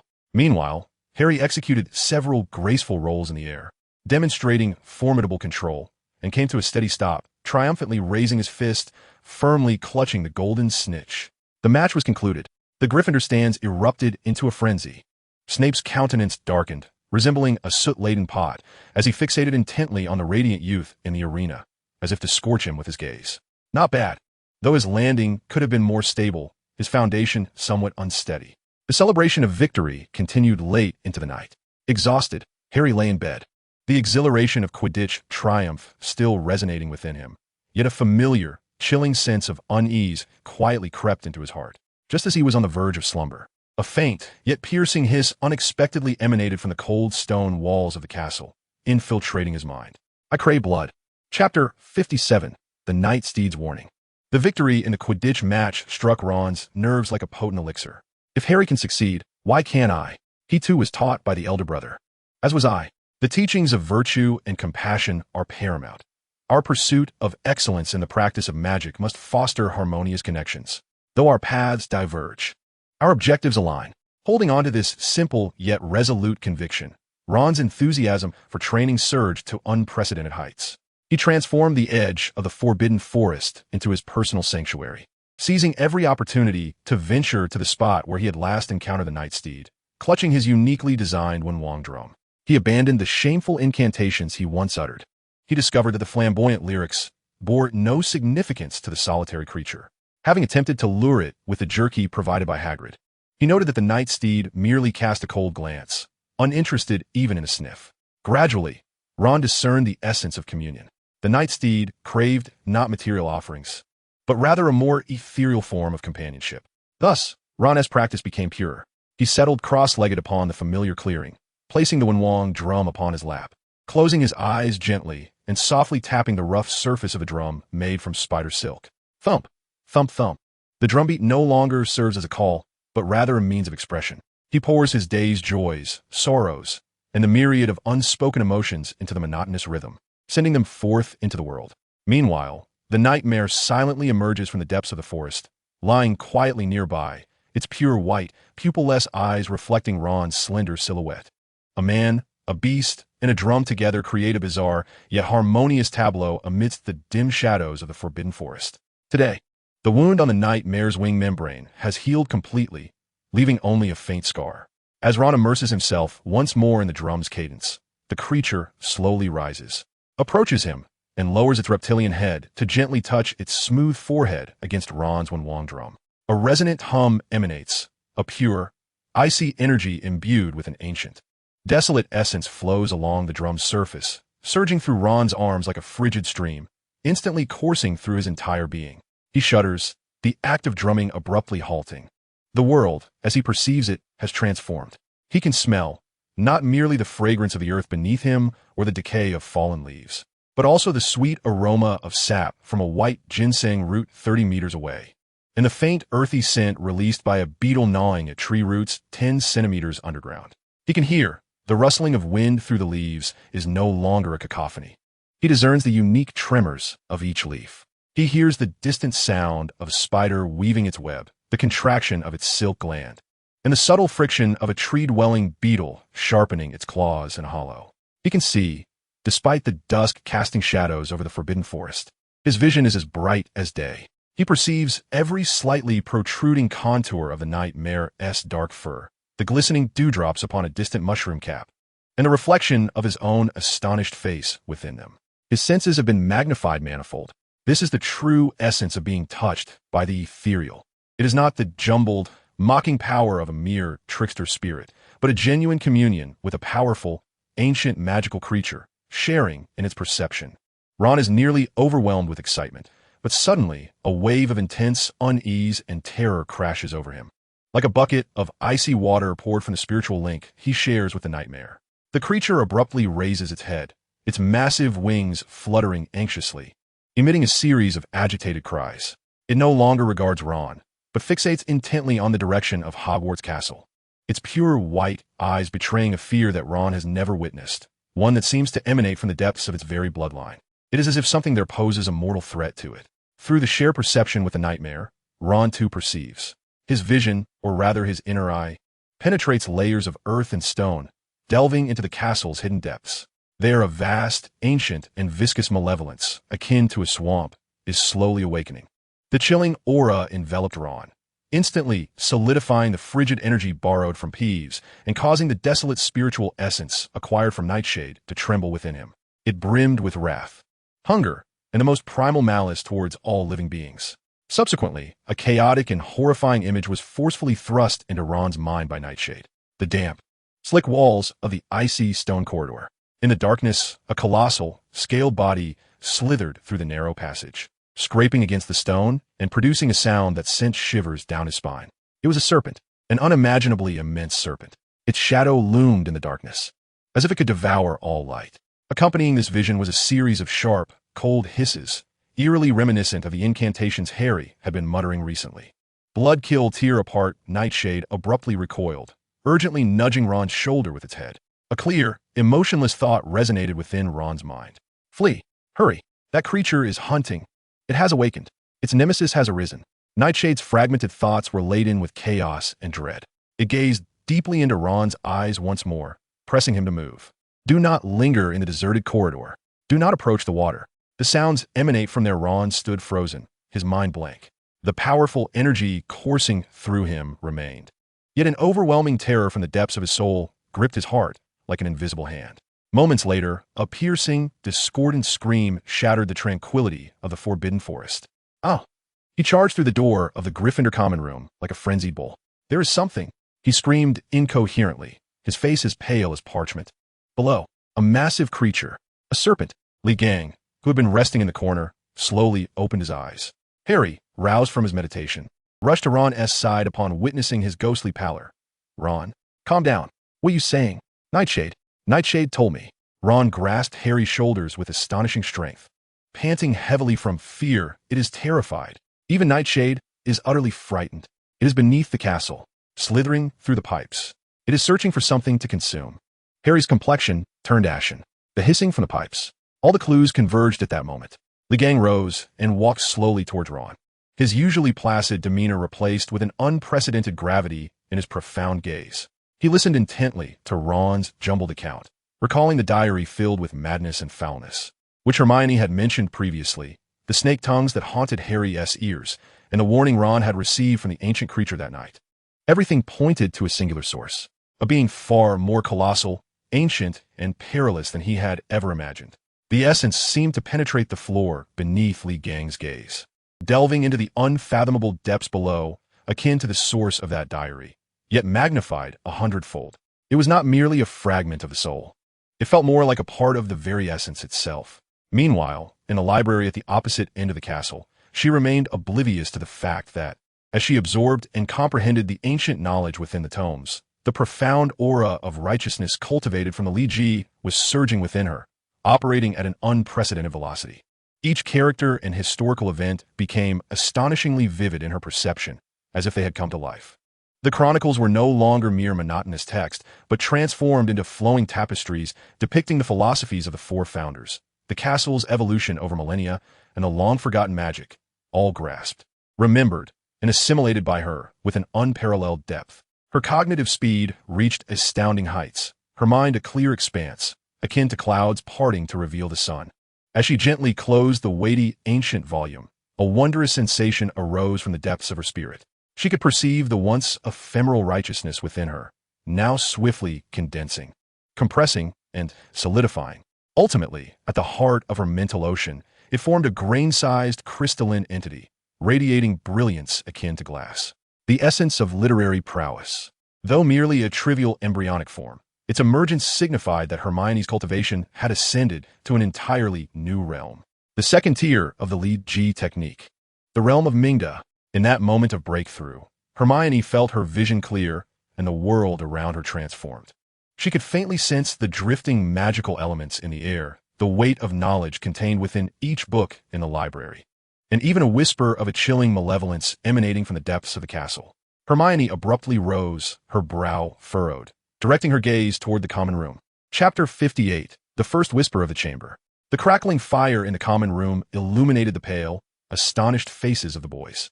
The atmosphere felt as if it had solidified into heavy lead, suffocatingly oppressive. At that moment, the door to the dormitory was flung open. Hermione rushed in, her breath somewhat labored, her cheeks flushed from her brisk pace. Yet her eyes shone with an astonishing brightness, a clarity born from the lifting of clouds. A dazzling fusion of knowledge and power. I understand it all. She disregarded the peculiar ambience in the room, striding directly to the trio and slamming a hefty ancient tome onto the table. The Chamber of Secrets, built by Slytherin. Hermione's voice rang clear and resolute, imbued with an undeniable strength that even surprised herself. This was the natural pressure accompanying the nascent crystallization of her literary prowess. Harry and Ron were momentarily taken aback by her commanding presence. How do you know? Harry instinctively inquired. It's written in the book, yet not entirely just that. Hermione replied, pointing to her temple with fervent intensity. When I read it, everything connected. The discord among the four founders, the extreme disdain of Slytherin towards wizards of Muggle descent, and the ancient, forgotten structures within the castle. She paused, casting a glance at Ron, whose face was ashen. Ron, what did you hear? Ron's lips trembled, struggling to articulate a few words. A massive snake. In the pipes. Hermione inhaled deeply, her gaze sharpening with intensity. Precisely. The pipes. Only the heir of Slytherin can unlock the Chamber of Secrets and unleash the monster within, purging the school of those unworthy of practicing magic. That monster is a serpent, a colossal serpent. It is said to be the king of serpents, the emperor among snakes. The basilisk, Harry murmured, a chill racing up his spine. He finally understood the hissing sounds that only he could decipher. It was the foreboding herald of death as the basilisk slithered through the pipes. Li Gang, who had remained silent until now, finally spoke. His voice was deep, yet resonated like a hammer, striking the hearts of all present. It is no mere legend. It lies beneath us. He gestured towards the stone floor beneath their feet. The aura was ancient, malevolent, and immensely powerful. A rare glimmer of excitement flickered in Li Gang's eyes, reminiscent of a hunter spotting a prime quarry. This creature is purer than any magical beast I have encountered before. The term magical beast was unfamiliar to Harry and his companions, yet they could palpably sense that pure evil emanating from it. So what shall we do? Ron's voice trembled with despair. We cannot possibly seek it out. Certainly not. Hermione immediately refuted. We do not even know where the entrance to the chamber is, let alone who the heir of Slytherin is. Malfoy, Ron blurted out. It must be him. He constantly boasts about being pureblood, and his family hails from Slytherin. Harry nodded in agreement. Draco Malfoy indeed stood as the prime suspect. Hermione's brow furrowed as she entered a state of rapid contemplation. Since her breakthrough into the realm of enlightenment, her thoughts had become frighteningly lucid. We need evidence. We must infiltrate the Slytherin common room and eavesdrop on their conversations. That's impossible, Ron exclaimed. No one can enter Slytherin's dungeon except their own. Yet a smile of strategic insight graced Hermione's lips. Under normal circumstances, that is indeed true. She flipped open another book, pointing to a specific page. However, there exists a potion that can temporarily transform us into others. Polyjuice potion. Her eyes sparkled with the light of wisdom and adventure. As long as we can obtain a few strands of hair from Malfoy and his two lackeys, we shall be able to assume their appearances and boldly stride into the Slytherin common room. This plan was audacious and reckless, imbued with the thrill of defying school regulations. A flicker of excitement replaced Ron's trepidation, and Harry found the idea plausible.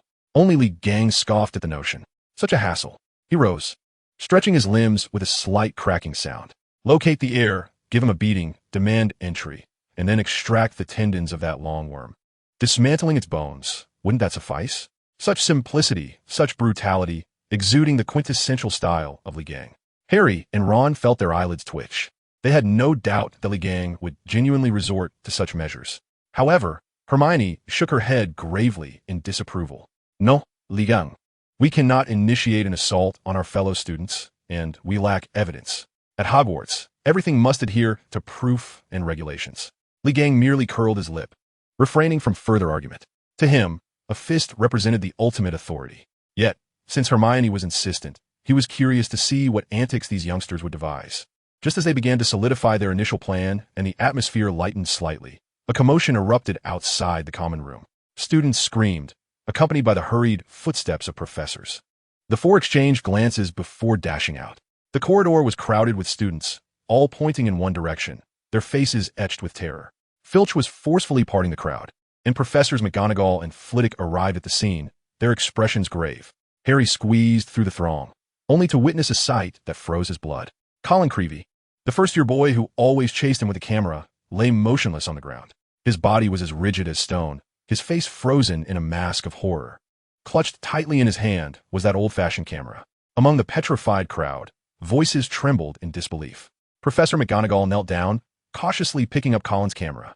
She attempted to open the back, only to discover that the film inside had been inexplicably scorched, reduced to a pile of blackened ashes. All leads had come to an abrupt halt. In the headmaster's office, Dumbledore's gaze, for the first time, lost its customary warmth and wisdom, becoming as deep and cold as a winter's lake.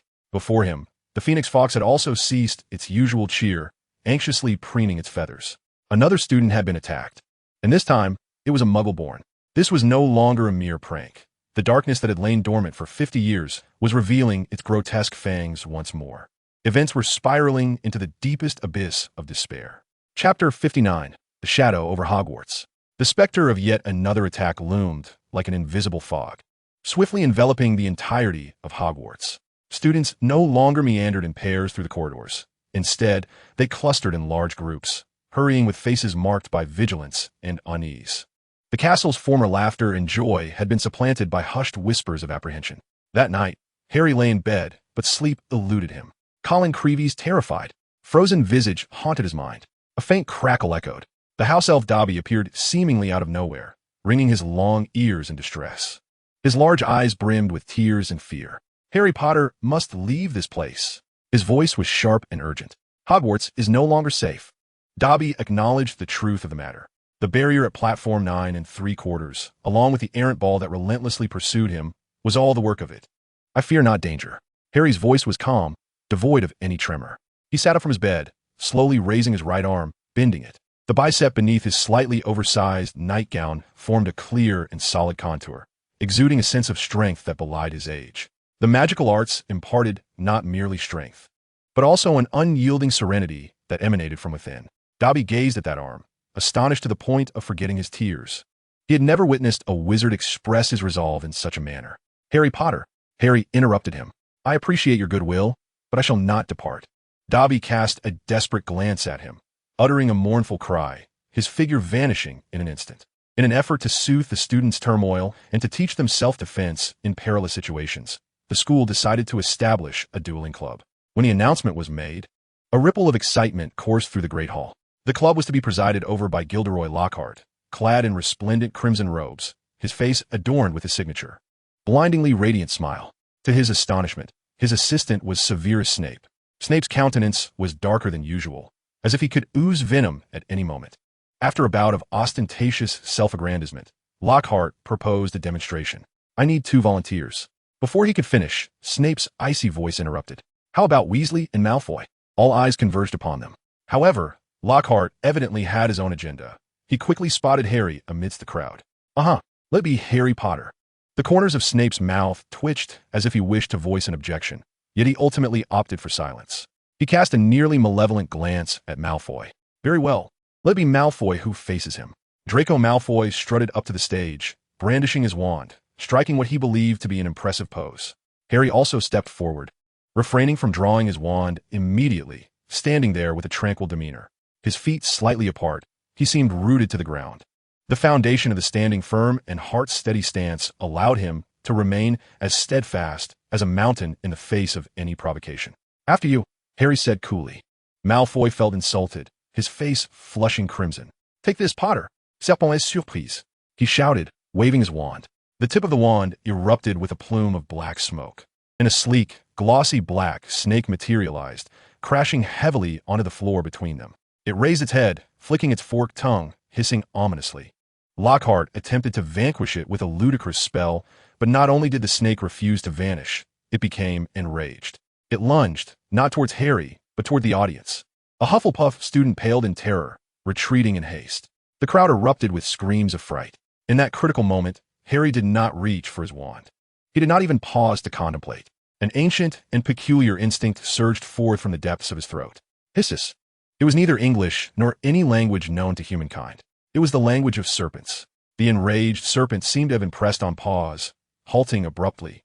It turned its head, its massive triangular skull gazing at Harry with a look of bewilderment, before submissively lowering itself and collapsing onto the floor. The entire hall fell into an eerie silence. All eyes were fixed on Harry, gazing at him as one would at a monster, filled with fear, shock, and an indescribable sense of revulsion. That was Parseltongue, the mark of Salazar Slytherin. That night, Harry sat alone for a long time before the fireplace in the common room. The other Gryffindor students deliberately avoided him, either consciously or unconsciously. I will tear you apart. This time, Harry did not hesitate.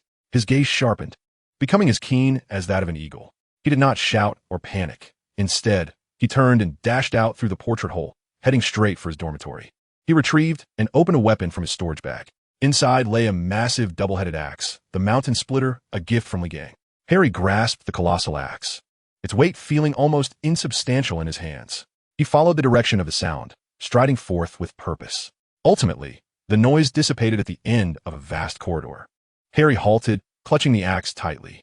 A bone-chilling cold enveloped the air. He beheld nearly headless Nick, the ever-friendly Gryffindor ghost, now transformed into a statue of ash gray, frozen mid-air, his face contorted in horror. Not far beneath him lay Justin Finch-Fletchley, the Hufflepuff student who had nearly been bitten by the snake in the dueling club. Lying rigidly on the ground, his body was as stiff as stone, his eyes wide with disbelief and terror. Another petrified student, yet another ghost. Harry's heart sank. His gaze instinctively swept toward the adjacent window. A line of tiny spiders hurriedly scurried through the cracks, as if fleeing from something dreadfully horrific. At that moment, a clamor of footsteps echoed from the other end of the corridor. They beheld the petrified Nick and Justin, and there stood Harry Potter, wielding the imposing axe at the scene of the incident. "It's him." A terrified scream pierced the air. "He did it. He is a Parselmouth. Not me." His protests fell flat amidst the panicking crowd. Professor McGonagall arrived swiftly, and upon witnessing the scene before her, her face drained of color. Her gaze slowly shifted from the two petrified individuals to Harry and the menacing axe he held. Her lips pressed into a stern line. "Potter, come with me." Chapter 60. The Gradually Revealing Truth. The door to Professor McGonagall's office clicked shut behind them. The enormous double-edged axe was cautiously propped against the wall by Harry, its frigid blade reflecting not a glimmer of light, as if it could consume all that it encountered. Dumbledore sat behind his desk, fingers interlaced, his blue eyes tranquil like a fathomless lake. On his desk, besides the slumbering phoenix fox, there lay a small dish of crackling cockroach clusters. "Would you care for a piece, Harry?" His tone held no hint of reproach. Rather, it resembled an invitation to share afternoon tea with a friend. "No, thank you, sir." "Very well."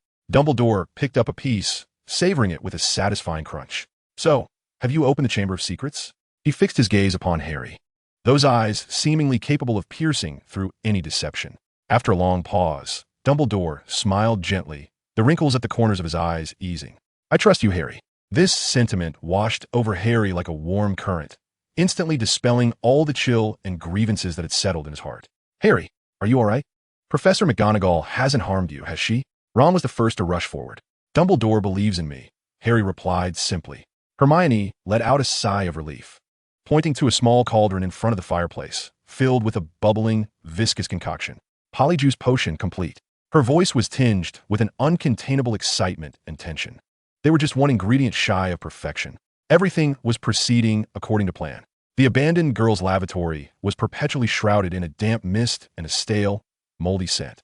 As Ron stepped inside, an involuntary shiver coursed through him, the portrait of the fat lady quivering in his arms, moving as if stirred by an unseen wind.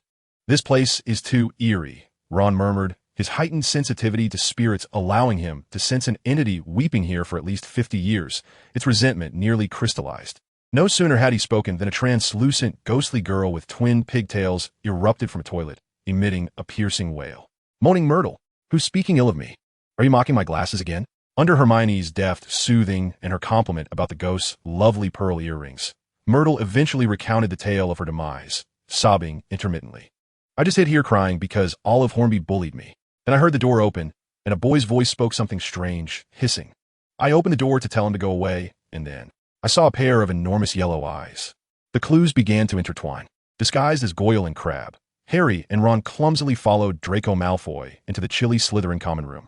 Malfoy boasted as usual about his lineage, lamenting Dumbledore's favoritism towards Harry, even gleefully showcasing the new Firebolt 2001 his father had acquired for him. Yet, he remained oblivious to the chamber, to the air.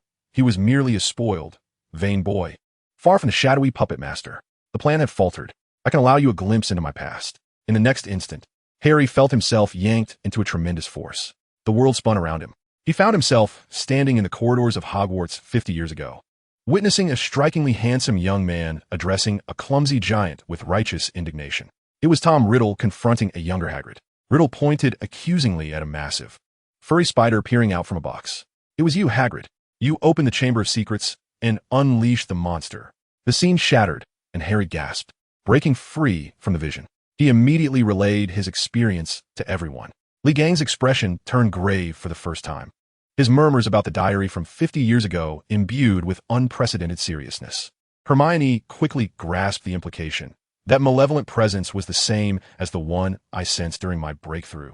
The diary, Li Gang roared, dashing to Harry's bedside. It was empty. The ominous black diary had vanished. Cursed be it. Li Gang struck the bedpost with his fist, the hardwood groaning in agony. It was indeed a Horcrux that could flee. The Quidditch match between Gryffindor and Hufflepuff was abruptly halted before it even began. Professor McGonagall, her face grave, called for a stop to everything and approached Harry directly. Potter, the match is cancelled. Miss Granger has also been attacked. In a hospital wing, the atmosphere was as frigid as a tomb. Hermione lay stiffly upon the bed, resembling a lifelike statue. In her hand, she clutched a small mirror tightly. Ron was inconsolable, weeping silently at her bedside, his shoulders shaking. Li Gang approached her bed, extending a finger to hover before Hermione's brow. A faint yet pure aura of righteous energy enveloped her like a flickering candle in the wind, fiercely protecting her life force. It was the essence of that diary. Li Gang's voice was as cold as ice. Had it not been for the protective essence of a literary spirit safeguarding her heart, her condition would be far more dire than mere petrification. That night, Harry and Ron donned the invisibility cloak and knocked on Hagrid's cabin door. As the door swung open, they were met by Minister for Magic Cornelius Fudge and Dumbledore. Hagrid, I regret to inform you. Fudge nervously rubbed his top hat. I must take you away for temporary detention at Azkaban. It is merely a precaution. Just then, an elegant yet icy voice pierced the air. Lucius Malfoy entered, holding a scroll of parchment and wearing a victorious smile. Moreover, this is a letter of dismissal co-signed by 12 board members. Dumbledore, your position as headmaster has been suspended. At that moment, all protection crumbled. As Hagrid was led away, he cast a deep glance at Harry and Ron, silently mouthing, "Follow the spiders." Thud, thud, thud. They followed the nightmare into the deepest recesses of the Forbidden Forest. A gigantic spider, resembling a small hill, slowly emerged from the shadows of its web. Aragog, we are not the killers. The aged voice echoed in their minds, recalling the creature hidden within the castle that had slain the girl 50 years ago. It was the monster we spiders dread the most, whose name we dare not utter, the basilisk. No sooner had the words left his lips than countless eyes flickered to life in the surrounding darkness. The descendants of Aragog, influenced by a violent aura of malevolence, surged forth, no longer restrained, like a tide. Open the way, Harry bellowed, drawing forth a massive axe from his bag. Instantly, a surge of vitality coursed through his being, transforming him into a moving iron tower as he charged into the horde of spiders. With each swing of the axe, a spray of foul ichor and severed limbs followed, carving a bloody path. Hey, calm down. We're one of you, Ron shouted, drumming furiously in an attempt to soothe the swarm with the language of the ancients, only to discover they had been consumed by the lust for slaughter. Blast it, there's no reasoning with them. Gritting his teeth, he invoked a spell, Seat of the Celestials.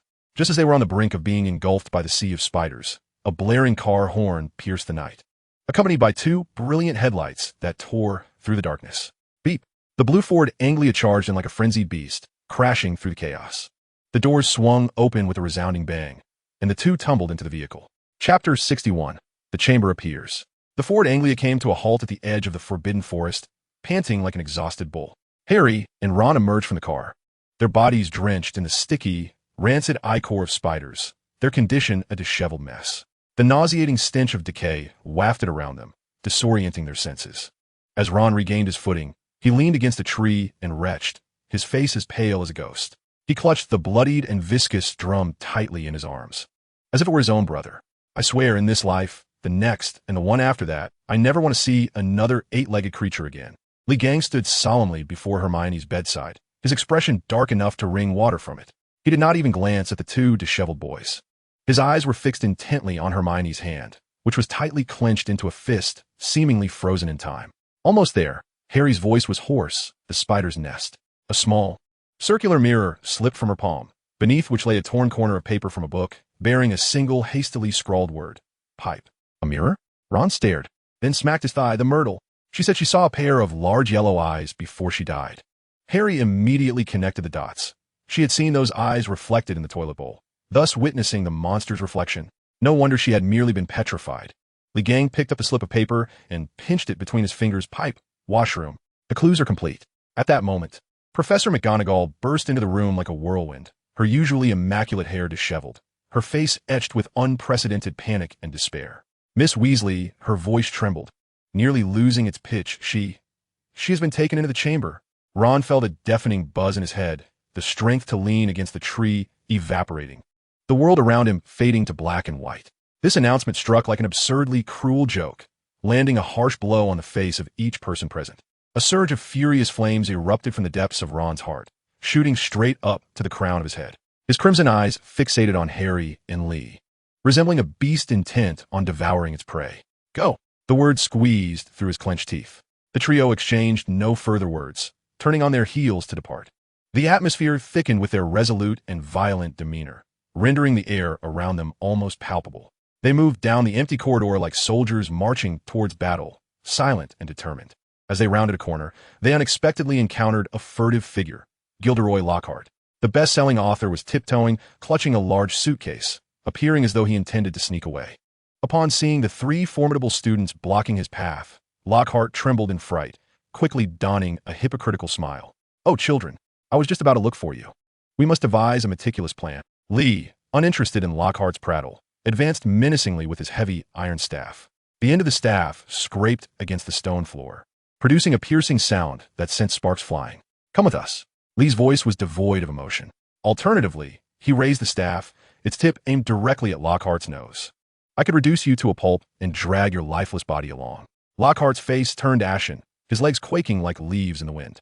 The atmosphere in the Myrtle's lavatory was thick with an ominous chill.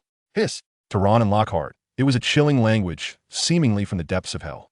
The faucet began to twist, and the entire sink slowly sank, revealing a vast, pitch-black, bottomless entrance to a tunnel.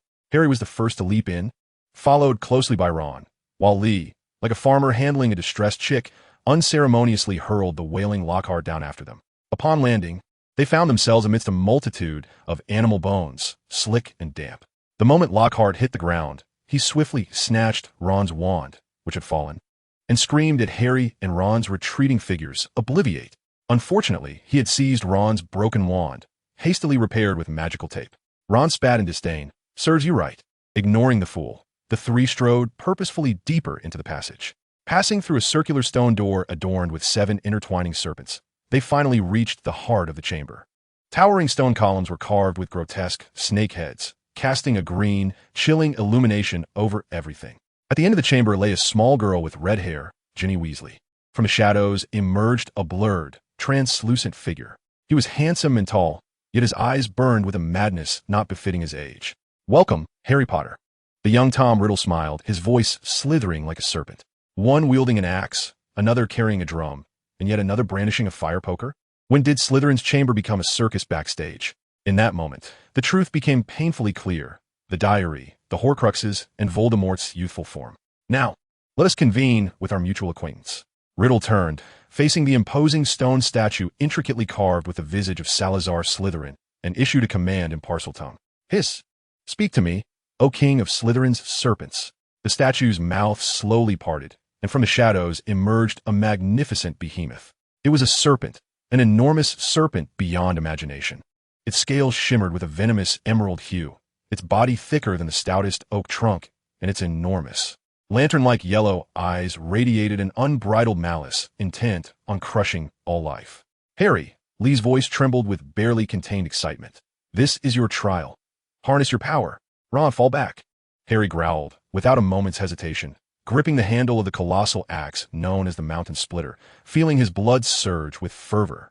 He did not charge forward, but instead rooted himself firmly like an ancient tree, a formidable presence emanating from him. The serpent sensed the threat and let out a deafening roar, its massive form dashing toward him like a green lightning bolt. Bang! Harry's figure merely swayed slightly. The stone beneath him cracked instantly, while the colossal serpent was momentarily dazed by the force of the backlash, its massive head shaking in confusion.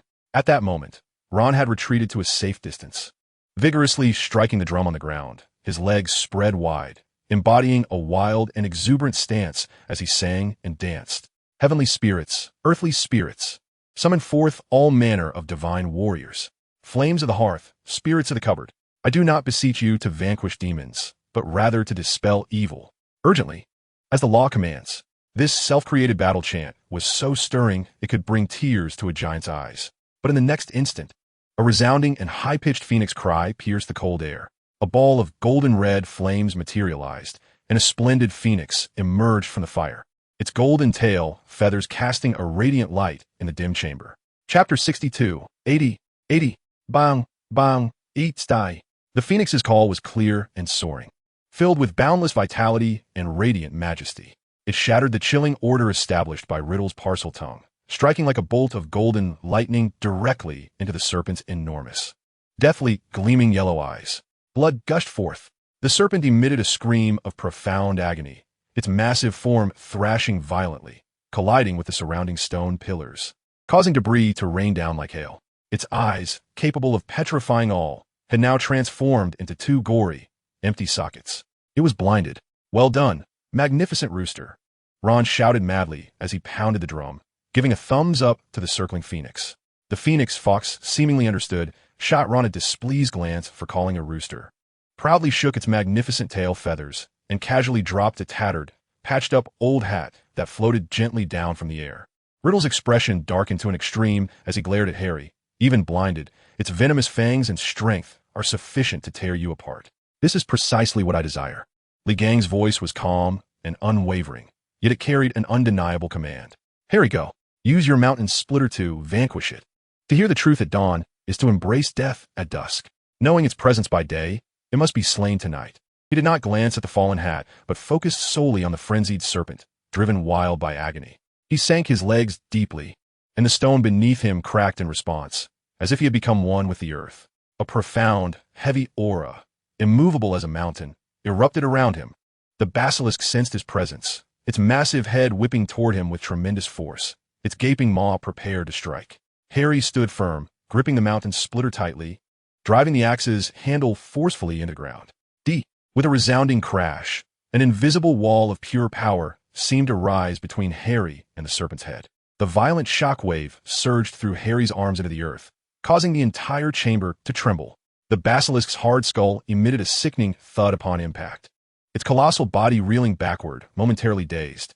An opportunity.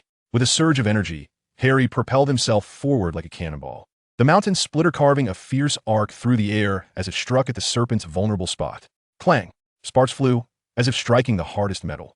The serpent's scales were incredibly resilient, leaving only a shallow white mark. Its skin is too tough, Ron shouted anxiously from the side. Then strike until it softens. Harry roared, his blood surging, muscles rippling as he brought the axe down again and again. Clang, clang, clang. Riddle's gaze turned cold as he observed Harry fully engaged in battle with the serpent, leaving his back wide open. Silently, he glided closer, gathering a ball of dark magic at his fingertips, aimed at Harry's vulnerable back.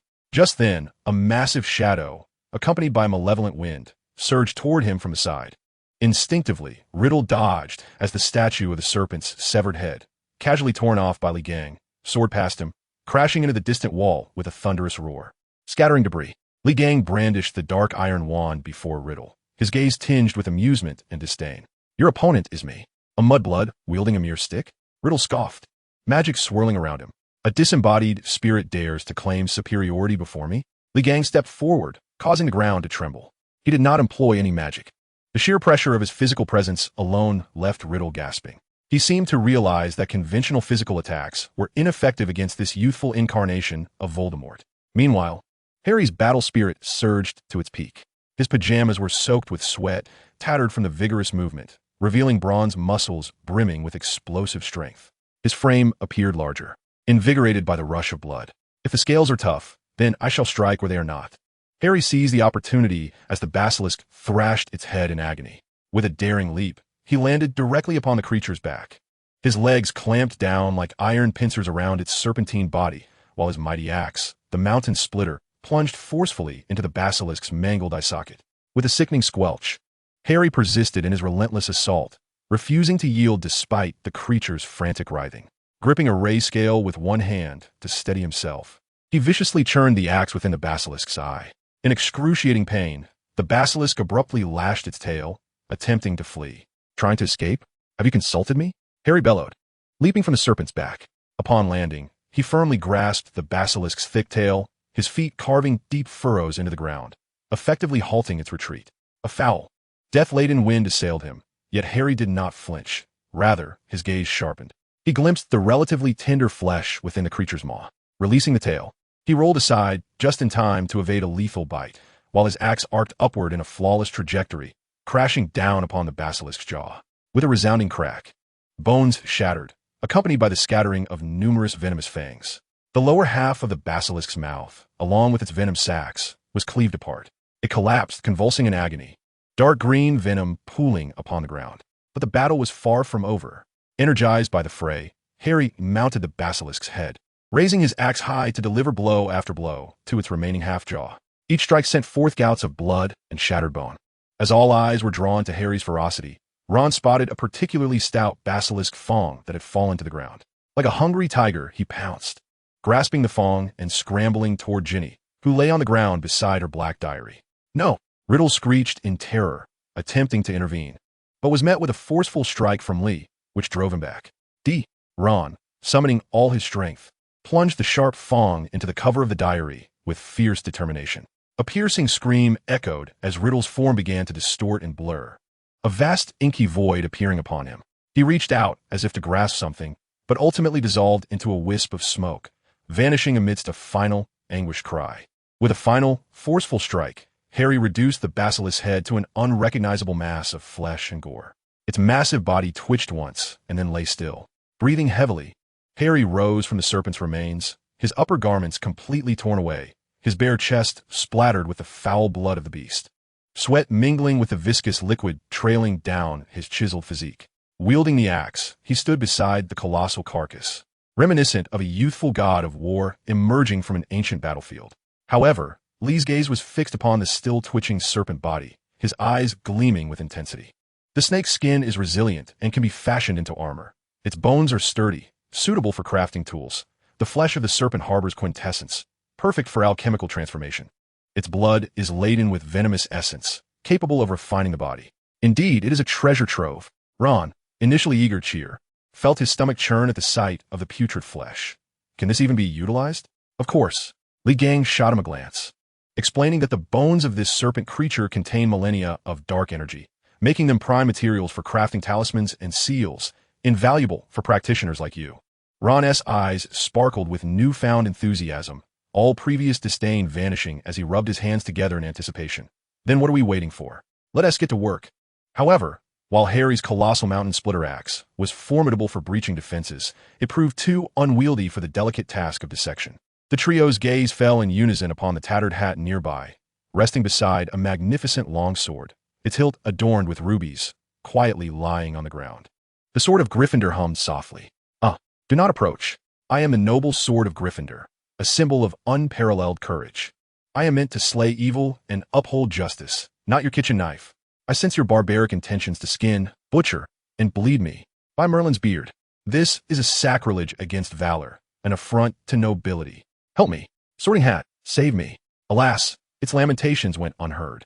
Li Gang approached, picked up the sword, weighed it in his hand, and nodded in satisfaction. Not bad, sufficiently sharp. Harry, come here. He used the sword's tip to extract a fist-sized, dark green serpent's gallbladder. Presenting it to Harry. Consume it. Harry gazed at the still, pulsating gallbladder, his face turning pale. Swallow it, Li Gang insisted, his tone brooking no argument. The life essence contained within would fortify your foundation of Jin Yuebai, another third. Gritting his teeth, Harry closed his eyes and swallowed the gallbladder whole. Chapter 63. The serpent's meat is quite suitable for hot pot. Dumbledore, I believe you owe an explanation for the occurrences at Hogwarts. Before he could finish, the heavy oak door of the office was thrust open with immense force. Harry entered, drenched in blood, his bare torso showcasing a muscular physique bursting with vigor, far exceeding that of his peers. He held aloft the enormous mountain splitter battle axe, its blade slick with dark green, viscous droplets of blood, which plopped rhythmically onto the polished stone floor. A palpable wave of intense bloodlust surged forth, enveloping the room. Lucius's smile faltered, his instinct causing him to take a half-step back, as if a ferocious beast had emerged from a sea of corpses. Harry's emerald eyes, no longer clear, resembled two unsheathed blades, cold and deadly, fixating on Lucius. When Harry emerged from the headmaster's office, he clutched a tattered diary, punctured by venomous fangs. He strode directly to Lucius, who was poised to maintain his aristocratic facade and deliver a scornful remark. Harry said nothing, directly thrusting the sinister and decayed diary into Lucius's arms. This is yours. I return it to you. Lucius instinctively received it, as if burned, and with a face full of disdain, shoved it towards a nearby Dobby, saying, "Take it, Dobby, a piece of trash." "Dobby," Harry's voice rang out, clear and steady. "You are free now."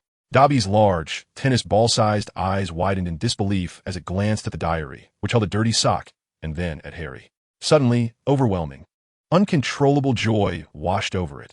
It trembled with excitement, but could utter not a single word. Lucius's complexion turned ashen, his elegant facade completely shattered. As he glared fiercely at Harry, "How dare you? You have ruined my servant." "I intend to do more than ruin your servant." Harry stepped forward. The ferocity he had just summoned to vanquish the basilisk mingled with the immense pressure stemming from the dueling techniques, crashing upon Lucius like an invisible hammer. Lucius felt a constriction in his breath, his legs weakened, and he staggered backward. "I warn you, Lucius Malfoy, stay away from my friends and cease your trivial machinations. You dare threaten me?" Lucius roared in fury, the dignity of his nobility unable to withstand such humiliation. He reached for the wand concealed within his serpent-headed cane. He was quick, but Harry was quicker. The moment Lucius's fingers brushed against the wand's hilt, Harry moved. Without employing any magic, he executed a simple, direct side kick. Bang! Lucius felt a searing pain in his abdomen, his body curling like a boiled shrimp, the bile rising in his throat. Before he could collapse, Harry raised the enormous, mountain-splitting battle axe high, its descent accompanied by a whistle that tore through the air. Boom! A dull thud echoed, causing the entire office to tremble. The cold blade pressed against Lucius's groin, sinking deep into the firm stone floor between his legs, sending a shower of debris flying. The axe's edge was mere inches away from his last vestige of masculine dignity. Lucius froze entirely. He could distinctly feel the bone-chilling cold emanating from the axe. A wave of uncontrollable heat coursing down his pant leg, staining the floor with a dark patch. Harry leaned down, speaking in a voice only the two of them could hear, akin to a chilling breeze from the depths of the underworld. "Next time, it one team miss." Straightening up slowly, Harry did not even glance at the Malfoy family heirloom lying on the ground. He simply stood there quietly. Behind him was Dobby, now liberated, gazing at him with tears of gratitude streaming down its face. Upon returning to the Gryffindor common room, as he pushed open the portrait hole, an extraordinary, rich, and commanding aroma assaulted him. It was not the smoky scent of burning wood from the fireplace, nor the musty smell of old parchment. Rather, it was a fragrant blend of dozens of herbs mixed with the mouth-watering aroma of some exquisite meat simmering, evoking an irresistible appetite. Amidst the fragrant air, there lingered an elusive, invigorating energy that lifted one's spirits. In the communal lounge, Li Gang and Ron were gathered around an enormous tin cauldron, the origin of which remained a mystery. Beneath it, a magical flame blazed fiercely. Inside the cauldron, a milky broth bubbled vigorously, with slices of vividly red meat, adorned with peculiar patterns, floating within. Ron, brimming with excitement, rubbed his hands together, his eyes sparkling. "Harry, come quickly. Li Gang says this is called hot pot, a secret recipe acquired from the house elf in the kitchen. This broth contains 36 rare herbs, said to be incredibly nourishing. And this is the tenderloin of a millennium-old basilisk. Just take a whiff, it's absolutely intoxicating." Harry settled down, enveloped by the warm, life-affirming steam that dispelled the last remnants of his chilling aura. He gazed into the cauldron where the serpent meat churned, then glanced at the eager expression on Ron's face and the serene demeanor of Li Gang. Suddenly, the harrowing battle they had faced seemed like a distant memory. Lucius Malfoy was the one who had placed the diary in Hermione's bag. Harry picked up a pair of chopsticks and spoke gravely. "I suspect that this entire series of events may have been orchestrated by him from the shadows." At this, Ron halted his actions, his face contorting with anger.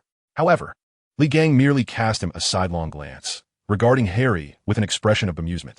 He picked up a perfectly cooked slice of serpent meat, savored it slowly, and displayed a look of satisfaction. A mere wild dog without its fangs, why bother with him? The machinations of conspiracy, in the face of absolute power, are but a child's sandcastle, easily toppled. Instead of wasting time pondering the thoughts of an insignificant insect, it would be wiser to consume more meat, fortifying your foundation of strength. Remember, Harry, Li Gang's gaze swept over Harry and Ron. True strength lies only in the power you wield yourself. Everything else is but an illusion. Harry sat in contemplation, digesting Li Gang's words, and glanced at his own calloused hands, thickened from gripping his battle axe, deep in thought. Days later, at the Hogwarts end-of-term feast, the gloom within the castle had entirely dissipated, and smiles returned to the faces of the students. When Dumbledore announced that Gryffindor had won the House Cup due to the exceptional contributions of Harry, Ron, and Lee Gang, the crimson and gold banners unfurled, and the hall erupted in thunderous applause. In the midst of this jubilant atmosphere, the doors of the hall swung open, and a figure appeared in the doorway. The noise abruptly ceased, and all eyes turned towards her. It was Hermione. She had fully recovered, clad in a tidy school robe, her fluffy brown hair glowing softly in the candlelight. A hint of a smile, born from survival, graced her face, and her intelligent eyes quickly found Harry and Ron in the crowd. Harry stood up as well. Hermione smiled brightly and approached them. With each step, she quickened her pace, eventually breaking into a run to envelop them both in a warm, hearty embrace. "I heard you two managed to stew that snake."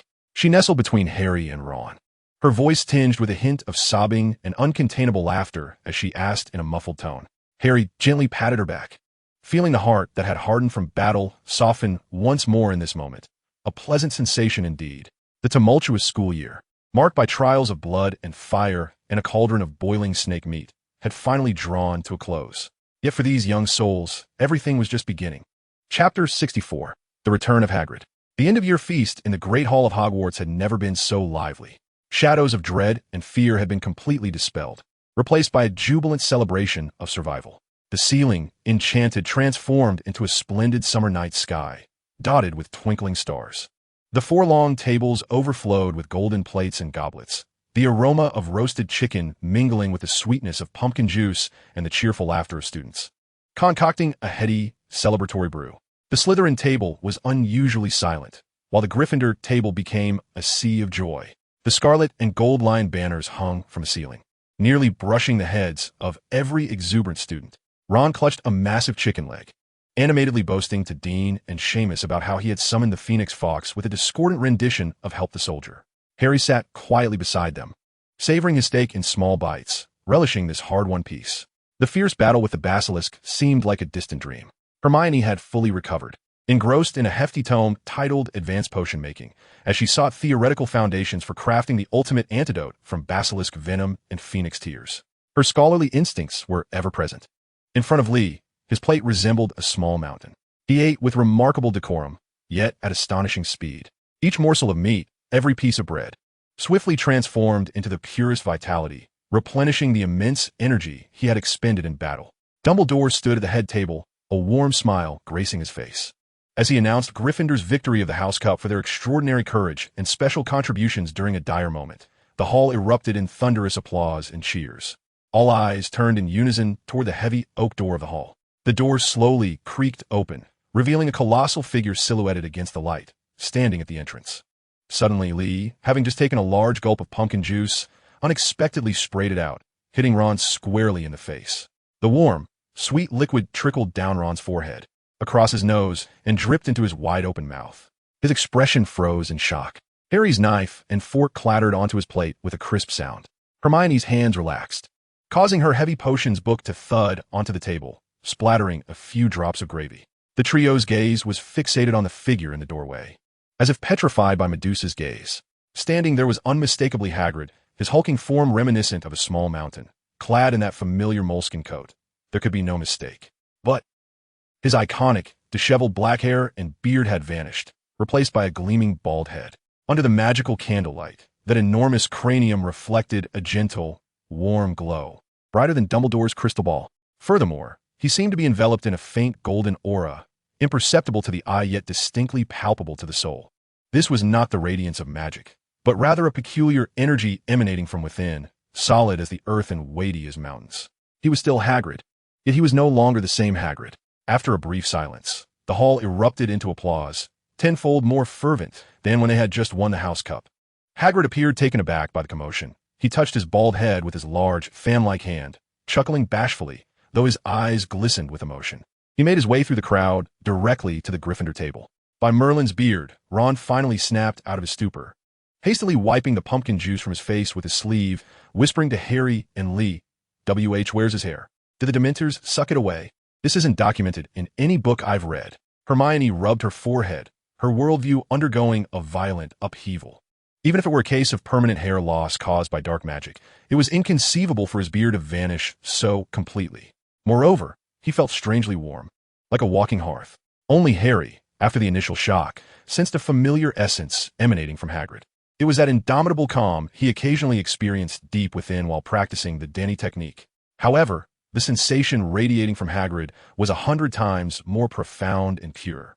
His gaze involuntarily drifted toward Lee, who was leisurely dabbing his mouth with a napkin. Hagrid! Harry stood up and enveloped him in a vigorous embrace. Hagrid smiled, extending his enormous hand to gently pat Harry's back. Thud! A muffled sound echoed. Harry felt as though he had been struck by a stampeding rhinoceros. The stone floor beneath him quivered slightly. His blood surged instinctively, and the foundation of his Zhengxin technique engaged, barely stabilizing him to prevent being knocked under the table by that slap. He spoke, then looked at Lee, his small, black, beetle-like eyes filled with genuine gratitude.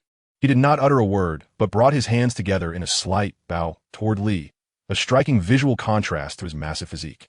Lee received the gesture with calm, merely nodding in acknowledgement. Hagrid exchanged a few pleasantries with everyone before being summoned by Dumbledore to the head table. Even after Hagrid had walked away, Ron remained in awe of that affectionate, mighty slap, patting his chest in trepidation. I bet that slap could have shattered a troll's spine. Hermione, however, fell into contemplation, gazing at Lee with eyes filled with curiosity and confusion. Lee Gang paid them no heed, lifting his goblet once more to savor another sip of pumpkin juice, which he swallowed steadily this time. A faint, almost imperceptible smile graced the corners of his mouth. Indeed, this towering figure possessed a pure heart and a compassionate spirit, coupled with a naturally robust physique, making him a perfect candidate for the Golden Body Foundation technique. Remarkably, in such a short span, he had already begun to draw energy into his body, initiating the preliminary refinement of his flesh, successfully entering the realm of the Golden Body. With diligent practice, given time, this formidable frame might withstand the breath of a dragon and shatter mountains with a single punch, a walking, impenetrable super shield. Intriguing. Lee Gang's gaze drifted over the bustling crowd, settling once more on the gleaming, bald head of Hage. It seemed that the future Hogwarts would become increasingly captivating. Chapter 65, The Human Furnace Dementor Experience Set. During the summer, the backyard of the dilapidated residence transformed into a dedicated training ground for the trio. Horistud body-chested, sweat cascading down the sharp contours of his muscular frame. His feet sank deep into the earth like the gnarled roots of an ancient tree, each swing of the massive axe resonating with a dull whoosh. Open, he roared, and the half-man-high granite shattered in response. The essence of a millennium-old serpent's gall was forcefully infused into Lee Gang's meridians, transforming into a surging heat that continually fortified the foundation of his 9-tripod stabilization post. Meanwhile, Ron cradled his new dark green drum, unable to part with it. With a serpent skin face, serpent teeth as nails, and serpent bones for the body, he proclaimed it the waking thunder drum. Ron announced solemnly, as if crowning a new king. When it sounds, all must awaken. Now, when he closed his eyes, he could perceive the subtle movements in the forbidden forest through his link with the night steed. Hermione, seated quietly in the shade with a tattered ancient text. Hadyate da tranquilora. The nascent form of her literary essence, no larger than a grain of rice, glimmered like glass as she recited. A breeze swept through, causing the candle flames on the table to flicker precariously. Hermione glanced up and softly murmured, "Do not extinguish." The flames steadied themselves defiantly against the wind. By adhering to one's own principles, external forces can be governed. With her words, the law followed, already taking shape. When the news of Sirius Black's escape reached them, Mrs. Weasley was filled with trepidation. "Harry, you must be exceedingly cautious." Harry merely nodded, his attention drifting to the stone in the yard that remained unchopped. Worrying about a fugitive he had never encountered? It would be far more pragmatic to practice his axe techniques. At King's Cross Station, the presence of Minister of Magic Cornelius Fudge escorting the prisoners drew many curious glances. As Lee Gang moved through the crowd, a barely noticeable frown creased his brow. In the air lingered a chilling, decayed aura, akin to a mouse dropping in a fine broth, provoking a visceral aversion within him. On the Hogwarts Express, the trio found an empty compartment. Shortly thereafter, a middle-aged man dressed in tattered robes, looking haggard, entered. He nodded politely and sank into a corner, falling into a deep slumber. As the train journeyed onward, it was abruptly jolted without warning, accompanied by a harsh metallic grinding sound, coming to a sudden halt. The lights within the carriage flickered and extinguished. An icy chill enveloped the space. Not merely a coldness, but a profound despair that drained all joy and hope. Penetrating to the very marrow, frost swiftly spread across the window.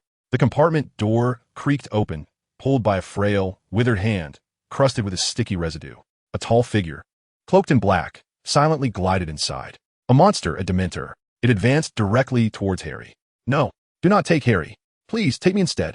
Just as his consciousness threatened to shatter, a surge of profound vitality, cultivated from the 9-tripod town's unique practice, erupted from the depths of his being.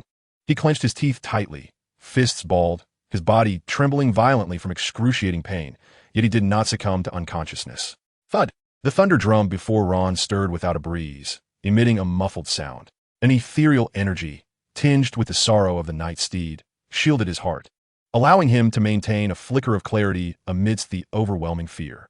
Hermione's complexion was ashen, yet instinctively, she murmured, "The heavens possess righteousness," manifesting in myriad forms. Her voice was faint, trembling, out of tune, yet the essence of her spirit radiated a soft yet resolute glow, forming an invisible barrier around her. Li Gong, who had been meditating with closed eyes, gradually opened them. He beheld the cloaked creature hovering near Harry, seemingly siphoning something from him. He felt displeased. This sensation was akin to savoring a fine cup of celestial tea, only to have a fly drop into it. How dare this filth be so brazen? Li Gang rose to his feet. In the next instant, an immense, indescribable force, as searing as molten lava, erupted from within him. In the blurred vision of Harry and Ron, Li Gang transformed from a mere boy into a human son. Golden red flames surged around him, clearly visible. The temperature within the carriage soared dramatically, the frost on the windows crackling as it evaporated into billowing clouds of steam. The soul-freezing chill dissipated like snow beneath the blazing sun, overwhelmed by this unparalleled masculine vitality. The Dementor, scorched by this intense energy, emitted a silent yet heart-wrenching wail. Its emaciated form trembled violently, as if confronted by its most terrifying adversary, attempting to flee from this infernal furnace. But it was too late. Li Gang stepped forward, swift as a phantom, disregarding the aura of despair emanating from the Dementor, extending his hand, which glimmered with a soft, golden-red light, and grasped the creature's neck concealed beneath its cloak. A resounding crack echoed, like a searing iron pressed against raw flesh, exploding within the confines of the cramped carriage. A thick, acrid smoke billowed from the point of contact between Li Gang's palm and the Dementor, mingled with the stench of burning. The creature writhed and convulsed in his grip, its black cloak visibly shriveling and charring. Li Gang's expression remained impassive as he swung his arm, casually casting the nearly lifeless, charred creature out of the shattered car window as if discarding refuse, watching it vanish into the tempest. The entire sequence transpired in less than 3 breaths. Within the carriage, only thick steam lingered, accompanied by an inescapable stench of burnt matter. The weary professor, who had been slumbering, abruptly awoke, bewildered. He gazed at the fog-laden compartment, then at the pallid faces of the 3 individuals, and finally at the vast, gaping hole in the window, utterly oblivious to the events that had unfolded. "You." He rummaged through his pocket and retrieved a sizable piece of chocolate, breaking off a portion and extending it. "Have some. It'll make you feel better." Li Gang cast a sidelong glance at the dark confection, his brow furrowing deeper. Such mundane sweets would only taint the precious essence he had painstakingly refined. The formidable guards of Azkaban, feared by all, were reduced to mere detritus in the hands of his senior brother. Chapter 66. What is this? A heavenly tribulation? The atmosphere at the opening banquet of the new academic year was somewhat peculiar. Outside the castle, hooded Dementors hovered like silent specters, swirling in the storm, their presence chilling the once vibrant Hogwarts to an icy stillness. The flickering candlelight and sumptuous feast within the hall could not fully dispel the pervasive chill that seeped into the very bones. Dumbledore announced the appointments of 2 new professors. Your defense against the dark arts class will be taught by Professor Remus Lupin. A smattering of applause followed. The students scrutinized the weary-looking man in tattered attire. He appeared kind yet utterly exhausted. Additionally, I am pleased to announce that Rubius Hagrid will officially serve as your care of magical creatures professor. This time, the Gryffindor table erupted in thunderous applause and cheers. Hagrid stood, a bit bashful, and waved his hand. His gleaming bald head reflected a warm and peculiar glow under the starlit ceiling of enchantments. His presence was as solid as a boulder, and even the usually critical Snape instinctively frowned at the weighty aura, as if confronting not a simple-minded half-giant, but an immovable mountain. A few days into the term, Professor Lupin fell ill during defense against the dark arts class, leaving Snape to fill in. He did not even bother to open the textbook, simply tapping the blackboard with his wand, where the word werewolf materialized. Can anyone tell me the difference between a werewolf and a true wolf? Snape's gaze, sharp as a serpent's, zeroed in on Harry. Hermione's hand shot up immediately, raised high like a flagpole. Snape completely disregarded her. Potter? Harry stood up. Utterly ignorant of the theoretical knowledge regarding werewolves, his mind only occupied by the blunt principles Lee Gang had instilled in him. No matter what it is. Fight if you can, run if you can't, and if you can't escape, fight with all your might. Seeing Harry's silence, a smirk curled at the corners of Snape's lips. It seems that fame does not equate to knowledge. Then, tell me, Potter, what would you do if confronted by an uncontrollable werewolf? He deliberately emphasized the word uncontrollable, alluding to the creature's razor-sharp claws and its primal instinct to rend flesh. Harry fell silent for a moment. No spells came to mind. Instead, he envisioned himself wielding the colossal axe, the mountain splitter, cleaving the head of a 1,000-year-old basilisk into a bloody pulp. No matter how swift or ferocious it might be, a single strike would quell its fury. The classroom was enveloped in an eerie silence. Snape's expression darkened ominously, as if he were the bottom of a cauldron. He had likely anticipated 100 foolish responses from Harry, yet this was not one of them. This was no mere Gryffindor recklessness. It was a pure, irrational defiance that dismissed magic as inconsequential. At last, Professor Lupin recovered. His inaugural class was lively and engaging. He brought in a rickety old wardrobe, which contained a boggart that could transform into a manifestation of one's deepest fears. To confront a boggart, one required a formidable strength. And Lupin smiled as he proclaimed that this power was laughter.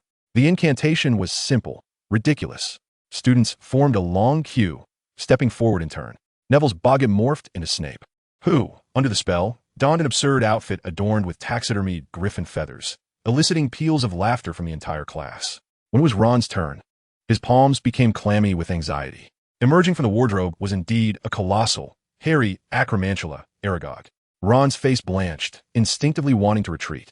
Yet in that instant, the thunder drum crafted from serpent bones and skin in his arms seemed to sense its master's trepidation and emitted a gentle vibration.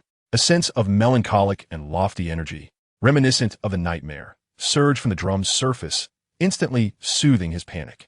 He recalled how he had once parleyed with a tide of spiders in the Forbidden Forest using the drum's rhythm and whispered incantations. What stood before him now was merely an illusion.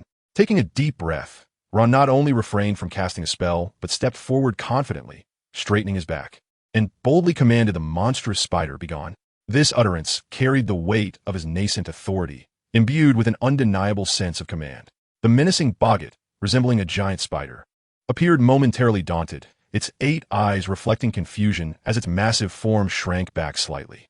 Although it soon regained its fearsome visage, Ron seized the opportunity, brandishing his wand. Ridiculous. Instantly, the spider's 8 legs were clad in roller skates, causing it to careen chaotically across the floor, landing on its back. Laughter erupted once more. Well done, Ron. Lupin praised him. Next, Harry. As Harry approached, the air turned frigid. The boggart transformed into a Dementor, enveloping him in an overwhelming sense of despair that drained all joy. Once again, the piercing scream of that woman echoed in Harry's mind. Yet this time, alongside the piercing screams, another image emerged. Lee Gang, whose blood surged like a human sun, and that hand, which effortlessly incinerated the Dementor into charred remnants. Fear persisted, but a more potent emotion erupted from the depths of his dantian, a robust foundation of genie. It was the spirit of battle. Harry trembled from the chill, yet his gaze ignited with an inferno of determination. Instinctively, he bent forward, adopting a stance ready to wield the Kaishan Great Axe at any moment. Lupin, taken aback, believed Harry was ensnared by fear and swiftly positioned himself in front of Harry. Allow me. Facing Lupin, the boggart transformed into a radiant, full moon. Amusingly absurd. Lupin swiftly waved his wand, and the moon morphed into a deflated balloon, comically drifting away. Next, Lupin gasped, glancing towards the end of the line. Only Lee Gang remained. Lee Gang sauntered forward leisurely, a hint of curiosity gracing his features. He was most intrigued by what this entity might become. What was it that he feared the most? The boggart within the wardrobe seemed to grapple with its own conundrum. It twisted and contorted before Lee Gang, at times transforming into a fearsome dragon, at others, a demon from the abyss, or a battlefield of corpses and blood. Yet, regardless of its shape, it could not elicit the slightest tremor of fear from Lee Gang. Instead, there was an air of scrutiny and impatience emanating from him. At last, The boggart appeared to uncover the imprint buried deep within Li Gang's soul. With a thunderous roar, the precarious wardrobe exploded. Instantly, the classroom was enveloped in an endless expanse of roiling purple thunderclouds. This was no ordinary storm. Each flash of lightning carried the intent to annihilate. The weight of celestial authority, the power of the laws that judge all existence. It was the heavenly tribulation, under the sheer, destructive aura that could send even gods and demons into a frenzy. All the students, including Harry and Ron, felt their legs weaken, collapsing to the ground. Professor Lupin's complexion turned as pale as parchment, nearly unable to grip his wand. However, Li Gang, the intended target, stood unfazed before this terrifying tribulation that had once led to his demise. Instead of fear, his eyes sparkled with an almost frenzied, searing battle spirit. Come fort. The utterance was not a mournful cry of dread, but rather a joyful reunion. He made no move to retrieve the meteorite wand, nor did he bother with any semblance of absurdity. Amidst the horrified gazes of all, Li Gang stepped forward, drawing back his right arm, channeling the furnace-like energy coursing through him into his fist. Upon his knuckles, a golden-red aura blazed as he faced the simulated storm, whose oppressive force could crush souls. And he unleashed a ferocious punch. Shatter. There were no spells, no elaborate techniques. Only the purest, most primal, defiant force. The punch collided with the thundercloud with a resounding crash. Without a cataclysmic explosion, the swirling thundercloud resembled a deflated balloon, emitting a mournful cry as it was forcefully dissipated by a singular, powerful blow. The terrifying pressure within the classroom vanished in an instant. The boggart appeared utterly bewildered by this overwhelming and unreasonable force. It collapsed, frantically shifting through various forms, a gaping abyssal maw, a hundred-eyed demon, and a towering serpent, each more grotesque and terrifying than the last. Yet, Li Gang grew increasingly exhilarated with each strike, treating this unfortunate boggart as an exceptional sparring partner. This one is too slow. With a punch, he pierced the gaping mouth. This power is insufficient. With another blow, the demon was shattered, transformed into something stronger. Have you not eaten? One punch after another. He pummeled the nightmarish creatures conjured by the boggart as if they were mere punching bags, causing cracks to spread across the classroom walls and floor under the force of his blows. Ultimately, the boggart was utterly vanquished, ceasing to morph into anything frightful. The entire class stood in stunned silence at the spectacle before them. Professor Lupin surveyed the wreckage of his battered wardrobe and the chaos strewn about, then glanced at the unscathed Li Gang, who seemed somewhat unsatisfied from his lack of challenge. He began to seriously doubt whether his understanding of the subject of defense against the dark arts had been fundamentally flawed. After class, Lupin retained Li Gang for a private conversation. Li, may I inquire? He pondered his words carefully. What spell did you just employ? Spell?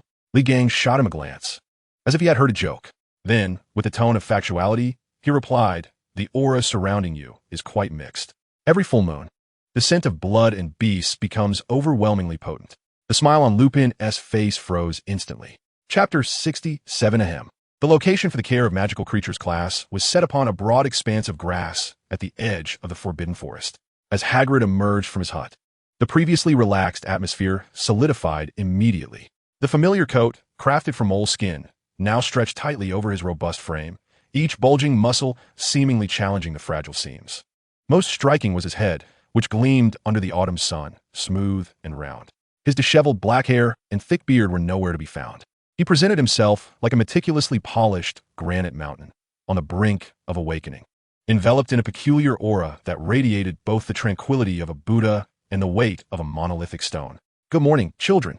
Hagrid's voice remained boisterous, accompanied by his signature, endearing smile.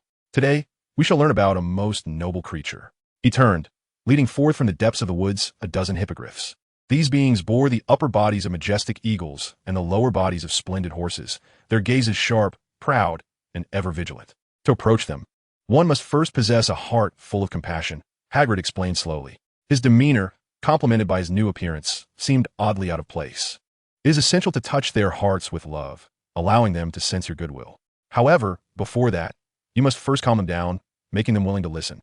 A suppressed snicker arose from the Slytherin side. At that moment, a particularly irritable creature, a winged beast with the head of an eagle and a body of a horse, clearly displeased by the surrounding group of young wizards, suddenly broke free from its tether.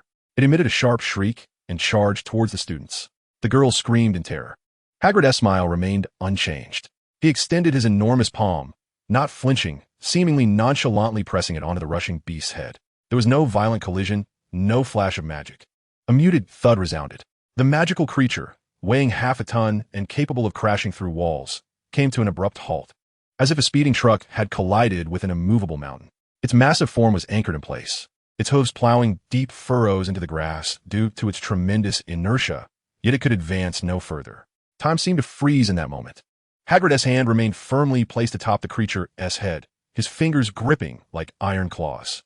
With his other hand, he gently stroked the feathers along the beast's neck, his gaze warm enough to melt the frost. You see, now it has become quite calm, hasn't it? The entire class, including the self-important Slytherins, collectively gasped in awe, looking at Hagrid as though he were a dragon cloaked in human skin. Ron swallowed hard, feeling his throat parched as if he were in the Sahara Desert. Hermione, holding her forehead, was frantically analyzing this illogical scene before her, yet could draw no conclusions. Now, who would like to give it a try? Hagrid released his grip, and the winged beast affectionately nudged against his cloak, stepping aside. Among the cowering students, Harry stepped forward. He approached the magnificent creature named Buckbeak and bowed deeply. He did not force anything. The strength within him, cultivated from the essence of the Nine Peaks, flowed naturally. A heavy, steady, and powerful aura, devoid of malice, emanated from him. A flicker of human-like curiosity passed through Buckbeak's sharp orange eyes. It sensed this aura, a familiar, reassuring power rooted in the earth and mountains. Harry stepped closer, gently stroking the feathers near its beak. The two, man and beast, created a harmonious tableau under the sunlight. However, a sharp, caustic voice shattered the tranquility. Draco Malfoy, filled with jealousy and disdain, swaggered forward without even bothering to bow, speaking in a haughty tone. I refuse to believe that a foolish, oversized bird dares to show off in front of me, you filthy mongrel. His words were yet to be completed when Buckbeak was thoroughly enraged. It suddenly reared up, emitting a furious shriek, its claws glinting ominously like daggers as they lunged fiercely towards Malfoy's face. Everything transpired in the blink of an eye. The arrogance etched on Malfoy's face was instantly supplanted by sheer terror, and with a scream, he fell backward in a panic, nearly spilling his very essence. It seemed he would bleed out on the spot. In that critical moment, Hagrid sprang into action. His massive frame exhibited a remarkable agility, akin to that of a cheetah. With a single stride, the ground trembled beneath him as he positioned himself protectively before Malfoy. He wielded no weapon, nor did he attack Buckbeak. Instead, he extended his arms, thicker than Malfoy's thigh, and deftly caught Buckbeak's descending claws mid-air. Calm down. A low growl emanated from the depths of Hagrid's throat. His brawny muscles bulged, straining against the fabric of his moleskin coat. A terrifying, suffocating force erupted from his arms. A resounding crash echoed as Buckbeak's hooves struck the ground heavily, creating 4 distinct impressions in the grass. Its entire body rendered immobile. It thrashed wildly, its claws scraping against Hagrid's grip, producing a harsh, metallic sound. He could not budge his hands in the slightest. Hagrid held onto its claws, his gaze remaining gentle, yet imbued with an undeniable resolve. He muttered incantations, seemingly reciting some ancient mantra capable of soothing the spirit. Under the overwhelming, tranquil strength that enveloped it, Buckbeak gradually ceased its struggles.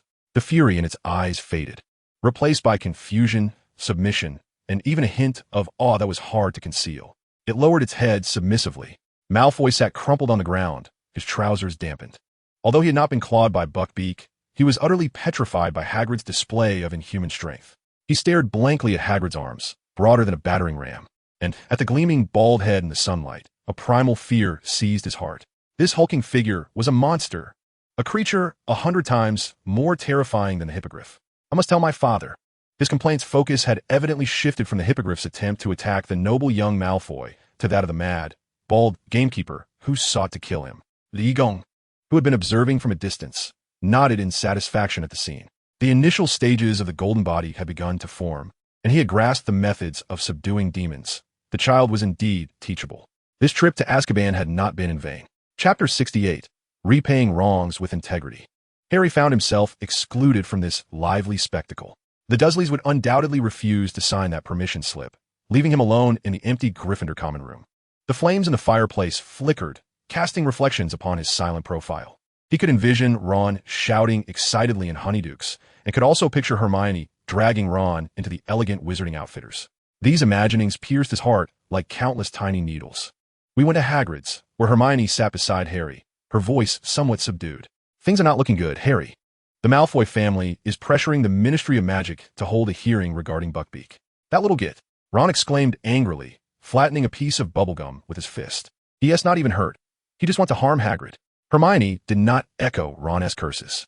Instead, she retrieved several hefty tomes of magical law from her bag and spread them across the table. Anger alone is insufficient.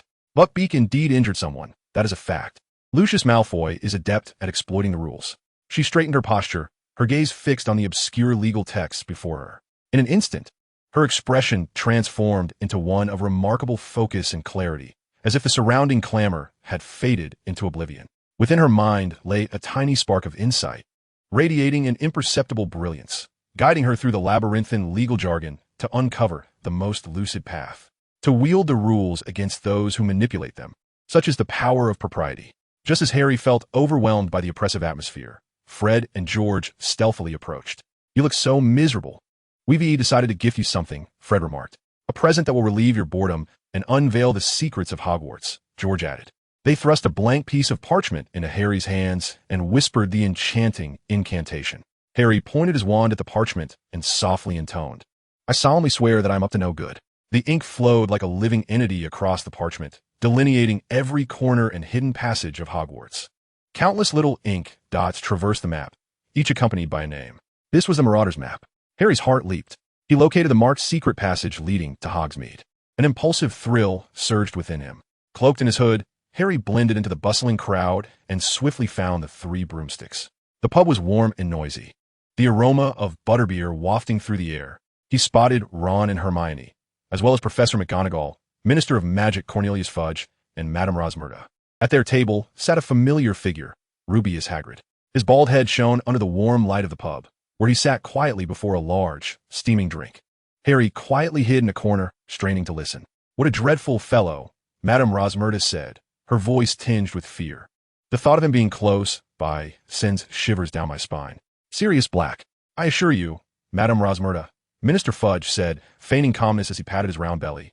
The Dementors are conducting a thorough search. He cannot escape. I still don't understand. Madame Rosmerta turned to Professor McGonagall. How did Black manage to do it? He was a trusted associate of Voldemort. Yet I remember how James and Lily Potter had such faith in him. He was once the closest companion of James. Professor McGonagall's voice quivered with a hint of sorrow. The two were inseparable at school, akin to brothers. Harry's heart felt as though it were gripped tightly by an invisible hand. Furthermore, Professor McGonagall continued. Black was also Harry's godfather. Godfather? Harry's mind went blank. They employed the Fidelius charm, did they not? Madame Rosmerta pressed on. Indeed, Hagrid's deep, resonant voice emerged, appearing calm, yet his small, beetle-like black eyes concealed profound anguish. James and Lily were aware that Voldemort was hunting them. They had originally intended for me to be the secret keeper, but I felt I lacked the intellect. It was I who recommended Black. His voice brimmed with remorse. Minister Fudge took over the narrative, adopting the tone of one recounting a legendary tale. Yes, the Potters entrusted their faith, the very life of their only son, entirely to Black. Yet, within a week of becoming secret keeper, Black betrayed them to that man. The clamor of the pub seemed to fade away in an instant for Harry. He could hear nothing but the frantic rush of his own blood in his ears. Betrayal. Godfather. Best friend. These words seared into his soul like red-hot brands. But Black was not satisfied. Fudge continued, for he went on to murder one of our little heroes. The unfortunate Peter Pettigrew. 12 muggles were also killed by a single curse of his. When our people found Peter, only a finger remained. In that moment, Harry's world collapsed utterly.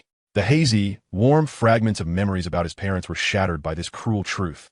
It turned out that the entirety of this tragedy stemmed from a most vile betrayal. A cold, despairing rage, far exceeding that instigated by a Dementor, surged from the depths of his heart. He recalled Lee's words by the campfire, spoken in that plain, yet undeniable tone. How does one repay evil with virtue? One must counter malice with justice, and goodness with goodness. Justice is strength, is the fist, is his battle axe known as Mountain Splitter.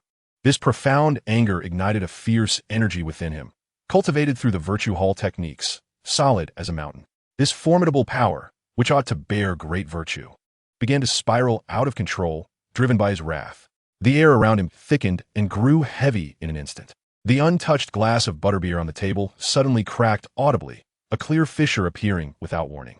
He was determined to find Sirius Black, not to deliver him to the Ministry of Magic, nor to subject him to the kiss of a Dementor. Meanwhile, in an empty classroom at Hogwarts Castle, Lee suddenly opened his eyes wide, his brow furrowed slightly, imperceptibly. He needed neither the Marauder's map nor any magic. Just moments ago, he distinctly sensed a familiar aura, belonging to Harry, pulsating violently towards the direction of Hogsmeade. This force resembled an imminent volcanic eruption, suffused with an air of destruction. His heart swayed with the shifting circumstances, his foundation unsteady. A subtle, disdainful curve appeared at the corner of Lee Gang's mouth. To be swayed by trivial mortal emotions to the extent of losing control of one's own energy was a grave taboo for a practitioner of body cultivation. Yet, he soon discerned the core essence within that tumultuous wave. It was pure, untainted intent to kill. A flicker of approval crossed Lee Gang's eyes. It was indeed commendable. Chapter 69. The Patronus and the Blood Furnace. She has vanished. The fat lady has disappeared. The Gryffindor students found themselves trapped at the entrance of the common room, gazing at the tattered portrait, slashed by a sharp blade, as an atmosphere of panic enveloped them. The fat lady on the canvas had completely disappeared, leaving behind deep, ghastly claw marks. Prefect Percy Weasley's face flushed crimson as he endeavored to maintain order, yet his trembling voice betrayed his inner trepidation. Dumbledore arrived swiftly. Upon casting a glance at the damaged painting, his expression turned gravely serious. Secure the castle. All students immediately assemble in the Great Hall. The castle was placed under the highest state of alert. Heavy magical doors descended with a thunderous roar. Students were directed to sleep on the floor of the Great Hall, where hundreds of purple sleeping bags covered the space between four long tables. Outside, the tempest raged and thunder rolled ominously. Yet more disquieting than the thunder were the Dementors circling above the castle. Their presence loomed like a massive ice block, dragging all of Hogwarts into a chilling abyss. Harry lay in his sleeping bag, wide awake. Sirius Black. That name clung to him like a curse. The traitor who betrayed his parents and caused their demise had been less than a few dozen meters away just moments ago. Anger, hatred, and a trace of fear he was reluctant to acknowledge churned within him, clashing with the despair emanating from the Dementors outside, exacerbating his dire predicament.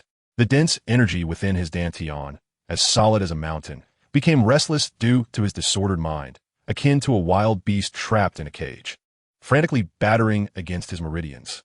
He desperately craved power, a force capable of allowing him to end it all himself. Days later, Professor Lupin sought out the unsettled Harry. I understand the impact of the Dementors on you is particularly profound. Harry, Lupin's gaze was gentle and understanding. There exists a very advanced spell that can counter them. If you are willing, I can teach you privately. Harry almost instantaneously agreed. In an empty classroom for defense against the dark arts, Lupin retrieved the old cabinet containing the Boggart. The Patronus charm, the Guardian charm, Lupin explained, you must focus your mind on the happiest moment of your life, allowing that joy to fill your entire being, and then recite the incantation. The happiest moment? Harry closed his eyes, and the image of his first flight on a broomstick soared in his mind, the exhilarating sensation of breaking free and embracing the sky. Expecto Patronum. He waved his wand, and a plume of silver mist erupted from its tip, dissipating swiftly like smoke. The wardrobe door creaked open, and a Dementor cloaked in black glided out. A bone-chilling aura instantly engulfed the room. In the face of such profound despair, Harry's joyful memories felt as fragile as a thin sheet of paper, shattering in an instant. The woman's scream echoed once more in his mind. He collapsed to the ground, shivering. It's all right, Harry, this is challenging. We shall try again. Lupin dispelled the Boggart and handed him a piece of chocolate. Once, twice, 10 times. Harry summoned every joyful memory he could conjure. The cheers when winning the House Cup, the awe of first seeing Diagon Alley, and every moment spent with Ron and Hermione. Yet the results remained unchanged. Those joys were like lily pads on a pond, unable to take root in the vast ocean of anger and hatred that surged within him. The more he desperately sought happiness, the fiercer the flames of vengeance burned. His teachings of the Dada emphasized knowing when to stop, a heart like a rock, steadfast and unmoving. Yet now, his heart resembled a volcano on the brink of eruption. Magic requires emotional impetus, yet his teachings rejected such violent emotional turmoil. This internal conflict threatened to tear him apart. You have strayed from your path. A calm voice resonated from the doorway.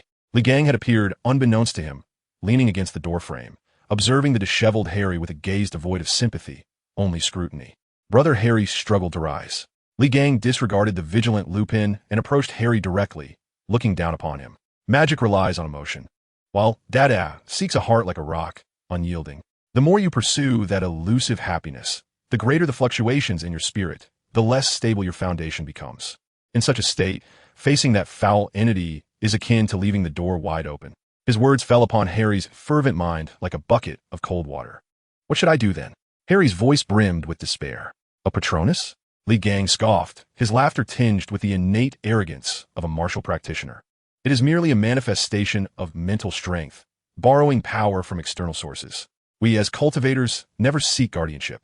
He paused, enunciating each word with the weight of stone. We ourselves are the strongest guardians. Li Gang resolved to address the issue through martial cultivation. Since your vital energy boils relentlessly with anger, do not suppress it. A glint of frenzied combativeness flashed in Li Gang's eyes. Let burn even brighter. He imparted to Harry a novel visualization technique, vital energy furnace. Envision your Danteon as a furnace, your entire vital energy as fuel, and your thoughts of vengeance as the flames igniting the furnace. Do not resist that chill. Instead, use your own vigorous vital energy to incinerate any malevolent force daring to approach you. This is no longer a defense. It is the most proactive form of assault. The process of cultivation is 1,000 times more agonizing than Harry had ever imagined. He sat cross-legged, following Li Gang's guidance, envisioning the furnace igniting within him. The fuel of his vital energy erupted with explosive force, and the flames of his vengeful will burned fiercely. He felt as though his blood was truly boiling, as if his organs were being roasted over an open flame, every inch of his skin and every pore emanating a searing heat. The pain felt as if it could melt his very soul. Sweat, as soon as it broke the surface of his skin, was instantaneously evaporated. Maintain your focus. Li Gang's voice thundered in his ears.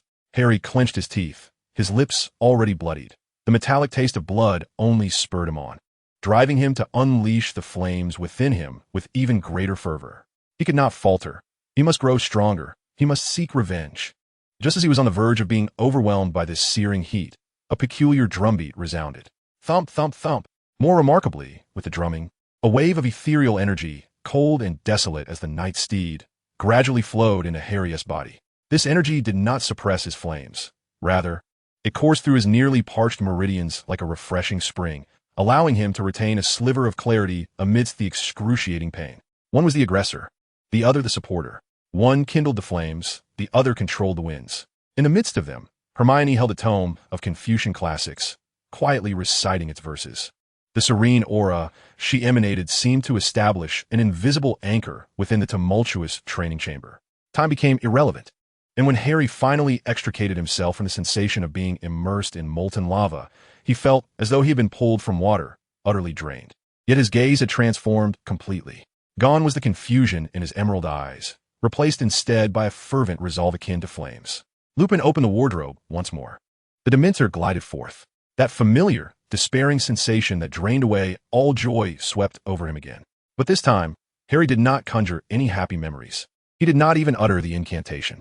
He simply opened his eyes wide, and within his core, the furnace of vitality, ignited by the flames of vengeance, erupted with a thunderous roar. A sound that was less than human emanated from the depths of Harry's throat. A massive wave of searing, golden-red energy surged forth from him, sweeping toward the Dementor. No silver Patronus, no elegant incantation, just the purest, most dominant, and virile essence of life. The Boggart transformed into a Dementor, confronted by this torrent of heat, let out a silent shriek as if it had encountered its nemesis, retreating involuntarily by half a step, too afraid to advance. Lupin stood in stunned silence, watching the scene unfold. Though Harry continued to gasp for breath for the first time, he stood his ground against the Dementor through his own strength. The training had begun to bear fruit. Yet, a more daunting reality loomed ahead. The Boggart was ultimately an illusion. A few days hence, the Quidditch match between Gryffindor and Hufflepuff was imminent. The weather forecast heralded thunderstorms for that day, and above the somber sky, amidst the dark clouds and flashes of lightning, hovered hundreds of real, ravenous Dementors, lying in wait. Could Harry's heart, ignited by courage, truly blaze forth in such dire circumstances? Chapter 70, Thunderstorm, Black Dog, and Descent. The sky resembled a cloth soaked in ink, heavy and oppressive above the Hogwarts castle. The fierce winds whipped the torrential rain, battering the stands of the Quidditch pitch. Each attempt to rally cheers was swiftly shattered by the howling gale. This was not merely a match. It was a battle waged amidst a tempest. Harry soared on his Nimbus 2000, the raindrops piercing his cheeks like icy needles. His glasses fogged over, forcing him to squint through the blurred world in a desperate search for that glimmer of gold. Visibility was pitifully low. The Hufflepuff players, clad in bright yellow uniforms, appeared as a swarm of fireflies against the gloomy backdrop. Their seeker, Cedric Diggory, a tall and handsome boy, circled the pitch like a hawk, his gaze sharp and focused. Boom! A blinding bolt of lightning rent the clouds, illuminating the entire field in an instant. In that fleeting brightness, Harry caught sight of it, the golden snitch. It danced precariously above Cedric's head, swaying in the tempestuous winds. Harry dove sharply, pressing his body against the cold broomstick, transforming into a streak of red racing towards the elusive prize. The wind howled fiercely in his ears, and the rain splattered backwards as he cut through the air. He was drawing nearer to the snitch, the thirst for victory overpowering the dread of the storm. Yet, an inexplicable chill surged forth from all directions, unannounced. It was not the cold of rain, but a frigid essence that seeped into the marrow, freezing the very soul. The cacophony of the stands, the shouts of the players, the roar of the tempest, all fell silent in that moment, as if an unseen hand had choked the world into stillness. Harry abruptly looked up. He beheld them, hundreds of figures cloaked in black, like phantoms risen from the depths of hell, silently flooding the pitch. They were intangible, swirling masses of thick darkness that devoured even the light in their wake. Dementors, drawn to the fervent emotions of a match, they descended like sharks sensing blood. A wave of dreadful despair engulfed Harry, akin to a tsunami. No, do not take Harry. Please take me instead. His body began to stiffen. His fingers lost their grip on the broom, and the bone-chilling cold sent tremors through him. He felt as if all his joy, all his hope, was being frantically siphoned away by those monstrous entities. He was on the verge of plummeting from his broom.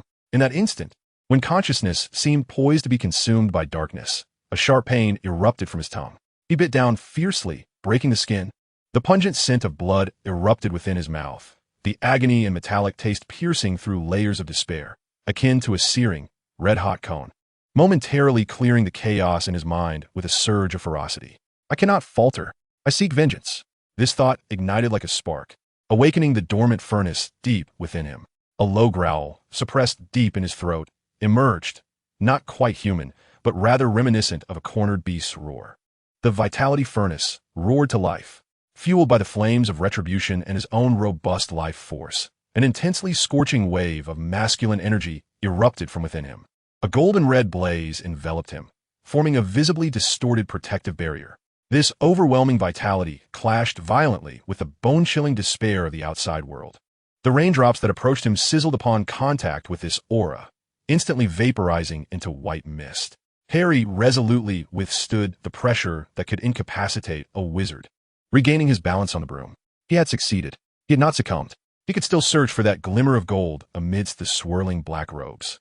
But at that moment, his gaze swept over the stands below, and his movements abruptly froze. In the shadow of the Gryffindor section, amidst a crowd of terrified screams and frantic escapes, stood a colossal, ominous figure. It was a pitch-black dog, much larger than an ordinary canine. Its fur was as profound as the night, and its eyes reflected a strange light in the dim atmosphere. Unlike the others, it was not intimidated by the Dementors. Instead, it fixated unwaveringly on Harry high above. Ominous, the harbinger of death that had repeatedly manifested during divination class. Sirius Black, an animagus. In an instant, countless thoughts detonated within Harry's mind. Fear, hatred, and confusion struck him like a heavy hammer against the taut strings of his heart. He was distracted. For one who was fully engaged in operating the vitality furnace, even a momentary lapse in focus could prove fatal. The furnace, ignited by fury, faltered as it lost its willful support, the flames dimming in an instant. The relentless flow of his life force was abruptly exhausted, culminating in failure. Darkness enveloped Harry's vision, and he completely lost consciousness. He relinquished his grip. His body plummeted like a stone from a height of 50 feet. On the stands, Li Gang's previously tranquil eyes suddenly sharpened. The ground beneath him sank slightly as his body coiled like a taut bow, ready to launch into the air at a moment's notice. The speed of a physical cultivator was sufficient to catch Harry before he hit the ground. Yet, someone was quicker, or rather, magic outpaced his movements. The spell of deceleration. Unbeknownst to him, Dumbledore had already appeared at the edge of the stands, his wand raised. His voice, though soft, cut through the sounds of wind and rain with clarity. An invisible, gentle force caught Harry's plummeting body, abruptly slowing his descent until he floated down like a feather, gently landing on the damp grass, where he succumbed to unconsciousness. Unfortunately, the loyal Firebolt 2000 was not as fortunate. It was tossed about by the fierce winds, spiraling out of control like a headless fly, ultimately crashing straight into the distant Whomping Willow. With a resounding thud, the irritable tree swung its thick branches mercilessly, shattering the once mighty broomstick, a champion of the Quidditch pitch, into a pile of lifeless wooden fragments. Amidst the chaos, Cedric Diggory, the Hufflepuff Seeker, seized the neglected golden snitch. Hufflepuff emerged victorious. In the hospital, the scent of antiseptic permeated the air. Harry awoke, his body aching and his head heavy. Ron and Hermione surrounded his bedside, their faces etched with concern. "How do you feel?" Hermione's voice trembled with emotion. "Cedric wants a rematch," Ron said indignantly. "He claims he didn't see you fall and feels this victory is unjust. But would said you wouldn't agree." Harry shook his head, his voice hoarse. "Nobody much. We lost. And that's that." At that moment, the door to the ward swung open, and Lee Gang entered. He regarded Harry, pale and bedridden, with an inscrutable expression. "Senior brother Harry, lie back," he said in a flat tone, yet with an undeniable authority. Approaching the bedside, he neither inquired about Harry's injuries nor offered comfort. Instead, he calmly asked, "Why did you fall?" "I was distracted by a Dementor," Harry replied, his confidence wavering. "You used a blood-boiling spell to fend them off," Lee Gang interrupted, his gaze piercing like daggers into Harry's eyes. "Before you exhausted your strength, you could have caught the snitch or landed safely. But you did not." He leaned closer, his voice dropping to a whisper only they could hear. "You fell because you saw a dog, did you not?" Harry's entire being trembled, his pupils dilating in shock. Lee Gang straightened, his face betraying an unmasked, icy rage for the first time. This was not anger directed at Harry's defeat, nor concern for his injury. It was profound disappointment and fury at a warrior who had faltered in a life-and-death battle due to a mere illusion. Your resolve is weak. You become disoriented by what you see. Your body has yet to grasp the essence of combat. Lee Gang turned, leaving behind a chilling ultimatum. "From tomorrow onward, your training will double. I shall instill in your body instincts that transcend your spirit. Until, even if the sky were to fall, your fists would know where to strike." Harry lay in bed, dazed. He had lost his broom, the match, and was now faced with the impending torment of tomorrow. The shadow of that black dog lingered in his mind, refusing to dissipate. Chapter 71. The Firebolt and the Second Intrusion. He shuffled down the stairs in his slippers and noticed a small pile of gifts in the corner of the common room. One slender package, devoid of any signature, quietly leaned against the wall. Ron had already unwrapped his gift and was excitedly brandishing a new model of a wand. "Look, Harry, what is this?" "Good heavens." Ron's eyes nearly popped out. It was a firebolt, the swiftest broomstick in the world. Harry's heart raced with exhilaration. He gently caressed the cold wooden handle, the exquisite sensation almost making him forget all his fatigue. However, a chilling voice shattered this joy. "Who sent this?" Hermione had appeared behind them, her gaze not fixated on the broom's splendid appearance, but rather imbued with scrutiny and caution. "I don't know. It's anonymous," Harry replied casually. Hermione's brow furrowed. "Harry, a top-tier broomstick sent to you anonymously? Don't you find that peculiar?" Her intellect radiated a faint glow, enabling her to maintain absolute composure in the face of this unexpected surprise. "Something unusual is certainly afoot. This is a principle that every student in the hall remembers." Perhaps it was Dumbledore, Ron dismissed, recalling how he had once gifted Harry an invisibility cloak. "That's different." Hermione shook her head, her tone resolute. "Sirius Black is still at large. He has breached the castle twice, targeting Harry. This broom may very well be cursed. We must report this to Professor McGonagall." Harry's smile instantly froze. He gazed at Hermione in disbelief, as if she were a stranger. "Are you mad, Hermione? This is the best gift I've ever received. Precisely because it is so magnificent, it is dangerous." Hermione stood her ground. Ultimately, the argument culminated in reality.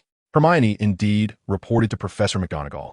When McGonagall confiscated the firebolt with an expression that was almost stern, claiming it would undergo the most thorough safety inspection. Harry felt as if his heart had been taken along with the broom. "I can't believe you did this," Ron shouted at Hermione. "I'm doing this for Harry's sake." Hermione's eyes glistened with unshed tears. To make matters worse, Ron's pet rat, Scabbers, had been growing increasingly frail. losing tufts of fur and spending his days languishing in a corner.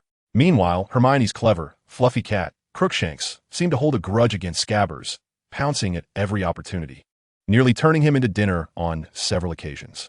Ron had quarreled with Hermione multiple times over this, yet Hermione insisted that Crookshanks was merely following his instincts. The rift in their friendship deepened due to these matters. The only constant remained Lee's training.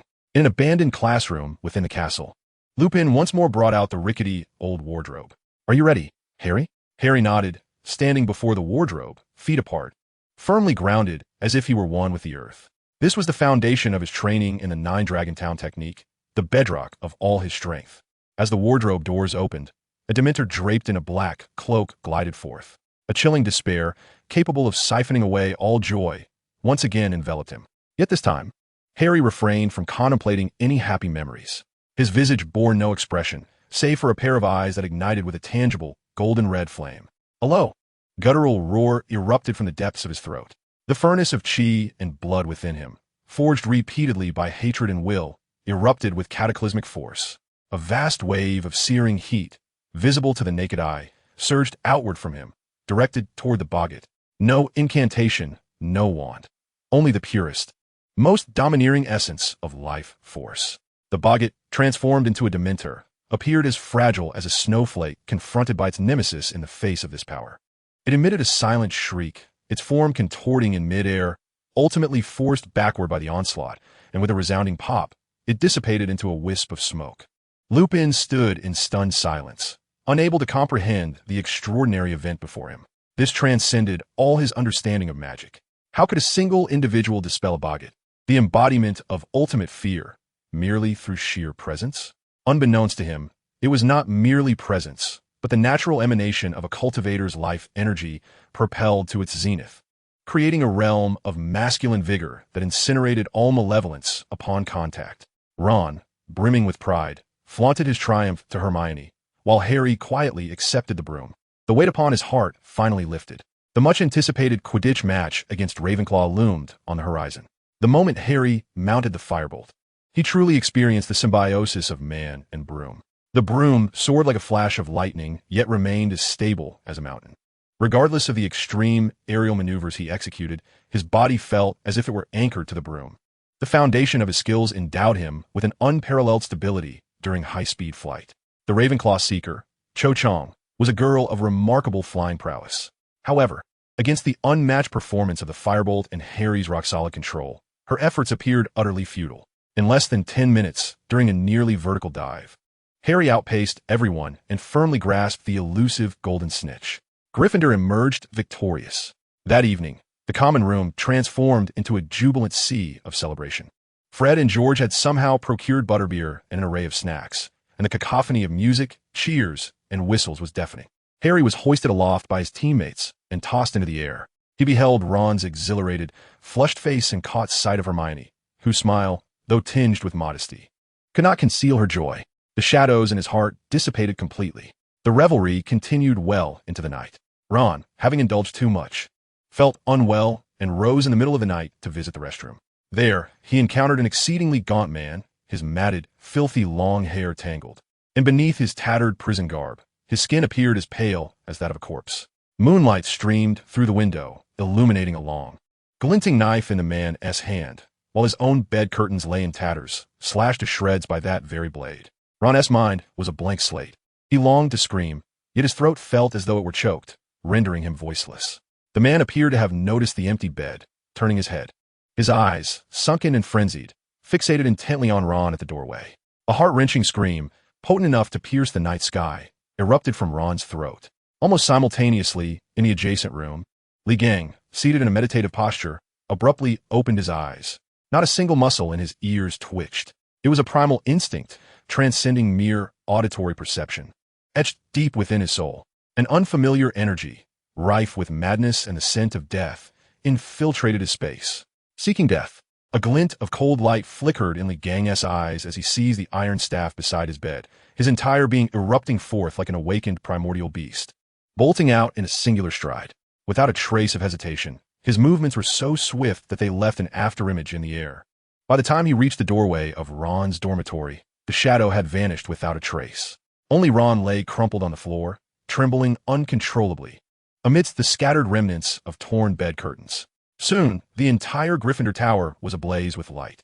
Professor McGonagall hurried over, her face ashen. Upon investigation, she discovered that Sirius Black had entered by means of a note scrawled with all the passwords for the week, a note that Neville had lost. Everyone unanimously concluded that Black's target remained Harry, merely having stumbled upon the wrong bed. Yet Lee Gang stood before the tattered bed curtains, his brow furrowed. Something felt amiss. The lingering energy in the air, though chaotic, pointed unmistakably towards that bed. The intruder was in search of Ron Weasley, or perhaps something upon his bed. Chapter 72. Shadows and Fractures at Hogwarts. The Gryffindor Tower's lights burned throughout the night. The air was thick with the scent of lingering embers from the fireplace, mingled with the palpable fear of the students and faculty, as well as a persistent, chilling omen of death. Despite having been administered a hefty dose of sedative by Professor McGonagall, Ron continued to shiver within his sleeping bag, muttering incessantly about the glint in his eyes. Harry sat beside Ron, his grip firm on the axe known as the Mountain Splitter resting against the headboard. He had not slept, nor dared to. Black had breached the castle twice, each time drawing ever closer. The intense hatred, like a frigid flame, quietly burned within him, incinerating the drowsiness induced by the sedative. It was universally accepted that Black's target was Harry Potter. It was merely the case that this deranged killer had misidentified the bed. Only Lee Gang stood like a silent statue before the shredded bed curtains, indifferent to the officials' babble and McGonagall's urgent inquiries. His eyes were half closed, his consciousness spreading like mercury, silently permeating the entire room. He could perceive the residual traces of energy in the air. The essence belonging to Sirius Black was tumultuous, chaotic, imbued with years of suppressed hatred and despair, akin to a rabid dog. Yet amidst this frenzy, Lee Gang detected a faint yet unmistakably clear sense of focus. The murderous intent was unerringly directed at Ron's bed, with no deviation. Intriguingly, upon this bed, besides Ron's own essence, lingered another barely perceptible aura, belonging to a diminutive and feeble creature. This presence was infused with decay, corruption, and a cleverly disguised blend of cunning and fear. Two distinct essences, stemming from common source, yet entirely opposed. Lee Gang slowly opened his eyes, his gaze settling on the edge of Ron's pillow, where a sparsely furred mouse lay curled up, feigning deep slumber. Ron, Lee Gang's voice was devoid of emotion, yet it startled Ron, who was engulfed in panic, causing him to shudder. What? How long have you kept this rodent? Ron was taken aback, utterly perplexed as to why Lee Gang would pose such a question at this moment. Scabbers? He's been with me for many years. Given to me by my older brother Percy when he no longer wanted him. Why? Many years. A subtle, imperceptible smile played at the corners of Lee Gang's mouth. An ordinary mouse can live for so many years? The second invasion incident had ignited a veritable conflagration upon Hogwarts, which was already precariously balanced. The castle's security measures had escalated to an outrageous degree. All portraits were summoned, strictly interrogated by Filch and several armored knights. The fat lady, still shaken, adamantly refused to guard Gryffindor's entrance, ultimately resulting in the appointment of Sir Cadogan, who, though valiant, was somewhat dim-witted, changing the password 7 or 8 times a day and favoring swordplay with the students. The number of Dementors had doubled. They no longer merely circled above the castle, but stood guard like jailers at every door leading to the outside world. The chilling sense of despair had nearly become a part of Hogwarts' very atmosphere, with each breath feeling like ice in the lungs. This oppressive pressure was akin to an invisible hand squeezing every individual's throat, exacerbating the fissures in friendships under the weight of this strain. Ron's nerves became exceedingly frayed, and he directed all his resentment toward Hermione's cat. Control your furball. It tried to eat Scabbers again yesterday, Ron shouted, pointing at Crookshanks. The ginger cat, elegantly grooming its paws, cast Ron a disdainful glance. Crookshanks is merely following its nature, Hermione argued passionately, though her recent pallor and the heavy dark circles under her eyes revealed her own struggles. The burdens of academic demands, the pressure from the Buckbeak case, and the neglect from friends were nearly overwhelming her. The clarity of her mind, aided by her innate talent for learning, could not quell the grievances and restlessness within her heart. The principle of etiquette emphasizes harmony between inner and outer states when one's emotions are in turmoil. The righteous spirit cannot flow freely. She felt as if she were a dammed river on the verge of eruption. Harry stood in the middle, silent. He felt sympathy for Ron, who faced the threat of a murderer, yet he also thought Hermione was somewhat overreacting, whether concerning the crossbow or the cat. He chose to side with Ron, expressing his alienation from Hermione through his silence. Hermione gazed at Harry's indifferent visage, and then at Ron's furious expression, her eyes welling with tears as she clutched her books and fled the common room. She plunged into the library, where amidst the orderly confines of the tomes, she sought solace. She laid open the weighty volumes of psychological studies on the hippogriff and Case compendium on magical creatures' injuries, endeavoring to find a glimmer of hope for Buckbeak. As she leafed through the ancient parchment, the luminous essence of her intellect illuminated the obscure legal texts, dissecting, analyzing, and reconstructing them. Suddenly, her actions froze. For Sirius Black, the animagus capable of transforming into a large black dog, was conspicuously absent from a list. Could a wizard, adept in such profound transfiguration and capable of eluding the ministry of magic, truly be a simple-minded lunatic? A man who endured 12 years in Azkaban without succumbing to madness and successfully escaped, would he commit such a blunder as mistakenly entering the wrong bed? This was illogical. There must be some underlying discrepancy. Hermione furrowed her brow tightly, though she had found no answers. A powerful intuition whispered to her that they were all ensnared by a colossal deception. At that moment, an owl from the Ministry of Magic arrived, bearing the final verdict. Lucius Malfoy, with his adept legal skills and ample galleons, had triumphed in this case. Buckbeak, the hippogriff, was condemned to death for the unprovoked attack on a wizarding student, to be executed at sunset. This news struck like a thunderbolt, shattering the tensions and cold war among the three. They could no longer afford to bicker and rushed frantically toward Hagrid's hut. The chimney was devoid of smoke. Hagrid sat at the table, his bald head losing its usual warmth under the dim light. Before him lay a misshapen iron teapot, marked distinctly with 5 enormous fingerprints. He neither wept nor raged. Since mastering the bodybuilding technique taught by Lee, his tempestuous nature had calmed considerably. Yet at that moment, his profound, mountain-like sorrow was more heart-wrenching than any fury. "It's my fault." Hagrid's voice was hoarse. "I shouldn't have brought it out on the first lesson. I shouldn't have allowed that little brat Malfoy near it." He lifted his gaze, his small, beetle-like black eyes bloodshot. "I can't save it, Harry. I can do nothing." Hermione's tears could no longer be restrained as she flung herself into Hagrid's embrace, sobbing uncontrollably. Ron's lips trembled as he sought to utter words of comfort, yet not a syllable escaped his mouth. Harry approached Hagrid, placing a hand upon his broad shoulder. "We will stand by you, Hagrid." There were no grandiose declarations, no unrealistic promises. Yet in that moment, the ice wall between the three completely melted. They resolved to be by Hagrid's side during the execution. "Perhaps we could rescue him from the gallows," Ron suddenly exclaimed, reminiscent of tales from Muggle outlaw Robin Hood. "Do not be foolish, Ron," Hermione said, her voice thick with tears and a heavy nasal quality. "The executioner is from the Ministry of Magic. We will be expelled. That is still better than watching Buckbeak perish." As they walked, their hushed argument filled the air with a bittersweet warmth, despite the somber atmosphere. Ron instinctively reached into his pocket, hoping to find Scabbers and offer him something to eat. However, his pocket was entirely empty. "Scabbers?" Ron's expression shifted dramatically as he halted, desperately rifling through every pocket on his person. Nothing. The rat was missing. At that moment, Hermione gasped softly, pointing to the ground beneath Ron's feet. There, by his side, a dark blade of grass was stained with a small, fresh drop of uncoagulated crimson blood. Not far away, a ginger-colored, fluffy cat lounged beneath a tree, licking its paws with a contented demeanor. There appeared to be a few gray fur strands caught at the corners of its mouth. Ron froze, slowly turning his head, fixating intently on the cat, and then on Hermione. "Your cat." Chapter 73. The Confrontation at the Shrieking Shack. The path to Hagrid's hut stretched out under the evening sun, casting elongated shadows. The air was thick with the scent of fresh grass and earth, yet it did little to alleviate the heaviness resting upon the trio's hearts. The death sentence hanging over Buckbeak loomed like an invisible axe above them.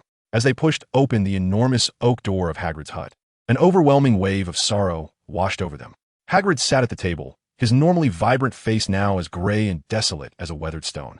He did not weep or roar. He simply sat in profound silence, a mountain of despair more heart-wrenching than any outburst. "You've come," Hagrid said, his voice hoarse as he summoned his strength to pour 3 cups of tea. Hermione's tears flowed freely, and she was rendered speechless, embracing Hagrid tightly.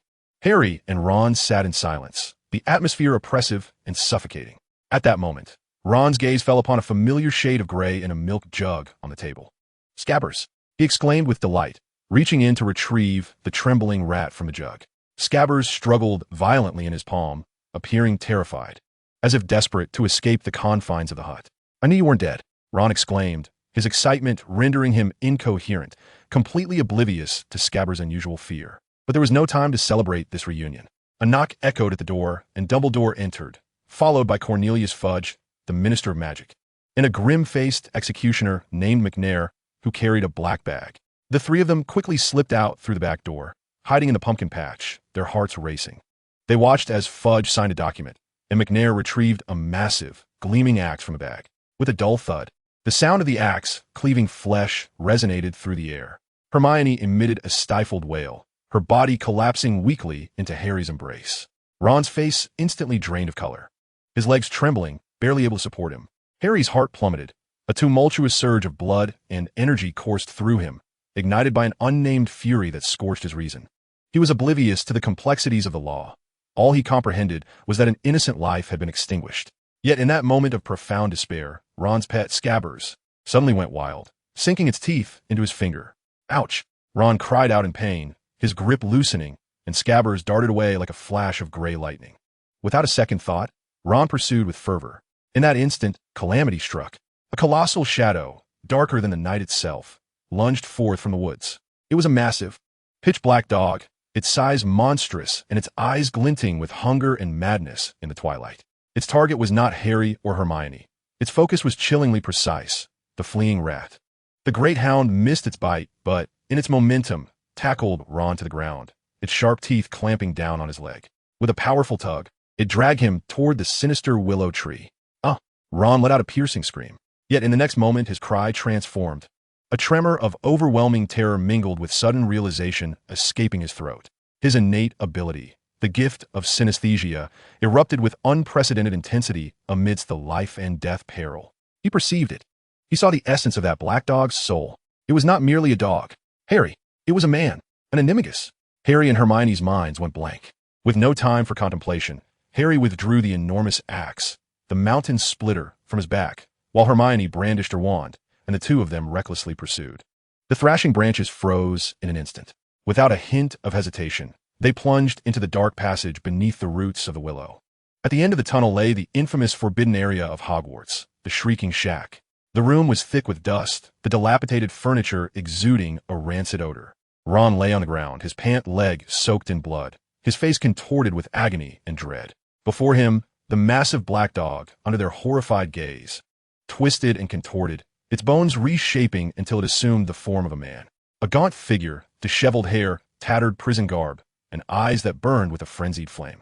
Sirius Black. It was time for revenge for his parents. The moment Harry laid eyes on his nemesis, his eyes turned a fierce crimson. The energy within him erupted with a thunderous roar, a torrent of gold and crimson power engulfing his entire being. He uttered not a single incantation, but gripped the mountain splitter tightly, swinging it fiercely towards Black. "Today, I shall use your blood as an offering for them." The axe blade whistled through the air with a ferocious force. Sirius seemed taken aback by the raw and brutal nature of Harry's assault. He even lacked his wand. Faced with this lethal strike, he could only roll aside in a desperate attempt to evade. Bang! The massive axe struck the floor, sending wooden splinters flying and leaving behind a horrifying gash that exposed the bone beneath. Harry, having missed his initial strike, swung the axe horizontally with determination.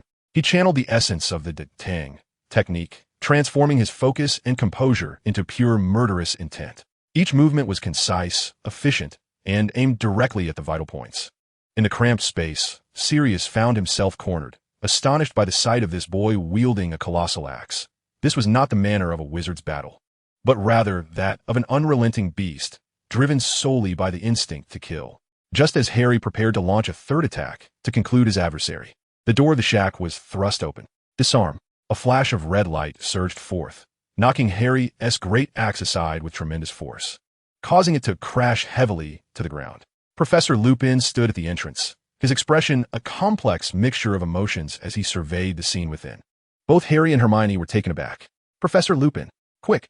he asked Sirius Black. Hermione exclaimed urgently.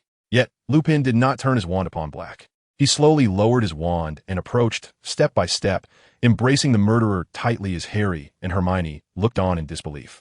"I finally found you, Padfoot." Lupin's voice trembled slightly. Harry's mind went blank. What was this? Betrayal? Complicity? You're all insane. Harry roared.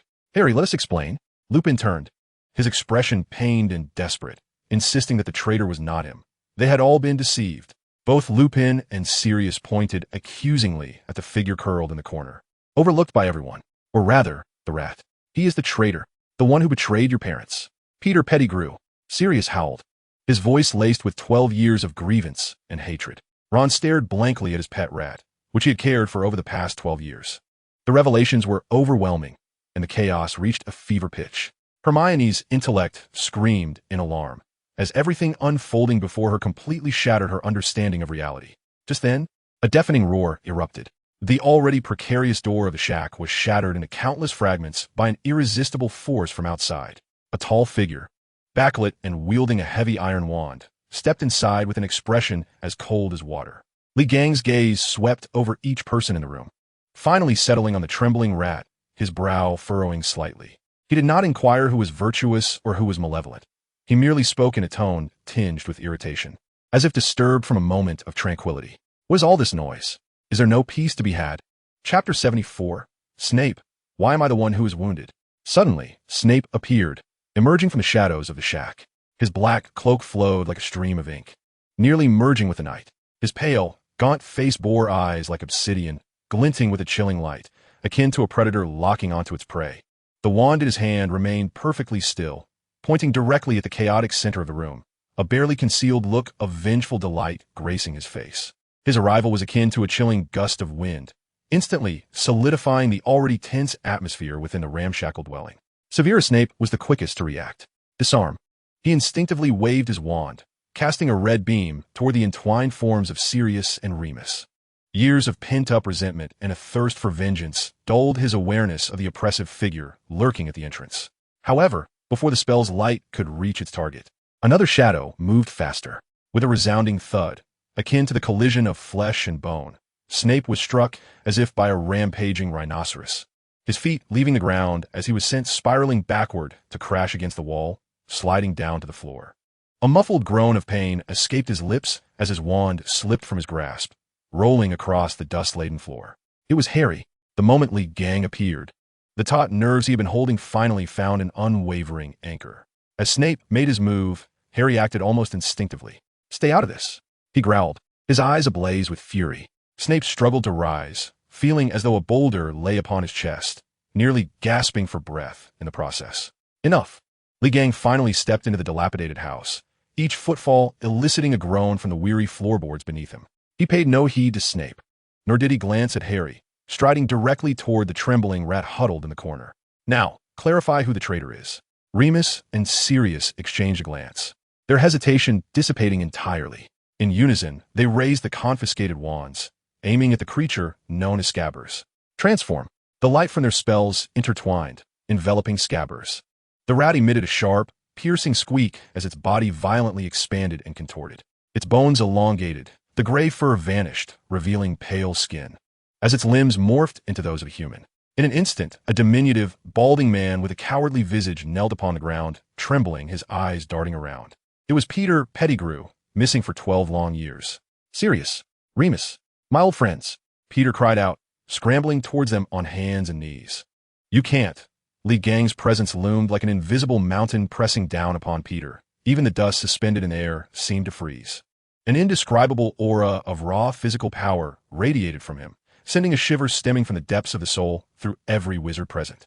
Even seasoned adults like Remus and Sirius instinctively tightened their grips on their wands. Under Li Gang's unwavering gaze, Peter Pettigrew, who had just been attempting to justify himself, utterly crumbled.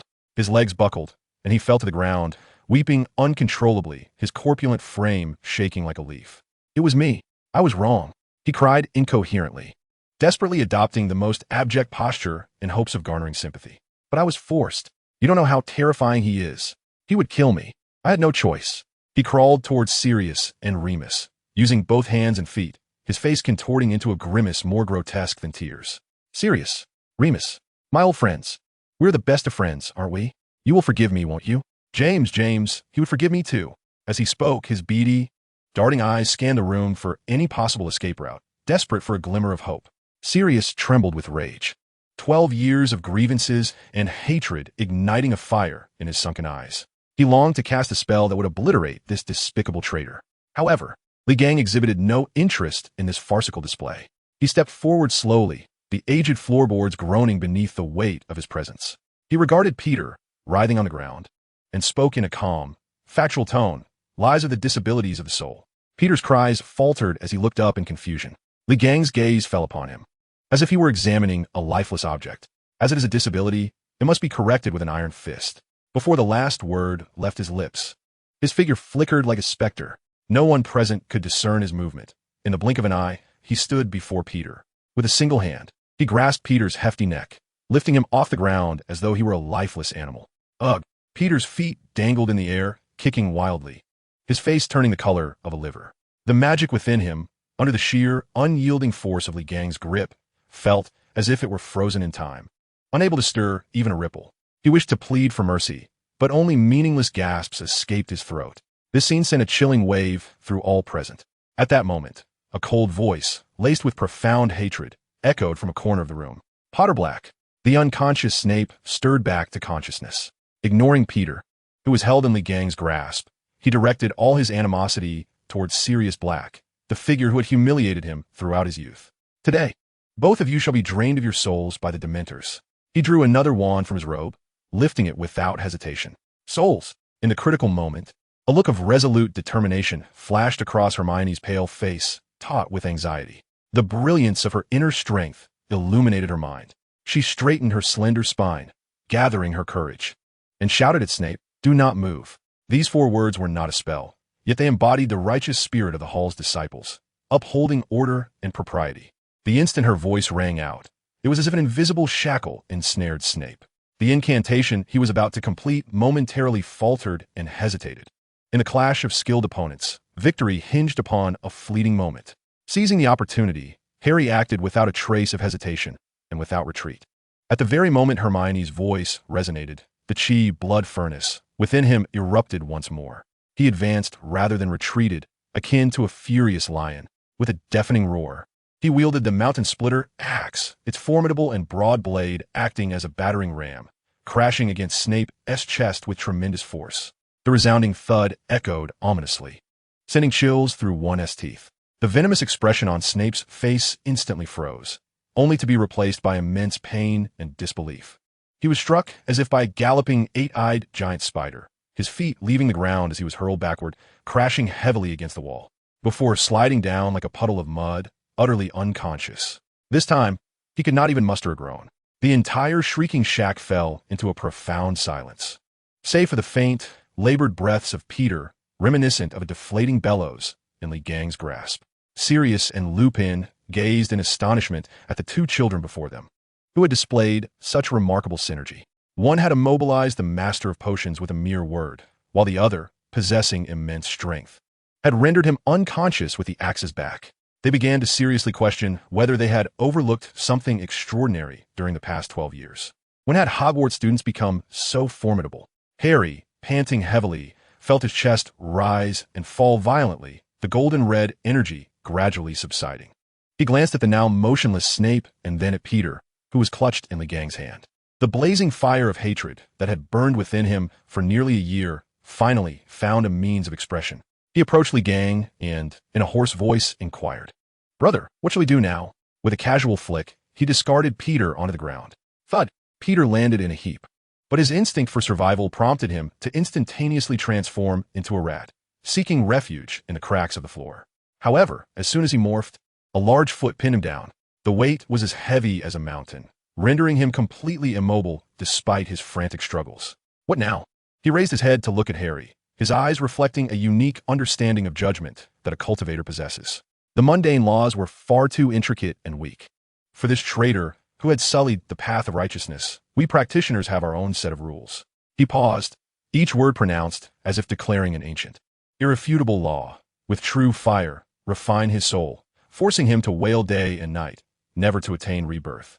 Thus, shall it serve as a warning to those who come after, to uphold the principles of heaven and earth. Chapter 75. The Transformation Under the Moonlight, Old Friends in Combat. The wooden door of the shrieking shack had already turned to dust. The cold wind outside swept in, stirring up the dust on the ground and dispersing the stagnant air within, tainted with mildew, blood, and long-held grievances. Moonlight poured down like mercury, illuminating every face present.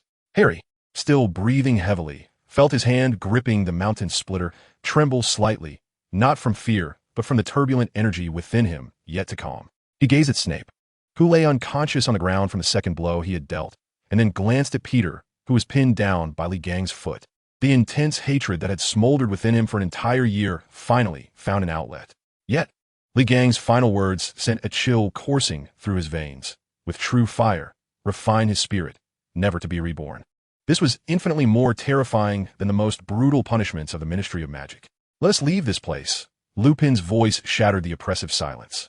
He cast a glance at the unconscious Snape, and then at Sirius, his expression a complex tapestry of emotions. Sirius nodded, retrieving Snape's wand and gesturing towards Peter, conjuring a magical rope that bound the rodent securely. He then used the levitation charm to elevate Snape's body into the air. In solemn silence, they exited the prison that had held the truth captive for 12 long years. Harry walked at the forefront, the blade of his massive axe reflecting the cold, silvery light of the moon above. Hermione followed closely behind, her complexion still pale. The brilliance of the literary heart within her mind had dimmed significantly after the earlier incident, clearly having taken a toll. Ron limped along, supported by Sirius. Bringing up the rear was Lee Gang, nonchalantly resting his meteorite wand on his shoulder, his demeanor unperturbed, as if the chaos that had just unfolded was merely an inconsequential farce. They navigated through the still branches of the Whomping Willow and stepped back onto the verdant grounds of Hogwarts. A full, unobstructed moon hung high in the sky, its light eerily luminous. Suddenly, Lupin halted, his body stiffening. Oh no, he uttered a pained groan, the color draining from his face until it resembled that of a ghost. Remus. Sirius immediately sensed something was amiss and shouted, "You forgot to take your potion today." "Potion? Run. Get away from me." Lupin roared with the last vestiges of his sanity. But it was too late. His visage elongated, his nose and mouth protruding into the maw of a wolf. Thick fur erupted from his skin, enveloping him in an instant. His tattered robes split apart, revealing sinewy and bulging muscles beneath. The gentle gaze that had belonged to Remus Lupin vanished entirely, replaced by a pair of golden, slitted eyes brimming with bloodlust, ferocity, and primal savagery. Before them stood a true, fearsome werewolf. A deafening howl erupted from the creature, resonating with an insatiable thirst for blood. This sudden transformation left everyone frozen in shock. Meanwhile, Peter, bound by the magical rope, seized this once-in-a-lifetime opportunity. A glimmer of wicked joy flashed in his rodent-like eyes as he shrank his body and slipped through the gaps in the bindings, swiftly sinking his teeth into the arm of Sirius, who was supporting Ron. Sirius cried out in pain, his grip faltering. "Peter!" Sirius bellowed, fury igniting within him. He intended to pursue, but the now completely unhinged werewolf had already locked its sights on the nearest targets, Harry and Hermione, without a moment's hesitation. In the instant when Harry raised the battle axe, preparing to confront his foe, Sirius sprang into action. He shoved Ron aside and charged towards the werewolf. As he ran, his form swiftly transformed, and in the blink of an eye, he became a colossal black dog, his fur as dark as ink. In the eyes of the black dog, there was no hint of retreat, only a resolute and tragic determination. With a howl, the black dog leapt, colliding forcefully with the werewolf, using his massive body to ensnare his out-of-control friend with primal fangs and claws. The wolf and the dog, once predators of each other, now engaged in a ferocious and bloody struggle under the chilling moonlight. The werewolf's sharp claws carved deep wounds into the black dog's flesh, while the dog fiercely clung to the werewolf's shoulder, preventing it from approaching the children behind. Each impact, each bite resonated with a dull thud, blood splattering and staining the grass beneath them. This was no longer magic. This was the pure, visceral clash of beasts fighting for survival. Harry watched in agony, his eyes nearly bursting with anguish, yearning to rush in and assist, but Hermione held him back tightly. "Don't go, Harry. It no longer recognizes us," she cried. Lee Gang stood at a distance, coldly observing the scene. He showed no inclination to intervene, his expression betraying only a fleeting glimmer of derision in his otherwise impassive gaze. To forsake the chance for revenge for the sake of so-called friendship, transforming into a beast to wrestle with another beast, how utterly foolish, how laughable. At that moment, a heavy sound, like the beating of drums, echoed from the forbidden forest. What was happening? Hagrid emerged from the shadows, carrying an oil lamp. His shining head reflected a warm glow in the moonlight. When he beheld the werewolf furiously tearing at the black dog, he was momentarily taken aback. However, there was no fear in his eyes. Rather, a complex blend of compassion and fury took hold. He recalled the golden body foundation technique Li Gang had taught him, remembering the scriptures that spoke of subduing inner demons and dispelling delusions. The werewolf before him was but a wretched creature utterly consumed by its inner turmoil. From Hagrid's massive frame, a profound and mountainous energy surged forth. He stomped his feet, grounding himself like an ancient tree, focusing his energy in his dantian, causing his chest to resonate with a unique rhythm. He opened his mouth and directed a thunderous roar towards the rampaging werewolf. Wretched creature, awaken. This was not merely a shout. The voice was resonant and powerful, akin to the morning bells of a temple, imbued with a peculiar, grand authority. A visible wave of sound emanated from Hagrid, cascading towards the werewolf. This was the nascent form of the Buddhist supreme sound technique, the lion's roar. The werewolf, caught in its frenzy, trembled at the sound of Hagrid's booming voice. For a fleeting moment, the murderous intent in its golden, beastly eyes receded, replaced by a flicker of confusion and bewilderment. Its ferocious, tearing motion paused for an instant. Seizing the opportunity, the injured black dog surged forward, knocking the werewolf to the ground and pinning it down with its body. The scene was momentarily under control. Hagrid exhaled slowly, somewhat astonished by the power of his own roar. Harry and Hermione stared at Hagrid in disbelief. They had never imagined that this kind-hearted and gentle half-giant possessed such remarkable strength. However, Li Gang's gaze did not linger on the subdued werewolf. Instead, his eyes traversed the chaotic battlefield, settling on the distant, pitch-black Forbidden Forest. There, the escaping rat named Peter was nearing the end of the grass. A cold smile crept across Li Gang's lips as he slowly raised his empty hand towards Peter's fleeing direction, fingers splayed wide, then gently clenched into a fist. I told you, you cannot escape. No sooner had he spoken than, unbeknownst to anyone, a rat frantically fleeing in the distant grass suddenly froze in place. The ground around it, earth and roots, inexplicably surged upwards, entwining like a living thing, instantly forming an indestructible cage of soil that trapped it firmly in place. This act was so swift that it drew no one's attention. After completing this, Li Gang turned his gaze back to Hagrid, a hint of approval flickering in his eyes. The lion's roar of the Buddhist realm possesses its own significance. He paused, glancing once more at the werewolf, still struggling futilely beneath the weight of the black dog, and the equally exhausted canine. In a calm tone, he declared, the farce must come to an end. Chapter 76, The Physical Guardian Clearing the Field. The night wind suddenly turned bone-chilling. This was not a mere drop in temperature, but an absolute coldness, as if life itself was being drawn away, emanating from the depths of the soul. The moonlight was obscured by an invisible veil of darkness, and the dewdrops on the grass crystallized into pale frost in an instant. The source of this chill came from all directions. From the depths of the Forbidden Forest, from the shadows of the towering castle, from the shimmering surface of the Black Lake, one after another, cloaked figures shrouded in decay, silently emerged. Dementors. Not just one, not merely 10. Hundreds. They were drawn to the thick, inescapable negative emotions hovering over the grassy field. The pain and fury of werewolf Lupin, the tragic despair of the black dog Sirius, and the anger and fear of Harry. It was nothing short of a feast prepared for them.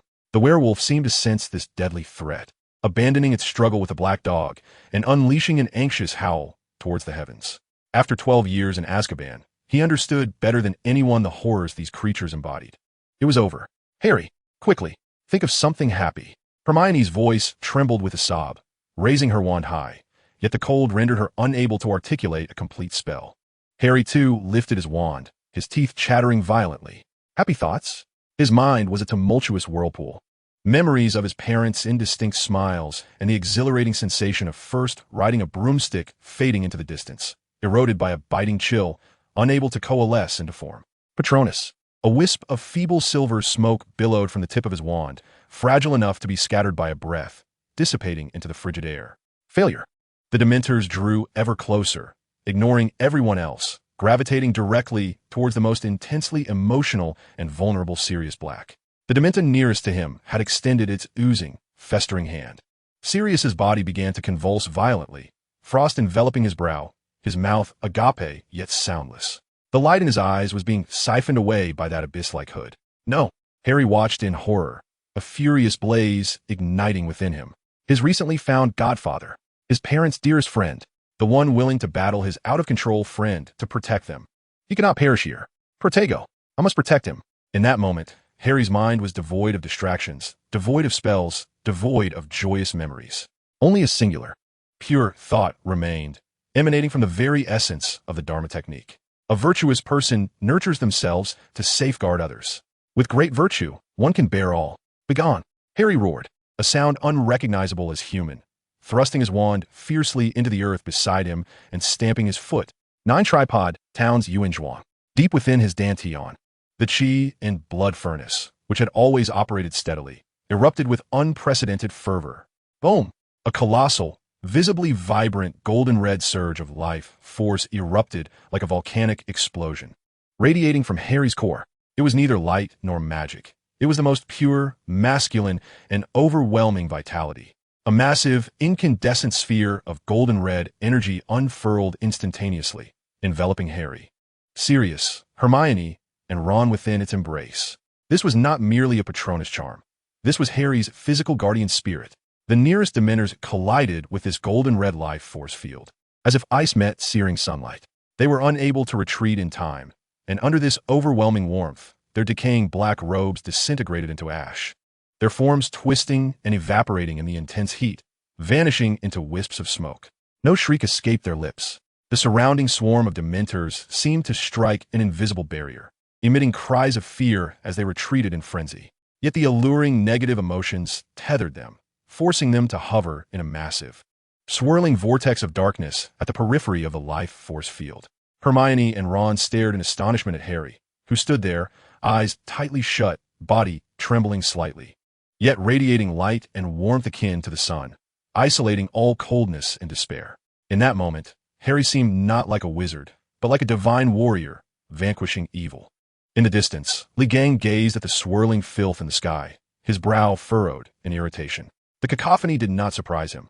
Rather, it was the intrusion upon his tranquil solitude that filled him with profound annoyance. He lifted his head to observe the dark mass of grotesque creatures and then placed 2 fingers in his mouth, emitting a loud, piercing whistle. The sound sliced through the night sky, reaching deep into the forbidden forest. In the next moment, a thunderous roar echoed from the depths of the forest, filled with bloodthirsty excitement and ferocity, as though a primordial beast, imprisoned for millennia, had finally broken free from shackles. The ground began to tremble slightly as a colossal figure soared into the sky from the darkness of the forbidden forest. It possessed the muscular physique of a lion, yet bore a pair of enormous, bat-like wings spanning over 10 meters. Each flap stirred a tempest that tore through the air, while its most terrifying feature was the scorpion-like tail, reminiscent of a steel whip, with a venomous stinger glimmering with an ominous green light under the moon. This was Li Gang's pet, Li Ergu, the scorpion-tailed lion. Harry, Ron, and Hermione collectively gasped in astonishment, their mouths agape, utterly incapable of closing. The beast, emerging from the realm of myth, exuded a fearsome presence and an ancient aura that rendered them speechless. Momentarily forgetting to ponder how Li Ergu had transformed into such a creature, Hagrid paused momentarily, his massive form undeterred, and his black, beetle-like eyes sparkled not with fear, but with a childlike wonder, fixated on the magnificent creature soaring in the moonlight, his gaze brimming with obsession and fervor. This was myth incarnate, a living miracle. As Li Ergu circled in the air, its enormous head turned toward Li Gang, emitting a low, endearing whine. Li Gang pointed toward the group of Dementors repelled by Harry's burst of magical energy, succinctly indicating, snack. Instantly, Li Ergu's beastly eyes, ablaze with supernatural flames, illuminated with excitement. It let out a joyous roar, the green fire igniting on its scorpion tail, and with a dive, it struck like black lightning into the throng of Dementors. What transpired next would be etched into the memories of all the wizards present for a lifetime. In the wizarding world, Dementors, embodiments of ultimate terror capable of devouring souls, became mere morsels before this mythic beast. Li Ergu descended upon them like a tiger among sheep, its massive claws effortlessly shredding the decayed black robes, its sharp teeth sinking into the incorporeal forms, devouring with ravenous glee. The Dementors, known for siphoning away all human joy, emitted waves of fear before being consumed. Li Ergu's scorpion tail swung like the Grim Reaper's scythe, each strike igniting several Dementors in supernatural flames, transforming them into green torches, silently wailing as they vanished into nothingness. This was not a battle. It was a one-sided, bloody feast of gluttony. In just a few fleeting minutes, hundreds of Dementors were devoured and incinerated by Li-Ergu, leaving no trace behind. The night sky regained its clarity as the round moon cast its cold, silvery glow upon the earth once more. Li-Ergu, still savoring the moment, licked his lips and let out a contented belch, releasing a plume of black energy steeped in despair from his mouth. The entire Hogwarts lawn fell into an eerie silence. Remus Lupin, the werewolf, seemed momentarily paralyzed by the horrifying scene before him, halting his struggles as he contemplated the futility of his 12 years of imprisonment. How had the outside world become so absurd? In this strange stillness, a gentle yet authoritative voice resonated from behind the crowd. I believe the events of this night warrant an explanation. Albus Dumbledore stood a short distance away, his piercing blue eyes framed by half-moon spectacles, surveying the chaotic and almost magical tableau before him.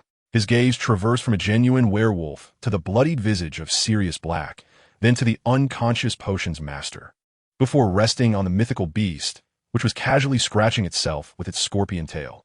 Finally, his attention focused on Harry, who gripped a massive axe, blood still surging through his veins, and Li Gang, who appeared utterly unfazed, as if detached from the unfolding chaos.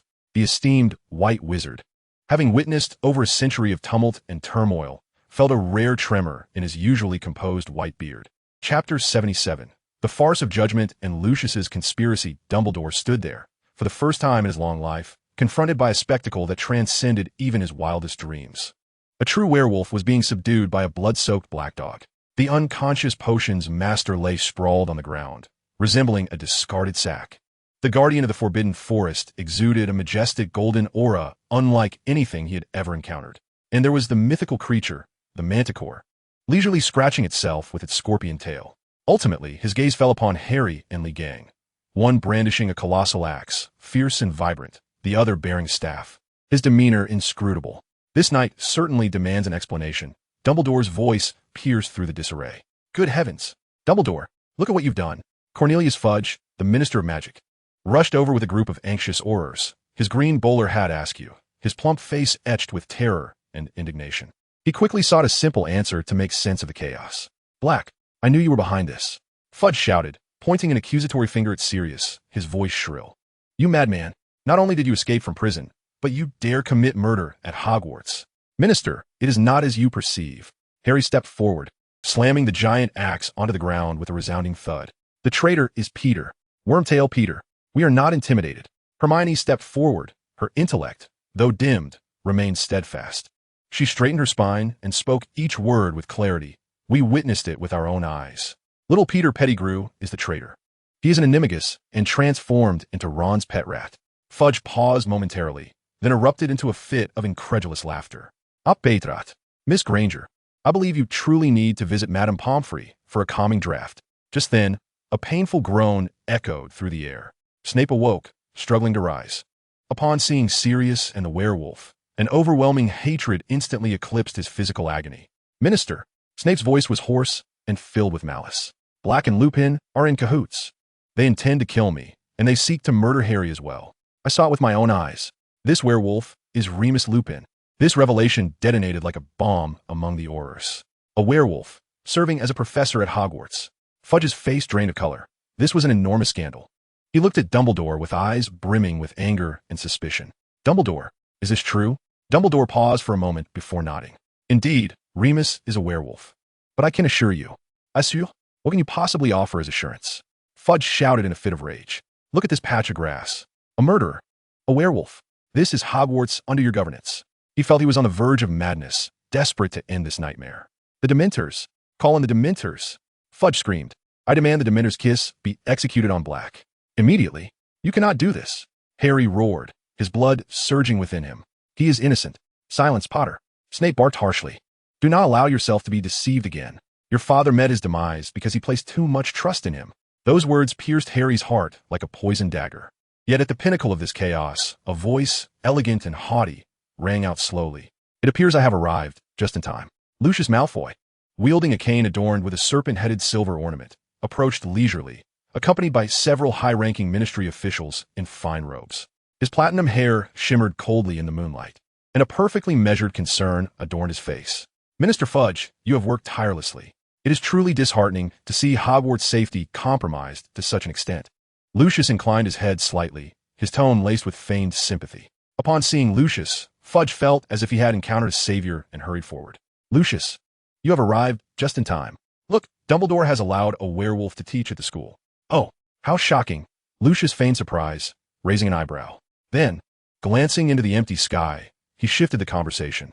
However, speaking of which, Minister, I have heard that the hundreds of Dementors you deployed at Hogwarts seem to have failed in their duties. In the face of such a heinous criminal, they remain utterly unmoved. This is indeed perplexing. His words seemed to exonerate Fudge, yet they were laced with salt upon Fudge's wounds. The minister's complexion grew even more grim. The Dementors were dispatched against his wishes, and now, instead of capturing anyone, they had become a source of ridicule. Perhaps Lucius's voice lowered, laden with temptation, suggested that Hogwarts required a more efficient and reliable security force. After all, the safety of the children is paramount, is it not? I'm acquainted with highly skilled security wizards who... In that moment, Dumbledore's blue eyes glinted coldly, akin to the frigid waters of a winter lake. Lucius's true intentions were glaringly evident. He sought to exploit this opportunity to embed his own influence within Hogwarts, effectively sidelining the headmaster. As this farce escalated, an impatient voice interrupted the unfolding drama. Are you finished? Li Gang, wielding the iron wand, approached slowly. All eyes were drawn to this figure exuding a terrifying aura of dominance. Lucius's pupils contracted slightly, sensing a raw, unadulterated power that transcended mere magic.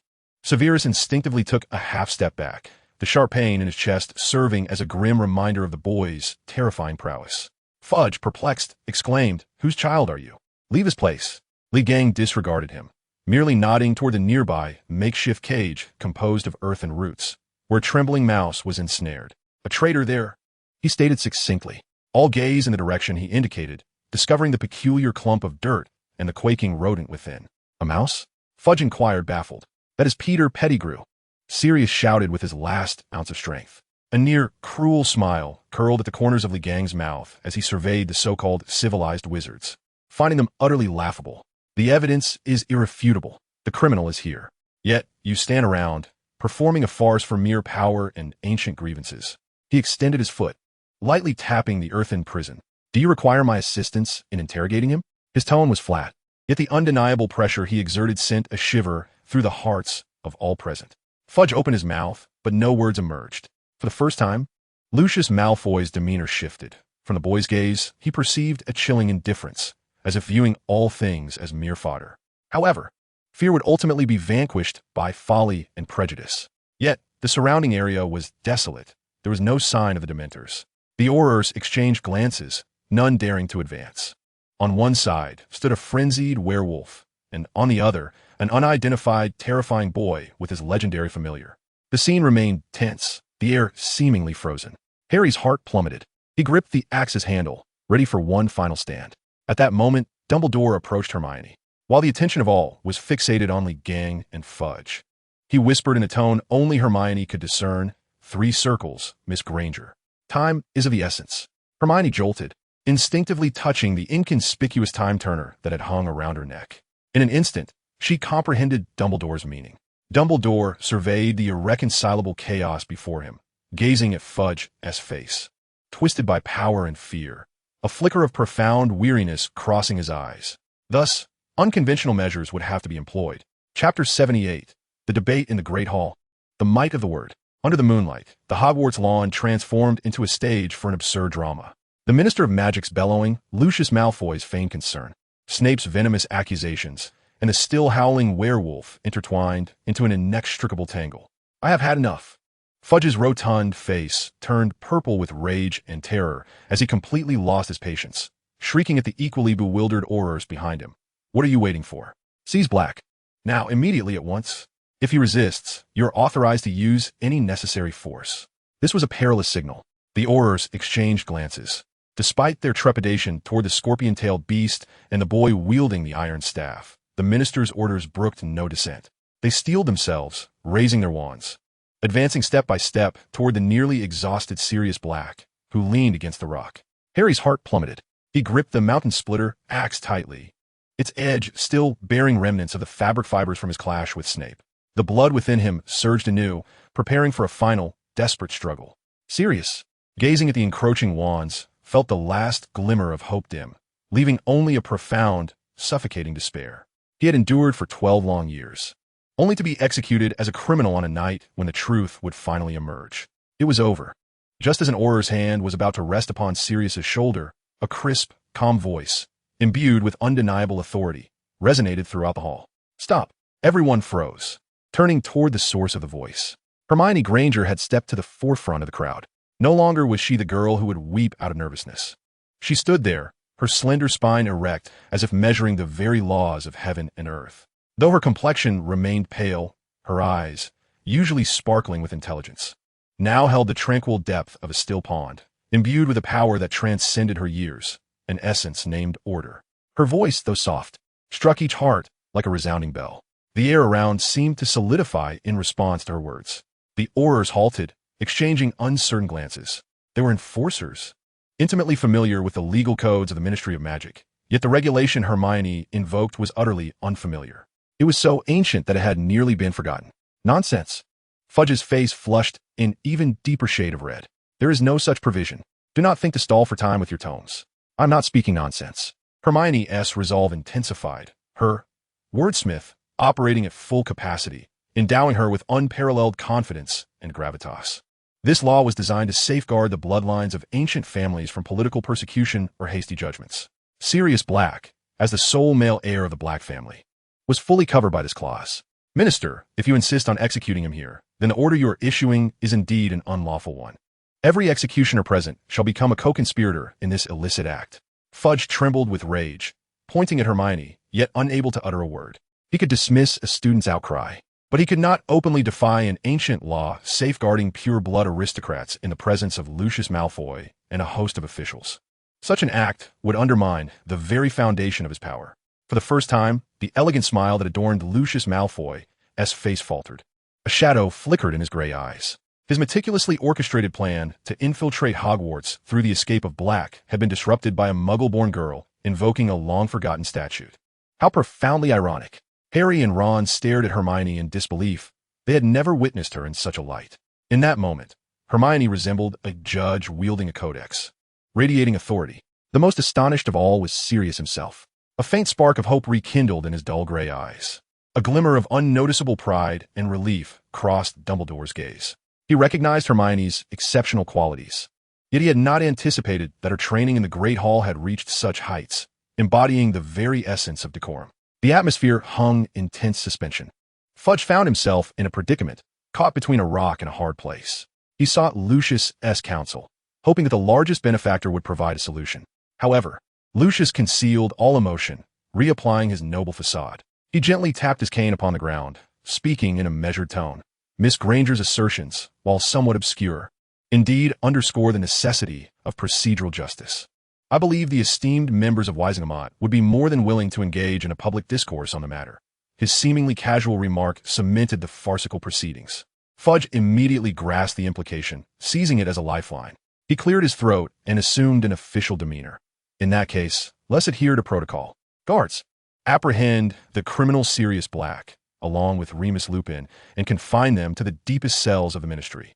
Awaiting the judgment of Wisingamot, he deliberately emphasized the terms criminal and judgment. What appeared to be a life-and-death crisis had seemingly been averted. Yet Harry understood that this merely shifted the execution from one stage to another, far larger and more insidious. As Sirius was escorted past him, he met Harry's gaze with eyes now alight with gratitude, reassurance, and an unprecedented warmth that spoke of familial bonds. "Well done, Harry and your friends," he whispered, audible only to them. A pang gripped Harry's heart. Just then, Lee Jordan's voice lazily broke the tension. Wait a moment. All actions came to a halt. Lee approached the earthen cell, burdened by the weight of his iron wand, and gave it a gentle kick with his toe. "Are you not taking this with you?" A cold smirk curled at the corners of Lee Gang's mouth. He lifted his foot and lightly stomped towards the earthen prison. Boom!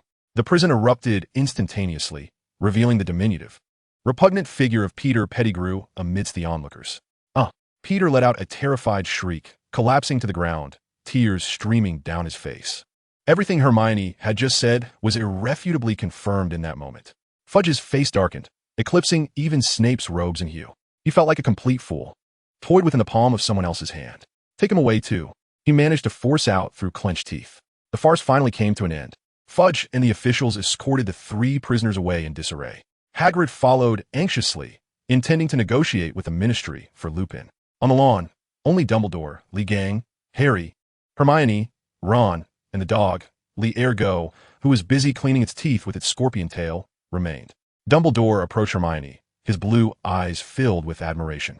"Miss Granger, your performance tonight surpassed everyone's expectations.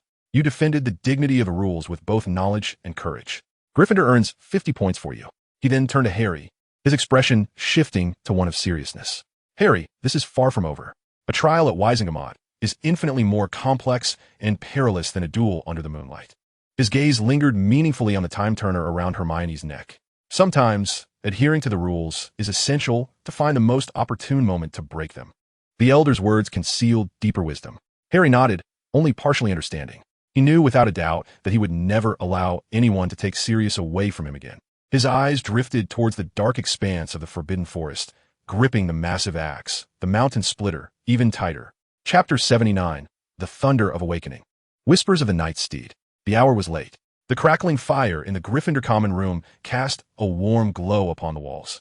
Yet it failed to penetrate the shadows within the hearts of the 3 young men. Harry sat cross-legged on the carpet, repeatedly polishing the blade of the mountain splitter with a piece of deer hide. The cold steel reflected his taut expression. He felt the heavy weight of the axe. A weight that once brought him comfort, now felt utterly futile. What use was a battle axe capable of cleaving through rock in the face of the intangible prison built upon lies and machinations at Wisingamot?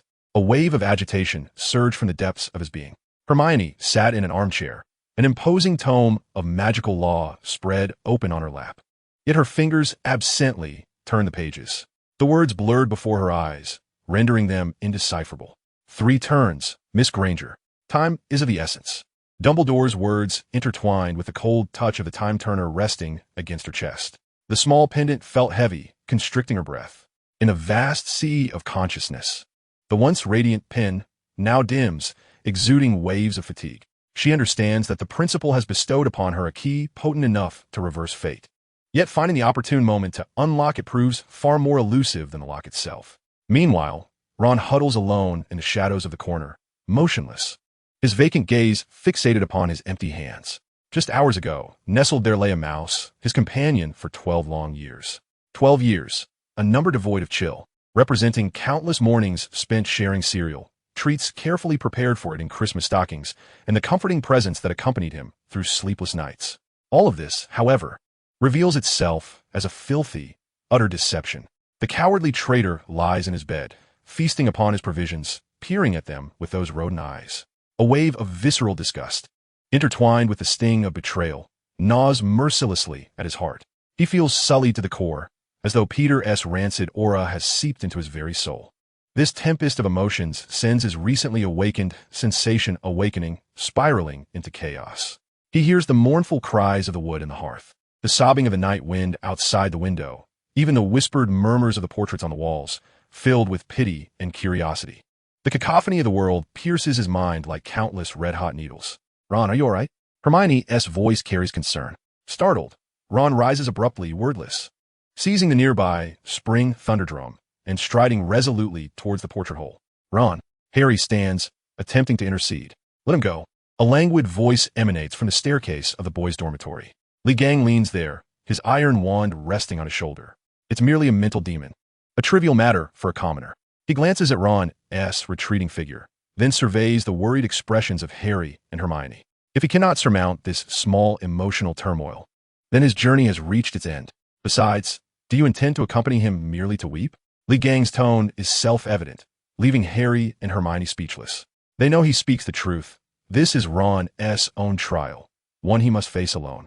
The cold night breeze brushes against Ron's face, momentarily cooling his angered thoughts. He wanders aimlessly through the desolate corridor, ultimately reaching the edge of the Forbidden Forest. The forest, once vibrant in daylight, now resembles a slumbering beast, silent and perilous. Ron halts, sensing that something in the nearby darkness watches him intently. The nightmare, beings visible only to those who have witnessed death. Previously, he could not perceive them, but now, his sensation awakening allows him to distinctly sense their presence. They are enveloped in a profound sorrow and tranquility that accompanies death. This emotion, like a clear spring, miraculously washes away the clamor in Ron's mind, granting a flicker of peace to his tumultuous heart. He sits cross-legged, placing the spring thunderdrum upon his lap. He recalled Li Gang's words, "All things possess a spirit, and the human heart is attuned to it." Closing his eyes, he lifted his hands and brought them down with force. Bang! The first drumbeat resonated, heavy and oppressive. Bang! Bang! The rhythm quickened, filled with the fury of betrayal. Bang! Bang! Bang! Bang! The beats accelerated, becoming increasingly chaotic, akin to a tempest that unleashed all his emotions accumulated over 12 years. Love, hatred, humiliation, disgust, poured forth without reservation. This was not a performance. It was his own way of weeping and questioning. Gradually, he lost awareness of everything around him. Time became irrelevant, and, eventually, the frenzied drumming ceased, exhausted. Thud, thud, thud, slow and steady, reminiscent of his own heartbeat. It was tranquility, acceptance, and release. Just as his mind reached an unprecedented clarity, a cold, emotionless thought emerged from the darkness, gently brushing against his consciousness. It was the night steeds. They sensed the transformation of his soul and responded with curiosity. Where had that traitorous mouse gone? The night steeds could not speak. However, they transmuted what they observed into fragmented, pure perceptions that directly imprinted themselves in Ron's mind. The images lacked sound and color. Only the chilling, fishy breeze from the lake, the slick, moss-covered pebbles, and a patch of withered reeds emanating a foul stench. A gray mouse was frantically scurrying through the grass. Its destination was not the depths of the forbidden forest, but the black lake. Deep within the reeds, upon an inconspicuous rock, lay a faint black mark. This mark exuded a cold, malevolent essence of dark magic that repulsed all living beings. The mouse's goal was there. The vision abruptly ceased. Ron's eyes flew open, his forehead slick with cold sweat. He understood. Peter was not fleeing in panic. He had a clear destination. That dark magical mark was a prearranged rendezvous signal, a safe teleportation point. This indicated that someone had prepared everything for him along his escape route. A chill more piercing than betrayal coursed through his body, causing him to tremble violently at this terrifying revelation. He seized the thunder drum, scrambling to his feet, and with all his strength, he raced towards the castle. He had to convey this news to Harry and Hermione. In the Gryffindor common room, Harry and Hermione sat in silence. Bang! The portrait of the fat lady was kicked open from the outside, and Ron burst in like a hunted beast, disheveled and pale. By the lake, he rasped, his voice trembling with fear. Someone is waiting for that mouse. Chapter 80. Tracing the Forbidden Forest, Beasts as Allies. The fire in the Gryffindor common room was nearly extinguished, leaving only a few glowing embers flickering in the dim light. By the lake, someone is waiting for him. The color drained from Harry and Hermione's faces.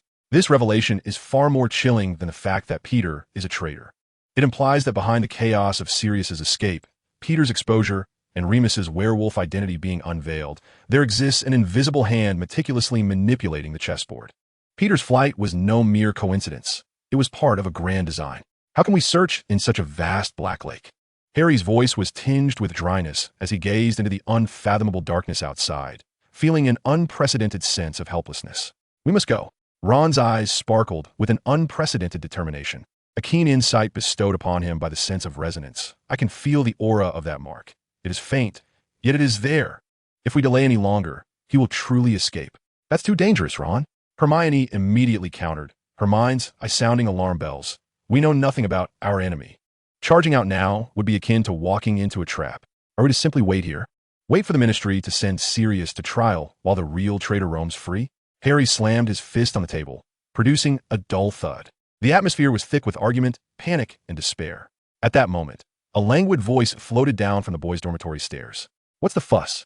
Li Gang sauntered down, shouldering the heavy iron staff with a leisurely pace. He glanced at the disheveled trio, his eyes betraying a palpable disdain. The enemy lurks in the shadows while we remain in the light. Why should we be afraid? He approached the window, peering out at the inky surface of the lake. Since we know where the bait lies, let us arm ourselves and cut down those who fish for it. His words, simple and blunt, crashed through the fog, enveloping the three companions like a heavy hammer. Indeed, what was there to fear? Without further ado, Li Gang stepped in front of Ron, extending a finger to his forehead. A gentle yet commanding force surged into Ron's mind, calming the chaotic inspiration that had overwhelmed him. Focus your spirit and sense that direction. Upon closing his eyes and reopening them, the confusion in Ron's gaze had dissipated. He raised his hand and confidently pointed toward a specific direction where the forbidden forest met the Black Lake. Very good, Li Gang nodded, then turned to Harry. As a disciple of the Dueling Hall, your resilience is needed to forge our path. Finally, he patted Ron on the shoulder. Your intuition shall be our eyes. Stay close. After assigning tasks, he placed 2 fingers in his mouth and let out a piercing whistle that sliced through the night air. A thunderous roar erupted from the direction of the forbidden forest. Moments later, a colossal creature, with a wingspan exceeding 10 meters, silently descended onto the castle's lawn. The manticore, Liergo, with its eyes ablaze with an otherworldly fire, eagerly regarded its master. Let us go, Li Gang succinctly commanded, the first to mount the broad back of Liergo. Harry, Hermione, and Ron exchanged glances, and without a trace of hesitation, they followed suit, climbing aboard. Liergo spread his wings, stirring a tempest as his colossal form ascended from the ground, darting like a bolt of black lightning towards the direction indicated by Ron, plunging directly into the unfathomable depths of the forbidden forest. This hunting party, a peculiar yet magnificent assembly of scholars, officially commenced its expedition. As the ancient and mythical aura emanating from Liergo enveloped the sky above the forest, an eerie silence descended upon the entire woodland. The usual cacophony of chirping insects, the calls of nocturnal birds, and even the whisper of the wind through the leaves vanished in that moment. All the extraordinary creatures inhabiting this ancient forest, regardless of their might, instinctively stifled their presence, cowering in the shadows, trembling with fear. This was an absolute reverence rooted deep within their bloodline, a response to a superior predator. Liergo flew low, nearly skimming the treetops. Ron, with his eyes shut, immersed himself wholly in the state of synesthetic awakening, guiding their course. Stop, Hermione suddenly interjected. Liergo halted midair in response. Hermione pointed to a seemingly ordinary patch of woodland below, her expression grave. There are traces of magic there, very faint, an ancient and deceptive rune. Had we been traversing the ground, we would have been misled in the wrong direction. Harry looked down, perceiving only darkness. Yet, through Hermione's heightened perception, the energy of that area appeared distorted and discordant. Interesting, Li Gang murmured, sensing that the forest concealed something far more intriguing than the mere mouse. At that moment, a commotion erupted in the thicket below. A dozen figures emerged from the shadows of the trees. Their upper bodies were human, while their lower halves resembled horses, brandishing longbows, their expressions tense and vigilant. These were the indigenous inhabitants of the Forbidden Forest, the Centaur tribe. However, upon catching sight of the hovering manticore, the centaur's wariness instantly transformed into shock and reverence. The leader of the centaurs, possessing dark hair and profound eyes, lowered his longbow and, addressing Li Gang on Liergo's back, deeply bowed. This gesture represented the highest form of respect from the proud centaur race. O King of the Sky and Earth, the centaur leader intoned, his voice resonating like an ancient hymn. Your arrival has stirred the celestial trajectories. Li Gang raised an eyebrow, remaining silent.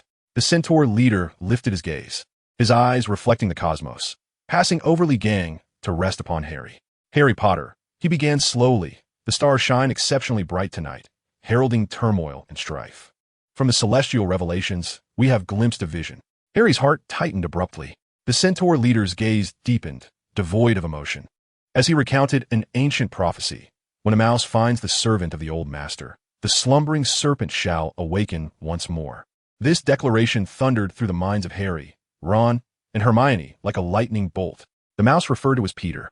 The slumbering serpent's shadow is undoubtedly that of Voldemort. But who is the servant of the old master?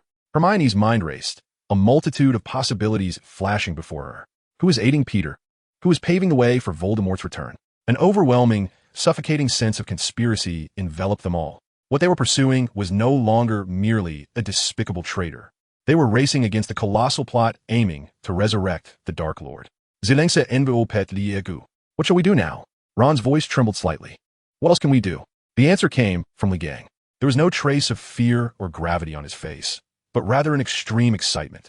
A glimmer of battle lust in his smile. The serpent's shadow? He extended his tongue, moistening his dry lips, and in his calm, unfathomable eyes, a fierce fire ignited. I have slain no fewer than 80 true dragons. Perfect. Let this little snake provide the edge for my new wand. Chapter 81. At the bottom of the Black Lake. The serpent's shadow reappears. The clouds were dense, and the stars and moon were obscured. The surface of the black lake resembled a slab of solid black jade, eerily tranquil.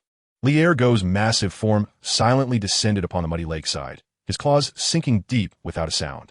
A pressure, a fusion of ancient beasts and mythical creatures, enveloped the area like a tangible shroud. The cold lake breeze, mingled with the scent of water and decaying grass, rushed towards them. There it is. Ron's voice quivered slightly, yet his finger pointed with unwavering certainty. He indicated a dense thicket of reeds, where, in his perception, a weak yet profoundly foul aura lay coiled in the depths of darkness, brimming with ominous foreboding. Harry leapt down, wielding the mountain splitter axe, his feet landing with a muffled thud. The détente technique activated on its own, a wave of steady energy surged up his legs, dispelling the chill by the lakeside. The dormant energy within him had awakened. They're traps. Hermione followed closely, her gaze fixed upon the ground before the thicket. The literary pen. In her mind emanated a faint glow, revealing patterns of rules invisible to ordinary eyes. Triggered warning runes and disorienting illusions awaited. Once we step in, we will be trapped in place, simultaneously alerting those within. Li Gang, bearing the iron wand, was the last to jump down, barely glancing at the runes. Child's play. He extended his foot, gently pressing down. An invisible, domineering force rippled outward like waves. The runes, constructed of magical energy, had no chance to flicker before being crushed to dust under immense power, dissipating like sand sculptures obliterated by a giant S-mite. The illusions were directly erased by the purest of forces. Let us go. Harry forged ahead, the mountain splitter axe forcefully parting the towering reeds, carving a path through the mire. Emerging from the thicket, they encountered a cave cloaked in black vines and slick moss. The entrance was small, bubbling with foul-smelling black water. The source of the malevolent aura that Ron had sensed was right here. The four individuals exchanged glances devoid of hesitation and entered the cave in succession. The interior proved to be drier than anticipated, yet the air was thick with an overwhelming, nauseating stench. Bioluminescent moss clung to the rocky walls, providing a feeble illumination. At the cave's end, two figures stood with their backs to them. One, a diminutive and repugnant figure, was indeed Peter Pettigrew, trembling on the ground as he incoherently pleaded with the other. The second figure, hunched and draped in a tattered black hooded robe, held a gnarled branch in hand, seemingly inscribing something upon it, emanating a chill of dark magic from the wood. "It is the key," Hermione whispered urgently. Without further ado, the battle erupted in a heartbeat. A sickeningly green light shot forth from the tip of the hooded figure's wand, aimed directly at Harry. Avada Kedavra! The shadow of death instantly enveloped the cave. Harry's pupils constricted, yet he did not retreat. In the lexicon of a Dumbledore's army member, retreat was not an option. "Open!" he roared, unleashing a surge of energy from his core. His arms, muscles taut and bulging, wielded the enormous axe with unwavering resolve, meeting the green light with immense force. Boom! The vibrant death curse collided with the heavy blade. There was no explosion. The lethal spell, which could snuff out any life in an instant, hissed and evaporated upon contact with the axe, as if it were ice melting under a scorching brand. The sheer force of the impact sent Harry stumbling back 3 paces, leaving deep impressions in the solid rock beneath him. His arms tingled, his palms stung from the shock, yet he remained unscathed. With sheer vitality, he had withstood the killing curse. The hooded figure, previously shrouded in shadow, revealed a flicker of astonishment in his eyes. Interesting, Li Gang's voice resonated from behind, tinged with a hint of judgment, barely passing. In that fleeting moment of stalemate, Hermione made her move. "Condemn," she intoned, unleashing a potent mental assault that surged through space and struck the hooded figure's consciousness with a resounding force. The hooded man grunted, his body swaying violently, and the incantation he had prepared was interrupted. Meanwhile, Ron's gaze was fixated on the quivering Peter, who lay in a heap, terrified and trembling. 12 years of nurturing betrayal culminated in a chilling wave of murderous intent. Without a wand or a sharp axe, Ron raised the thunder drum in his hands, summoning all his strength to strike down hard. Thud! The sound was not loud. It resonated as if it struck directly at the heart. This was not a sound wave attack. It was the inaugural practical application of sensory awakening. Ron concentrated all his hatred, disgust, and fury into that single drumbeat, channeling the purest of intentions into Peter's very soul. Peter emitted a shrill, inhuman wail, clutching his head and rolling on the ground in a frenzy. His eyes rolling back, froth spilling from his mouth. Utterly overwhelmed by the drum's might, he succumbed to unconsciousness. The tide of battle seemed to sway overwhelmingly in their favor. However, the hooded figure, after enduring a mental shock from Hermione, did not crumble. Instead, he let out a rasping, maniacal laugh. How intriguing, truly intriguing. Dumbledore has taken in such a few toothy little rodents. He disregarded Harry, abruptly yanking at the unconscious Peter beside him, while his other hand retrieved an object from his cloak. It was a shriveled, blackened entity, pulsating faintly like a heart. This is bad. Hermione's complexion changed drastically. It was the core of a dark magic decoy. He intends to teleport forcibly. Before her words could finish, the hooded figure crushed the heart. A dense, inky smoke erupted from his hand, engulfing both him and Peter entirely. Trying to escape? A chilling voice resonated behind everyone. Li Gong, who had been spectating at the cave's entrance, finally moved. His figure left behind a faint afterimage, and in the next moment, he appeared spectrally before the swirling black smoke. The iron wand in his hand, devoid of any embellishment, was brought down with simple yet unyielding force. This strike seemed to siphon all the air from the cave. The space itself froze at that moment. However, the wand met only emptiness. Just as the tip was about to connect with the black smoke, it, along with the figure within, vanished abruptly. Li Gang's brow furrowed for the first time. He sensed that the adversary did not escape with spatial magic, but rather employed a more sinister and malevolent method to temporarily erase his existence from this realm. Did he flee? Harry gasped, her chest heaving. Before she could finish her sentence, the entire cave began to tremble violently. The crushed decoy core, having completed its teleportation, unleashed its chaotic magical power, causing the very structure of the cave to implode. Massive stones cascaded from the ceiling. This place is collapsing. We must go. Li Gang uttered in a low voice. The usual laziness and excitement of battle replaced by a chilling solemnity. The prey had slipped away under his watch. The group dare not linger, turning to flee back the way they came. Just as they burst from the cave's mouth, the entire cavern collapsed with a thunderous roar, thoroughly submerged by the frigid waters of the Black Lake. Standing at the disheveled lakeside, the four remained silent. When the mouse found its old master as servant, the slumbering serpent would awaken once more. They could not prevent it. They merely bore witness to the commencement of the prophecy. Harry tightened his grip on the mountain splitter axe, gazing at the unfathomable Black Lake that had devoured all traces. His eyes igniting with something deeper than anger for the first time. It was the resolve to battle against the impending awakening of a terrifying era. The monk may have fled, but the temple remains. I shall see where he can hide. Chapter 82. The Triad's Convergence. Physical Exorcism. The waters of the Black Lake consumed the cave, along with all evidence. A biting cold wind whipped against everyone as faces. Harry's hand, gripping the mountain splitter axe, trembled slightly not from fear, but from a torrent of rage seeking an outlet. Ron, in a state of despair, clutched his thunderdrum, the sting of betrayal and the sense of failure gnawing at his heart like two venomous serpents. The sound of Harry's voice was hoarse and dry. He hadn't run far. They had found him. A cold smirk curved on the gang's lips. They pressed on without hesitation, the three of them following closely behind. Liurgu lowered his form, gliding through the trees like a specter, clearing the path for them. Navigating through a tangle of underbrush, they emerged into a clearing, a forgotten glade in the woods. At its center stood a dilapidated statue of an unknown wizard, overrun with moss. There, beneath the statue, stood a hooded figure, seemingly taken aback by how swiftly Li Gang and the others had tracked him down. In his hand, he held a bone, seemingly carving something upon it. Upon their arrival, the hooded figure visibly paused, only to emit a low growl of anger. "You pesky little ghosts." Without further ado, the battle erupted in an instant. This time, before the opponent could react, Harry was already in motion. "Strike!"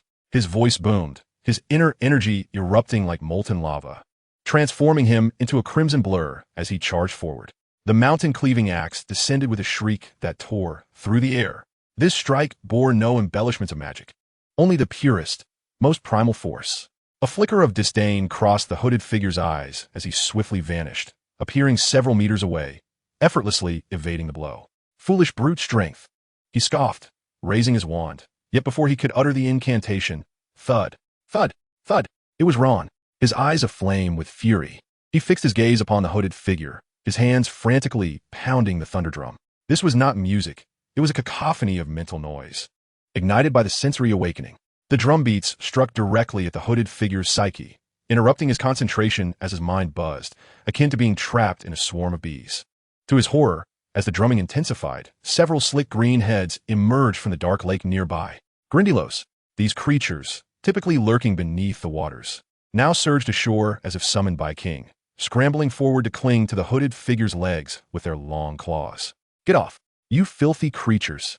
The hooded figure roared in rage, kicking one Grindylow away, yet more surged forward. In that moment of distraction, a clear voice resonated from his periphery.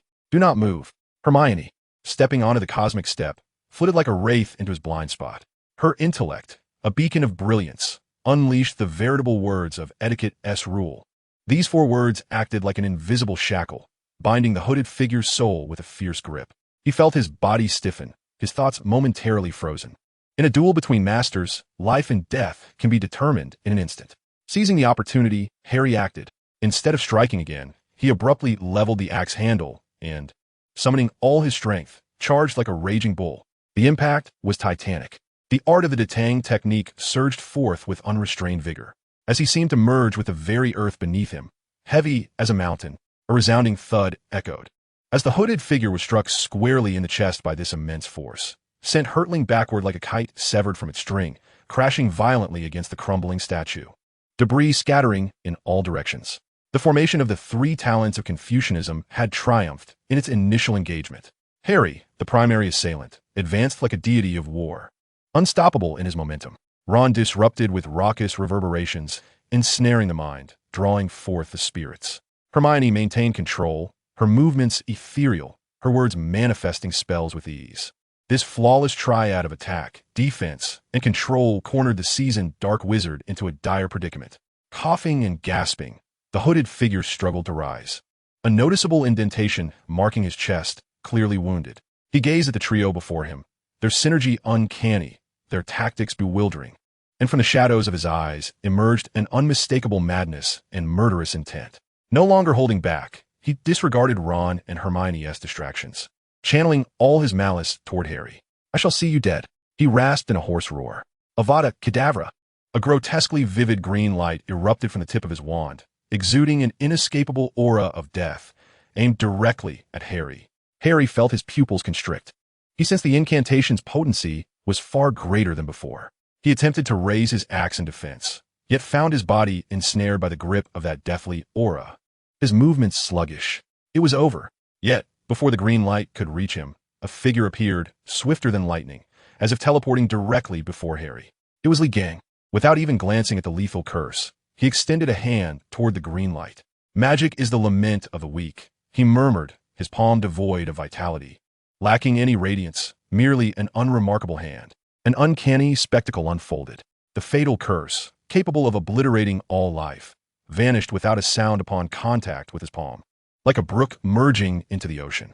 The crazed expression on the hooded figure's face crystallized into sheer terror. Li Gang's presence loomed ominously close. As for you, his gaze was as indifferent as that of one observing an ant, devoid of even the right to lament. Ritualistic capture. Li Gang's hand moved with such swiftness it left only an afterimage, seizing the hooded figure's wrist with precision. There was no earth-shattering crash, only a series of sharp, disconcerting sounds of bones dislocating. Crack, snap, crunch. A piercing scream finally erupted from the throat of the hooded figure. His magical energy dissipated in an instant, and his wand fell feebly to the ground. Li Gang did not even glance at it. With a swift motion, he executed a shoulder throw. Thud! The hooded figure crumpled to the ground like a discarded sack, stirring up a cloud of dust, utterly bereft of the will to resist. The entire sequence flowed seamlessly, too rapid for Harry and his companions to fully comprehend.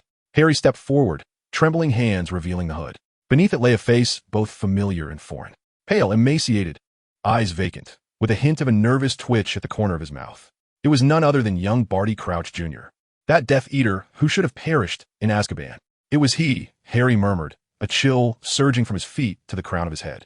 Yet, what instilled greater dread within them was the subsequent reaction of young Barty Crouch. He lay on the ground, his severed arm twisted grotesquely, yet a most bizarre and fervent grin slowly spread across his face. Gazing at Harry, he uttered in a voice imbued with joy and liberation. Almost dreamlike, "You have captured me at last, but it is too late. Ha ha ha ha ha. None of you can stop it. None can prevent it." Chapter 83. Eternal Glory, dust settled. He lay there like a heap of mud, his broken arm contorted at a strange angle, his face contorted in a morbid ecstasy of accomplishment. Harry's blood still surged within him, the aftermath of the killing curse still reverberating. Yet at that moment, a chill colder than the depths of the lake crept up his spine. They had seized the servant, but failed to prevent the master's return. Ron, clutching his thunderclap drum, appeared pale as a ghost. He gazed at that face twisted with fervor, his stomach churning violently. Memories of the rat that had slept at his bedside for 12 years flooded his mind, along with the memory of the killing curse just cast by this man. It turned out that evil and betrayal had always slumbered beside him. Enough of this noise. A cold voice severed young Barty's maniacal laughter. Lee stepped forward, extending his foot to gently press against the laughing face, grinding it down. The sound of a dislocated jaw was distinctly audible. The world fell silent in an instant. Lee approached, lifting him as one might lift a rabbit, grasping him by the nape of his neck. Peter struggled desperately in his grip, flailing limbs and emitting pitiful whines. Useless. Lee casually tossed Peter aside like refuse, sending him tumbling beside young Barty Crouch. Then, seizing both by the collars, he dragged the two adult men along as if they were dead dogs, their fates sealed. The heavy meteorite wand rested casually upon his shoulder, swaying slightly with his steps, tracing a cold path in the dimness. Harry, Ron, and Hermione exchanged glances, silently following suit. Lee Ergo appeared silently at the front of the procession, his massive form radiating the oppressive aura of an ancient beast, silencing all within the woods. Each heart bore the weight of a heavy stone. The joy of victory was washed away, leaving only the foreboding pressure of an impending storm. As they emerged from the forbidden forest and stepped onto the castle grounds, several figures approached them. At the forefront was Dumbledore. His azure eyes appeared particularly profound in the moonlight, his expression grave. Behind him followed Minister of Magic Cornelius Fudge, his green-top hat askew, his face etched with anxiety and impatience. Beside them walked a platinum-haired man, leaning upon a serpent-headed staff, trailing leisurely behind. It was Lucius Malfoy, his face adorned with the customary haughty demeanor of the aristocracy, yet his gaze betrayed a hint of scrutiny and vigilance. Clearly, the turmoil within the castle had stirred them. As soon as Fudge laid eyes on Harry Potter, he felt an urge to reprimand him. He found the boy, who always managed to attract monumental trouble, utterly exasperating. Yet, his words lodged themselves in his throat, for he had discerned the diminutive figure behind Harry. That peculiar boy, Lee Gon, was advancing with a disconcerting gait, single-handedly dragging two bloodied figures towards him. Upon reaching closer, he carelessly tossed them aside. Thud! Thud! The bodies of young Barty Crouch and Peter Pettigrew landed heavily at Fudge and Lucius's feet. Fudge's eyes widened in shock, instinctively taking a step back, nearly tripping over his own feet. He fixed his gaze on the plump, filthy man trembling like a leaf on the ground, his beady, rodent-like eyes betraying his fear. Peter Pettigrew? Fudge's voice shifted to a pitch as sharp as a cat's wail upon having its tail stepped on. Impossible. He was long thought dead. Slain by Sirius Black, his thoughts faltered as the undeniable truth lay before him. Young Barty Crouch, the lunatic, the most fervent Death Eater, who had raved during the trial about the Dark Lord's inevitable resurgence. How could he be here? An uncontrollable rage surged within Lucius, not directed at the enemy, but at this incompetent colleague. His presence was akin to a resounding slap across the face of all those who fancied themselves reformed and integrated into high society. This fool would drag everyone down with him. Dumbledore approached in silence, his attention not on the two captives, but on Harry and his companions first. Are you all unharmed?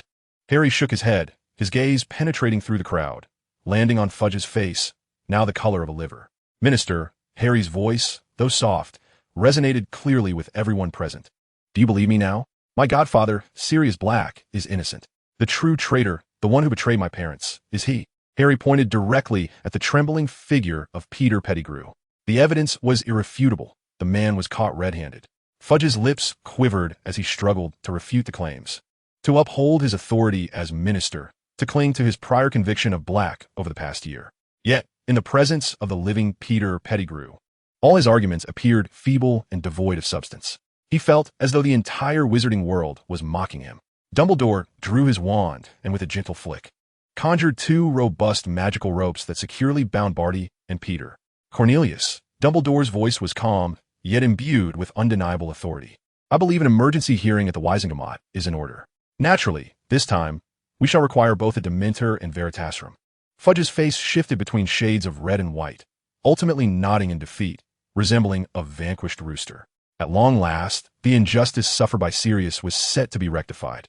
Harry felt as though a colossal stone, pressing down on his heart for 13 years, had finally been released. He gazed into the distance, as if he could behold his godfather, finally standing beneath the sun as a free man. However, while everyone else breathed a sigh of relief, reveling in this overdue justice, Li Gang furrowed his brow. He had remained an observer, a mere outsider. To him, the grievances and entanglements of these mortals resembled a tedious farce. Yet now, from that heap of refuse, he detected an unusual scent. His gaze fell upon the unconscious figure of little Batty Cloth. It was not the magic emanating from him, nor his injuries, but rather his forehead that captured Li Gang's attention. There lingered an extremely faint aura, so subtle that even Dumbledore's magic could not discern it. Yet it was hauntingly familiar, an icy and pure malevolence. This essence pierced deep into Li Gang's memory like a needle. He recalled it vividly. In his past life, when he attempted to breach the 9th layer of the eternal golden body, he had attracted the wrath of divine thunder, suffering countless tribulations. Within that most ferocious bolt of heavenly punishment lay a trace of a similar aura. It was the remnant of an outer, celestial demon, sufficiently corrupt to taint an entire realm, provoking the very heavens to fury, the primal filth incarnate. Thus it became clear. Li Gang slowly lifted his gaze, transcending the myriad emotions of the mortals around him, and peered into the profound night sky beyond. The so-called Dark Lord of this world was not a formidable sorcerer at all. He was merely a pitiful host, tainted by a higher existence, or perhaps a flawless pawn. A long-forgotten, fervent battle spirit gradually stirred within the tranquility of his 3,000-year-old heart. Previously, he had perceived this world as a novice village, where all enemies were mere trivial monsters. Yet now, he discovered that behind this novice village lurked a true world-class boss, one he had once faced. A smile slowly crept upon the corners of Li Gang's lips. It was neither derision nor disdain, but rather the purest excitement of a hunter who had finally found worthy prey. It turned out this world was not entirely composed of inept beings. He murmured to himself. The real battle was only just beginning. Chapter 84. The dust settles. Judgment and new shadows. Under the night sky, Hogwarts felt heavy, as if the air itself were laden with lead.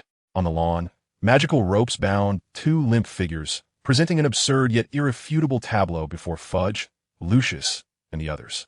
The color of Cornelius Fudge's face shifted from red to white, then to a sickly green, resembling a waterlogged palette. The dignity of his position as Minister of Magic was trampled beneath the feet of these living corpses, shattered into fragments. His words faltered abruptly. Li Gang, who had remained an observer, slowly turned his head to cast a glance in his direction. What a gaze it was! Lacking anger, devoid of threat, and stripped of any emotion. It resembled that of an ancient being, having existed for eons, scrutinizing a stone by the roadside.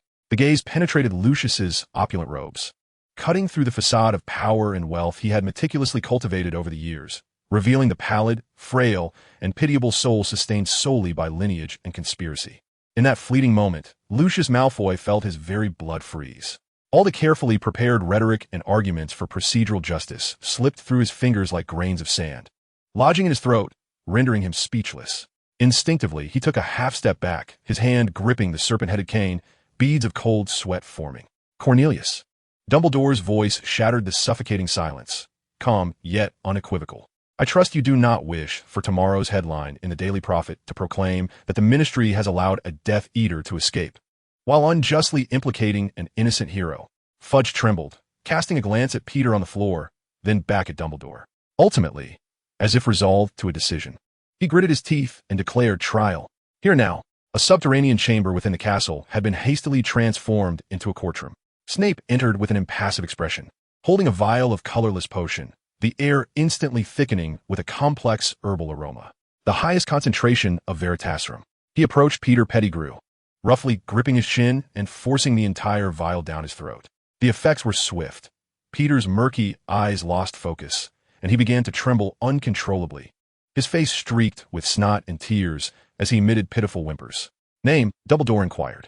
Peter Pettigrew, 13 years ago, who divulged the whereabouts of the Potters to Voldemort. It was me. Peter's voice was filled with a desperate wail. I was afraid. The Master promised me great power. I did not want to die. Why did you frame Sirius Black? Black was too powerful. I cannot defeat him. I severed my own finger, blew up the street, and then transformed into a rat. Everyone thought he had killed me. It was me. I did it all. He wept profusely, recounting how he betrayed friends, ensnared the innocent, and feigned death as a rat, revealing all his crimes of survival over 12 years in the Weasley household without reservation. Each utterance struck Harry's heart like a hammer. He clenched his fists tightly, nails digging into his palms, his body trembling slightly with rage. After Peter's trial, Snape retrieved another vial of Veritaserum and approached young Barty Crouch Jr. in stark contrast to Peter's cowardice and breakdown. Barty's face lit up with a fervent, martyr-like smile under the potion's influence. "Admit it, you are a Death Eater." "Of course." Barty's voice was hoarse yet exhilarated. "I shall always be the Dark Lord's most loyal servant. You foolish, blood-traitor imbeciles cannot comprehend the greatness of our master. What was your plan to assist Voldemort's return?" "A grand ritual," he proclaimed fervently, "one capable of overturning this decayed world and reshaping everything. The Master's return is unstoppable." He deliberately obscured all critical information, merely extolling the might of his master. Fudge and the attending officials were left bewildered, perceiving him as nothing more than a complete lunatic. Yet, Dumbledore intensified his tone and inquired, "What is the ultimate purpose of this ritual?" The effects of the truth serum were heightened to their zenith. For a fleeting moment, young Barty's gaze became unfocused, as if he were entrapped in some profound reverie, and he uttered a phrase that left most present in utter confusion. "The great master shall reshape this realm in accordance with the will of the master from beyond." The master from beyond? What is this? Fudge furrowed his brow, dismissing it as the ramblings of a madman. However, at the instant Barty spoke those 4 words, the previously silent Lee Gang's expression sharpened. He distinctly sensed a faint, nearly imperceptible aura of the otherworldly demon deep within Barty's forehead, which, like a startled insect, suddenly quivered violently before retreating deeper into concealment, disguised more perfectly than before. Lee Gang understood. This was not a confession. It was a meticulously orchestrated performance. The enemy had deliberately cast the smokescreen of Voldemort's return, using the Ministry of Magic to present this concept in a manner that was half true, half false. Consequently, everyone's attention would be directed towards how to combat a local Dark Lord, while they overlooked the true puppeteer lurking in the shadows, the Master from beyond. A brilliant tactic of sacrificing the pawn to protect the king, an impeccable escape. The trial concluded, in the face of irrefutable evidence. The Ministry of Magic immediately withdrew all charges against Sirius Black and officially declared him innocent. In the headmaster's office, the fire blazed brightly. Harry finally reunited with his godfather. Sirius Black appeared somewhat better than in his wanted poster, yet still gaunt, his long black hair disheveled, and his gray eyes filled with 13 years of injustice and torment. Upon seeing Harry, all emotions transformed into overwhelming excitement. "Harry!" he exclaimed, rushing forward with open arms and enveloping Harry in a vigorous embrace. Then, ouch! Sirius cried out, feeling as though he had not embraced a boy, but had collided with a searing iron wall. The solid bones pressed painfully against his chest. He released his hold, gazing incredulously at his godson. The Harry before him bore no semblance of the frail child he once knew. Although not exceptionally tall, beneath his school robes lay a physique visibly brimming with muscular definition. Particularly striking were his arms, sturdier and more robust than those of many adults. Sirius's gaze then fell upon the massive, menacing double-headed axe propped against the wall. The blade glimmered coldly in the firelight, still stained with some unknown, dried liquid. He was engulfed in profound confusion and bewilderment. What on earth has Dumbledore fed you over these 13 years? To promote international exchange and cooperation within the wizarding community, and to showcase the strength and splendor of our British magical society, I have resolved to revive the illustrious Triwizard Tournament, which has lain dormant for nearly a century.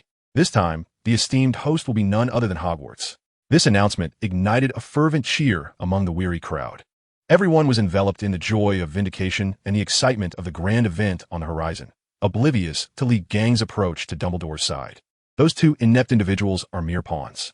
Lee Gang's voice was soft, yet it fell like a bucket of icy water, extinguishing the flicker of warmth that had just ignited in Dumbledore's heart.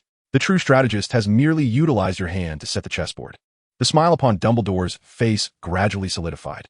He gazed through the window at the students rejoicing on the lawn in anticipation of the forthcoming festivities, and for the first time, a profound and unfathomable gravity flickered in his typically wise and gentle blue eyes. A far greater storm was quietly taking shape in the unseen shadows.